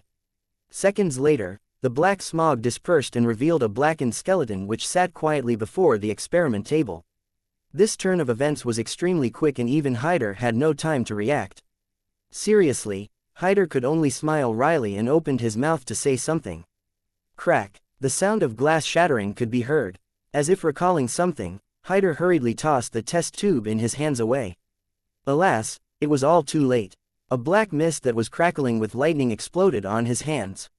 A bright layer of light immediately appeared on Hyder's robes that repelled the black mist. After everything had calmed down, Hyder looked at his already blackened left hand and looked extremely resigned. Leylin, who was recuperating in a hidden location, suddenly opened his eyes, revealing a ponderous expression. These energy waves, it seems like one of my curses has already activated a reunison effect. Oh. It should be that bloke Manla who is now dead. I'm quite curious about the effects of the hidden mechanism I placed on the curse. Leylin grinned. Not only did he place a complex curse on both of them, but he also left behind many concealed mechanisms. The poisonous elements and malice hidden within was enough to let the magus who was healing them to suffer greatly. If the healer was not careful, he might even lose his life. Leylin was confident that after witnessing the prowess of his curse, the family behind Jenna would have no choice but to bow their heads down to him. Even if he was not certain of the unique meditation technique this family possessed, one could easily tell that a magus who was able to predict the future held an extremely high position. As such, he had many things that he wanted from that family. However, Leylin only toyed with the idea for a while before tossing it to the back of his mind. Right now, he was stark naked as he rested his chiseled body in a stone pool. In the center of the pool, there was a deep green fluid emitting the scent of plants and an enormous life force which continuously healed Leylin's injuries. This was the healing solution that Leylin had brewed before. Not only were many healing potions combined in it, but the fantasy water that he procured before in this location was also one of the main ingredients. Through the translucent liquid, one could see that Leylin's abdominal injury had now fully recovered, only leaving behind a tiny pink scar which was rapidly fading away. This speed had already somewhat exceeded Leylin's expectations. No, this isn't the effect of the healing solution, but the bloodline of the giant Chemoyan serpent. Light flashed past as Leylin shut both his eyes. A massive amount of spiritual force turned into tiny threads that filled his body. Through his observation with the spiritual force, he could distinctly feel that various areas on his body had begun to erupt with a mysterious energy which continued to replenish and heal his injuries. These energies were dark red in color with an ancient aura. With its help, Leylin's body rapidly began to heal. Not only this, Leylin reached forward with his right hand and clenched his fist tightly. Ka-cha, a huge explosion sounded in the air, as if something was ripped into shreds. I can feel that during my recuperation, the bloodline of the giant Chemoyan serpent is slowly strengthening the properties of my body. The abyss seen in Leylin's eyes became even darker. This, the second transition of the bloodline, it's here. The severe injuries he sustained seemed to have hastened the progress of the second transition in his body. The giant Chemoyan serpent bloodline in Leylin's body continuously surged and many mysterious energies began to be released, fusing with Leylin on a more profound level. Detected that the host's properties are currently being strengthened. A transition in the giant Chemoyan serpent is ongoing. The second transition will commence in 10 seconds. The AI, Chip's voice intoned. Asterisk hiss, a layer of fine black scales covered Leylin's body in a flash. He had actually unknowingly activated his innate spell. Under the flicker of the black light, the scales were strengthened. Even Leylin's eyes had become an amber color with vertical pupils. Transition, number 2. Number 3. Leylin shouted, Master. 2 branded swordsmen wearing heavy armor immediately came and knelt down in front of Leylin. I'm activating all concealment and defense spell formations. You are to stand guard outside and not let any living being come inside. Leylin instructed. The 2 spirit-branded slaves nodded, keeping a strict vigil outside. These 2 branded swordsmen were controlled by Leylin through spirit branding. Even if asked to die, they would do so with no qualms and were the best people to guard Leylin. Counting down. 8, 7, 6, the AI. Chip's voice became softer. All that Leylin needed to do now was to snap his fingers, and a ring of a spell formation suddenly emerged from his surroundings, protecting the area. After doing all this, Leylin closed his eyes and submerged himself in the green liquid. Time flowed by. 10 days later, in this little cave, in the middle of the spell formation, dense dark elemental energy particles were mixed with flaming red fire elemental energy particles, and they filled the entire pool. These elemental energy particles were so dense that they were immediately apparent in the external world. Different colors were visible on the rock wall around him due to the reflection of light on these elemental particles. At the heart of the elemental energy particles, black and red vapor converged, seemingly about to crystallize. In the pool, the original green liquid had completely disappeared, revealing a dried-up bottom. A large black cocoon lay still at the center of the bottom of the pool, constantly expanding and then shrinking back, just as if it was breathing. While the black cocoon was breathing, the dark and fire elemental energy particles were continuously being pulled inside it with each inhalation. The black light became increasingly thin, till at the end, the hint of a perfect human figure could be seen. TSS's. A long hissing sound was produced from within the cocoon. Shortly after, a huge gale engulfed the cave.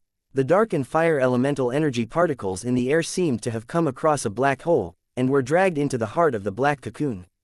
The black light around the cocoon became weaker, and then completely dissipated. Leylin blinked his eyes open. The moment he had completely awakened, he could feel as if there was a layer of something sticky on his body, and it was very uncomfortable. He lifted his right arm, and a layer of skin that was the color of his skin peeled off like withered tree bark. What's this? Is this like imitating the molting of the snake species? Leylin was a little speechless and quickly tore off the dead skin. Ka-cha, ka-cha. He efficiently removed the layer of dead skin covering his body.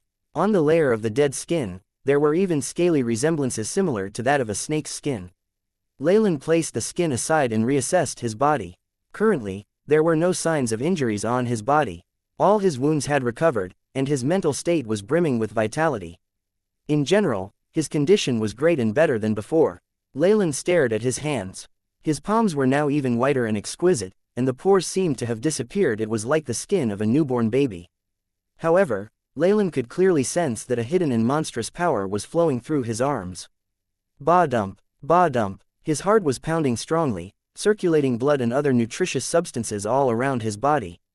While his heart beat, Leylin could almost feel his body becoming stronger bit by bit. Though this was very slight, with the passing of time, the strength held in his body would be terrifying. My body's vitality has already become so powerful, but what about my spiritual force? Leylin closed his eyes and began to feel the elemental energy particles in his sea of consciousness. In the sea of consciousness, the red rays were even more prominent, and the silvery white threads of spiritual force were spiraling, seemingly very steady. The total amount of spiritual force actually increased so much.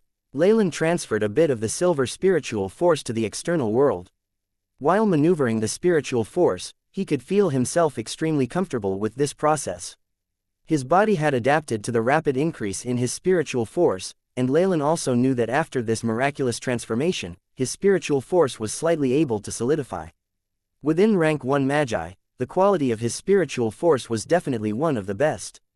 After he had made a thread of silver spiritual force probe out of his body, an astonishing scene appeared. Blackness. Numerous black lights appeared in the sky like fireflies, rushing towards Leylin's spiritual force and clinging onto it. Leylin had never felt so comfortable in his life. Even without the use of the AI chip, Leylin knew that the level of his elemental essence conversion had already reached a very high amount. I was wrong. I got it all wrong. Leylin was dazed for a second, and then laughed wryly. The giant Chemoyan serpent was originally the child of the shadows, and the elemental essence conversion is just child's play for it. Rather than exploring the strength of my bloodline, I persistently tried to use crystallized dark elemental energy particles to break through the bottleneck. How stupid. Fortunately, it was not too late. Using crystallized elemental energy particles only delayed Leylin's second bloodline transition. Once he got more familiar with his body, Leylin commanded silently, AI chip, list the recent changes in my condition. Shua shua. Rows of blue words emerged in front of Leylin. Beep. Detected rapid liveliness in host's bloodline. The Chiralus coefficient is 44465678891001. The liveliness has reached the threshold and the giant Chemoyan serpent bloodline's second transition begins. Beep. Host has gone into deep sleep. Commencement of reformation of Chemoyan's bloodline within body. Detected unknown composition in host's body. Permission to dispel substances. Countdown. 5, 4, 3, 2, 1. Beep. No authorization from host, unable to dispel. Entering observation mode, recording data, beginning of alteration of heart. Rate of completion, 1%, 2%, 15%, 30%, 51%, strengthening of host's bloodline. Innate spell, Chemoyan's Scales strengthened. Chemoyan's Scales forms a layer of defensive scales on host's body, has an instant effect. Physical defense, 35 degrees. Resistance to magic, 40 degrees. Consumption, 1 spiritual force, 1 magic power every 6 hours. Measured large rise in host stats in multiple areas. Collecting data, beep. Collection of data completed, converting into numerical values. Leylin found his stats being refreshed. Leylin Farlier, rank 1 warlock, bloodline, giant Chemoyan serpent. Strength, 20.1, agility, 13.4, vitality, 25.7, spiritual force, 75.9, magic power, 75. Magic power is in synchronization with spiritual force. Elemental essence conversion, 89%. Status, heart remodeling, progress, 61%. The heart was an important organ that produced the blood of the giant Chemoyan serpent. Through the remodeling of the heart, ancient warlocks obtained vitality and the ability to produce blood as powerful as that of the Chemoyan serpent. With the scanning of the AI chip, Leylin could clearly see a purplish-red color constantly extending from his heart. Wave after wave of power and blood was transported to all parts of his body. Along with the throbbing of his heart, the last few digits of the numbers that represented his spiritual force, vitality, elemental essence conversion constantly increased. Even before my heart is completely remodeled, the rise in my stats is still increasing. How terrifying, Leylin mumbled to himself. His current stats were comparable to a peak rank 1 magus, and in terms of vitality, he exceeded them by a fairly large amount. He could feel a strength that he had never experienced. Pock. Leylin supported his weight with his hands, and a deep palm print was indented onto the rock at the bottom of the pool. His entire body bounced, and he jumped out of the pool. Pung pung. Under his feet, fine cracks in the rock extended like spider webs. After the increase in my vitality, the density of my body has also increased. I'll need to train again so that I can control the strength I now possess. Seeing the damage he had unwittingly caused, he smiled wryly. He found a random piece of black clothing in his bag and wore it, and then snapped his fingers. Wang wang. The defense spell formation around ceased operation and 2 black figures arrived like a hurricane. They knelt before Leylin and said, "Master, in the time I've been asleep, has there been any strange happenings?" Leylin asked indifferently. Number 2 and Number 3 shared a glance, and Number 2 took the initiative and held out a pendant that looked like a book. In the time that Master has been asleep, everything has been quiet. The 5 specimens are still unconscious, though Master's secret imprint has been flashing constantly. Without Master's approval, we did not dare answer. Oh. Leylin took the pendant and flipped to a page with an imprint with a strange smile on it. Under the smiling face, there were rows of communication requests, but since Leylin had been in the process of transitioning his bloodline, he naturally did not bother answering them. He tapped on the smiling face, and string of dark elemental energy particles shimmered. TSS's, similar to the static in radios due to bad signals, a noise sounded, and the voice of the old man in Leylin's team could be heard. "My lord, is that you? Please forgive me. Due to the issue of signals in the secret plane, I can only contact you through the headquarters, signal tower." "Cut the nonsense. What do you need?" Leylin asked. "My lord, in the time you have not been around, our hunting zone 3 was attacked by a peak rank 1 magus by the name of Marb. He was like a mad dog, and as long as someone appeared in front of him, whether an acolyte or an official magus, they would be killed. He even announced your name and said that if you did not appear, this situation would continue. Bat and Crow have already died in his hands." Chase Leylin could hear the hint of fear in the old man's voice. Bat and Crow were both Leylin's subordinates, and now that both had been killed, it would be hard to deliver this news to Four Seasons Garden. "Lord Caesar has already spoken and given you a time limit of 10 days. Within that time, you'll have to solve this problem, or else. Leylin sounded very calm. The old man, on the other hand, was so terrified that even his voice trembled. "He will seize you on the grounds that you neglected your duties." Oh, he expected anger from Leylin, but all he saw was Leylin nodding slightly. "Tell him I understand." Next, Leylin closed the imprint's connection. Marb, Is it? Behind his eyes, he seemed to see that crazy metallized old geezer again. That Marb must have received news about him being in charge of hunting Zone 3 and had thus taken action. Leylin flippantly made a decision. Though Thousand Meddling Hands, the organization of which Giant was a member, wanted to solve the conflict between Leylin and the Lilytel family, he wanted none of that. From his perspective, since they had already become enemies, it was better to completely eliminate them. Besides, the current Marb thought nothing of Leylin. If, before the second bloodline transition, Leylin only had a chance to kill his opponent with the help of number 2 and number 3, he was now confident that in a fight, he could definitely destroy his opponent. Marb wouldn't even have the chance to escape. Let's go. With a shake of his robes, he brought the 2 branded swordsmen out of the cave. Awoo. Soon after, the silhouette of a huge venom wyvern soared up high from the cave. Zoom. On the plains, 2 figures flickered with light as they traveled at speeds that exceeded what could be seen with the naked eye. One chased, while the other fled. In front was a young woman wearing white robes, her hair slightly curled, and her chest was bursting out of her clothes. As she moved, her plentiful bosom would constantly jiggle, and paired with this woman's beautiful face, men had the urge to become lecherous wolves. It was a pity that her striking beauty had no effect on the magus behind her. Shoo shoo. The sound of blades slashing could be heard, and the woman's face changed, instantly grabbing a chain bracelet around her wrist and flung it behind. Wang wang. Luminous green light was emitted from the chain bracelet, and the light converged to form a large web which slammed into the 2 silver pikes. Rumble. Green and silver rays exploded, and the intense explosive airwaves struck the woman's back. Rip. Half her robe was torn up, revealing her bright, clean back and delicate skin. Stupid old man, I already told you I don't know any, Leylin. Why did you keep chasing after me? The woman seemed to care little about how she was exhibiting a lot of skin as she produced a scroll. Chia. A pair of translucent, small wings grew behind her. Each was quite small and formed a semi-heart. They were quite cute and seemed like a decorative item. Hula. The wings shook, bringing with them waves of energy. However, this lady did not fly but floated gently, as if she had become more buoyant. With her wings flapping behind her, her speed increased, and only then did she have the time to turn back and scold, "You're the light magus in this region, so you must be under Leylin's protection. How can you not know of him?" The one that was chasing behind her was a silver-haired old man with metallic ornaments dangling from his forehead to his face. After having seen the woman using the scroll, a ring of silvery, metallic rays was produced. Hoo-hoo. Metallic rays constantly sprayed backwards like 2 silver tassels that drifted behind him. Crash. His speed increased sharply and was even slightly faster than the woman's, which caused the distance between them to decrease. The woman even felt like crying at this point. I'm just a wandering magus. Though this is 4 Seasons Gardens territory, we're still allowed to go in. You've really got the wrong person.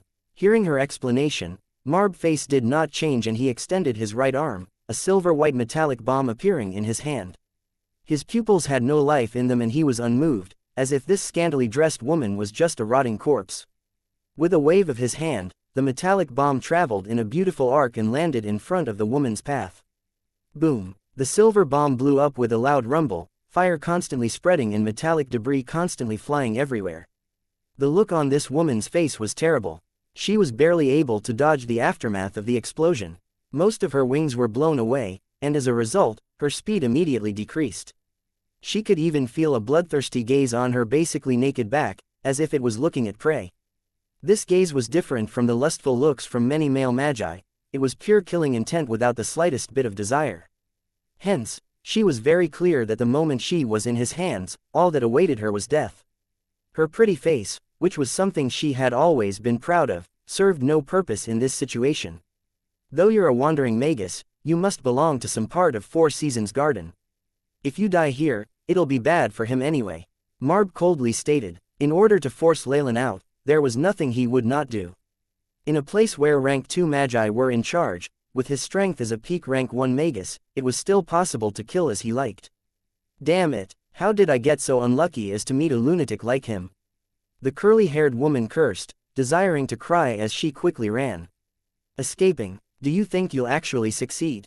Marb, who was behind her, gathered a silver fluid in his hand again, turning it into a short rod. He held on to the silver, metallic rod, and pointed it at the woman was fleeing as fast as she could. Zalala. The front of the metallic short rod split open, and countless little silver steel balls flew out. Pong pong. These steel balls fell like rain, dispersed in a circular shape, headed forward, and blocked all the possible routes that the woman could use to flee. Ding ding dang dang. The woman clenched her teeth and a pink defensive layer emerged from her body. As the silver metallic steel balls struck the defense layer, a heavy thud could be heard.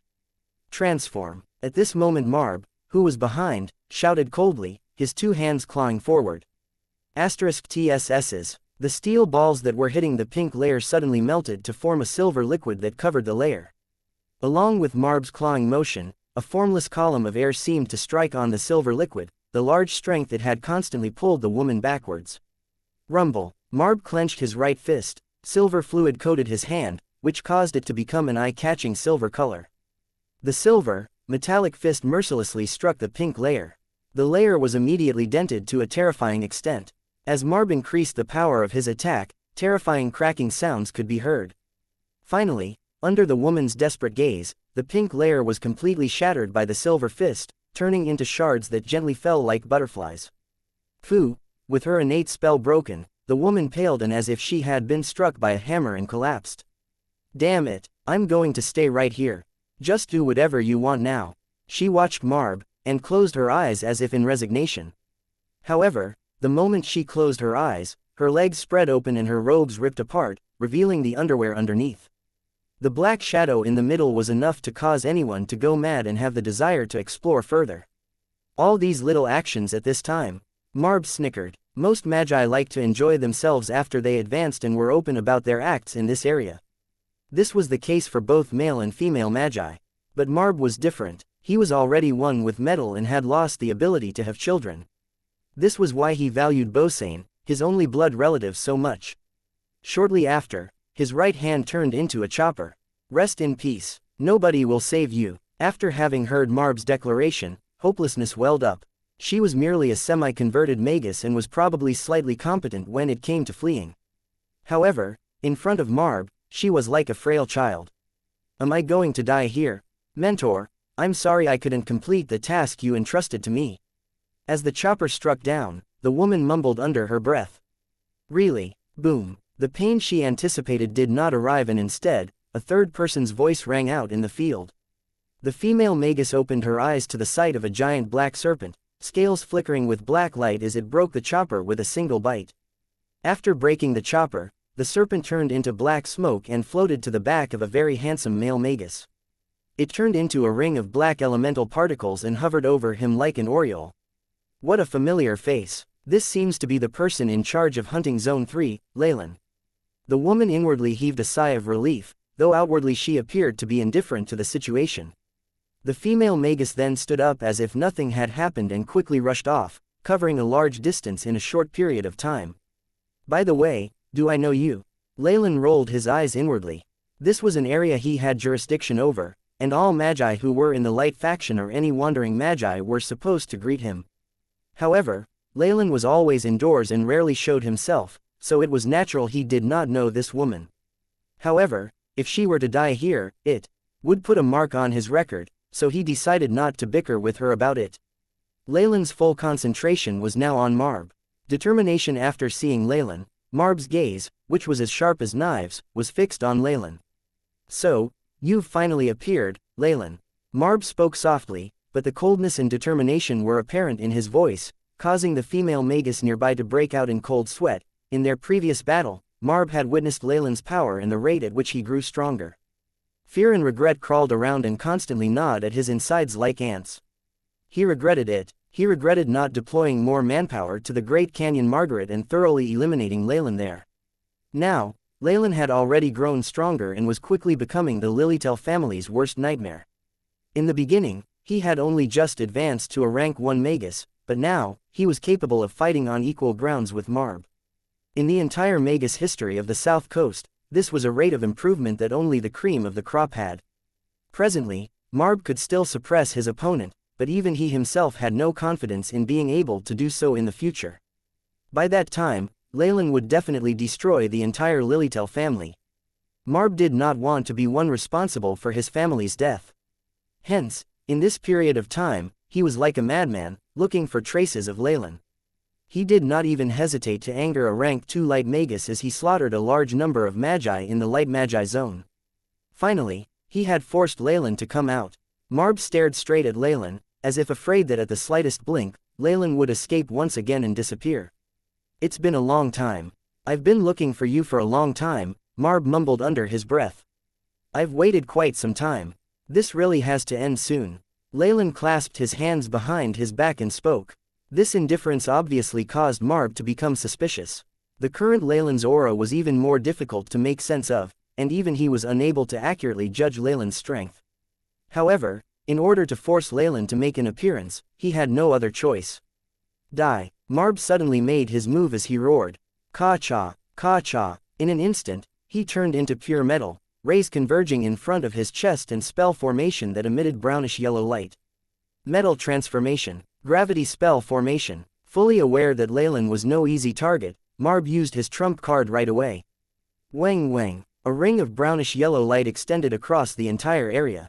Wave after wave of a tearing force from the core of the earth descended onto the area. Gravity times 20. Marb's eyes turned a pure silver hue as he roared. Rumble. The brownish-yellow color immediately spread, and a tearing force that was 10 times stronger than before exploded from beneath the ground. Ka-cha! Ka-cha! The surface of the ground peeled off, and moles, ants, and other tiny animals were immediately ripped apart and turned into blood mist. Lunatics. They're all lunatics. That female magus was right at the edge of the spell formation, and she instantly lay on the ground, her skin constantly breaking. Blood flowed copiously, and she was quickly dyed crimson. "Are you kidding? How can I die from the aftershocks of a magi battle?" The female magus gritted her teeth and broke a pendant around her neck. This usually simple task was made much more difficult due to the times 20 gravitational force. In reality, if not for her being an official magus and having remodeled her body such that it became stronger, she would have been blown up into blood mist like those animals. Kai. After breaking the pendant, a green light engulfed the female magus body. All her wounds were instantly healed, and if not for the bloodstains that were left on her body and clothes, it would be impossible to tell that she had been injured.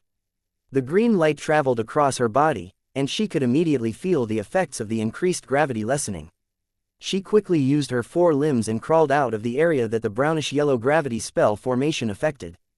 Bo. After leaving the spell formation and feeling the gravity return to normal, she heaved a hefty sigh of relief and stood up. That was much too terrifying.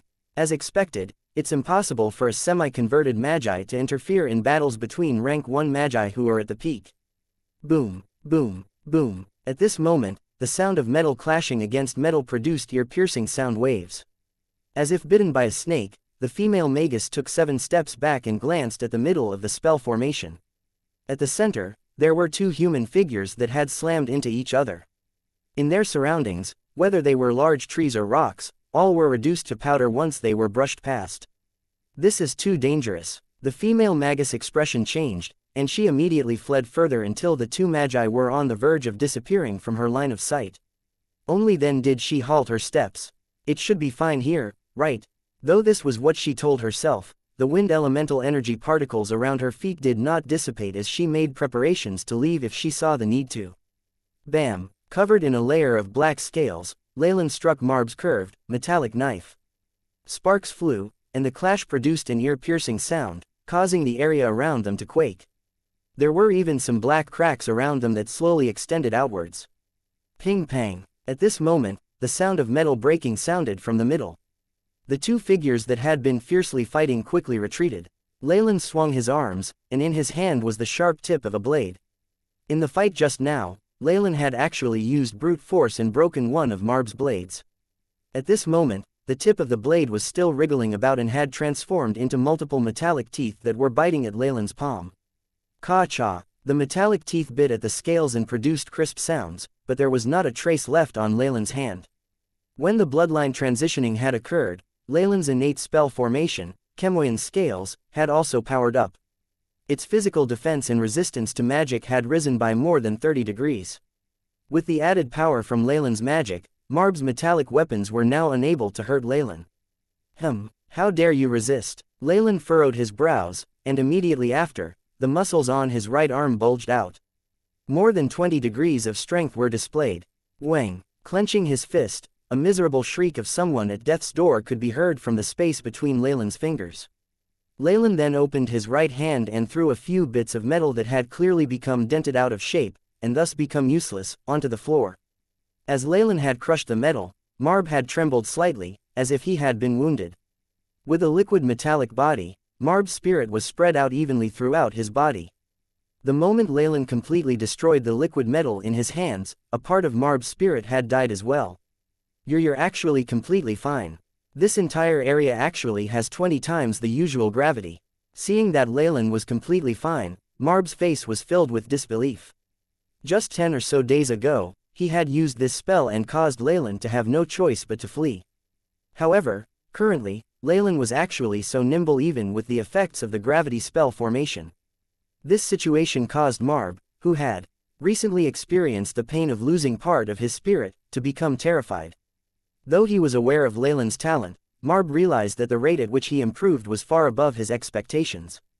Gravity. Leylin looked at the brownish-yellow spell formation and smirked. Within his body, a transparent energy membrane emitted a faint purplish-red color, protecting the most vulnerable organs in his body. This was the defensive ability that the giant Chemoian serpent's bloodline had brought to him. In addition, even if this membrane was not activated, just his vitality of 25.7 was enough to withstand this level of gravity. After all, the sturdiness of his body was working up to the same level of hardness as the body of the ancient giant Chemoian serpent. Today will be your doomsday. Marb was stern and resolute. 29 times gravity, he roared fiercely, and his body was engulfed by a layer of brownish-yellow ring of gravitational force. Ka-cha, ka-cha, a gravitational force that was even more tremendous descended, and even Leylin could feel the pressure and the increase in his weight. However, the one who got the worse end of the deal was Marb himself. Right after sending out the attack, the sound of porcelain breaking could be heard from his body. Like a spider web, numerous cracks emerged all over his body. Even if I am to bet on the Lilytail name and sacrifice my life, I must kill you here. Marb looked slightly crazed as he spoke. A fight to the death. Leylin's expression became serious. Though he had already gone through the second bloodline transition and his strength had surpassed that of a rank 1 magus, he was not yet a rank 2 magus. Facing a magus who was also at the peak, even he had to be extra careful. Crack, crack, chilling sounds were produced as Marb's metallic body suddenly increased in size, his muscles bulging as his body expanded. In the blink of an eye, Marb transformed from a regular old man to a metallic, burly man who was over 5 meters tall. On the surface of his body was a luster that was unique to metal. The cracks were even more massive, and it looked as if his new form might collapse at any moment. Leylin's eyes flashed as he felt the immense, unstable energy waves of elemental particles from Marb's transformed body. You want to take me down even if it means your own death. Dream on. Leylin quickly retreated, and at the same time, he chanted a few syllables. Rumble. Countless black fireballs emerged from the shadows on the ground, hovering in the air. The latent fireball, which had already been overwhelmingly powerful, now had an even more terrifying might of 60 degrees with the added bonus from Leylin's current elemental essence conversion. This was practically the limit of the power that a rank 1 magus could possess. Under the might of the black fireball, the soil melted and turned into something akin to the crystalline particles of porcelain and glass. Slain. Latent fireball. Leylin raised his right arm and hundreds of small black fireballs fused in front of him, till they were about the size of a human head. The black in the middle was even more intense, giving it a profound air as if it could suck in human spirits. Under the intense flames that were of a high temperature, even the brownish-yellow gravitational rays began to show signs of instability, constantly retracting and extending. Facing the giant in front of him, Leylin's expression was cold. The latent fireball soared through the sky as if passing through space, and it appeared in front of the metallic giant in an instant. The black fire's high-temperature force field caused the metallic giant to sway slightly, liquid metal constantly melting and dripping onto the ground. In the face of such a terrifying attack, Marb steeled himself and grabbed on to his right arm. Ka-cha, the ear-piercing sound of bones breaking sounded, and Marb himself actually tore off his own arm. The half-complete metallic arm that he tossed away showed signs of melting into the air and then turned into an oval metal ball. It then collided with the black fireball. Rumble. Bright rays of light unceasingly spread out, and at the center, there was a black and silver-white light that was constantly squirming, devouring, even though Marb had tried to increase the distance between them as best as he could, he was still affected by the energy waves. Ka-cha! The gravity spell formation at his chest immediately cracked. Pock! The brownish-yellow gravity spell formation simply collapsed, and the gravity immediately went back to normal. Boom! Boom! Boom! Boom! Boom! Explosions sounded one after another like beams exploding. Just 10 seconds later, the entire ground had been leveled, and even a large portion of the earth had been blown off. At the center was a gigantic pit that was so deep that one could not see the bottom. After the ash and dust had somewhat dispersed, Leylin came to the side of the pit. Seeing the black flames that were still burning, he asked aloud, "Dead yet?" Shua! A silver-white figure immediately cut through the curtain of ash and appeared before Leylin.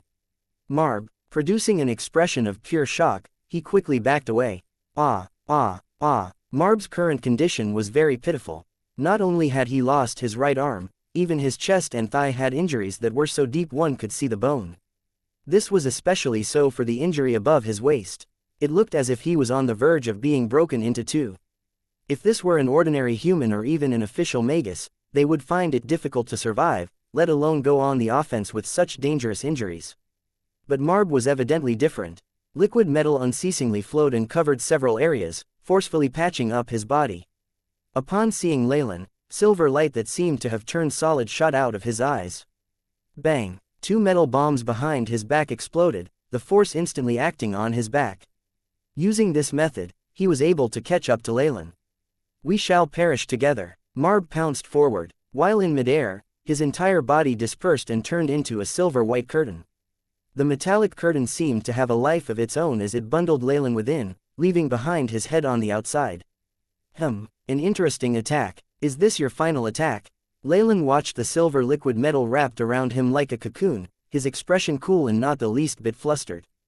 Gulu! Gulu! A large amount of liquid metal gathered at Leylin's shoulder, turning into the face of an old man. For the family, for Bosane, metal will ultimately be destroyed. The old man looked deranged and looked as if he was planning to die for a just cause. By the way, do you mean to die together with that puppet? Just as Marb was about to self-destruct, a voice lazily resounded from the other end of the battlefield. Marb turned around in disbelief, and immediately caught sight of another Leylin that had suddenly appeared. He looked to be mocking the old man as he sized him up. You must have forgotten, but I am a magus specializing in dark elemental energy particles. For us, making a shadow clone is a piece of cake. While Leylin spoke, the Leylin that Marb had bound began to transform in a bizarre manner. The entire body became black and turned into a bundle of black shadows. No! A pair of silver-white hands reached out from the curtain as Marb yelled, trying to get away from the clone. It's too late, Leylin exclaimed indifferently, with even some pity in his voice. Shua shua shua! The large lump of shadows that had Marb surrounded suddenly produced countless black tendrils that engulfed Marb. Marb bellowed as large numbers of fine, rotating knives emerged from his body. Ka-cha! Ka-cha! Sparks flew as the blades and tendrils made contact. However, this time, the durability of the shadow tendrils had increased in might by a large margin, and the silver-white blades eventually got stuck. Some even snapped. Goodbye, Marb. His expression was strange as he watched Marb, who was completely bound by the shadow tendrils. Next, he raised his arm, and then clenched his fist. Boom! Is it over? The female magus from before had escaped far away due to her fear of the aftershocks from the battle. Only after it ended did she dare to return while cowering. It was not that she did not want to escape, but if Marb was the one who won, it would be impossible for her to escape with her current speed. Hence, it would be better to take the chance and return. If Leylin and Marb were able to heavily injure each other, she could render some assistance too. This would ultimately benefit her. Or perhaps, the two of them perished together. If that's the case, all their possessions will belong to me. Ha ha ha! At the thought of picking up loot from two mighty people, the female magus began to laugh aloud a little neurotically. My apologies, but you'll have to be disappointed. Next, Leylin's voice was heard and the female magus' maniacal laughter suddenly stopped like a duck who had its throat gripped. It's you, that Leylin who caused me to be chased after, the female magus commented lightly, but quickly changed her words. Oh. No, I mean Magus Leylin. As he watched this female magus, who seemed to be much too comfortable in this situation, Leylin shook his head and had no intentions of chatting with her. Hunting zones are still quite dangerous. If you want to gather resources, it's better to head to the other zones. Leylin turned and left after he spoke. Hey, wait, where's that magus called Marb? Did you chase him away? Only now did the female magus react. With the fear from before still lingering in her heart, she looked around as if afraid that Marb would appear at any moment. Marb, he's right here, Leylin waved, showing her the huge lump of metal in his hand. The female magus gazed at the item in Leylin's hand with astonishment. That was a large piece of silver, metallic ore. At the beginning, she had assumed Leylin had found some materials and ignored it. However, upon closer inspection, there were a few strange depressions and protruding areas on the surface, like a human face. After comparing the eyes and nose, the female magus fell back 3 steps. It's Marb. You killed him. Such an unusual reaction actually threw Leylin off. He's a dark magus. As a magus from the hunting team, isn't it normal to kill him? Were you dropped on the head as a child? I know. What? Too confused, she began to stutter. That's a peak rank 1 magus. Peak. No matter where you go, someone with that level of strength is definitely of a high status and has an extraordinary battle power. It wouldn't take more than 1 attack from him to kill off newly advanced magi. And you actually, she peeked at the piece of metal in Leylin's hand in disbelief, fear apparent while she glanced at Leylin. Leylin smiled nonchalantly. In the South Coast, rank 2 magus usually did not make themselves known. Hence, peak rank 1 magi were the strongest powers out there. Now, a rank 1 magus at his peak who was considered the strongest out there, had died by his hand. If news of this traveled out, it would definitely cause a huge stir. If this was the Leylin from before, he might even try his utmost to conceal this matter. However, after his second bloodline transition and the sharp increase in his power, things had changed. This was an unrivaled confidence in himself. So what if news of his battle achievements was circulated? With his current strength, it was enough for him to take care of himself and cause anyone who had designs on him to suffer miserably. Awoo! At this moment, a huge venom wyvern circled the area briefly and then descended. It roared loudly and then used its huge head and nuzzled Leylin, trying to get a good response from him. Is this that legendary venom wyvern? How valiant, I like it. Her eyes shone like stars. Handsome. Can you give me a ride? Leylin shot her a glance. To be honest, this female magus did not look half bad, especially in terms of her figure. In addition, she had not mended her clothes that had been damaged while she was fleeing, thus revealing a whole lot of skin. Ordinarily, and in a situation where he had time to spare, Leylin was not against playing around with her. But this was the secret plane. He was still being pressured by both the dark and light magi factions. It would be a wonder if he was in the mood for this sort of thing. Boring. Leylin indifferent uttered a word and then jumped onto the back of the venom wyvern. Awoo! The venom wyvern bellowed at the female magus as if trying to demonstrate its power and spread its wings, flying off. Tisk! Such a petty man. It's not as if I'll die without you around. Waiting till the venom wyvern's figure complete disappeared into the horizon, she fiercely made a rude gesture in Leylin's direction. Nefarious filthbird at headquarters, in the hunting team's administrative zone. Thump! A huge venom wyvern descended from the sky and created 2 large depressions as its feet touched the ground. A black shadow flickered, and a robed magus jumped off the back of the wyvern. My lord, an old magus saw the venom wyvern, his eyes brightening as he approached them. Old man, we'll need to have some words about you escaping at the last minute. Leylin couldn't be bothered to deal with him and entered the hall. Vice team leader, Lord Caesar is looking for you. 2 hunting team magi came before Leylin and bowed slightly, their manners impeccable. Though Leylin had no real power in front of Caesar, ordinary members like them were small fry. Those who had offended him the other time were still in isolation. Hence, these members were extremely respectful to Leylin, or at least on the surface. Great timing, I was just about to look for him. Leylin nodded slightly. Ka-cha. The door opened, revealing Caesar's figure behind the office desk. The 2 magi who had escorted him here quickly left. Magus Leylin, you're just in time. Regarding the previous mission, before Caesar even spoke, a huge metallic piece was firmly thrown onto the table. It's done. On this huge silver-white metal, there were indents that formed an old, wrinkled face. Metallic lifeform. Caesar was slightly suspicious, but at the thought of something, his eyes suddenly opened wide. I need to inspect this. After speaking, Caesar took the metallic sculpture and jogged out of the office, leaving Leylin alone inside. Though Caesar had issued this mission before, not in his wildest dreams could he have expected Leylin to actually complete it. After all, Marb was a magus on the same level as him. However, Leylin had given him something that looked like Marb's head. How could this not astonish him? In that moment, Caesar even had the suspicion that Leylin had brought a random head to escape punishment. Creak. 10 minutes later, the door opened once more. Caesar appeared in front of Leylin, but his expression was dark, with even hints of shock in his face. I didn't think you would actually be able to do it. Caesar could not conceal the shock and curiosity in his eyes. If it's possible, could you share the process of your mission with me? You know, as the hunting team leader, it's necessary that I know about the entire process and then give rewards accordingly. Caesar spoke indifferently. It was very simple. Leylin unfolded his arms. After taking on the mission, I was going to look for you but coincidentally saw him heavily wounded, which is how I completed this assignment. Magus Leylin. Caesar's face darkened further. Please speak the truth. That's what happened. I even brought along a neutral wandering magus. If there's anything else you need, you can just ask her. Leylin was indifferent. In reality, as long as one was not completely blind, anyone could see this was an excuse. But so what? Marb was dead. If Leylin said he was heavily injured, that must be the truth. As for that female magus, she was just a semi-converted magus. How could she tell the state of a peak rank 1 magus injuries? Caesar's face began to flush. In that instant, he suddenly seemed to have thought of something and his entire body relaxed. No matter what, Magus Leylin, you have disposed of a peak rank 1 magus from the other faction, thus showing your loyalty to Four Seasons Garden.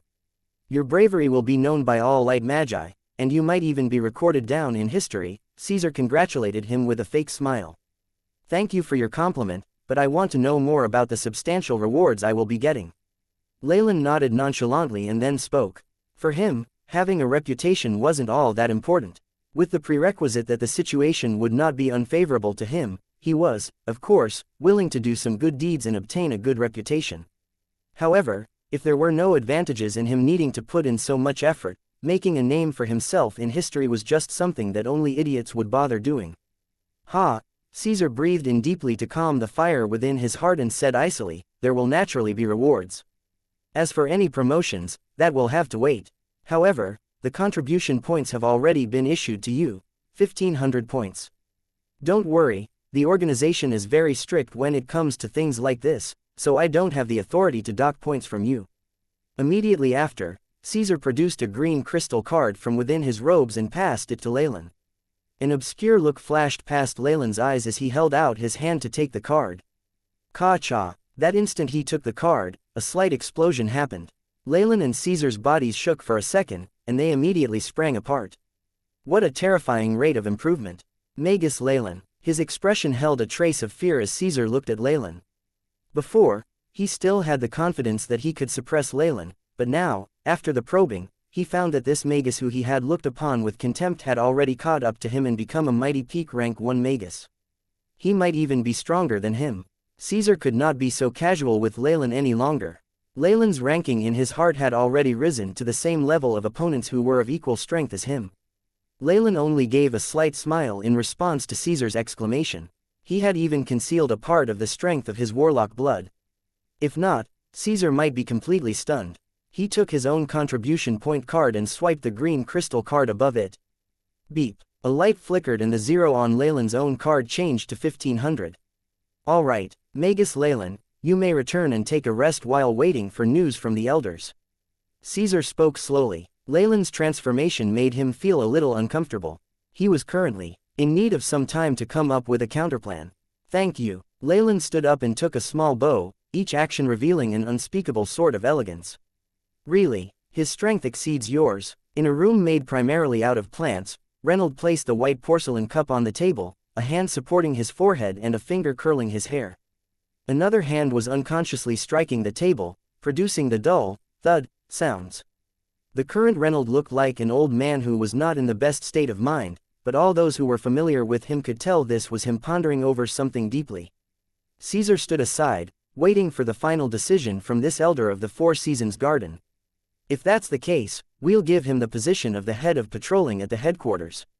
Reynold thought over this for a long time till the steam from his porcelain cup had vanished, before speaking.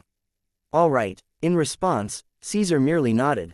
Also, I found out that we might have paid too little attention to that guy. If there's time, I think I want to meet him. Reynold stretched, looking pleased as he glanced at Caesar. Don't you know how rude it is to bother an old man who was planning on taking an afternoon nap? My apologies. I'll take my leave now. Caesar quickly bowed and left, a mysterious grin about his lips. Leylin Farlier. Behind him, Reynold mouthed this name. He had naturally taken Leylin's talent into account. If he was truly sincere about joining Four Seasons Garden and that the value of the item he had gotten from the ruins was not too high, Reynold would not go so far as to do anything dirty and covet his inheritance. However, from how Leylin had been able to improve his strength so quickly, what he had obtained was definitely not as simple as he had thought it was. It was extremely beneficial to the user and was worth the risk for Reynold to take action. In addition, based on the information he had gathered, ever since Leylin entered Four Seasons Garden, he still had dealings with dark magi. He was even involved in a few of the large incidents in Nightless City. This was just intolerable. Any organization would not put up with the existence of disloyal members. Though this was just a hypothesis, this was enough reason for Reynold to make his move. He was an existence that had stepped into the level of rank 2 magi. The difference between magi from each rank was like heaven and earth. Even if Leylin received some amazing inheritance, as long as he had not promoted to a rank 2 magus, he was powerless in front of a true rank 2 magus. Just the fact that he could solidify his spiritual force was enough to suppress most rank 1 magi. At this point in time, Leylin was oblivious to all this. He was currently in a laboratory, holding a test tube that contained a gray liquid within. His blue eyes flashed as he constantly scanned the contents. The solution that contains a nefarious filthbird's feathers. Rumors have it that the ancient nefarious filthbird and Trial's eye were nemesis. Its feathers also carried with it the chaos its original body was known for. It is an item that swindlers love. The conclusion that the AI chip had was presented in front of Leylin's eyes. Based on the information and simulations, this solution is able to take care of the oath I made with Four Seasons Garden. But what happens after? The problem I have isn't just with the oath, Leylin mumbled to himself, and looked at his stats once more. Leylin Farlier. Rank 1 Warlock, Bloodline, Giant Chemoyan Serpent. Strength, 20.1, Agility, 13.4, Vitality, 25.9, Spiritual Force, 76.1, Magic Power, 7.6. Magic Power is in synchronization with Spiritual Force. Elemental Essence Conversion, 90%. Status, Altering Heart, Progress at 69%. The heart is the location where the giant Chemoyan serpent's blood was produced. Through the alteration of the heart, ancient warlocks obtained similar vitality and abilities to produce blood. Headquarters, Patrolling Inspector, a very large increase. Seeing that in his refreshed data, the progress of his strength and spirit and his elemental essence conversion all had a huge change, Leylin wore a pleased expression on his face. For an official magus, making any progress was exceedingly difficult. Even for a magus like Leylin who had a high-level meditation technique, they would need to accumulate a lot of time. But now, after the second transition of his bloodline, his average data had risen to that of a peak rank 1 magus. And after his heart had been remodeled, it was incessantly stimulating the potential of his body towards a higher evolution. Only in these past few days, his reformation rate had increased by 8% and this had brought about an amplification in his other data. This was absolutely terrifying. If it is like this, then maybe I can, Leylin quickly calculated in his mind, and after which, his eyes emitted a dangerous beam of light. This beam was very pure and immeasurable.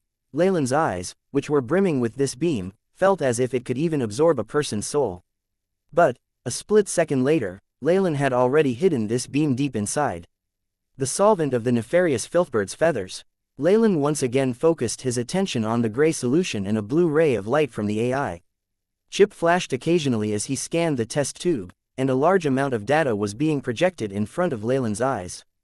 "The void hallucination flowers," exclaimed Leylin, as he saw the 3 crystals on the experiment table. Deeply entrenched within these tiny crystals were white flowers that were so transparent they were almost illusory. This flower was the principal ingredient in many ancient potions. These had previously been extinct on the south coast. It was unknown from which secret plane did Four Seasons Garden discover this flower. Its value was 50 contribution points. Crystal seal, undo. As he reeled off several complicated words, Leylin pointed his right forefinger at a crystal. Glug. A noise like the ripples on a pond could be heard from the surface of those crystals. The ripple continuously distorted as it extended to the interior of the crystal, when with a clink. Fizz. Noises like waves rolling and volatile steam evaporating the solid crystal continuously vaporized into the air. Finally, what was left behind was a delicate, small, white flower that slowly fell onto the surface of the experiment desk. This exclusive seal removal technique was something that Leylin had obtained from the contribution hall. If he used other magic spells to forcefully remove the seal, though he would be able to effectively remove the seal, the aftermath would be that the material sealed within the crystal would also have perished. Leylin scrutinized this ancient and precious ingredient. The void hallucination flower was a very delicate existence, it was the size of a quail egg.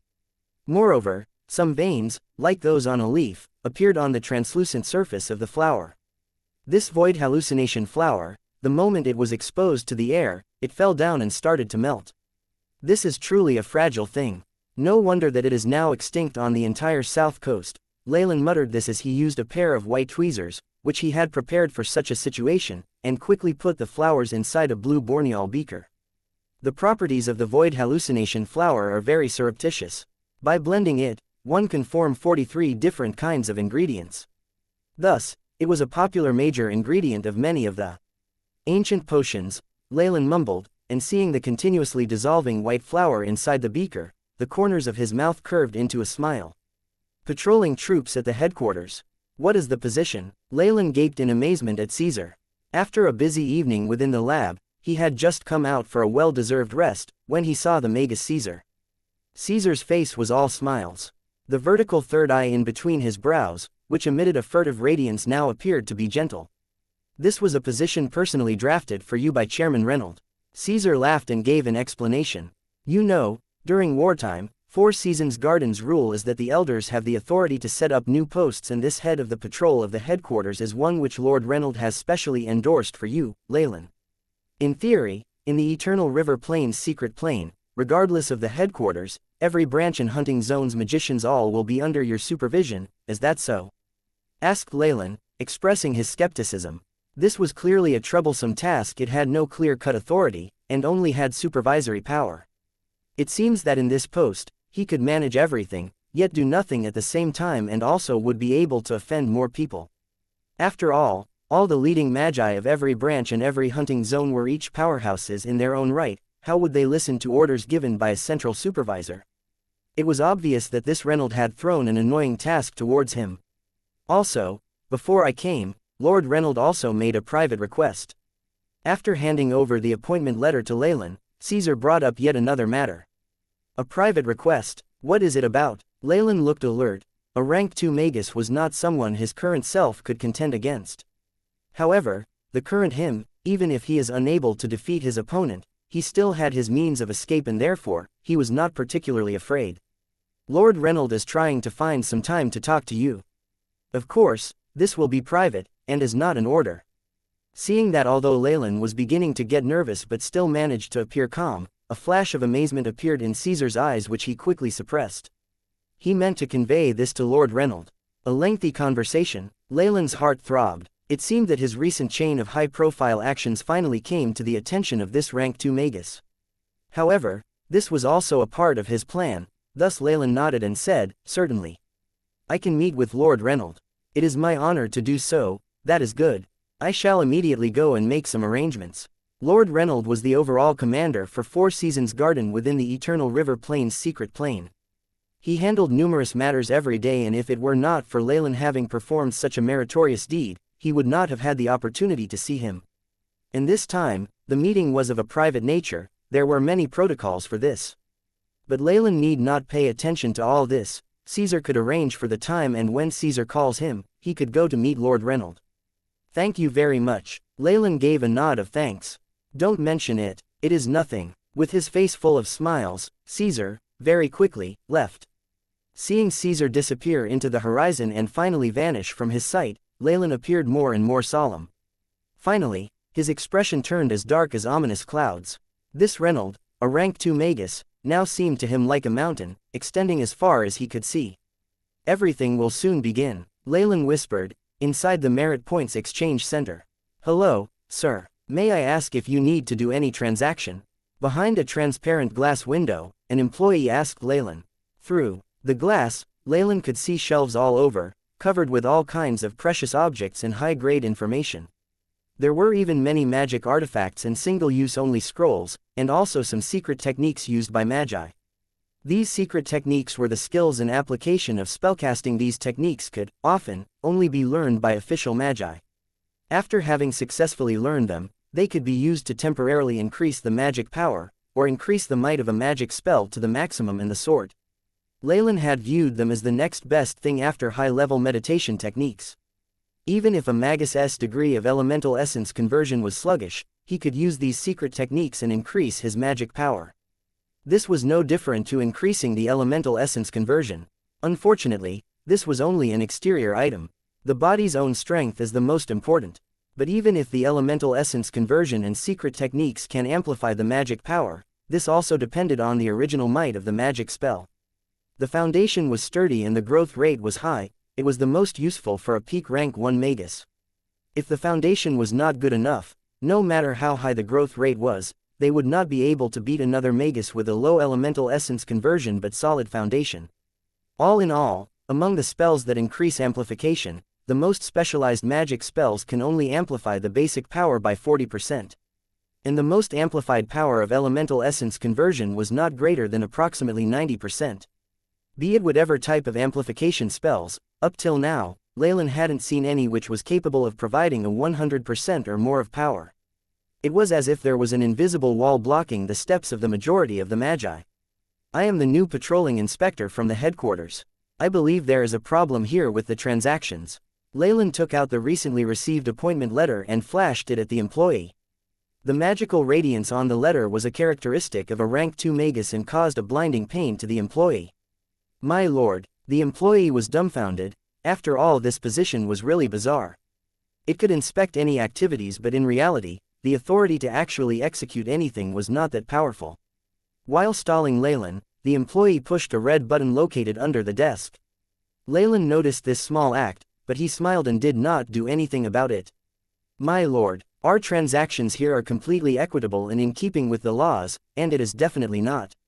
While the employee was still explaining to Leylin, a translucent shadow took form in front of Leylin. I am Bill. I am in charge of the transaction of merit points. Do you have any problem, the new patrolling inspector, Lord Leylin?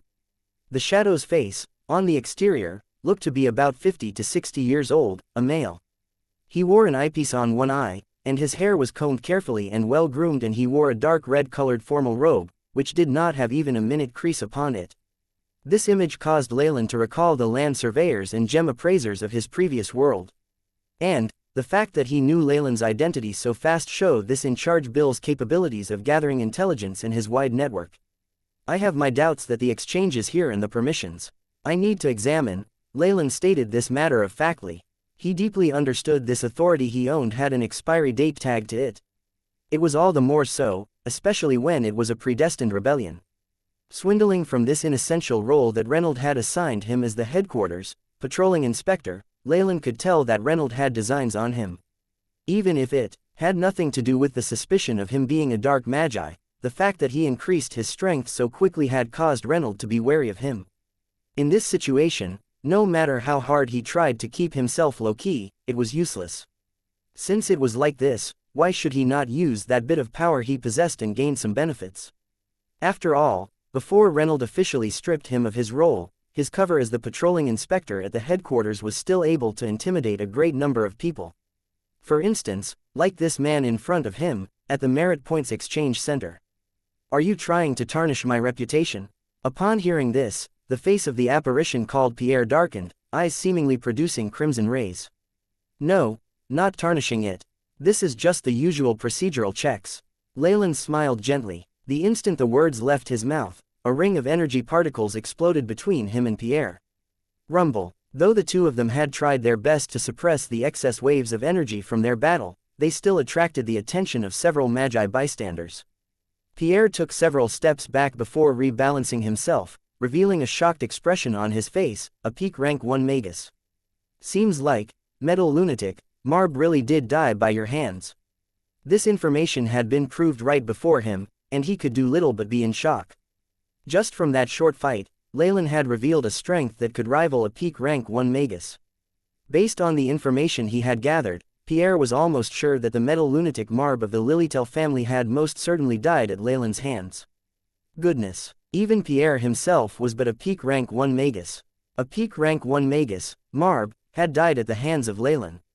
In a situation where a rank 2 magus did not make his move, a peak rank 1 magus was already the strongest in the south coast. It was rare that they were taken down. Furthermore, it was only because it had been only a short time since Marb had died, so the news did not travel far yet. Otherwise, this would cause a huge commotion in the south coast. Pierre, who was aware of this news, was even more fearful of Leylin. What do you want? Pierre did not look good. Nothing much, I'm just thinking. Leylin's voice went so soft to the point that he simply closed his mouth and transmitted a message. Upon hearing his transmission, Pierre's face changed, first flushing as if he had been humiliated to the extreme, and then turning into a look of pondering. Moments later, Pierre raised his head and glanced at the magi nearby. Due to the strange actions by Leylin and him, they had attracted the attention of many surrounding magi and acolytes. This caused him to come to his final decision. This isn't entirely impossible. Come with me. The apparition called Pierre disappeared, leaving behind red energy particles turning into various signs that showed him the way. Upon seeing this, Leylin grinned. He was aware that even amongst the light magi, there weren't that many people who were incorruptible. At the Merit Points Exchange Center, it was a trading place where one could obtain the most profits. It was definitely not a place free of bribery, but if Leylin really wanted something from this place, it would be his last day with his current role as patrolling inspector. However, he had not forced the other party to do anything. He had merely pointed out a few of his requirements and resulted in the other person making a concession. Uncaring of the strange looks from the Four Seasons Garden Magi, Leylin followed the signs came to a house behind the exchange center. In front of the door, a magus who looked just like the apparition was already in wait. The one who appeared, this time, was a real body, rather than an apparition. You're here. Pierre's face was dark. Of course, regardless of who it was, nobody would be in a good mood if someone came up and tried to take advantage of them.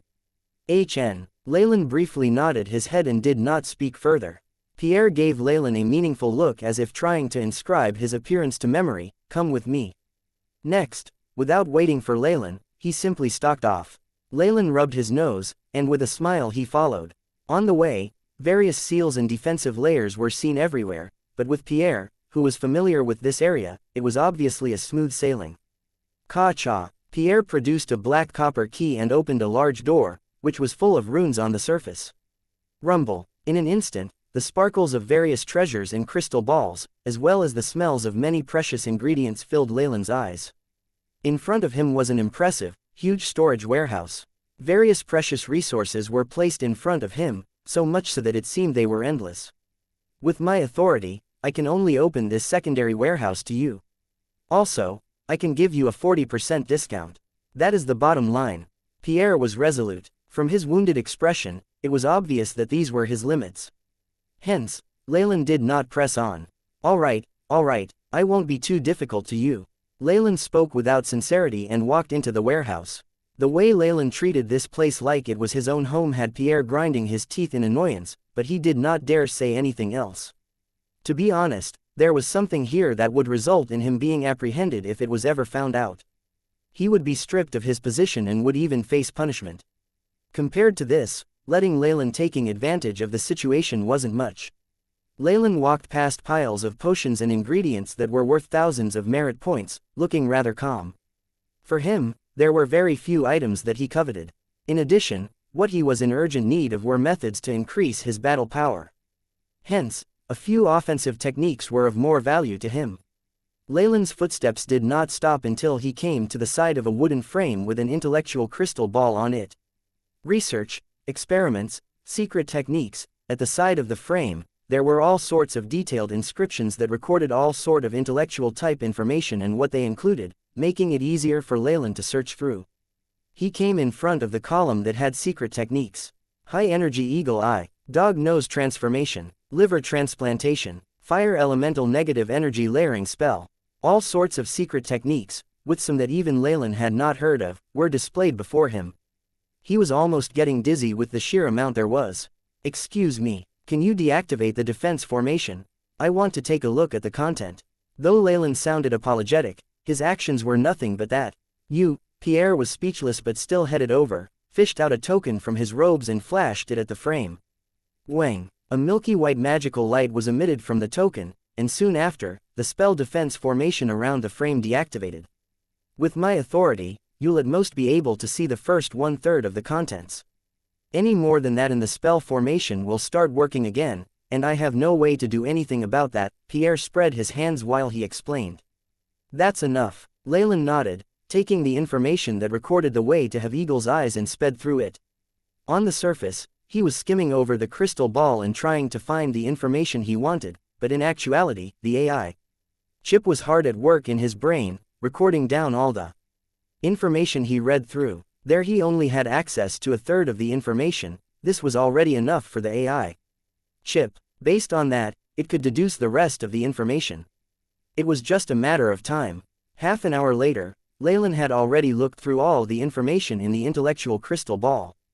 The AI chip had benefited greatly as well, having recorded down a lot of precious information. Give me this projective technique, dire bear transmutation and bloodline modulation theory. Of course, the AI chip was not able to infer all information in its entirety. Behind the clauses that the AI chip came up with, there was a list of ingredients that could not be deduced. Leylin looked around and, based on his needs, asked for a few more items. Not counting the miscellaneous items, the total comes to 1,000 merit points. With the discount, it is 600 merit points. With this, he was able to save 400 merit points. Even if the team leader Caesar were to come, Leylin estimated that he would at most get a discount of 20%.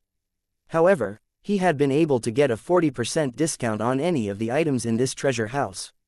And that, give me one of all that. Leylin very quickly spent the 1,500 merit points he had just obtained. Hours later, Leylin left the area under Pierre's gaze as if he had met a calamity. What a great harvest! Leylin rubbed his sack that was full to the brim and sighed in contentment. If only I could come here once a day. Leylin was aware that this was just delusional thought. If he did this once more, it would backfire on him and result in a huge counter-attack from those who had a vested interest in the items. He was so arrogant, and that was only because he had no intentions of sticking around in Four Seasons Garden. If not, in a light magi organization, this would cause public anger. There were plenty of ways to kill him. After fishing up all the benefits from the Merit Points Exchange Center, there's still somewhere else, looking at the vast eternal river plain's secret plane and the steady stream of magi constantly entering, his lips twitched and he began to give a bright smile. Days later, tales of Leylin were spread throughout. Metal Terminator, Greedy Dragon, these were his newest nicknames. Metal Terminator referred to his battle achievement of killing off the Metal Lunatic, Marb. It was in this battle that Leylin had openly killed a peak rank 1 Magus, thus setting the foundation for his reputation as a powerhouse. As for Greedy Dragon, this referred to the series of robbing activities he had done without restraint. Whether it was at the Merit Points Exchange Center, the defense team, garrison, and even a few magi divisions and zones, they had all been places he had pillaged and extorted from shamelessly. To be honest, the greediness of magi truly exceeded his expectations. In all the areas he had checked on, none were upstanding people. No matter how well the accounts had been done, with the terrifying abilities of the AI chip, nothing escaped his eye. Using the solvent under the circumstances, each division could do little but pinch their noses in distaste while they did as Leylin wanted. However, his reputation had gone straight to the gutters and had gained him the reputation of least welcomed at all divisions. To be honest, when he had first received news of this, Leylin was a little surprised but found it very amusing. In the Magus world, strength was to be respected. Reputation wasn't entirely useless, but it only applied to those within the same ranks of strength. As long as he continued to improve his strength, after he advanced to become a rank 2 Magus, these people would stick onto him like dogs, wagging their tails and lamenting that they had not let Leylin taking more advantage of them.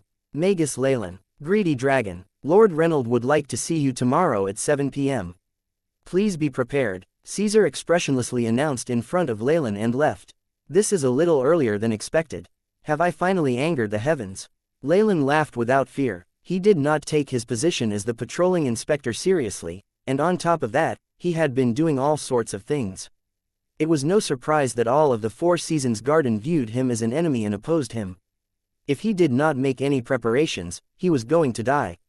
This was definite. After all, Leylin himself was not completely innocent, and investigations would spell his downfall. In addition, the inheritance from the great Magus Sirholm would definitely attract the attention of rank 2 magi. In the Magus world, there were all sorts of spells that could be used to detect lies and test one's spirit. The reason the magi here did not use them was because they were light magi and did everything in sequence. However, this was wartime. Everything was about power. Furthermore, there were also a lot of mysteries about Leylin. Currently, if any of these spells were used against him, he wouldn't even have the chance to explain himself. Actually, Leylin had long since suspected that the Four Seasons Garden had discovered his activities with the Dark Magi. Though he left no proper evidence, there might have still been some traces left behind. If not, why would he, a high-level potion master who was young, talented, and sure to be held in high regard wherever he went, be assigned to this place to fight? But this is enough. Leylin's lips quirked in a slight smile. He had already been mentally prepared to be found out. After all, Magi had too many unknown methods, and he had no way to guard against everything. Being able to have up to 2 years and allow his bloodline to transition, as well as being able to accumulate a large amount of resources and knowledge, had Leylin feeling quite satisfied. It looks like it's time to fall out with them. Leylin looked apathetic. Theoretically speaking, he was the one who had betrayed the Four Seasons Garden, but this was for his own sake. For benefits. To chase his dreams. He was not going to turn back from this route. Alright, I'll use this. Leylin turned over to the palm of his hand, revealing a well-preserved test tube in his right palm. Within the test tube was a gray solvent. It was a type of gray that people would find disgusting, and just a glance at it would cause one to feel dizzy. The solvent of the nefarious filthbird's feathers. Tests have been conducted on it. In order to break away from Four Seasons Garden and perhaps even become enemies, it's necessary to dispel the constraints of the contract witnessed by the trial's eye. Leylin stared hard at the test tube in his hand, looking unusually excited. He snapped his fingers, and in an instant, the room was shrouded in a layer of faint yellow light. Leylin then carefully removed the covering from the mouth of the test tube. *TSS's. A gray gas floated out of the test tube, and upon contact with the air, the solvent of the nefarious filthbird's feathers produced innumerable tiny bubbles and began to evaporate violently. Leylin pinched his nose tightly. What a terrifying stench. He had taken in just a small breath, yet he was already on the verge of fainting from the smell. It was just too stinky. Even with his vitality of over 20, it was almost unbearable for him. The nefarious filthbird was originally a congregation of all of the filthy things in the world, and its feathers held traces of its filthiness. In actuality, the solvent made from the feathers did not get its power from the feathers themselves, but from the projection of the nefarious filthbird's strength onto this part of its body. The ancient nefarious filthbird was an existence that was the archenemy of the trial's eye. Not only had their battles affected the Magus world, it also several other large-scale areas. There were traces of them present everywhere in legends and myths. Filth, chaos. How did these characteristics come about, and how did they work? A curiosity that could not be concealed appeared in Leylin's eyes. Whether it was the chaotic characteristic of the nefarious filthbird or the fairness of the trial's eye, they were very much different from the spells in the Magus world. They were more like a type of regulation, which gave Leylin the strongest urge to find out even more. Magi usually like to research on all types of strange phenomenon and strengths, as well as to try to find ways to make that power theirs. In terms of trying to chase after the truth, Magi were similar to the researchers and scientists in Leylin's previous world. It's a pity that this sort of thing can only be approached by those who are at least Morning Star Magi. Whether it was the trial's eye or the filthy bird, both could traverse through the entire world and weave through terrifying beings. Their existence surpassed that of normal beings, and they had entered a level that Leylin could not hope to even reach for, much less understand. The current Leylin wasn't even an ant to them, he was probably a little smaller than a speck of dust. Even if he wanted to offer sacrifices and summon them, he would only see an apparition that lacked power. It wasn't possible to explore and find out more about them. Even though Leylin was a little disappointed, what he felt was, even more, the kindling of fire and a stronger desire within. One day, I'll reach the peak of the Magus world and make people take note of the other great existences, and chase after the truth and eternity they hold, TSS's. After the volatile gray solvent in the test tube finished its reaction, Leylin's body was engulfed by gray mist. This mist was unbearably smelly, causing Leylin to feel suffocated. The gray mist seemed to have a life of its own as it climbed onto Leylin's skin as if trying to find ways to enter his body. Rumble. Leylin suddenly felt faint, and his expression changed. Pock, pock, pock. As if provoked, several apparitions of the Trial's Eye appeared on his body. These apparitions were mostly only the size of his thumb, and the biggest was as big as his fist. There were a few mysterious threads connected to it that winded around Leylin. The power of regulation. Leylin extended his right hand, trying to touch those threads. Unsurprisingly, his hands went straight through the threads as if they were thin air. These must be the threads from the contract and regulations.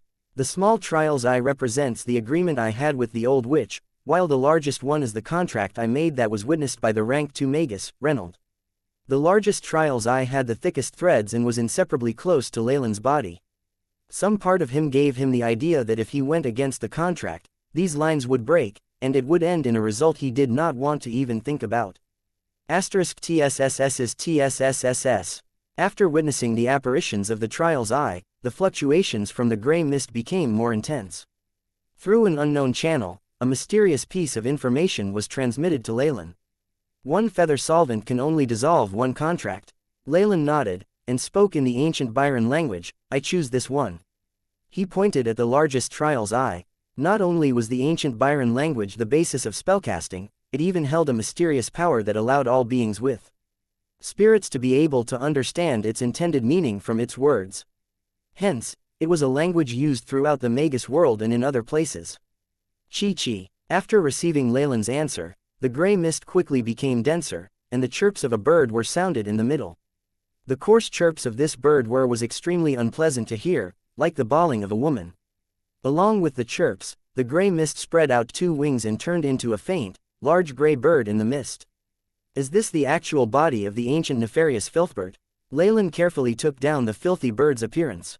However, with the hindrance of the mist, besides the bird's main appearance, nothing else could be clearly made out. Judgment, judgment, judgment, judgment. At this moment, as if provoked by the nefarious filthbird, the Trial's Eye image on the surface of Leylin's body began to vibrate. Small bolts of lightning were produced around the Trial's Eye, the void crackling around them as sounds of sacrificial hymns sounded out. The Trial's Eye in the middle immediately expanded several times, powerful undulations overflowing as it tried to break through the void to borrow a bit of power from its original body. Chi. The giant bird in the gray mist extended its wings, where large amounts of gray-black mist emanated. Filth. Chaos. Leylin felt dizzy again and was almost unable to tell where he was. Chi. The gray-black mist and blue electric currents tried to devour each other, and eventually perished together. However, it was obvious that there was much more mist than blue lightning, and in a few seconds, it was in an advantageous position. Chi. Under the shroud of mist, the Trial's Eye shook wildly and even stopped all attempts at contacting its original body. At this moment, the large bird in the gray mist soared into the air, and like a predator hunting for food swooped down from midair. Pop. With a peck from its gray beak, the apparition of the largest Trial's Eye was pecked out. Ka-cha, ka-cha, ka-cha. The threads that connected Leylin and the Trial's Eye were snapped in twain. As the threads snapped, Leylin felt his body slouch in relief, with even his spirit feeling a sense of freedom, as if a weight had been taken off of his mind. Meeting, these thin threads must represent my contract with the Four Seasons Garden. Now that they're completely broken, it must mean that I've destroyed my contract with the Four Seasons Garden. A hint of glee appeared on Leylin's face. Having destroyed his side of the contract, he could reap a lot of benefits. Leylin was now no longer under the constraints of the contract and was free to do anything that might harm the Four Seasons Garden, including brazenly killing their members.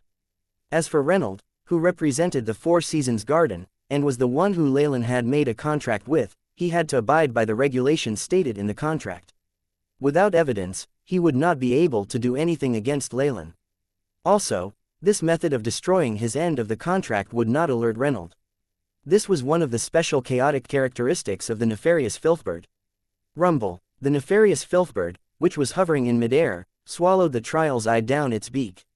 Leylin could even see a round protrusion at the nefarious filthbird's neck, traveling down and into its abdominal area. Chi-chi. After swallowing a trial's eye, the nefarious filthbird made joyful screeches and transmitted a message to Leylin. Trial's eye will eventually perish, and chaos will remain eternal. More summons. I will wipe all traces of the trial's eye from you. Little pieces of information were transmitted to Leylin and were transformed into a form that Leylin could understand. I will do so. Leylin bowed deeply. Though he had no idea if the other party could really understand his actions, Leylin still had to remain polite on a superficial level. The nefarious filthbird nodded in a very human way and produced a long, loud cry. Amidst its terrifying, ear-piercing screeches, the nefarious filthbird's body exploded into the gray mist. The gray color of the mist gradually faded into the air. At the same time, Leylin could feel the chaotic attribute that had been surrounding him ever since he had opened the test tube, dissipating. The trial's eye was in existence on the same level as the nefarious filthbird. Without the chaotic power that the solution automatically let out, which isolated the area, the probing from the trial's eye and the transmissions to Leylin would long since have attracted the trial's eye here. After the nefarious filthbird vanished, Leylin sensed some changes within his body. His contract with Four Seasons Garden was now completely destroyed. Other contracts with the trial's eye were still there, but they had no reaction, as though nothing had happened. The power of chaos is amazing. The ancient nefarious filthbird is truly the mortal enemy of the trial's eye. I wonder how the dark magus behind Giant managed to obtain this solution. Leylin murmured to himself. In the south coast, contracts made with the trial's eye were very common. They were very trustworthy, and there were almost no cases of them being tampered with. Besides, the feathers of the ancient nefarious filthbird had become extinct over 1,000 years ago. Hence, even Reynolds would not imagine that Leylin would use this method to break away from the constraints of the contract. This power is truly terrifying. Leylin could not help but raise the status of 1,000 meddling hands in his heart, in awe of the ability of this dark magus organization to procure a solution that was already extinct. But even in the organization, there shouldn't be a lot of this solution. Leylin was quite sure about this. If not, the 1,000 meddling hands would have used it a long time ago and wreaked havoc upon the south coast. Night descended. Though they were within the secret plane, the moonlight was still bright, making it no different from the external world. At this moment, a black figure donning a cloak that covered his face sneakily crept into Four Seasons Garden's camp and constantly moved towards the outer areas. Sheila. At a place where there was a devilish tree that was somehow divided into 3 parts, the black figure stopped and lit his hand up with crimson flames. You're finally here. The surface devilish tree twisted for a moment, and a man's face appeared on the bark. It suddenly opened his mouth and spoke to the magus, "Come down from here." *TSSSLA. As the wooden face spoke, a huge hole opened up at the roots of the devilish tree and revealed a pitch-black passageway. The magus nodded and quickly walked down. Boom. After his figure disappeared into the passageway, the entrance immediately closed and the human face vigilantly surveyed the area, before disappearing back into the tree trunk. It became peaceful once more as if nothing had happened. The passageway was very long, and this magus walked for about 10 minutes before he reached the end. At the end was a huge basement, the surroundings of which flickered with yellow earth magic. It most likely had been made very recently. In the spacious basement, there was the vague form of a giant with great amounts of green fog floating around him. Upon seeing the magus, he seemed to smile. "You're here, HN." The magus nodded and pushed back the hood to reveal a handsome young face. Black hair, elegant face, fair skin, and eyes that gave off a devilish glint. Just by standing there, he was able to give off a strange charm. This person was, of course, Leylin. His eyebrows were currently furrowed because nothing good could be happening if Giant chose this moment to summon him here. At the same time, Leylin's nostrils flared. "Did you receive a lot of guests just now? I seem to sense the aura of many familiar people." Giant looked at Leylin with some surprise. "Yes, they're all our comrades from the 1,000 meddling hands. I'd already wiped off all traces of them, but you were actually able to notice. Looks like the rumors out there aren't wrong, and you're already a peak rank 1 magus. Giant glanced at Leylin with some apprehension in his eyes. Looks like our leader's initial choice to attract you into entering our organization was a right one. Leylin only gave a mysterious smile in reply. After the second bloodline transition, he could feel that the quality of his body constantly increasing. Even a few of his organs seemed to have awoken from a deep sleep and obtained many miraculous abilities. Though these abilities were of no help to him in battle, they could usually exhibit surprising effects at unexpected moments. Looks like you're planning something grand. Leylin looked Giant straight in the eye. From what he had sensed, Giant had actually called out all of the elites of the 1,000 meddling hands. Getting in contact with him was a huge risk, and he had even gotten Leylin to enter the inner circle of the Four Seasons Garden. It was easy to tell what Giant had planned to do. Hee, that's not my plan, but the idea from the Lord behind me. Giant brought up the rank 2 Dark Magus behind the 1,000 meddling hands once again. So, the feathers of the nefarious filthbird are rather useful, yes? Giant asked. I've used them. Leylin lifted his brows. If there's anything you want to say it. Alright, our target, this time, is the resource warehouse in the Eternal Plane's secret plane that the Four Seasons Garden is in charge of. Giant told him their goal without beating around the bush. This time, not only will our members go all out on this mission, even the Lord behind us will make his move at opportune times. Leylin's face twitched slightly at this news, but he accepted this peacefully. In the Four Seasons Garden, there was Reynold, who was at least a rank 2 Magus, taking charge. If there wasn't an opponent with a similar level of power to attract the brunt of the assault, the invading Dark Magi would just be committing suicide no matter how many of them there were. Alright, what's my mission? Leylin inquired. Good. Giant pointed his thumb upwards. Your mission is simple. The time we make our move is tomorrow night at 7. Reynold is planning on seeing you, right? Giant spoke matter-of-factly, but this made Leylin's heart turn cold. For him to know about even this, there must have been other spies from the 1,000 meddling hands in the Four Seasons Garden. But putting your hands on everything will only expose your own identity. Leylin smirked inside. Giant had not noticed any abnormalities in Leylin and was still speaking. At that time, we will lead Reynold away. Your mission is to pass through a spell formation inside his office and activate this spell design. As he spoke, he passed a fist-sized red crystal to Leylin. Pock. Leylin firmly caught the red crystal. What is this spell design? The interior of the red crystal was laden with tiny runes. When the runes connected together, they looked like a gold liquid constantly flowing inside the crystal. Though the AI chip had never recorded such runes before, Leylin was sure that this was a spell design specially catered to a specific spell formation or artifact. After all, how could something Reynold had placed in his own office and was personally protecting be anything simple? It's just a regular spell designed to lift a seal. It was obvious that Giant did not want to explain any further. Leylin stared at the Giant for a long time, and then spoke. You want me to do something in the area where the Four Seasons Garden has the tightest defense, which is a rank 2 Magus office.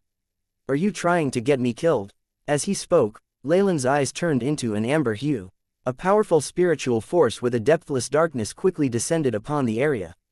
Bloodlust and terror. Spiritual force that carried dense elemental particles with it formed a phantom of a black, giant serpent, which glided around Giant. Its eyes were fixated on Giant, as if it was looking for a place for it to sink its teeth into. Such an imposing aura and such bloodlust. How many people has he actually killed? Giant's heart went cold. He himself wasn't any good person and had taken the lives of countless people. However, compared to such a cold-blooded and strong bloodlust, he was still on a lower level than this person. What made Giant even more shocked was that Leylin's spiritual force had already reached an amount that only peak rank 1 Magi possessed. He might have even surpassed Giant himself. He actually dares to attack here. Gazing into Leylin's ice-cold pupils, Giant's heart suddenly chilled, feeling as if his opponent knew all of his secrets. Enchantment. Don't worry, we won't abandon you.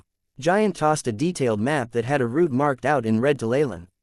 After completing your mission, follow this route, and you'll definitely be able to leave safely before any other Magi find out. The Lord behind us will divert Reynold's attention, and we'll provide support as well. Giant spoke calmly, even going out of his way to mention the rank 2 Dark Magus supporting 1,000 meddling hands. It was obvious that he was trying to threaten Leylin. Leylin was silent for a while. I will try. If it was much too dangerous, he wasn't going to risk his life for this organization. Alright, you'll find that this is a very simple and effortless mission. Giant smiled. After finishing this, you can rejoin us as a dark magi. How about it? Which academy or organization do you want to join? Just tell me. Leylin shook his head. He had no such plans yet, and he still did not entirely trust Giant's words. If one was not shrewd when dealing with dark magi, it was certain that they would be taken advantage of so thoroughly that every last bone of theirs will be gobbled. Alright, to ensure that things go well, you will need to sign this. Giant threw a black scroll to Leylin. Leylin looked through the contents of the scroll and was amazed. A trials I contract. After I have taken the solvent of the nefarious filthbird's feathers, you still dare to use this. This is a special contract that the Lord behind us specifically made for you. Giant pointed out, emphasizing the last 3 words. Also, that solution was the very last one in our organization. If you can find another, we can only blame it on our bad luck. It looked like he was quite confident about this. In that case, you're the first person who dares to do something like this. Leylin scrutinized Giant and smirked. At the same time, the phantom giant serpent suddenly opened its mouth wide and bit towards Giant. Rumble. As it neared Giant, the phantom giant serpent suddenly collapsed and turned into a mass of shadow, slamming against Giant's green fog and producing the sound of waves crashing on the shore. Haha, I was just cracking a joke. I'm but a regular member in the 1,000 meddling hands, so how would I dare to pit myself against elders like you? A bright, gentle smile suddenly appeared on Leylin's expression. You'll become an elder soon enough. After this operation, I can nominate you. Giant spoke after a moment's thought. In that case, thank you. Leylin lightly tapped on the scroll, and the imprint of a black snake instantly appeared on it. Rumble. The apparition of the trials eye gave Leylin the feeling that this was even more powerful than the one that Reynolds had summoned the previous time. Under its emotionless gaze, the scroll in Leylin's hands began to spontaneously combust. Green flames enveloped the scroll. The moment after the scroll completely burned up, a ray of light that represented the contract and its restrictions flew into Leylin's mind. Afterwards, the apparition of the trials eye automatically dispersed into the air. He had skimmed through the contract. The only conditions were that he could not help the Four Seasons Garden. There weren't any harsh conditions. After all, they still needed his help and could not go overboard. It didn't detect traces of the acts of the nefarious filthbird. Leylin wondered. He then left the area without a word. Only Giant was left standing quietly in the basement as if he was waiting for something. Boom, boom, boom. Minutes later, Giant's body, which was covered in green fog, began to shudder violently, and the wall behind him suddenly exploded. After the dust settled, a large portion of Giant's fog had dispersed, revealing a giant figure that was up to 2 meters tall. Crazy. That person's a lunatic, Giant murmured to himself and proceeded to laugh maniacally. Haha, good, interesting. Things are getting more interesting. He then transformed into a green fog and drifted out of the area. Behind him, the basement gave way and dust filled the air. The next day, Leylin punctually arrived at Reynolds' office at 7 in the evening. Lord Reynolds, he knocked on the door gently. Come in. From behind the door, Reynolds' gentle voice was heard. Leylin took in a deep breath and pushed the door open. Reynolds was seated on a chair of vines, wearing a pair of spectacles as he drank a green beverage. Beside him was a little round table and a similar chair. Leylin, you're here. Take a seat. Reynolds pointed to the chair beside him. Many thanks. Leylin bowed once more and sat near Reynolds. Here, try the juice of the jaded darrow flower. We're just having a private conversation now, so don't be too reserved. Reynolds seemed just like a hospitable old man. As if a little embarrassed, Leylin gave a slight smile and drank from the cup on the table. The refreshing scent of nature pervaded his taste buds and extended throughout his 4 limbs. Leylin felt as if warm water was rinsing his body and making him feel rejuvenated. How is it? It tastes pretty good, right? Reynolds asked with anticipation. The collections of an elder like yourself are pretty good. Leylin praised sincerely. Haha. Like a child who had received a compliment, Reynolds laughed aloud brightly. Here, let us have a friendly chat. Leylin, you seem to be from the Chernobyl Islands, right? I went there once when I was young. Resources are scarce in such a barren land, and it's lacking in magi. Reynolds was a very entertaining speaker, and he began to chat with Leylin about his past experiences. As they spoke leisurely, time flew by, and in the blink of an eye, an hour had passed. All of a sudden, Leylin suddenly smelt something very sweet. What is this? It's a type of incense from the wetland gardens. It's said to be useful in replenishing one's spiritual force, and as a favorite of the Magi there. Reynold explained lightly, his voice seemingly less and less discernible. A thread of silver spiritual force slowly extended. Leylin's expression became slacker and he could feel his eyelids becoming heavier. He eventually fell asleep. Seeing Leylin in a deep sleep, a smile appeared on Reynold's face.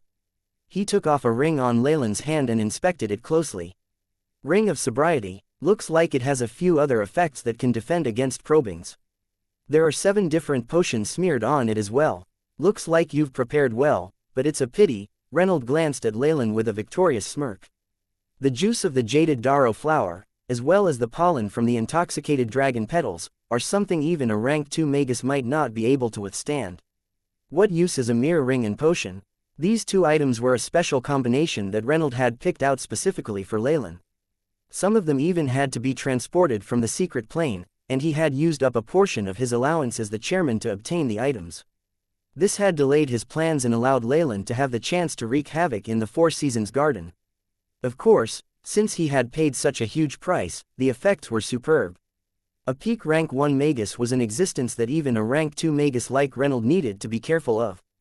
Also, these magi also had special methods, and might have had a high resistance against hallucinations and enchantments. What was more troublesome was that Leylin was still a member of Four Seasons garden, so without actual evidence, Reynold could not do anything that might have severe aftereffects. As an experienced, veteran rank 2 magus, this was not a problem for Reynold. Now, using a special concoction, he had made Leylin pass out. In addition, these 2 ingredients were not harmful to the body, and at most, they would cause Leylin to faint.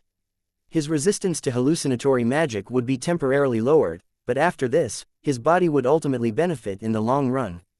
Hence, Reynold was not going against the contract with the Trial's Eye. Even so, the effects of this type of hallucinogen will not last for a long time. With his body, he'll awaken in about half an hour, so I have to be quick. The vine chair under Reynold began to move until Reynold was right in front of Leylin. Open your eyes and look at me. Reynold spoke lightly, his voice having a strange effect that made one feel dazed. As he spoke, silvery white rays of light shot out of his eyes. This was the appearance of the solidification of his spiritual force. Upon hearing Reynolds' words, Leylin's eyelids flickered and then opened. Your name? Reynold asked, the silvery white rays so intense that they seemed to be on the verge of piercing through Leylin's eyeballs. Leylin Farlier. Where were you born? Do you have any relatives? The questions Reynold asked were quite simple at the beginning, and as time went on, he went deeper and increased the difficulty. Soon enough, after tens of questions, he got into the heart of the matter. Why were you wanted by the Lilitel family? Reynold asked gently, with some tremors in his voice. It is because in order to obtain an inheritance from a ruin, I killed Bosane Lilitel. Leylin answered in a dazed manner, unable to control the words that spilled out of his mouth. What inheritance? The silver light in his eyes became more concentrated. An inheritance that contains incomplete information about the branded swordsman. There's also a high-grade magic artifact. Leylin answered. Is that so? Reynold shifted his glasses. Branded swordsman, a branch of the ancient magi. He sized up Leylin's body. A tall and strong body with some brands on the surface. It seems quite similar to the legends, as his vitality was amazingly high. The muscles on Leylin's body were now very obvious, and he had a terrifying amount of strength. Within, if he tried to impersonate a grand knight, nobody would doubt him. In that case, what is your relationship with the 1,000 meddling hands? Reynold came to the key question. Deceit rumble. Just as Reynold was using the illusionary spell to interrogate Leylin, a mighty energy wave fluctuation came from afar. This fluctuation was so immense that even the buildings had mildly shook. What? A sneak attack? Reynold stood up abruptly. A layer of white light which seemed to be a communication device shone on his body in an instant. What's happening? Reynold asked indifferently. It's the Dark Magi. We suffered a sneak attack from the Dark Magi. The first and second defense lines have already perished. We're currently at the third line of defense. From the communication device, the image of a fair-skinned burly bloke who had donned a military uniform was projected. This was the leader of the defense team who was specially assigned to defend all of Four Seasons Garden. The expression on his face was wrought with fright and worry. It seemed that the Dark Magi had placed him under great pressure. A simple and tiny issue. I will mobilize the fighting and hunting teams to your area as soon as possible, Reynold replied to the communicative device. Suddenly, his face darkened. Through the projection of the communication device, he could see a gigantic black hand land from the skies and mash the burly bloke between its fingers. Ah! The burly, fair-skinned bloke cried out miserably as he produced large amounts of milky white flames.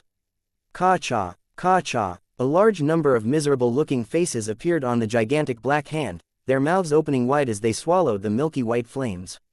Ka-cha, ka-cha, the bone-chilling sounds of gnawing sounds were heard. After swallowing the white flames, they actually began to gnaw at the burly, fair-skinned man's body. Jijiji, in midair, solidified silver spiritual force appeared and formed a human face. Reynold, my old friend. Why aren't you coming to greet me? The face sneered. Immediately after, the huge black hand swept the area and made a mess of the Four Seasons Gardens defensive line. Under the tyrannical abuse of a rank 2 magus, the ordinary rank 1 magi were as insignificant as ants. Pock. The armrest of Reynolds' vine chair was needed until it broke. Shua. In a flash, he turned into a green figure and rushed out. Ka-cha, ka-cha. After he left, his vine chair squirmed and constantly twisted, gradually turning into something that resembled a human. It stood by Leylin, who was still unconscious, as if keeping guard. Boom, boom, boom. Huge undulations from the magic that were even more immense than before traveled over. This was an intense fight between two rank 2 magi. As they fought, they moved further and further away as if deliberately trying to avoid this area. In Reynolds' office, all of a sudden, Leylin, who had been unconscious, suddenly opened his eyes. At that instant, his eyes turned amber. Innate spell formation, Eye of Petrification. The vined human that had been keeping watch over him immediately turned into a gray stone statue. After his second bloodline transition, this spell and Chemoian scales had evolved. Leylin surveyed the area and stretched lazily, fixing the ring of sobriety that was on the round table back onto his finger. Though the process was a little unexpected, nothing bad happened. Leylin's eyes were very clear. Where were the traces of him being caught in a hallucination? Previously, Reynold had used a few ingredients and set up a trap, which had indeed caused him to fall into a hallucination. But that was just for a moment. The power of the bloodline of the ancient being, the giant Chemoian serpent, was flowing in his veins and devouring all external substances. His vitality of over 25 degrees had made it easier for him to quickly come back to his senses. At that time, Leylin had beat Reynold at his own game and pretended he was still in a daze, thus lowering Reynolds' guard. With the help of the AI chip, his breathing, his body's situation, and waves of his spiritual energy had been feigned spectacularly, which even deceived Reynold. All that nonsense about the branded swordsman was obviously just that, lies. With the adjustments made by the AI chip, making up runes was a simple matter. Only now did Leylin have the time to really look at the rank 2 magus Reynolds' office. Based on his interests, the office was made of plants. The bookcase and window, as well as the tables, chairs, and even a few strange books were all made of plants. The entire setup was very clever and wasn't very big, giving off a cozy and tiny feeling. Where is the place at which I need to place the spell design for it to activate? Leylin mumbled to himself, producing a scarlet crystal from his pocket. The crystal now was emitting a bright red and was boiling hot. Is this some sensing technique? Leylin touched his chin, using the crystal to discern the direction in which he should be moving. He eventually found out that when he pointed the crystal at Reynolds' desk, it would emit the brightest light and be the hottest, to the point that he felt his hand was being burnt. Following the crystal, he came before Reynolds' desk. This was a large green table with rings on it that indicated the age of a tree. Wang wang. At this moment, the crystal in Leylin's hand exploded in a ring of light and mysteriously hovered in the air. This is a spell formation that is triggered automatically. Leylin's eyes widened, and he pointed his right hand at the crystal, causing tendrils of black gas to crawl onto it like snakes. Crash! Under the shine of the scarlet crystal, the dark green desk suddenly shook, and most of the papers, quill, ink and various items on top of it rolled off of the surface. The surface kept squirming, and the various types of plants making up the table began to grow and extend. Pock! The green desk was split into two, and under these two parts, numerous plants grew and acted like little feet which scurried away. In the place where the desk had been, there was now a huge pit. In the heart of the pit was a huge ceiling spell formation that was shining with all sorts of runes that were floating around. On the surface of the spell formation, there were a few gaps. After making some comparisons, Leylin figured that the spot right at the middle could fit the red crystal. Classified information like this actually got out, and there was even a spell designed specially made for this, Leylin mumbled to himself. All of a sudden, something strange happened. The scarlet crystal that had been hovering in midair suddenly burst out into blood-red flames, zooming like a fire arrow towards the part of the formation that was caved in. In the crystal, there was a requirement that required it to make contact with the spell formation before it was activated. Combined with Giant's obvious attempts at hiding the truth, Leylin could easily tell that it wouldn't be good if the crystal activated. However, there was no sense of flustering on his expression. Rather, there was a profound look on his face. "I've been waiting for this." He reached forward with his right hand. Snake binding. The little black snakes that had been crawling on the crystal immediately began to squirm and turned into a huge snake ball, securing the red crystal within. Black gas pervaded the area, on the verge of concealing the red light the crystal was emitting.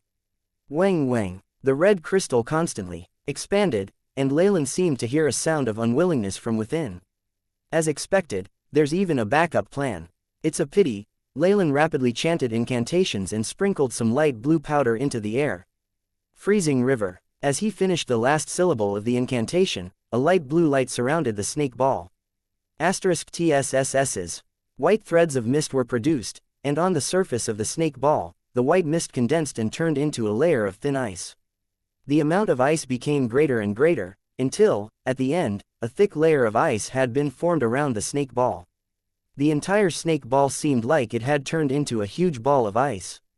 The red rays of light that the crystal had been producing was now completely contained within. As if it had lost its detection abilities, the large spell formation in the pit ceased its rumbling, and all sorts of runes ceased to move on the surface of the formation. Shua, shua, shua. 3 large ice pillars were like pylons, or perhaps chains, as they connected with the blue ball of ice. The power of this sealing spell formation is not half bad. Leylin nodded in satisfaction. This sealing spell formation was something he had gained from blackmailing Pierre at the Four Seasons Garden. It was definitely something worth being kept safely in the warehouse as it was quite effective. It looked like Pierre had not given him inferior items to go against him. Leylin then shifted his attention to the spell formation that was caved in the middle. AI, Chip, compare the runes on the spell design. A blue ray of light brightened in his eyes and shone straight at the spell formation. A huge amount of data flashed past Leylin's eyes. Countless runes and designs were currently being compared. The red crystal from before was merely a key. The runes used on it were strange, and Leylin previously had no way to tell its function from the runes. But now, both the key and the keyhole were here. Hence, he was able to make comparisons between the runes on both ends and tell the rough functions of the spell formation and crystal. Seconds later, the AI, Chip's conclusion appeared before Leylin. The part that's caved in is a sealing formation, and the crystal's function is to detonate. A cold look emerged on his face as Leylin read through the first 2 lines. Very good, Giant, just you wait. The AI, Chip's robotic voice continued to intone. Scapegoat from the energy emitted by the spell formation, analysis shows that the probability of a body of consciousness residing in the spell formation is 78.9%. The AI, Chip's conclusion was presented before Leylin. A body of consciousness. Leylin's eyes sparkled. Can you compare it with the database and find out what sort of body of consciousness it is? Searching. Beep. There is no such information in the database. Comparing with host body's existing memories, the AI, Chip operated quickly. Seconds later, a new conclusion was shown to Leylin. The body of consciousness emits an aura that comes from the Eternal River Plane's secret plane. Determined to be a special being from the secret plane itself. Compatibility with large platinum gate of entrance to the secret plane, 67%.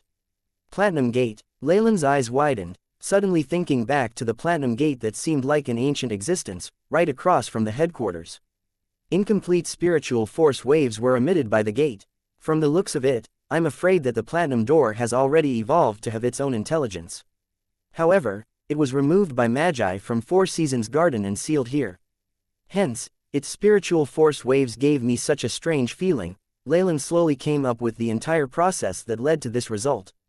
Though he had no idea why, Four Seasons Garden sealed the consciousness of the entrance to the secret plane, there were only a few reasons that Leylin wasn't going to bother wondering about.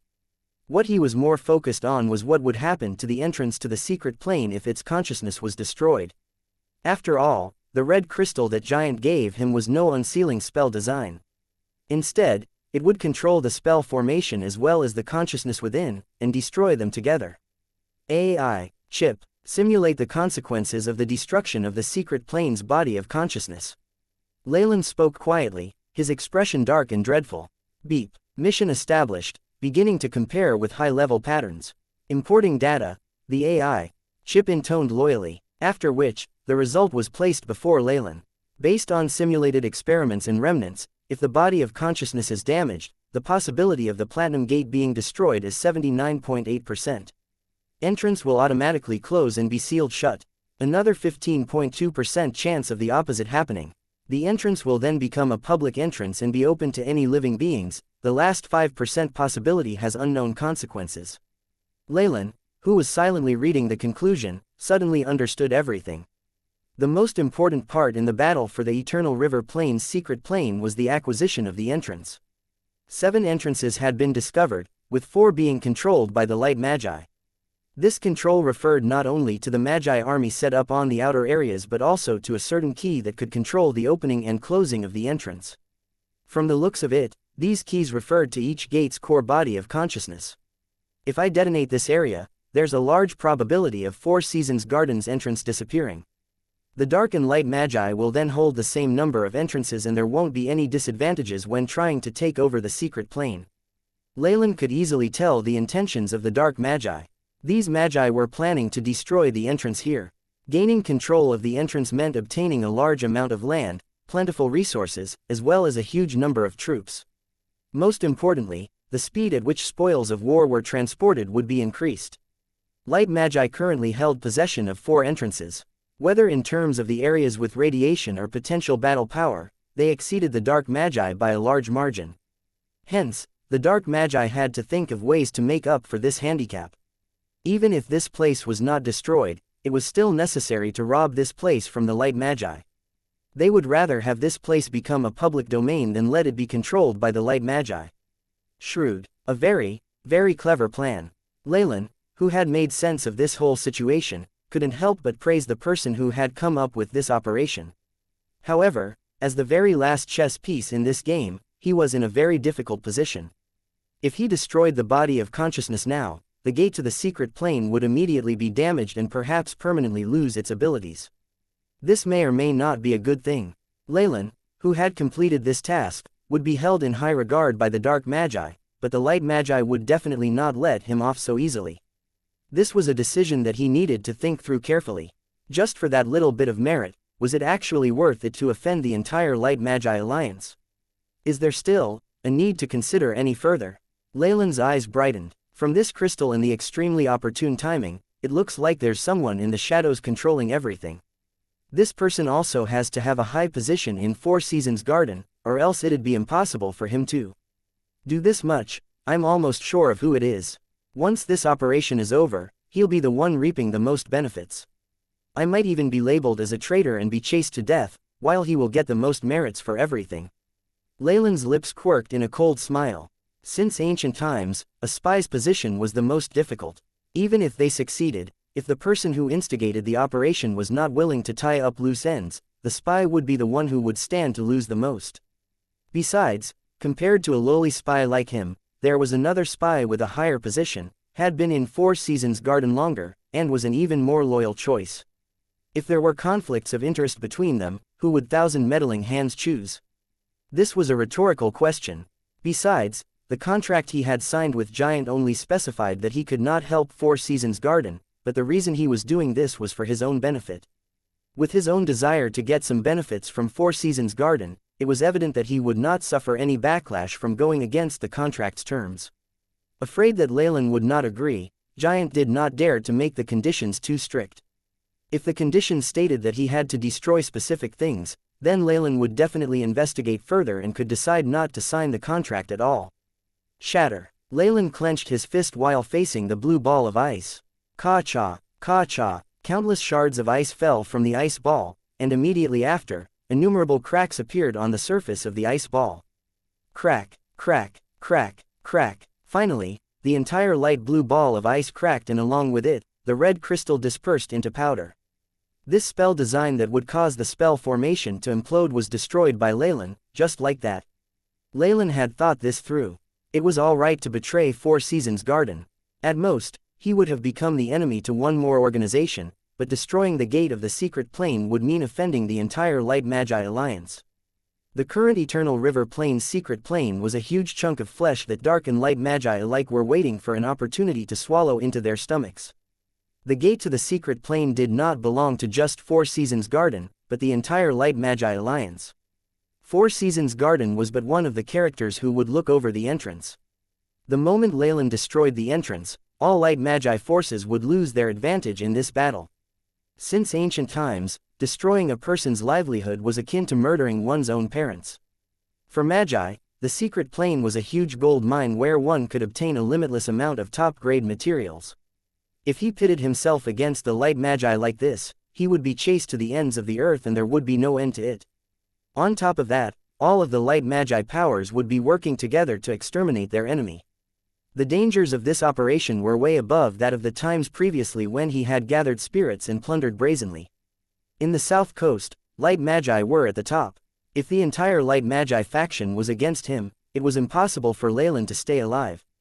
All he could do was find a deserted place and live a hermit's life. If he had connections in the Dark Magi Alliance, things would still be fine. This operation would be a huge gain on the Dark Magi's side, and based on his huge contribution, he would have a comfortable life with the Dark Magi. It was a pity that Leylin had entered Thousand Meddling Hands halfway through and was not as trustworthy. Otherwise, he would not have been deceived into doing this. Besides that, he had no backing in the Dark Magi Alliance and rather, had some foes within. After all, Abyssal Bone Forest Academy was a member of the Dark Magi Alliance. He had brazenly killed off the elder of the Lilytail family, Metallic Lunatic Marb, which resulted in a blood debt. After considering the matter carefully, Leylin concluded that exploding the gate to the secret plane did not benefit him at all, and he would have actually become the scapegoat. Leylin was definitely not going to do something that would harm his own interests. Hence, with one last look at Reynolds' office, he ruthlessly left.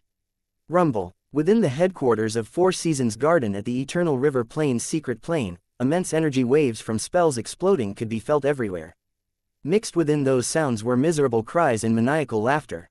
The Dark Magi's attack, this time, was very fierce and they had quickly made their way to the center of the headquarters.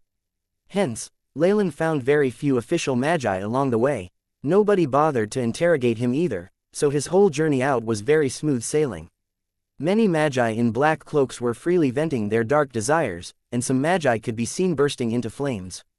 The violent flames engulfed the area and turned the prosperous and busy trading center into a sea of fire. The official Magi of Four Seasons Garden were doing their utmost to hold back the Dark Magi while awaiting support. The Magi who had chosen no sides were around mostly to look on without lifting a finger, while only a few who were on good terms with Four Seasons Garden chose to participate in the battle.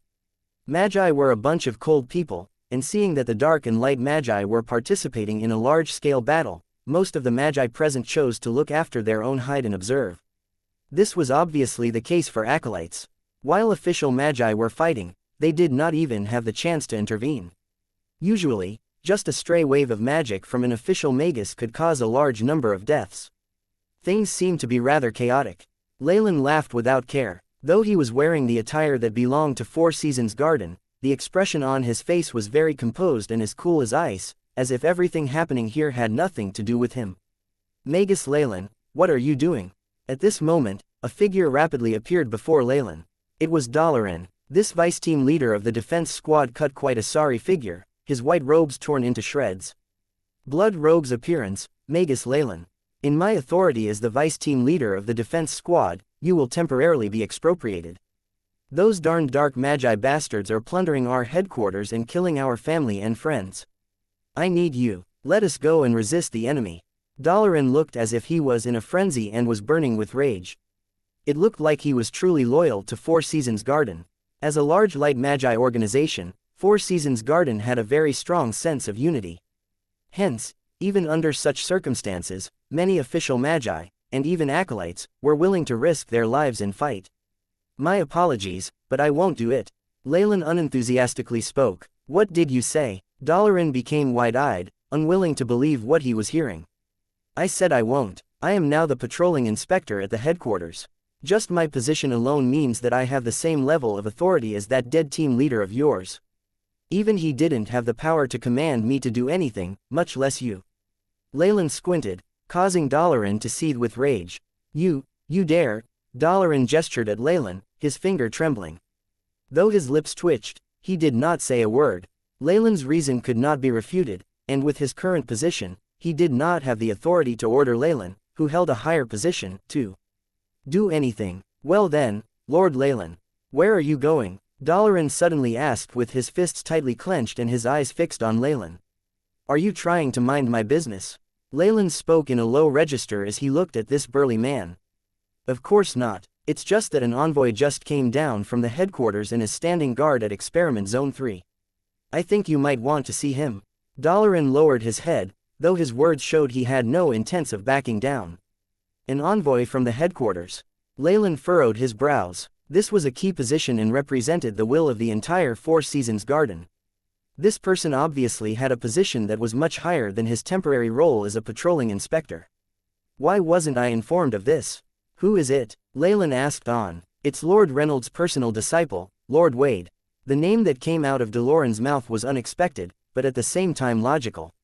So it's him. No wonder. Leylin nodded. Wade was a magus who had been raised in Four Seasons Garden, from when he had been a regular human till he became an acolyte and then further became a magus. His entire being had a close connection to Four Seasons Garden, and he was definitely loyal. On top of that, the person in charge here was Reynolds, who was also his teacher. In terms of communication and connections, he had a natural advantage. It's going to be troublesome to have an envoy come down at this time, Leylin's heart lurched. Immediately after, Dalaran stared straight at Leylin. My lord, think about it, since it's an envoy from the headquarters and the situation is somewhat dire now, I'll have to meet him. Leylin said indifferently. Surveying the area, he noted that the dark and light magi were immersed in battle and nobody had the time to pay any attention to him. Also, they were in a corner and there was little chance of them being seen from afar. After having noted this situation, the expression on Leylin's face became calmer as he tucked his hands into his sleeves. That's good. Ah. What appeared on Dalaran's face was glee, followed by a complicated glint in his eyes, as if some sort of evil plan was brewing in his mind. However, all of this was immediately destroyed by a pair of flaming, crimson palms. These crimson palms had blood-red flames that went through Dalaran's innate defense spell formation like paper and pierced right into his chest. A flash of disbelief passed Dalaran's face before he turned into a pile of ashes under the blood-red flames. Leylin calmly retracted his hands. He was now the number 1 being who was second only to rank 2 magi. Dalaran was a rank 1 magus who was not even at the peak yet. Leylin had gone all out and mounted a sneak attack, and hence Dalaran had been killed in a single attack. From within the ashes, a hint of gray light rose and turned into a gray skull that pounced towards Leylin. Oh, a secret imprint. I never expected Dalaran to have something like this. Blood-red glints flashed by his eyes and 2 crimson rays shot out of his pupils which landed on the imprint in a straight line. *she. Large amounts of white mist rose, and under the crimson rays, the skull imprint dispersed. It turned into little gray spots that disappeared into the air. This was the same type of imprint that Bosane and Torish, who had both been killed by Leylin, possessed. This was an imprint that magi used to mark those they wanted to take revenge on. When Leylin was still an acolyte, it was exceedingly difficult to remove this type of imprint the moment he made contact with it. It was also easy for magi to track, which was why he had used the most direct and simplest way to kill those 2 acolytes. But this was now different. Leylin had advanced to a peak rank 1 magus. The imprint of a regular magus could easily be removed with a little spiritual force. He was only fearful of the secret imprint that rank 2 magi personally set up. A rank 1 magus imprint was not a worry to him. Shadow clone. After doing all this, Leylin was still not content and pointed at the pile of bone and ashes. A black shadow clone crawled out from the shadows and entered the ashes. The shadow clone that was now mixed with the ashes extended, grew bigger, and became another man who was similar to Dalaran. Their faces and attire were practically the same, though the shadow clone's skin was black. It was weird and rather terrifying. Shapeshifting spell. With a stretch of his hand, Milky white light converged in his palm and shot to the clone's body. Under the effects of the shapeshifting spell, the clone's skin instantly turned fair, and even gave some color to its face. It looked just like Leylin. Go, show your face to the Magi in Four Seasons Garden, and then find an opportune time to die in battle. Leylin instructed. The shadow clone which had turned into Leylin bowed towards Leylin and dashed off quickly. Trying to make me cannon fodder by getting me to see the leader at this time. Leylin glanced at the ground, where Leylin had once been, a tranquil expression about his face. Whether it's killing dark or light Magi, none of this has any meaning. The real treasure is waiting for me. Time is running out and I don't have time to play around with you. Leylin's original intention was to take advantage of the chaos and seize some benefits, but Leylin had schemed for Leylin to meet the envoy from the headquarters, hence Leylin had no choice but oblige. This was the complete opposite of Leylin's intentions. Hence, Leylin must die. It's about time for Blood Rogue to appear. Leylin murmured to himself, rays of light appearing in his right arm and turning into a crimson mask. His robes also underwent some changes and turned into a shade of crimson, a stark contrast to the original white, and looked as if it had been stained by fresh blood. His aura also changed, reeking of bloodlust and evil. Just looking at him was enough to cause official Magi to break out in cold sweat. Leylin's other identity in Thousand Meddling Hands, Blood Rogue, now made its appearance. After having transformed into Blood Rogue, Leylin identified a direction and rushed in the direction of the Merit Point Exchange Hall. One would be an idiot not to seize benefits when possible. The battle at the Merit Point Exchange Hall was also the most intense, with various spells and energies flying all over the place. Within the rubble, Magi of the defense squad in the white robes of Four Seasons Garden and Magi in the black robes of Thousand Meddling Hands were now tangled together. All sorts of pieces and fragments of resources were strewn all over the ground. There was even an intellectual crystal ball that had been discarded in a corner within the rubble. From the corner of his eyes, Leylin discovered a few hidden black figures who emitted energy waves that belonged to acolytes. They must be incredibly reckless to even think of participating in a battle between Magi. These figures lay in wait at the sidelines of the battle, their greedy little eyes fixated on the items strewn all over the ground. Even if they were to pay their life for this, there was no guarantee that they would be able to obtain these items in their lifetime. Taking advantage of the chaotic situation, a few of the more daring acolytes actually began to have designs on these items. Rumble, an icy blue ray of light dispersed, and the remaining waves of energy hit one of the acolytes present. This acolyte didn't even have the chance to make a sound before he turned into an ice statue amidst the blue light. Such a miserable scene scared away a large number of acolytes. There were, however, a few lucky acolytes who successfully left the battlefield after retrieving some resources and ingredients. Though the official Magi present had discovered their presence, they couldn't be bothered with these existences that were as unremarkable as ants. Making use of the Magi's reasoning, these acolytes betted their lives and struggled towards this hint of an opportunity. They did this despite knowing that if any official magus found them an eyesore, they would immediately lose their lives. Leylin suddenly reflected upon this and realized that a magus path was full of blood and cruelty. He strode forth at a measured pace and entered the heart of the battle.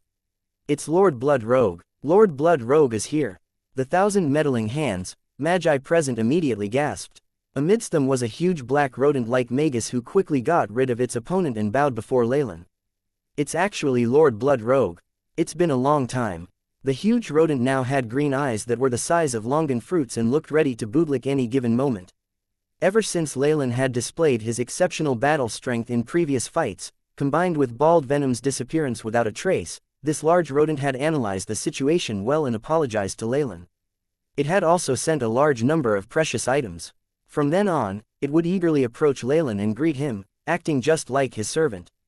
Holy Angel, N. When facing this large rodent-like dark magus, Leylin only nodded slightly.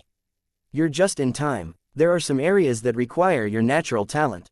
Stay beside me. Yes, my lord. A glint of glee appeared in the large rodent's eyes, and it quickly stood at a short distance behind Leylin. It was very clear that in this large-scale war, even for official Magi, the probability of death was not low.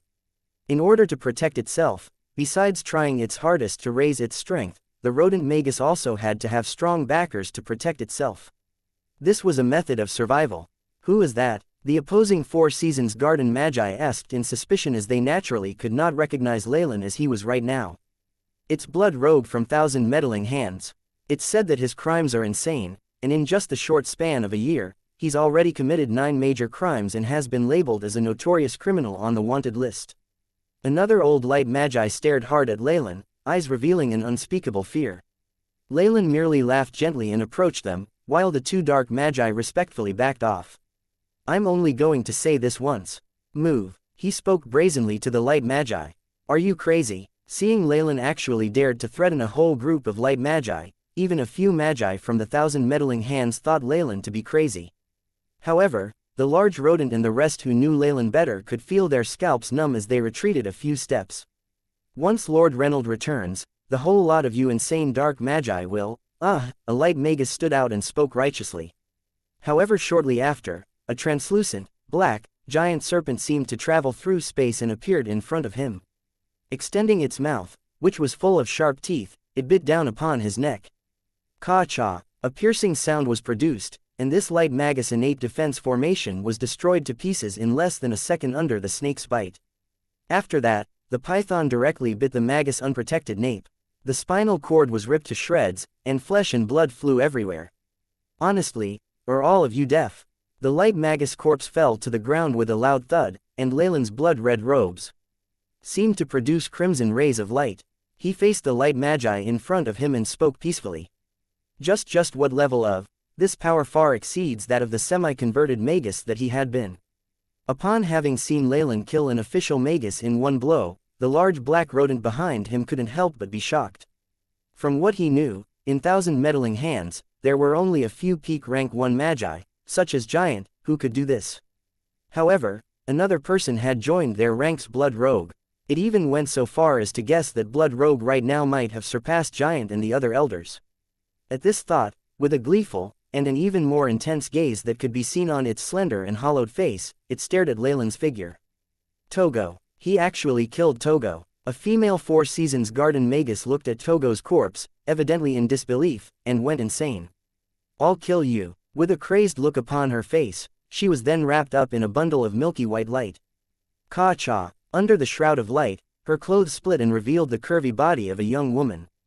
At the same time, layers of clean white feathers sprouted out from her back, eventually forming a pair of large white wings. The holy form. Looks like she's going to go all out. The surrounding magi were surprised, and all of them had varying reactions.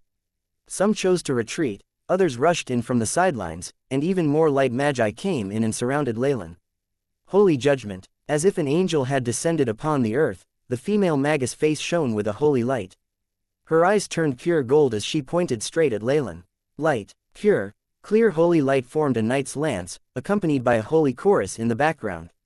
Along with a huge spurt of energy, it charged towards Leylin. Kill him, let's kill him. Immediately after, the surrounding light magi produced their best spells, and colorful magic rays rushed towards Leylin like a wave. In the face of such an attack, the black rodent immediately retreated, while other dark magi had long since hidden themselves away. Leylin wasn't their superior and lacked the authority to command them. In addition, as a dark magi who had committed crime after crime, even if there was a leader who ordered them to go forth, they would disobey. At critical times, they're a bunch of unreliable fellows. It's good that I wasn't counting on any assistance from them. Leylin raised both arms and loudly chanted a few syllables. *hualala. A bright crimson color stained his hands. The red was so concentrated that it looked like fresh blood on the verge of dripping down. It's appeared. The magic that gave Blood Rogue his name Crimson Palm. A few dark magi who were concealed a distance away yelled in awe. Die. With a cold glint in his eyes, his 2 hands mercilessly scratched forward. Boom. 2 blood-red phantom claws emerged and charged towards the holy lance and the wave of magic.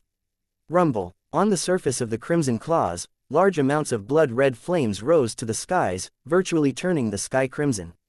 Rumble. The flaming, sharp phantom claws slammed into the lance as well as the onslaught of spells, which produced a huge sound. Black mushroom clouds formed and rose above the explosion, the aftershocks constantly spreading and shaving off a few layers of earth. Wang wang. Countless amounts of black smoke and ash flew about, fully blocking the scene within the explosion. Coo. All of a sudden, two phantom claws that seemed slightly damaged charged through the layer of smoke and out of the explosion area. Huge crimson claws grabbed at the angel in the sky. Light. Large amounts of clean holy light transformed into crystal-like armor, automatically equipping itself to the female magus. She now had on crystal armor and a pair of large white wings, looking as if an ancient goddess of war had descended upon the earth. In contrast, the large crimson claws seemed like the hands of a demonic god from the depths of hell, mercilessly grabbing towards the war goddess. Ka-cha! Large crimson claws crashed into the armor, emitting the sounds of something cracking. Under the disbelieving gazes of the many magi present, the solid crystal armor that seemed to be a product from the heavens was torn into shreds by the crimson claws. They fluttered like butterflies before they turned into little spots of light that disappeared into the air. After which, the crimson claws ruthlessly caught hold of the female magus. The wings behind her back were forcefully ripped off, where pieces of pure white feathers drifted to the ground as if it was snowing. The huge crimson claws immediately gripped her fiercely. Pa! Like a watermelon that had been gripped so tightly that it exploded, the female magus burst into pieces, blood flowing unceasingly. The liquid was absorbed by the huge claws, which caused its appearance to become more terrifying and evil. Beep. Power of Crimson Palm has reached the limits a second time. Layering effect achieved. 1. Crimson Flames. The crimson flames from Crimson Palm can be used as an area of effect attack. 2. Bloodleech. Every time Crimson Palm is used to kill an opponent, the power that is consumed will automatically be replenished after absorbing the opponent's blood. The AI. Chip's voice sounded in Leylin's ear.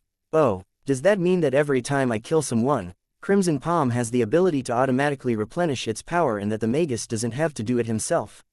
Leylin was astonished. This spell was something he had obtained from the great magus Sirholm's Book of Giant Serpent. It looked like the great magus Sirholm truly was deserving of his rank as a Morning Star magus. Just a random rank 1 spell had such frightening effects. After having absorbed the female magus blood, the phantom crimson claws that had begun to turn dull and start to dissipate seemed to have received some powerful nourishment, and suddenly burst with crimson light. The flames that had already died down began to burn furiously upon the claws. Boom! The crimson claw pressed down. A huge palm imprint appeared on the ground, with flames burning around it. The giant claw slapped a few magi from Four Seasons Garden, and due to the crimson flames, they turned to ashes. 1 strike. With just 1 strike, Leylin had killed countless official magi. If such battle achievements were to be spread, his name would be known throughout the South Coast and even go down in history. Blood Rogue is actually so strong. Has he advanced to a rank 2 magus already? The dark magi of 1,000 meddling hands were startled by Leylin's ferocious strike and were also stunned into silence for a long while. Shua shua shua. Upon seeing Leylin's attack, innumerable light magi completely lost their confidence. Using various types of spells, they transformed into wind or giant birds, amongst other animals, and rapidly left the area. Leylin merely stood where he was, not bothering to give chase. For him, killing light magi was useless. What was more important was to steal resources. Boom! Yet another large claw was sent out and uncovered a passageway from the rubble. Leylin went on a wild rampage, like the fiercest animal in ancient times, and based on the memory of the route that Pierre had taken, he destroyed all the traps and spell formations along the way. In just a moment, he came before the huge resource warehouse from before. Under his fierce flames, the huge metal door was melted into a liquid that flowed freely. On the ground, with his hands clasped behind his back, he brazenly walked into the large resource warehouse. My lord, after you. The dark magi who had followed Leylin here did not dare to be indolent even in the face of such a huge room of treasure. Rather, they respectfully allowed him to have the first browse through these spoils of war. Killing Pierre, Leylin unceremoniously began to search through the large resource warehouse as the smallest and most valuable items all disappearing into his robes. The rodent who was following him took advantage of Leylin's high position and managed to obtain quite a few valuable items. Once he was satisfied with his loot, Leylin returned to the doorway and spoke to the rest of the magi who were anxiously waiting. The rest is all yours. Many thanks to Lord Blood Rogue. After the magi present bowed to Leylin, they cheered as they impatiently dashed into the warehouse, plundering as they liked. What a pity. If I had some magic artifact that could store items in another space dimension, you wouldn't be getting anything from here. Watching the large storage warehouse get ravaged, a feeling of pity overcame him. Even if he couldn't use these things, they could be exchanged for magic crystals and the like. However, time was short and he could not afford to keep many items on his body, so they were able to benefit from this. Rodent, come here. Leylin spoke indifferently. My lord, what may I do for you? Upon witnessing Leylin's battle achievements, this magus, rodent, was already fully in awe of Leylin and was even ready to sell its body to him. You specialize in detection, right? I remember the last time while we were surveying the entrance to the secret plane, you were the first one to discover it. Leylin spoke matter-of-factly, but from the sharp glint in his eyes, it seemed as if he had already seen through Rodent's entire being. It's just an effect from the shape-shifting spell. Rodent's heart chilled as it smiled dryly. Good. Find me the current location of this smell. Leylin raised his index finger, and tendrils of blackness were emitted and turned into thin little black pythons. They quickly appeared before Rodent and bit onto its nose. Ah! Rodent gave a miserable cry, but the intense pain it had been expecting did not register. Instead, the smell of a magus had traveled into his mind. It's him. Bring me to him. Leylin's voice was very calm and it was impossible to tell if he was agitated or gleeful. However, this situation evidently unnerved Rodent further. Yes, my lord, I'll bring you there now. Rodent sprawled flat on the ground, nose right on the ground as he sniffed hard. After a few minutes, he confirmed a direction. It's here. Please follow me, my lord. Concealed under the crimson mask, Leylin lightly chuckled. What he had given Rodent was the scent of Pierre, who was in charge of the Merit Points Exchange Center. As the first magus to be exploited by Leylin, his scent had been kept for future purposes. But from what he had heard from Pierre, what he had plundered was not the main warehouse. The real one was something that even Pierre did not have the authority to bring others into. This was an opportunity that was hard to come by. Leylin gathered that the items in that main warehouse were definitely top-grade items or ingredients that Four Seasons Garden had found in the Eternal River Plain's secret plane. If he managed to obtain all of that, it would likely be enough for him to advance to a rank 2 magus and even above that. At this thought, his breathing began to silently roughen. The large rodent-like magus had no real talent in terms of fighting skill, but it was his skill in detecting an opponent that 1,000 meddling hands required his expertise. 4. Leylin followed this large rodent and bypassed several secret passageways. There were, of course, several alarms and magic traps, but they were all destroyed by Leylin. The main function of these traps was to alert the light magi of intruders, and summon a large number of magi from the Four Seasons Garden. As they went further in, even Reynold would be startled into action. With a rank 2 magus like him around, things were as safe as it could be. But the situation now was different. Four Seasons Garden's headquarters at the secret plane was now in a state of confusion and chaos. Reynold, the rank 2 magus in charge, had now been lured away by a rank 2 magus from 1,000 meddling hands. In a situation where the main forces were gone, just a few dull traps and spells were just a joke to Leylin.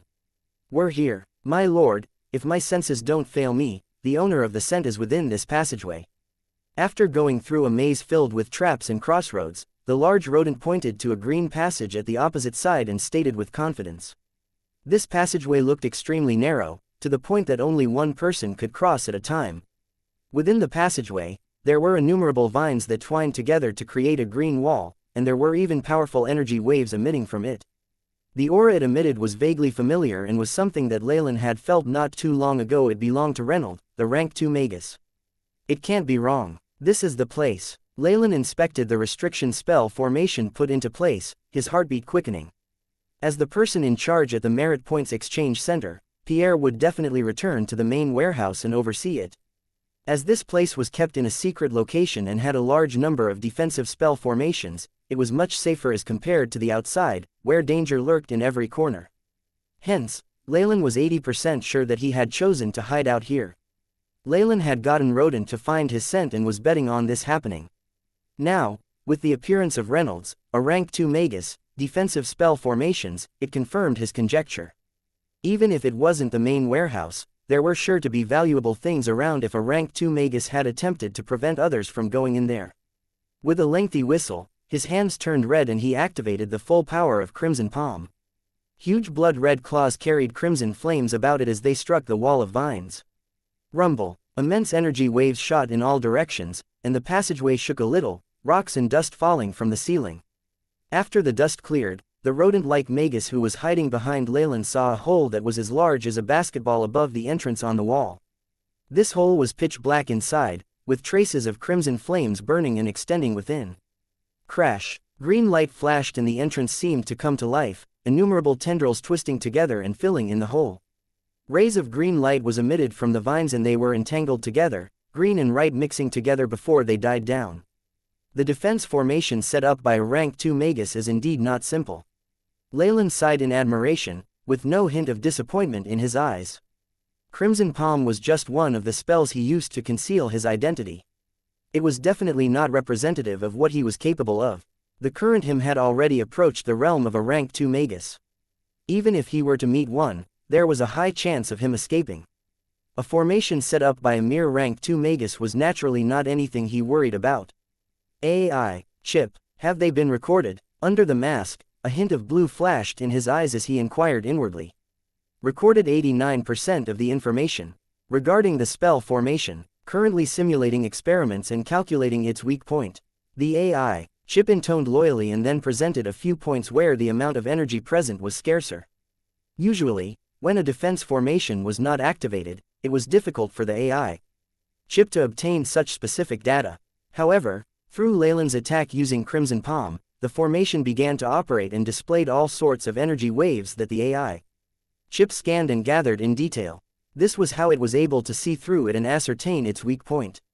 So that's it. Leylin peered closely at the diagram pointing out the places where energy signals were weaker, and the crimson rays were produced from his hands once again. Crimson Palm. The giant blood-red claws struck again. Sharp, large flaming apparitions hit the entrance amidst the vines, 3 centimeters below the center of the door. Bang! The entrance began to shake fiercely, and large numbers of vines devoted their energies to repairing the harm caused. Ha! Leylin's arms did not stop moving as the crimson claws were used again, striking a few areas on the door. Creak, creak. The door could not bear the abuse and even the veins began to slow in their movements. Now, blood-red light flashed in his eyes. Rumble. The areas on the door that had been hit began to burn fiercely with crimson flames, forming straight lines and converging. Wang wang. A huge crimson fireball appeared, and with a specific frequency, it bombarded the very middle of the vined entrance. *TSSSSs. As if someone had torn countless pieces of parchment, the green vined entrance crumbled in pieces. The original healthy green turned into a wilted yellow as if its life force was drained as each piece fell to the ground. Ka-cha! The whole entrance was in shatters. Leylin's footsteps did not stop and he immediately entered. Following behind him was the rodent magus who seemed to be struggling with its decision to follow. Its foot raised several times, but in the end, it took a huge breath and left this place. You actually found this place. After going through the passageway, Leylin came into a place that seemed like a small warehouse. The first thing he saw was someone dressed like an appraiser. He even had on gilded glasses and was standing there silently. At this moment, the expression on Pierre's face was strange. He looked as if a weight had been lifted from his shoulders. He smiled. I've been worrying about how to tell my superiors about you breaking into the exchange center. I guess I don't have to worry about that anymore. He then gave Leylin a profound look. You must be someone I know well, to be able to get here so quickly. Could you tell me your real identity? Leylin did not seem to have any intentions of letting Pierre die knowing his secrets.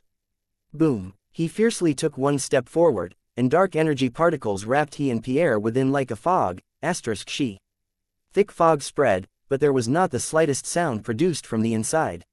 Minutes later, Leylin walked out calmly, and then entered the treasured warehouse that belonged to Four Seasons Garden. Leather pouch. After Leylin left, the fog gradually dispersed, leaving behind a grayish-white statue of a magus.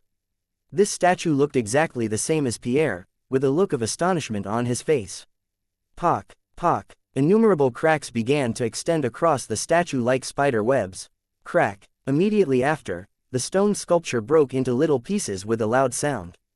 Leylin was now a peak rank 1 magus. With the added bonus from his bloodline, even a regular peak rank 1 magus was not a match for him when he went all out. However, he did not have any time to waste on thinking about this. His eyes were already attracted to the items before him. This warehouse was incredibly small and was only a dozen or so square meters. On a stone counter, only 3 items laid there. Though they looked to be unremarkable, they must be something of value for them to be placed here. Leylin scrutinized the items on the counter. On the leftmost was something that looked like a leather pouch. It was completely black and even had some detailed silver designs. Though it looked very ordinary, it seemed to have a slight wave that was rather unique emitting from the pouch. Even the giant Chemoian serpent bloodline within him had a strange response to it. From this feeling, it probably implies that this was made using the material from some kind of ancient creature. Leylin rubbed his chin, the gears in his brain turning, something made by the hide of some ancient being. It doesn't seem to be any offensive type magic artifact either. Could it be? In that moment, a slight possibility flashed past Leylin's mind, causing his breathing to become a little rough. AI, Chip, scan the decorative designs on the pouch and compare it with pictures of ancient beings. BEP, mission established, initiating scan, the AI, Chip loyally intoned. Now, with a specific catalog to refer to, the AI. Chip immediately found an answer. Results of comparison. Ancient creature's similarity to the skin of void white-eyed snake, 92.6%. Tailless Ouroboros 46.9%. Void raven, 12.3%, as I thought, it's the void white-eyed snake. Glee emerged on Leylin's face. Even in ancient times, this sort of ancient being was extremely precious. This was due to the void white-eyed snake's innate ability that had to do with space. Hence, its skin was often used to manufacture all kinds of storage items. AI, Chip, look up all information there is regarding the void white-eyed snake. Leylin ordered. Void white-eyed snake, ancient being, the darling of the void. After maturing, it can awaken its abilities that have to do with space, gaining a powerful innate skill similar to traveling through time. Its skin is often processed and made into storage items due to the void runes that naturally form on its body. Able to contain items that are 1,000, or even 10,000 times the size of its main body. However, due to excessive hunting by ancient magi, it became extinct in the middle of the ancient era. Source: The Illustrated Handbook of Ancient Beings, World Magus History, 37th revision. As I thought, it's the legendary space-type magic artifact. Leylin's eyes were fixed on the black pouch with a fiery gaze. For a large organization like Four Seasons Garden, this item was not essential and only served to raise its value. However, for a magus like him who was used to traveling alone, it was an indispensable item. If he had had the pouch previously, he definitely would not have left anything behind for the other dark magi and instead, chosen to take everything for himself. Especially in his situation where he was planning to escape at any moment, his agility would increase by a large amount. One could say that of all the items in this treasure trove, if he really needed to make a decision, Leylin would unhesitatingly choose this one. However, Leylin could still contain his desires. Suppressing the impulse of making his move immediately, he glanced at the two items beside the black pouch. In the middle of the stone counter was a very thick, black volume that looked like a dictionary. At the side, one could see it was tattered. This must be the book that Four Seasons Garden obtained from the Eternal River Plain's secret plane. As this was left behind by the magus who constructed this secret plane, it must be even more valuable. These were items that only large-scale organizations had a use for. If a magus, like him who worked alone, set his hands on this, it would only backfire on him. At the most right, beside the thick volume, there was a black honeycomb that looked somewhat like a charcoal briquette. On the bumpy surface, there were beads of dark green pearls embedded in the holes. It looked rather bizarre. Though the volume is the most precious items out of these three, the pouch is still the highest priority to me. Leylin solemnly approached the stone counter. All items stored in a magus warehouse were sure to be guarded by defense spell formations. Not only would they be set up around the item itself would also have a spell formation on it.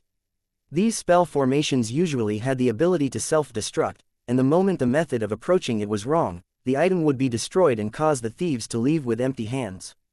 However, dark magi like Leylin were used to these situations and all had talent and skill in unsealing these spell formations. Leylin, who had been in the other warehouse, had used dark magi's unsealing techniques and successfully obtained a few treasured items. However, the setup of this spell formation was evidently more complicated than that in the other warehouse. This was especially so for these three items, which definitely would have additional spell designs on it. With runes that bound the items to the counter, even Leylin, who had help from the AI. Chip could feel a headache coming on.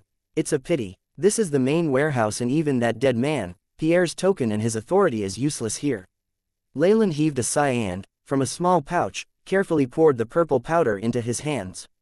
Whoosh! Gusts of wind suddenly blew in the room, and little purple drafts were produced from Leylin's hand, gathering at the surface of the stone counter.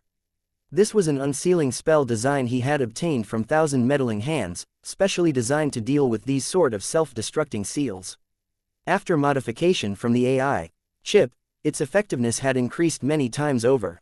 However, along with the AI chip's modifications, the difficulty in using this spell design had risen over 10 times. One needed to be very precise and strict, and one could not be even a millisecond too late. In other words, it was a zero-error precision technique. Hence, on the south coast, perhaps only Leylin was able to use this unsealing method. Purple gas flowed like water, coating the counter.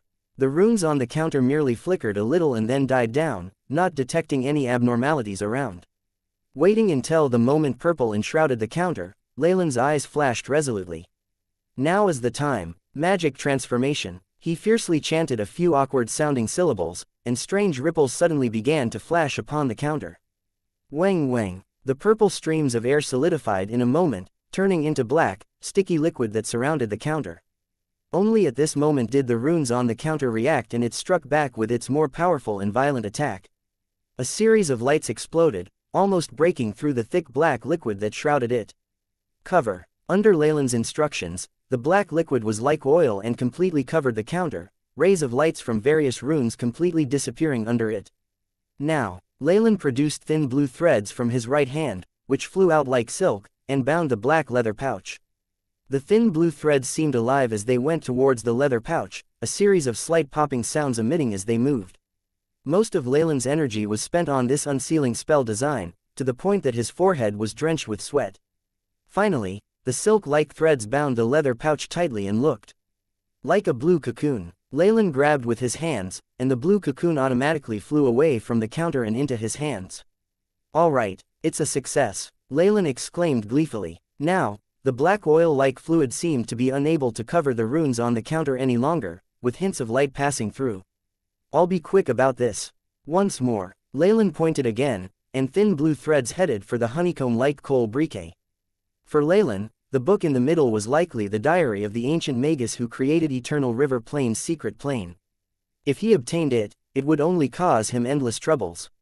Rather than fighting for that, he should take a gamble on something else. The thin blue threads were soft and yet firm as they edged towards the honeycomb-like coal briquet. All of a sudden, the counter trembled, and much of the black liquid was flung off. A series of yellow rays from runes were revealed. Wang wang. Yellow runes flew into the air, pouncing on the two remaining items on the counter. Go. Stealing his expression, the black oil that covered the counter began to boil, transforming into a small black shield, situated atop the coal briquet. Ka-cha. The yellow rune slammed into the little shield and, seemingly having gone against a firm hindrance, it bounced off. At the other side, the yellow rune flitted into the black volume due to the lack of obstruction. Voila. The surface of the black book flashed and began to split bit by bit. Within a few seconds, the entire book automatically turned into flying ashes. Pock. At this moment, the blue threads finally bound the coal briquet and it flew into Leylin's hands. Rumble. Immediately after, the entire counter crumbled before Leylin, turning into dust. Protection. Looking at the self-destruction of the stone counter and the black volume, Leylin's expression did not contain even a trace of pity. As far as he was concerned, the biggest reward was already in his hands, so even if he was not able to get the other treasures, he felt no regret. Bang! Bang! Two blue cocoons disintegrated right in front of Leylin's eyes, exposing the two items that were within them. Leylin calmly took them both. The void white-eyed snake's snakeskin used to make the black leather pouch felt soft to the touch, and continuously spread a warm feeling to Leylin. The silver designs upon it felt as if they were alive. They continuously moved about on the surface of the leather pouch, emitting a brilliant and dazzling radiance. It is worthy of being known as the void white-eyed snake, or as the rumors call it, the darling of the void. A fully grown snake has its own space runes on its body. Leylin sighed in admiration, his fingers constantly caressing the surface of the leather pouch. What a pity that the void white-eyed snake is not a creature with a bloodline. Otherwise, even though this leather had been solidified by the ancient magi and lost all its vitality, I still could have attempted to purify its bloodline. Leylin sighed regretfully, and then he looked at the thing that resembled a honeycomb-shaped coal briquet. A dark green, pearl-like object was embedded in the surface of this honeycomb-shaped briquet, something that strangely resembled an eye, and after looking at it, Leylin abruptly felt some dizziness. This thing is very strange. It seems that I must look for more data in the future so that I can analyze this thing's components, Leylin vaguely thought as such. A thread of spiritual force crept out onto the surface of the leather pouch made from the void white-eyed snake's skin. Crash! The knot at the neck of the leather pouch broke open, exposing a really dark green hole. Leylin even momentarily felt as if his own spiritual force had locked onto some odd space. The size of this space was not very large, it was only the size of 2 or 3 rooms. On all sides, there was a vast expanse of white luster. Furthermore, the space runes that he had previously seen on the leather pouch were continuously roving about on the surface. Through his spiritual force, Leylin felt that he could seemingly place any lifeless object in this space. Following which, he immediately looked at the honeycomb briquet beside the pouch. Shoo! The honeycomb briquet quickly faded from his palm, and soon a hexagonal object with countless pearls on its surface hovered in the space that he had explored before. This is a curiously unusual feeling. Moreover, the weight of the leather pouch has also not increased. Leylin weighed the pouch. Just as he was about to close the leather pouch, a message was sent through a thread of spiritual force from deep inside the pouch. Successor. Congratulations on getting my final work of art, the insatiable bottomless pouch.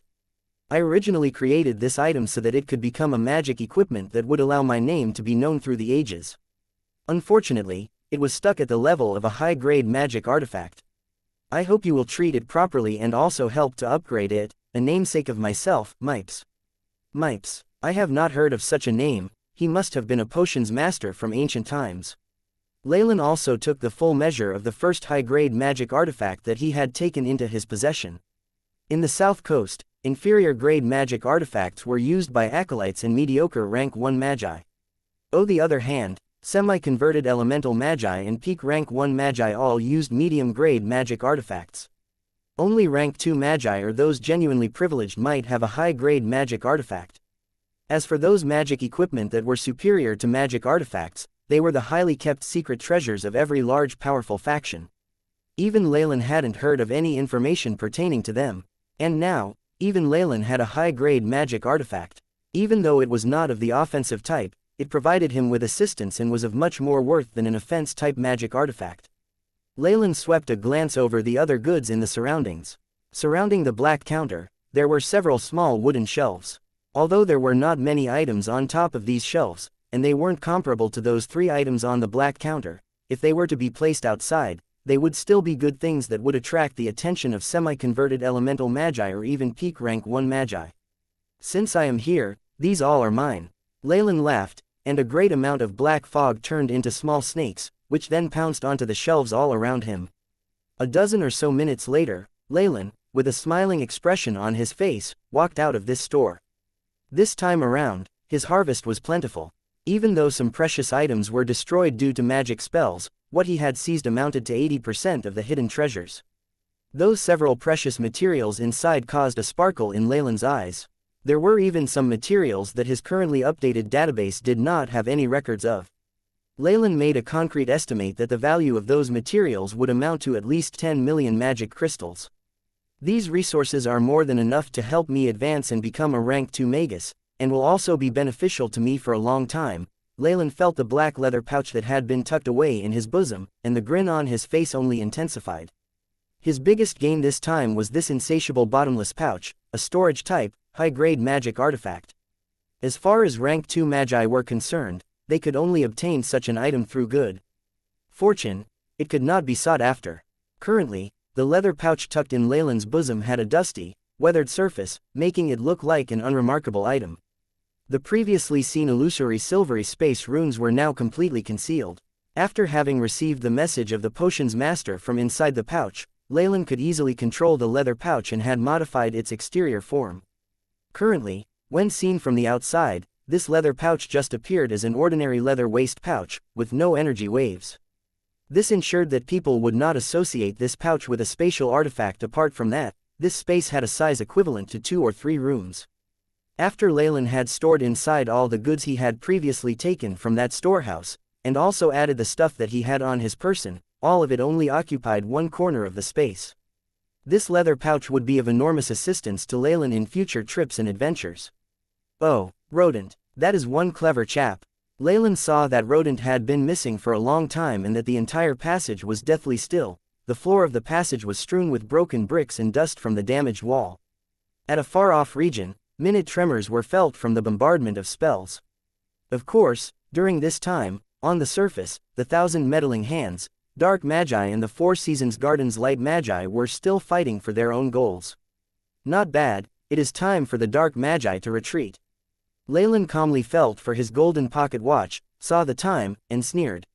He, who had been long within the 1,000 meddling hands, knew that although the dark magi's attacks were fierce at the start so much so that even white magi couldn't resist, it was solely because they were covert and sudden attacks. After the passage of some time, the light magi union would surely send some assistance. Additionally, the dark magi were basically very selfish, and after having gotten what they came here for, they were hardly willing to do their utmost in the rest of this battle.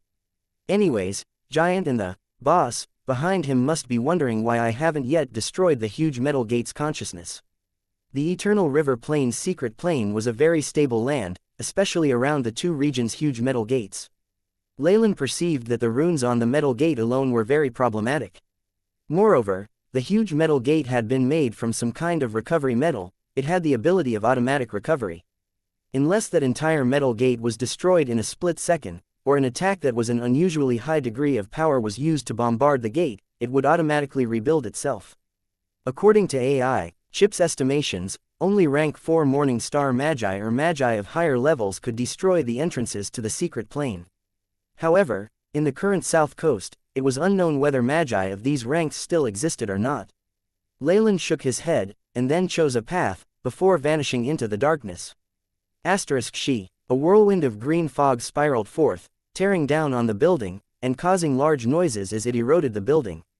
There was an occasional magic radiance that flashed past, and all under the green fog was turned black until the building crumbled. Afterwards, the green fog turned into a green liquid. Within the center of the green fog, Giant was crushing the heads of the Four Seasons Gardens Magi with his palms. What is going on? Why hasn't it detonated yet? He looked in the direction of Reynolds' office, his look one of impatience. If the core of the consciousness of the metal gate was destroyed, a psionic storm would occur, and the secret plane's entrance would receive irreversible damage. But now, Giant looked in the direction of the metal gate, where it was still standing majestically at the core of the Four Seasons Gardens headquarters. Even if random magic spells used by Magi during this battle had hit the gate, they only caused slight fluctuations. It was just like the oceans of ancient times, it concealed within it a ginormous power and existed calmly for countless years. It seems Leylin has faced some problems inside. But, I still have a backup plan. A strange expression flickered upon Giant's face. Inside Reynolds' office, at this moment, from the headquarters outside the plane, Wade hurried here, along with some magicians. Seeing the intact seal, this golden-haired magus couldn't help but let loose a sigh of relief. Mentor said that the seal is still intact and that there is no problem within the core consciousness. Immediately, he yelled at the magicians behind him, quickly, stand guard here. The danger level is 5A. This command is issued jointly by Mentor Reynolds, and myself, the envoy of headquarters. Agreed, my lord. All the magicians behind him bowed in acceptance, and they all scattered to protect the spell formation within the office. These magicians all wore blood-red colored armor, which was inscribed with designs of thorny brambles. Their every move emitted a bloody aura, causing the other Magi's hearts to palpitate. This was Four Seasons Gardens' core power, the Four Seasons core.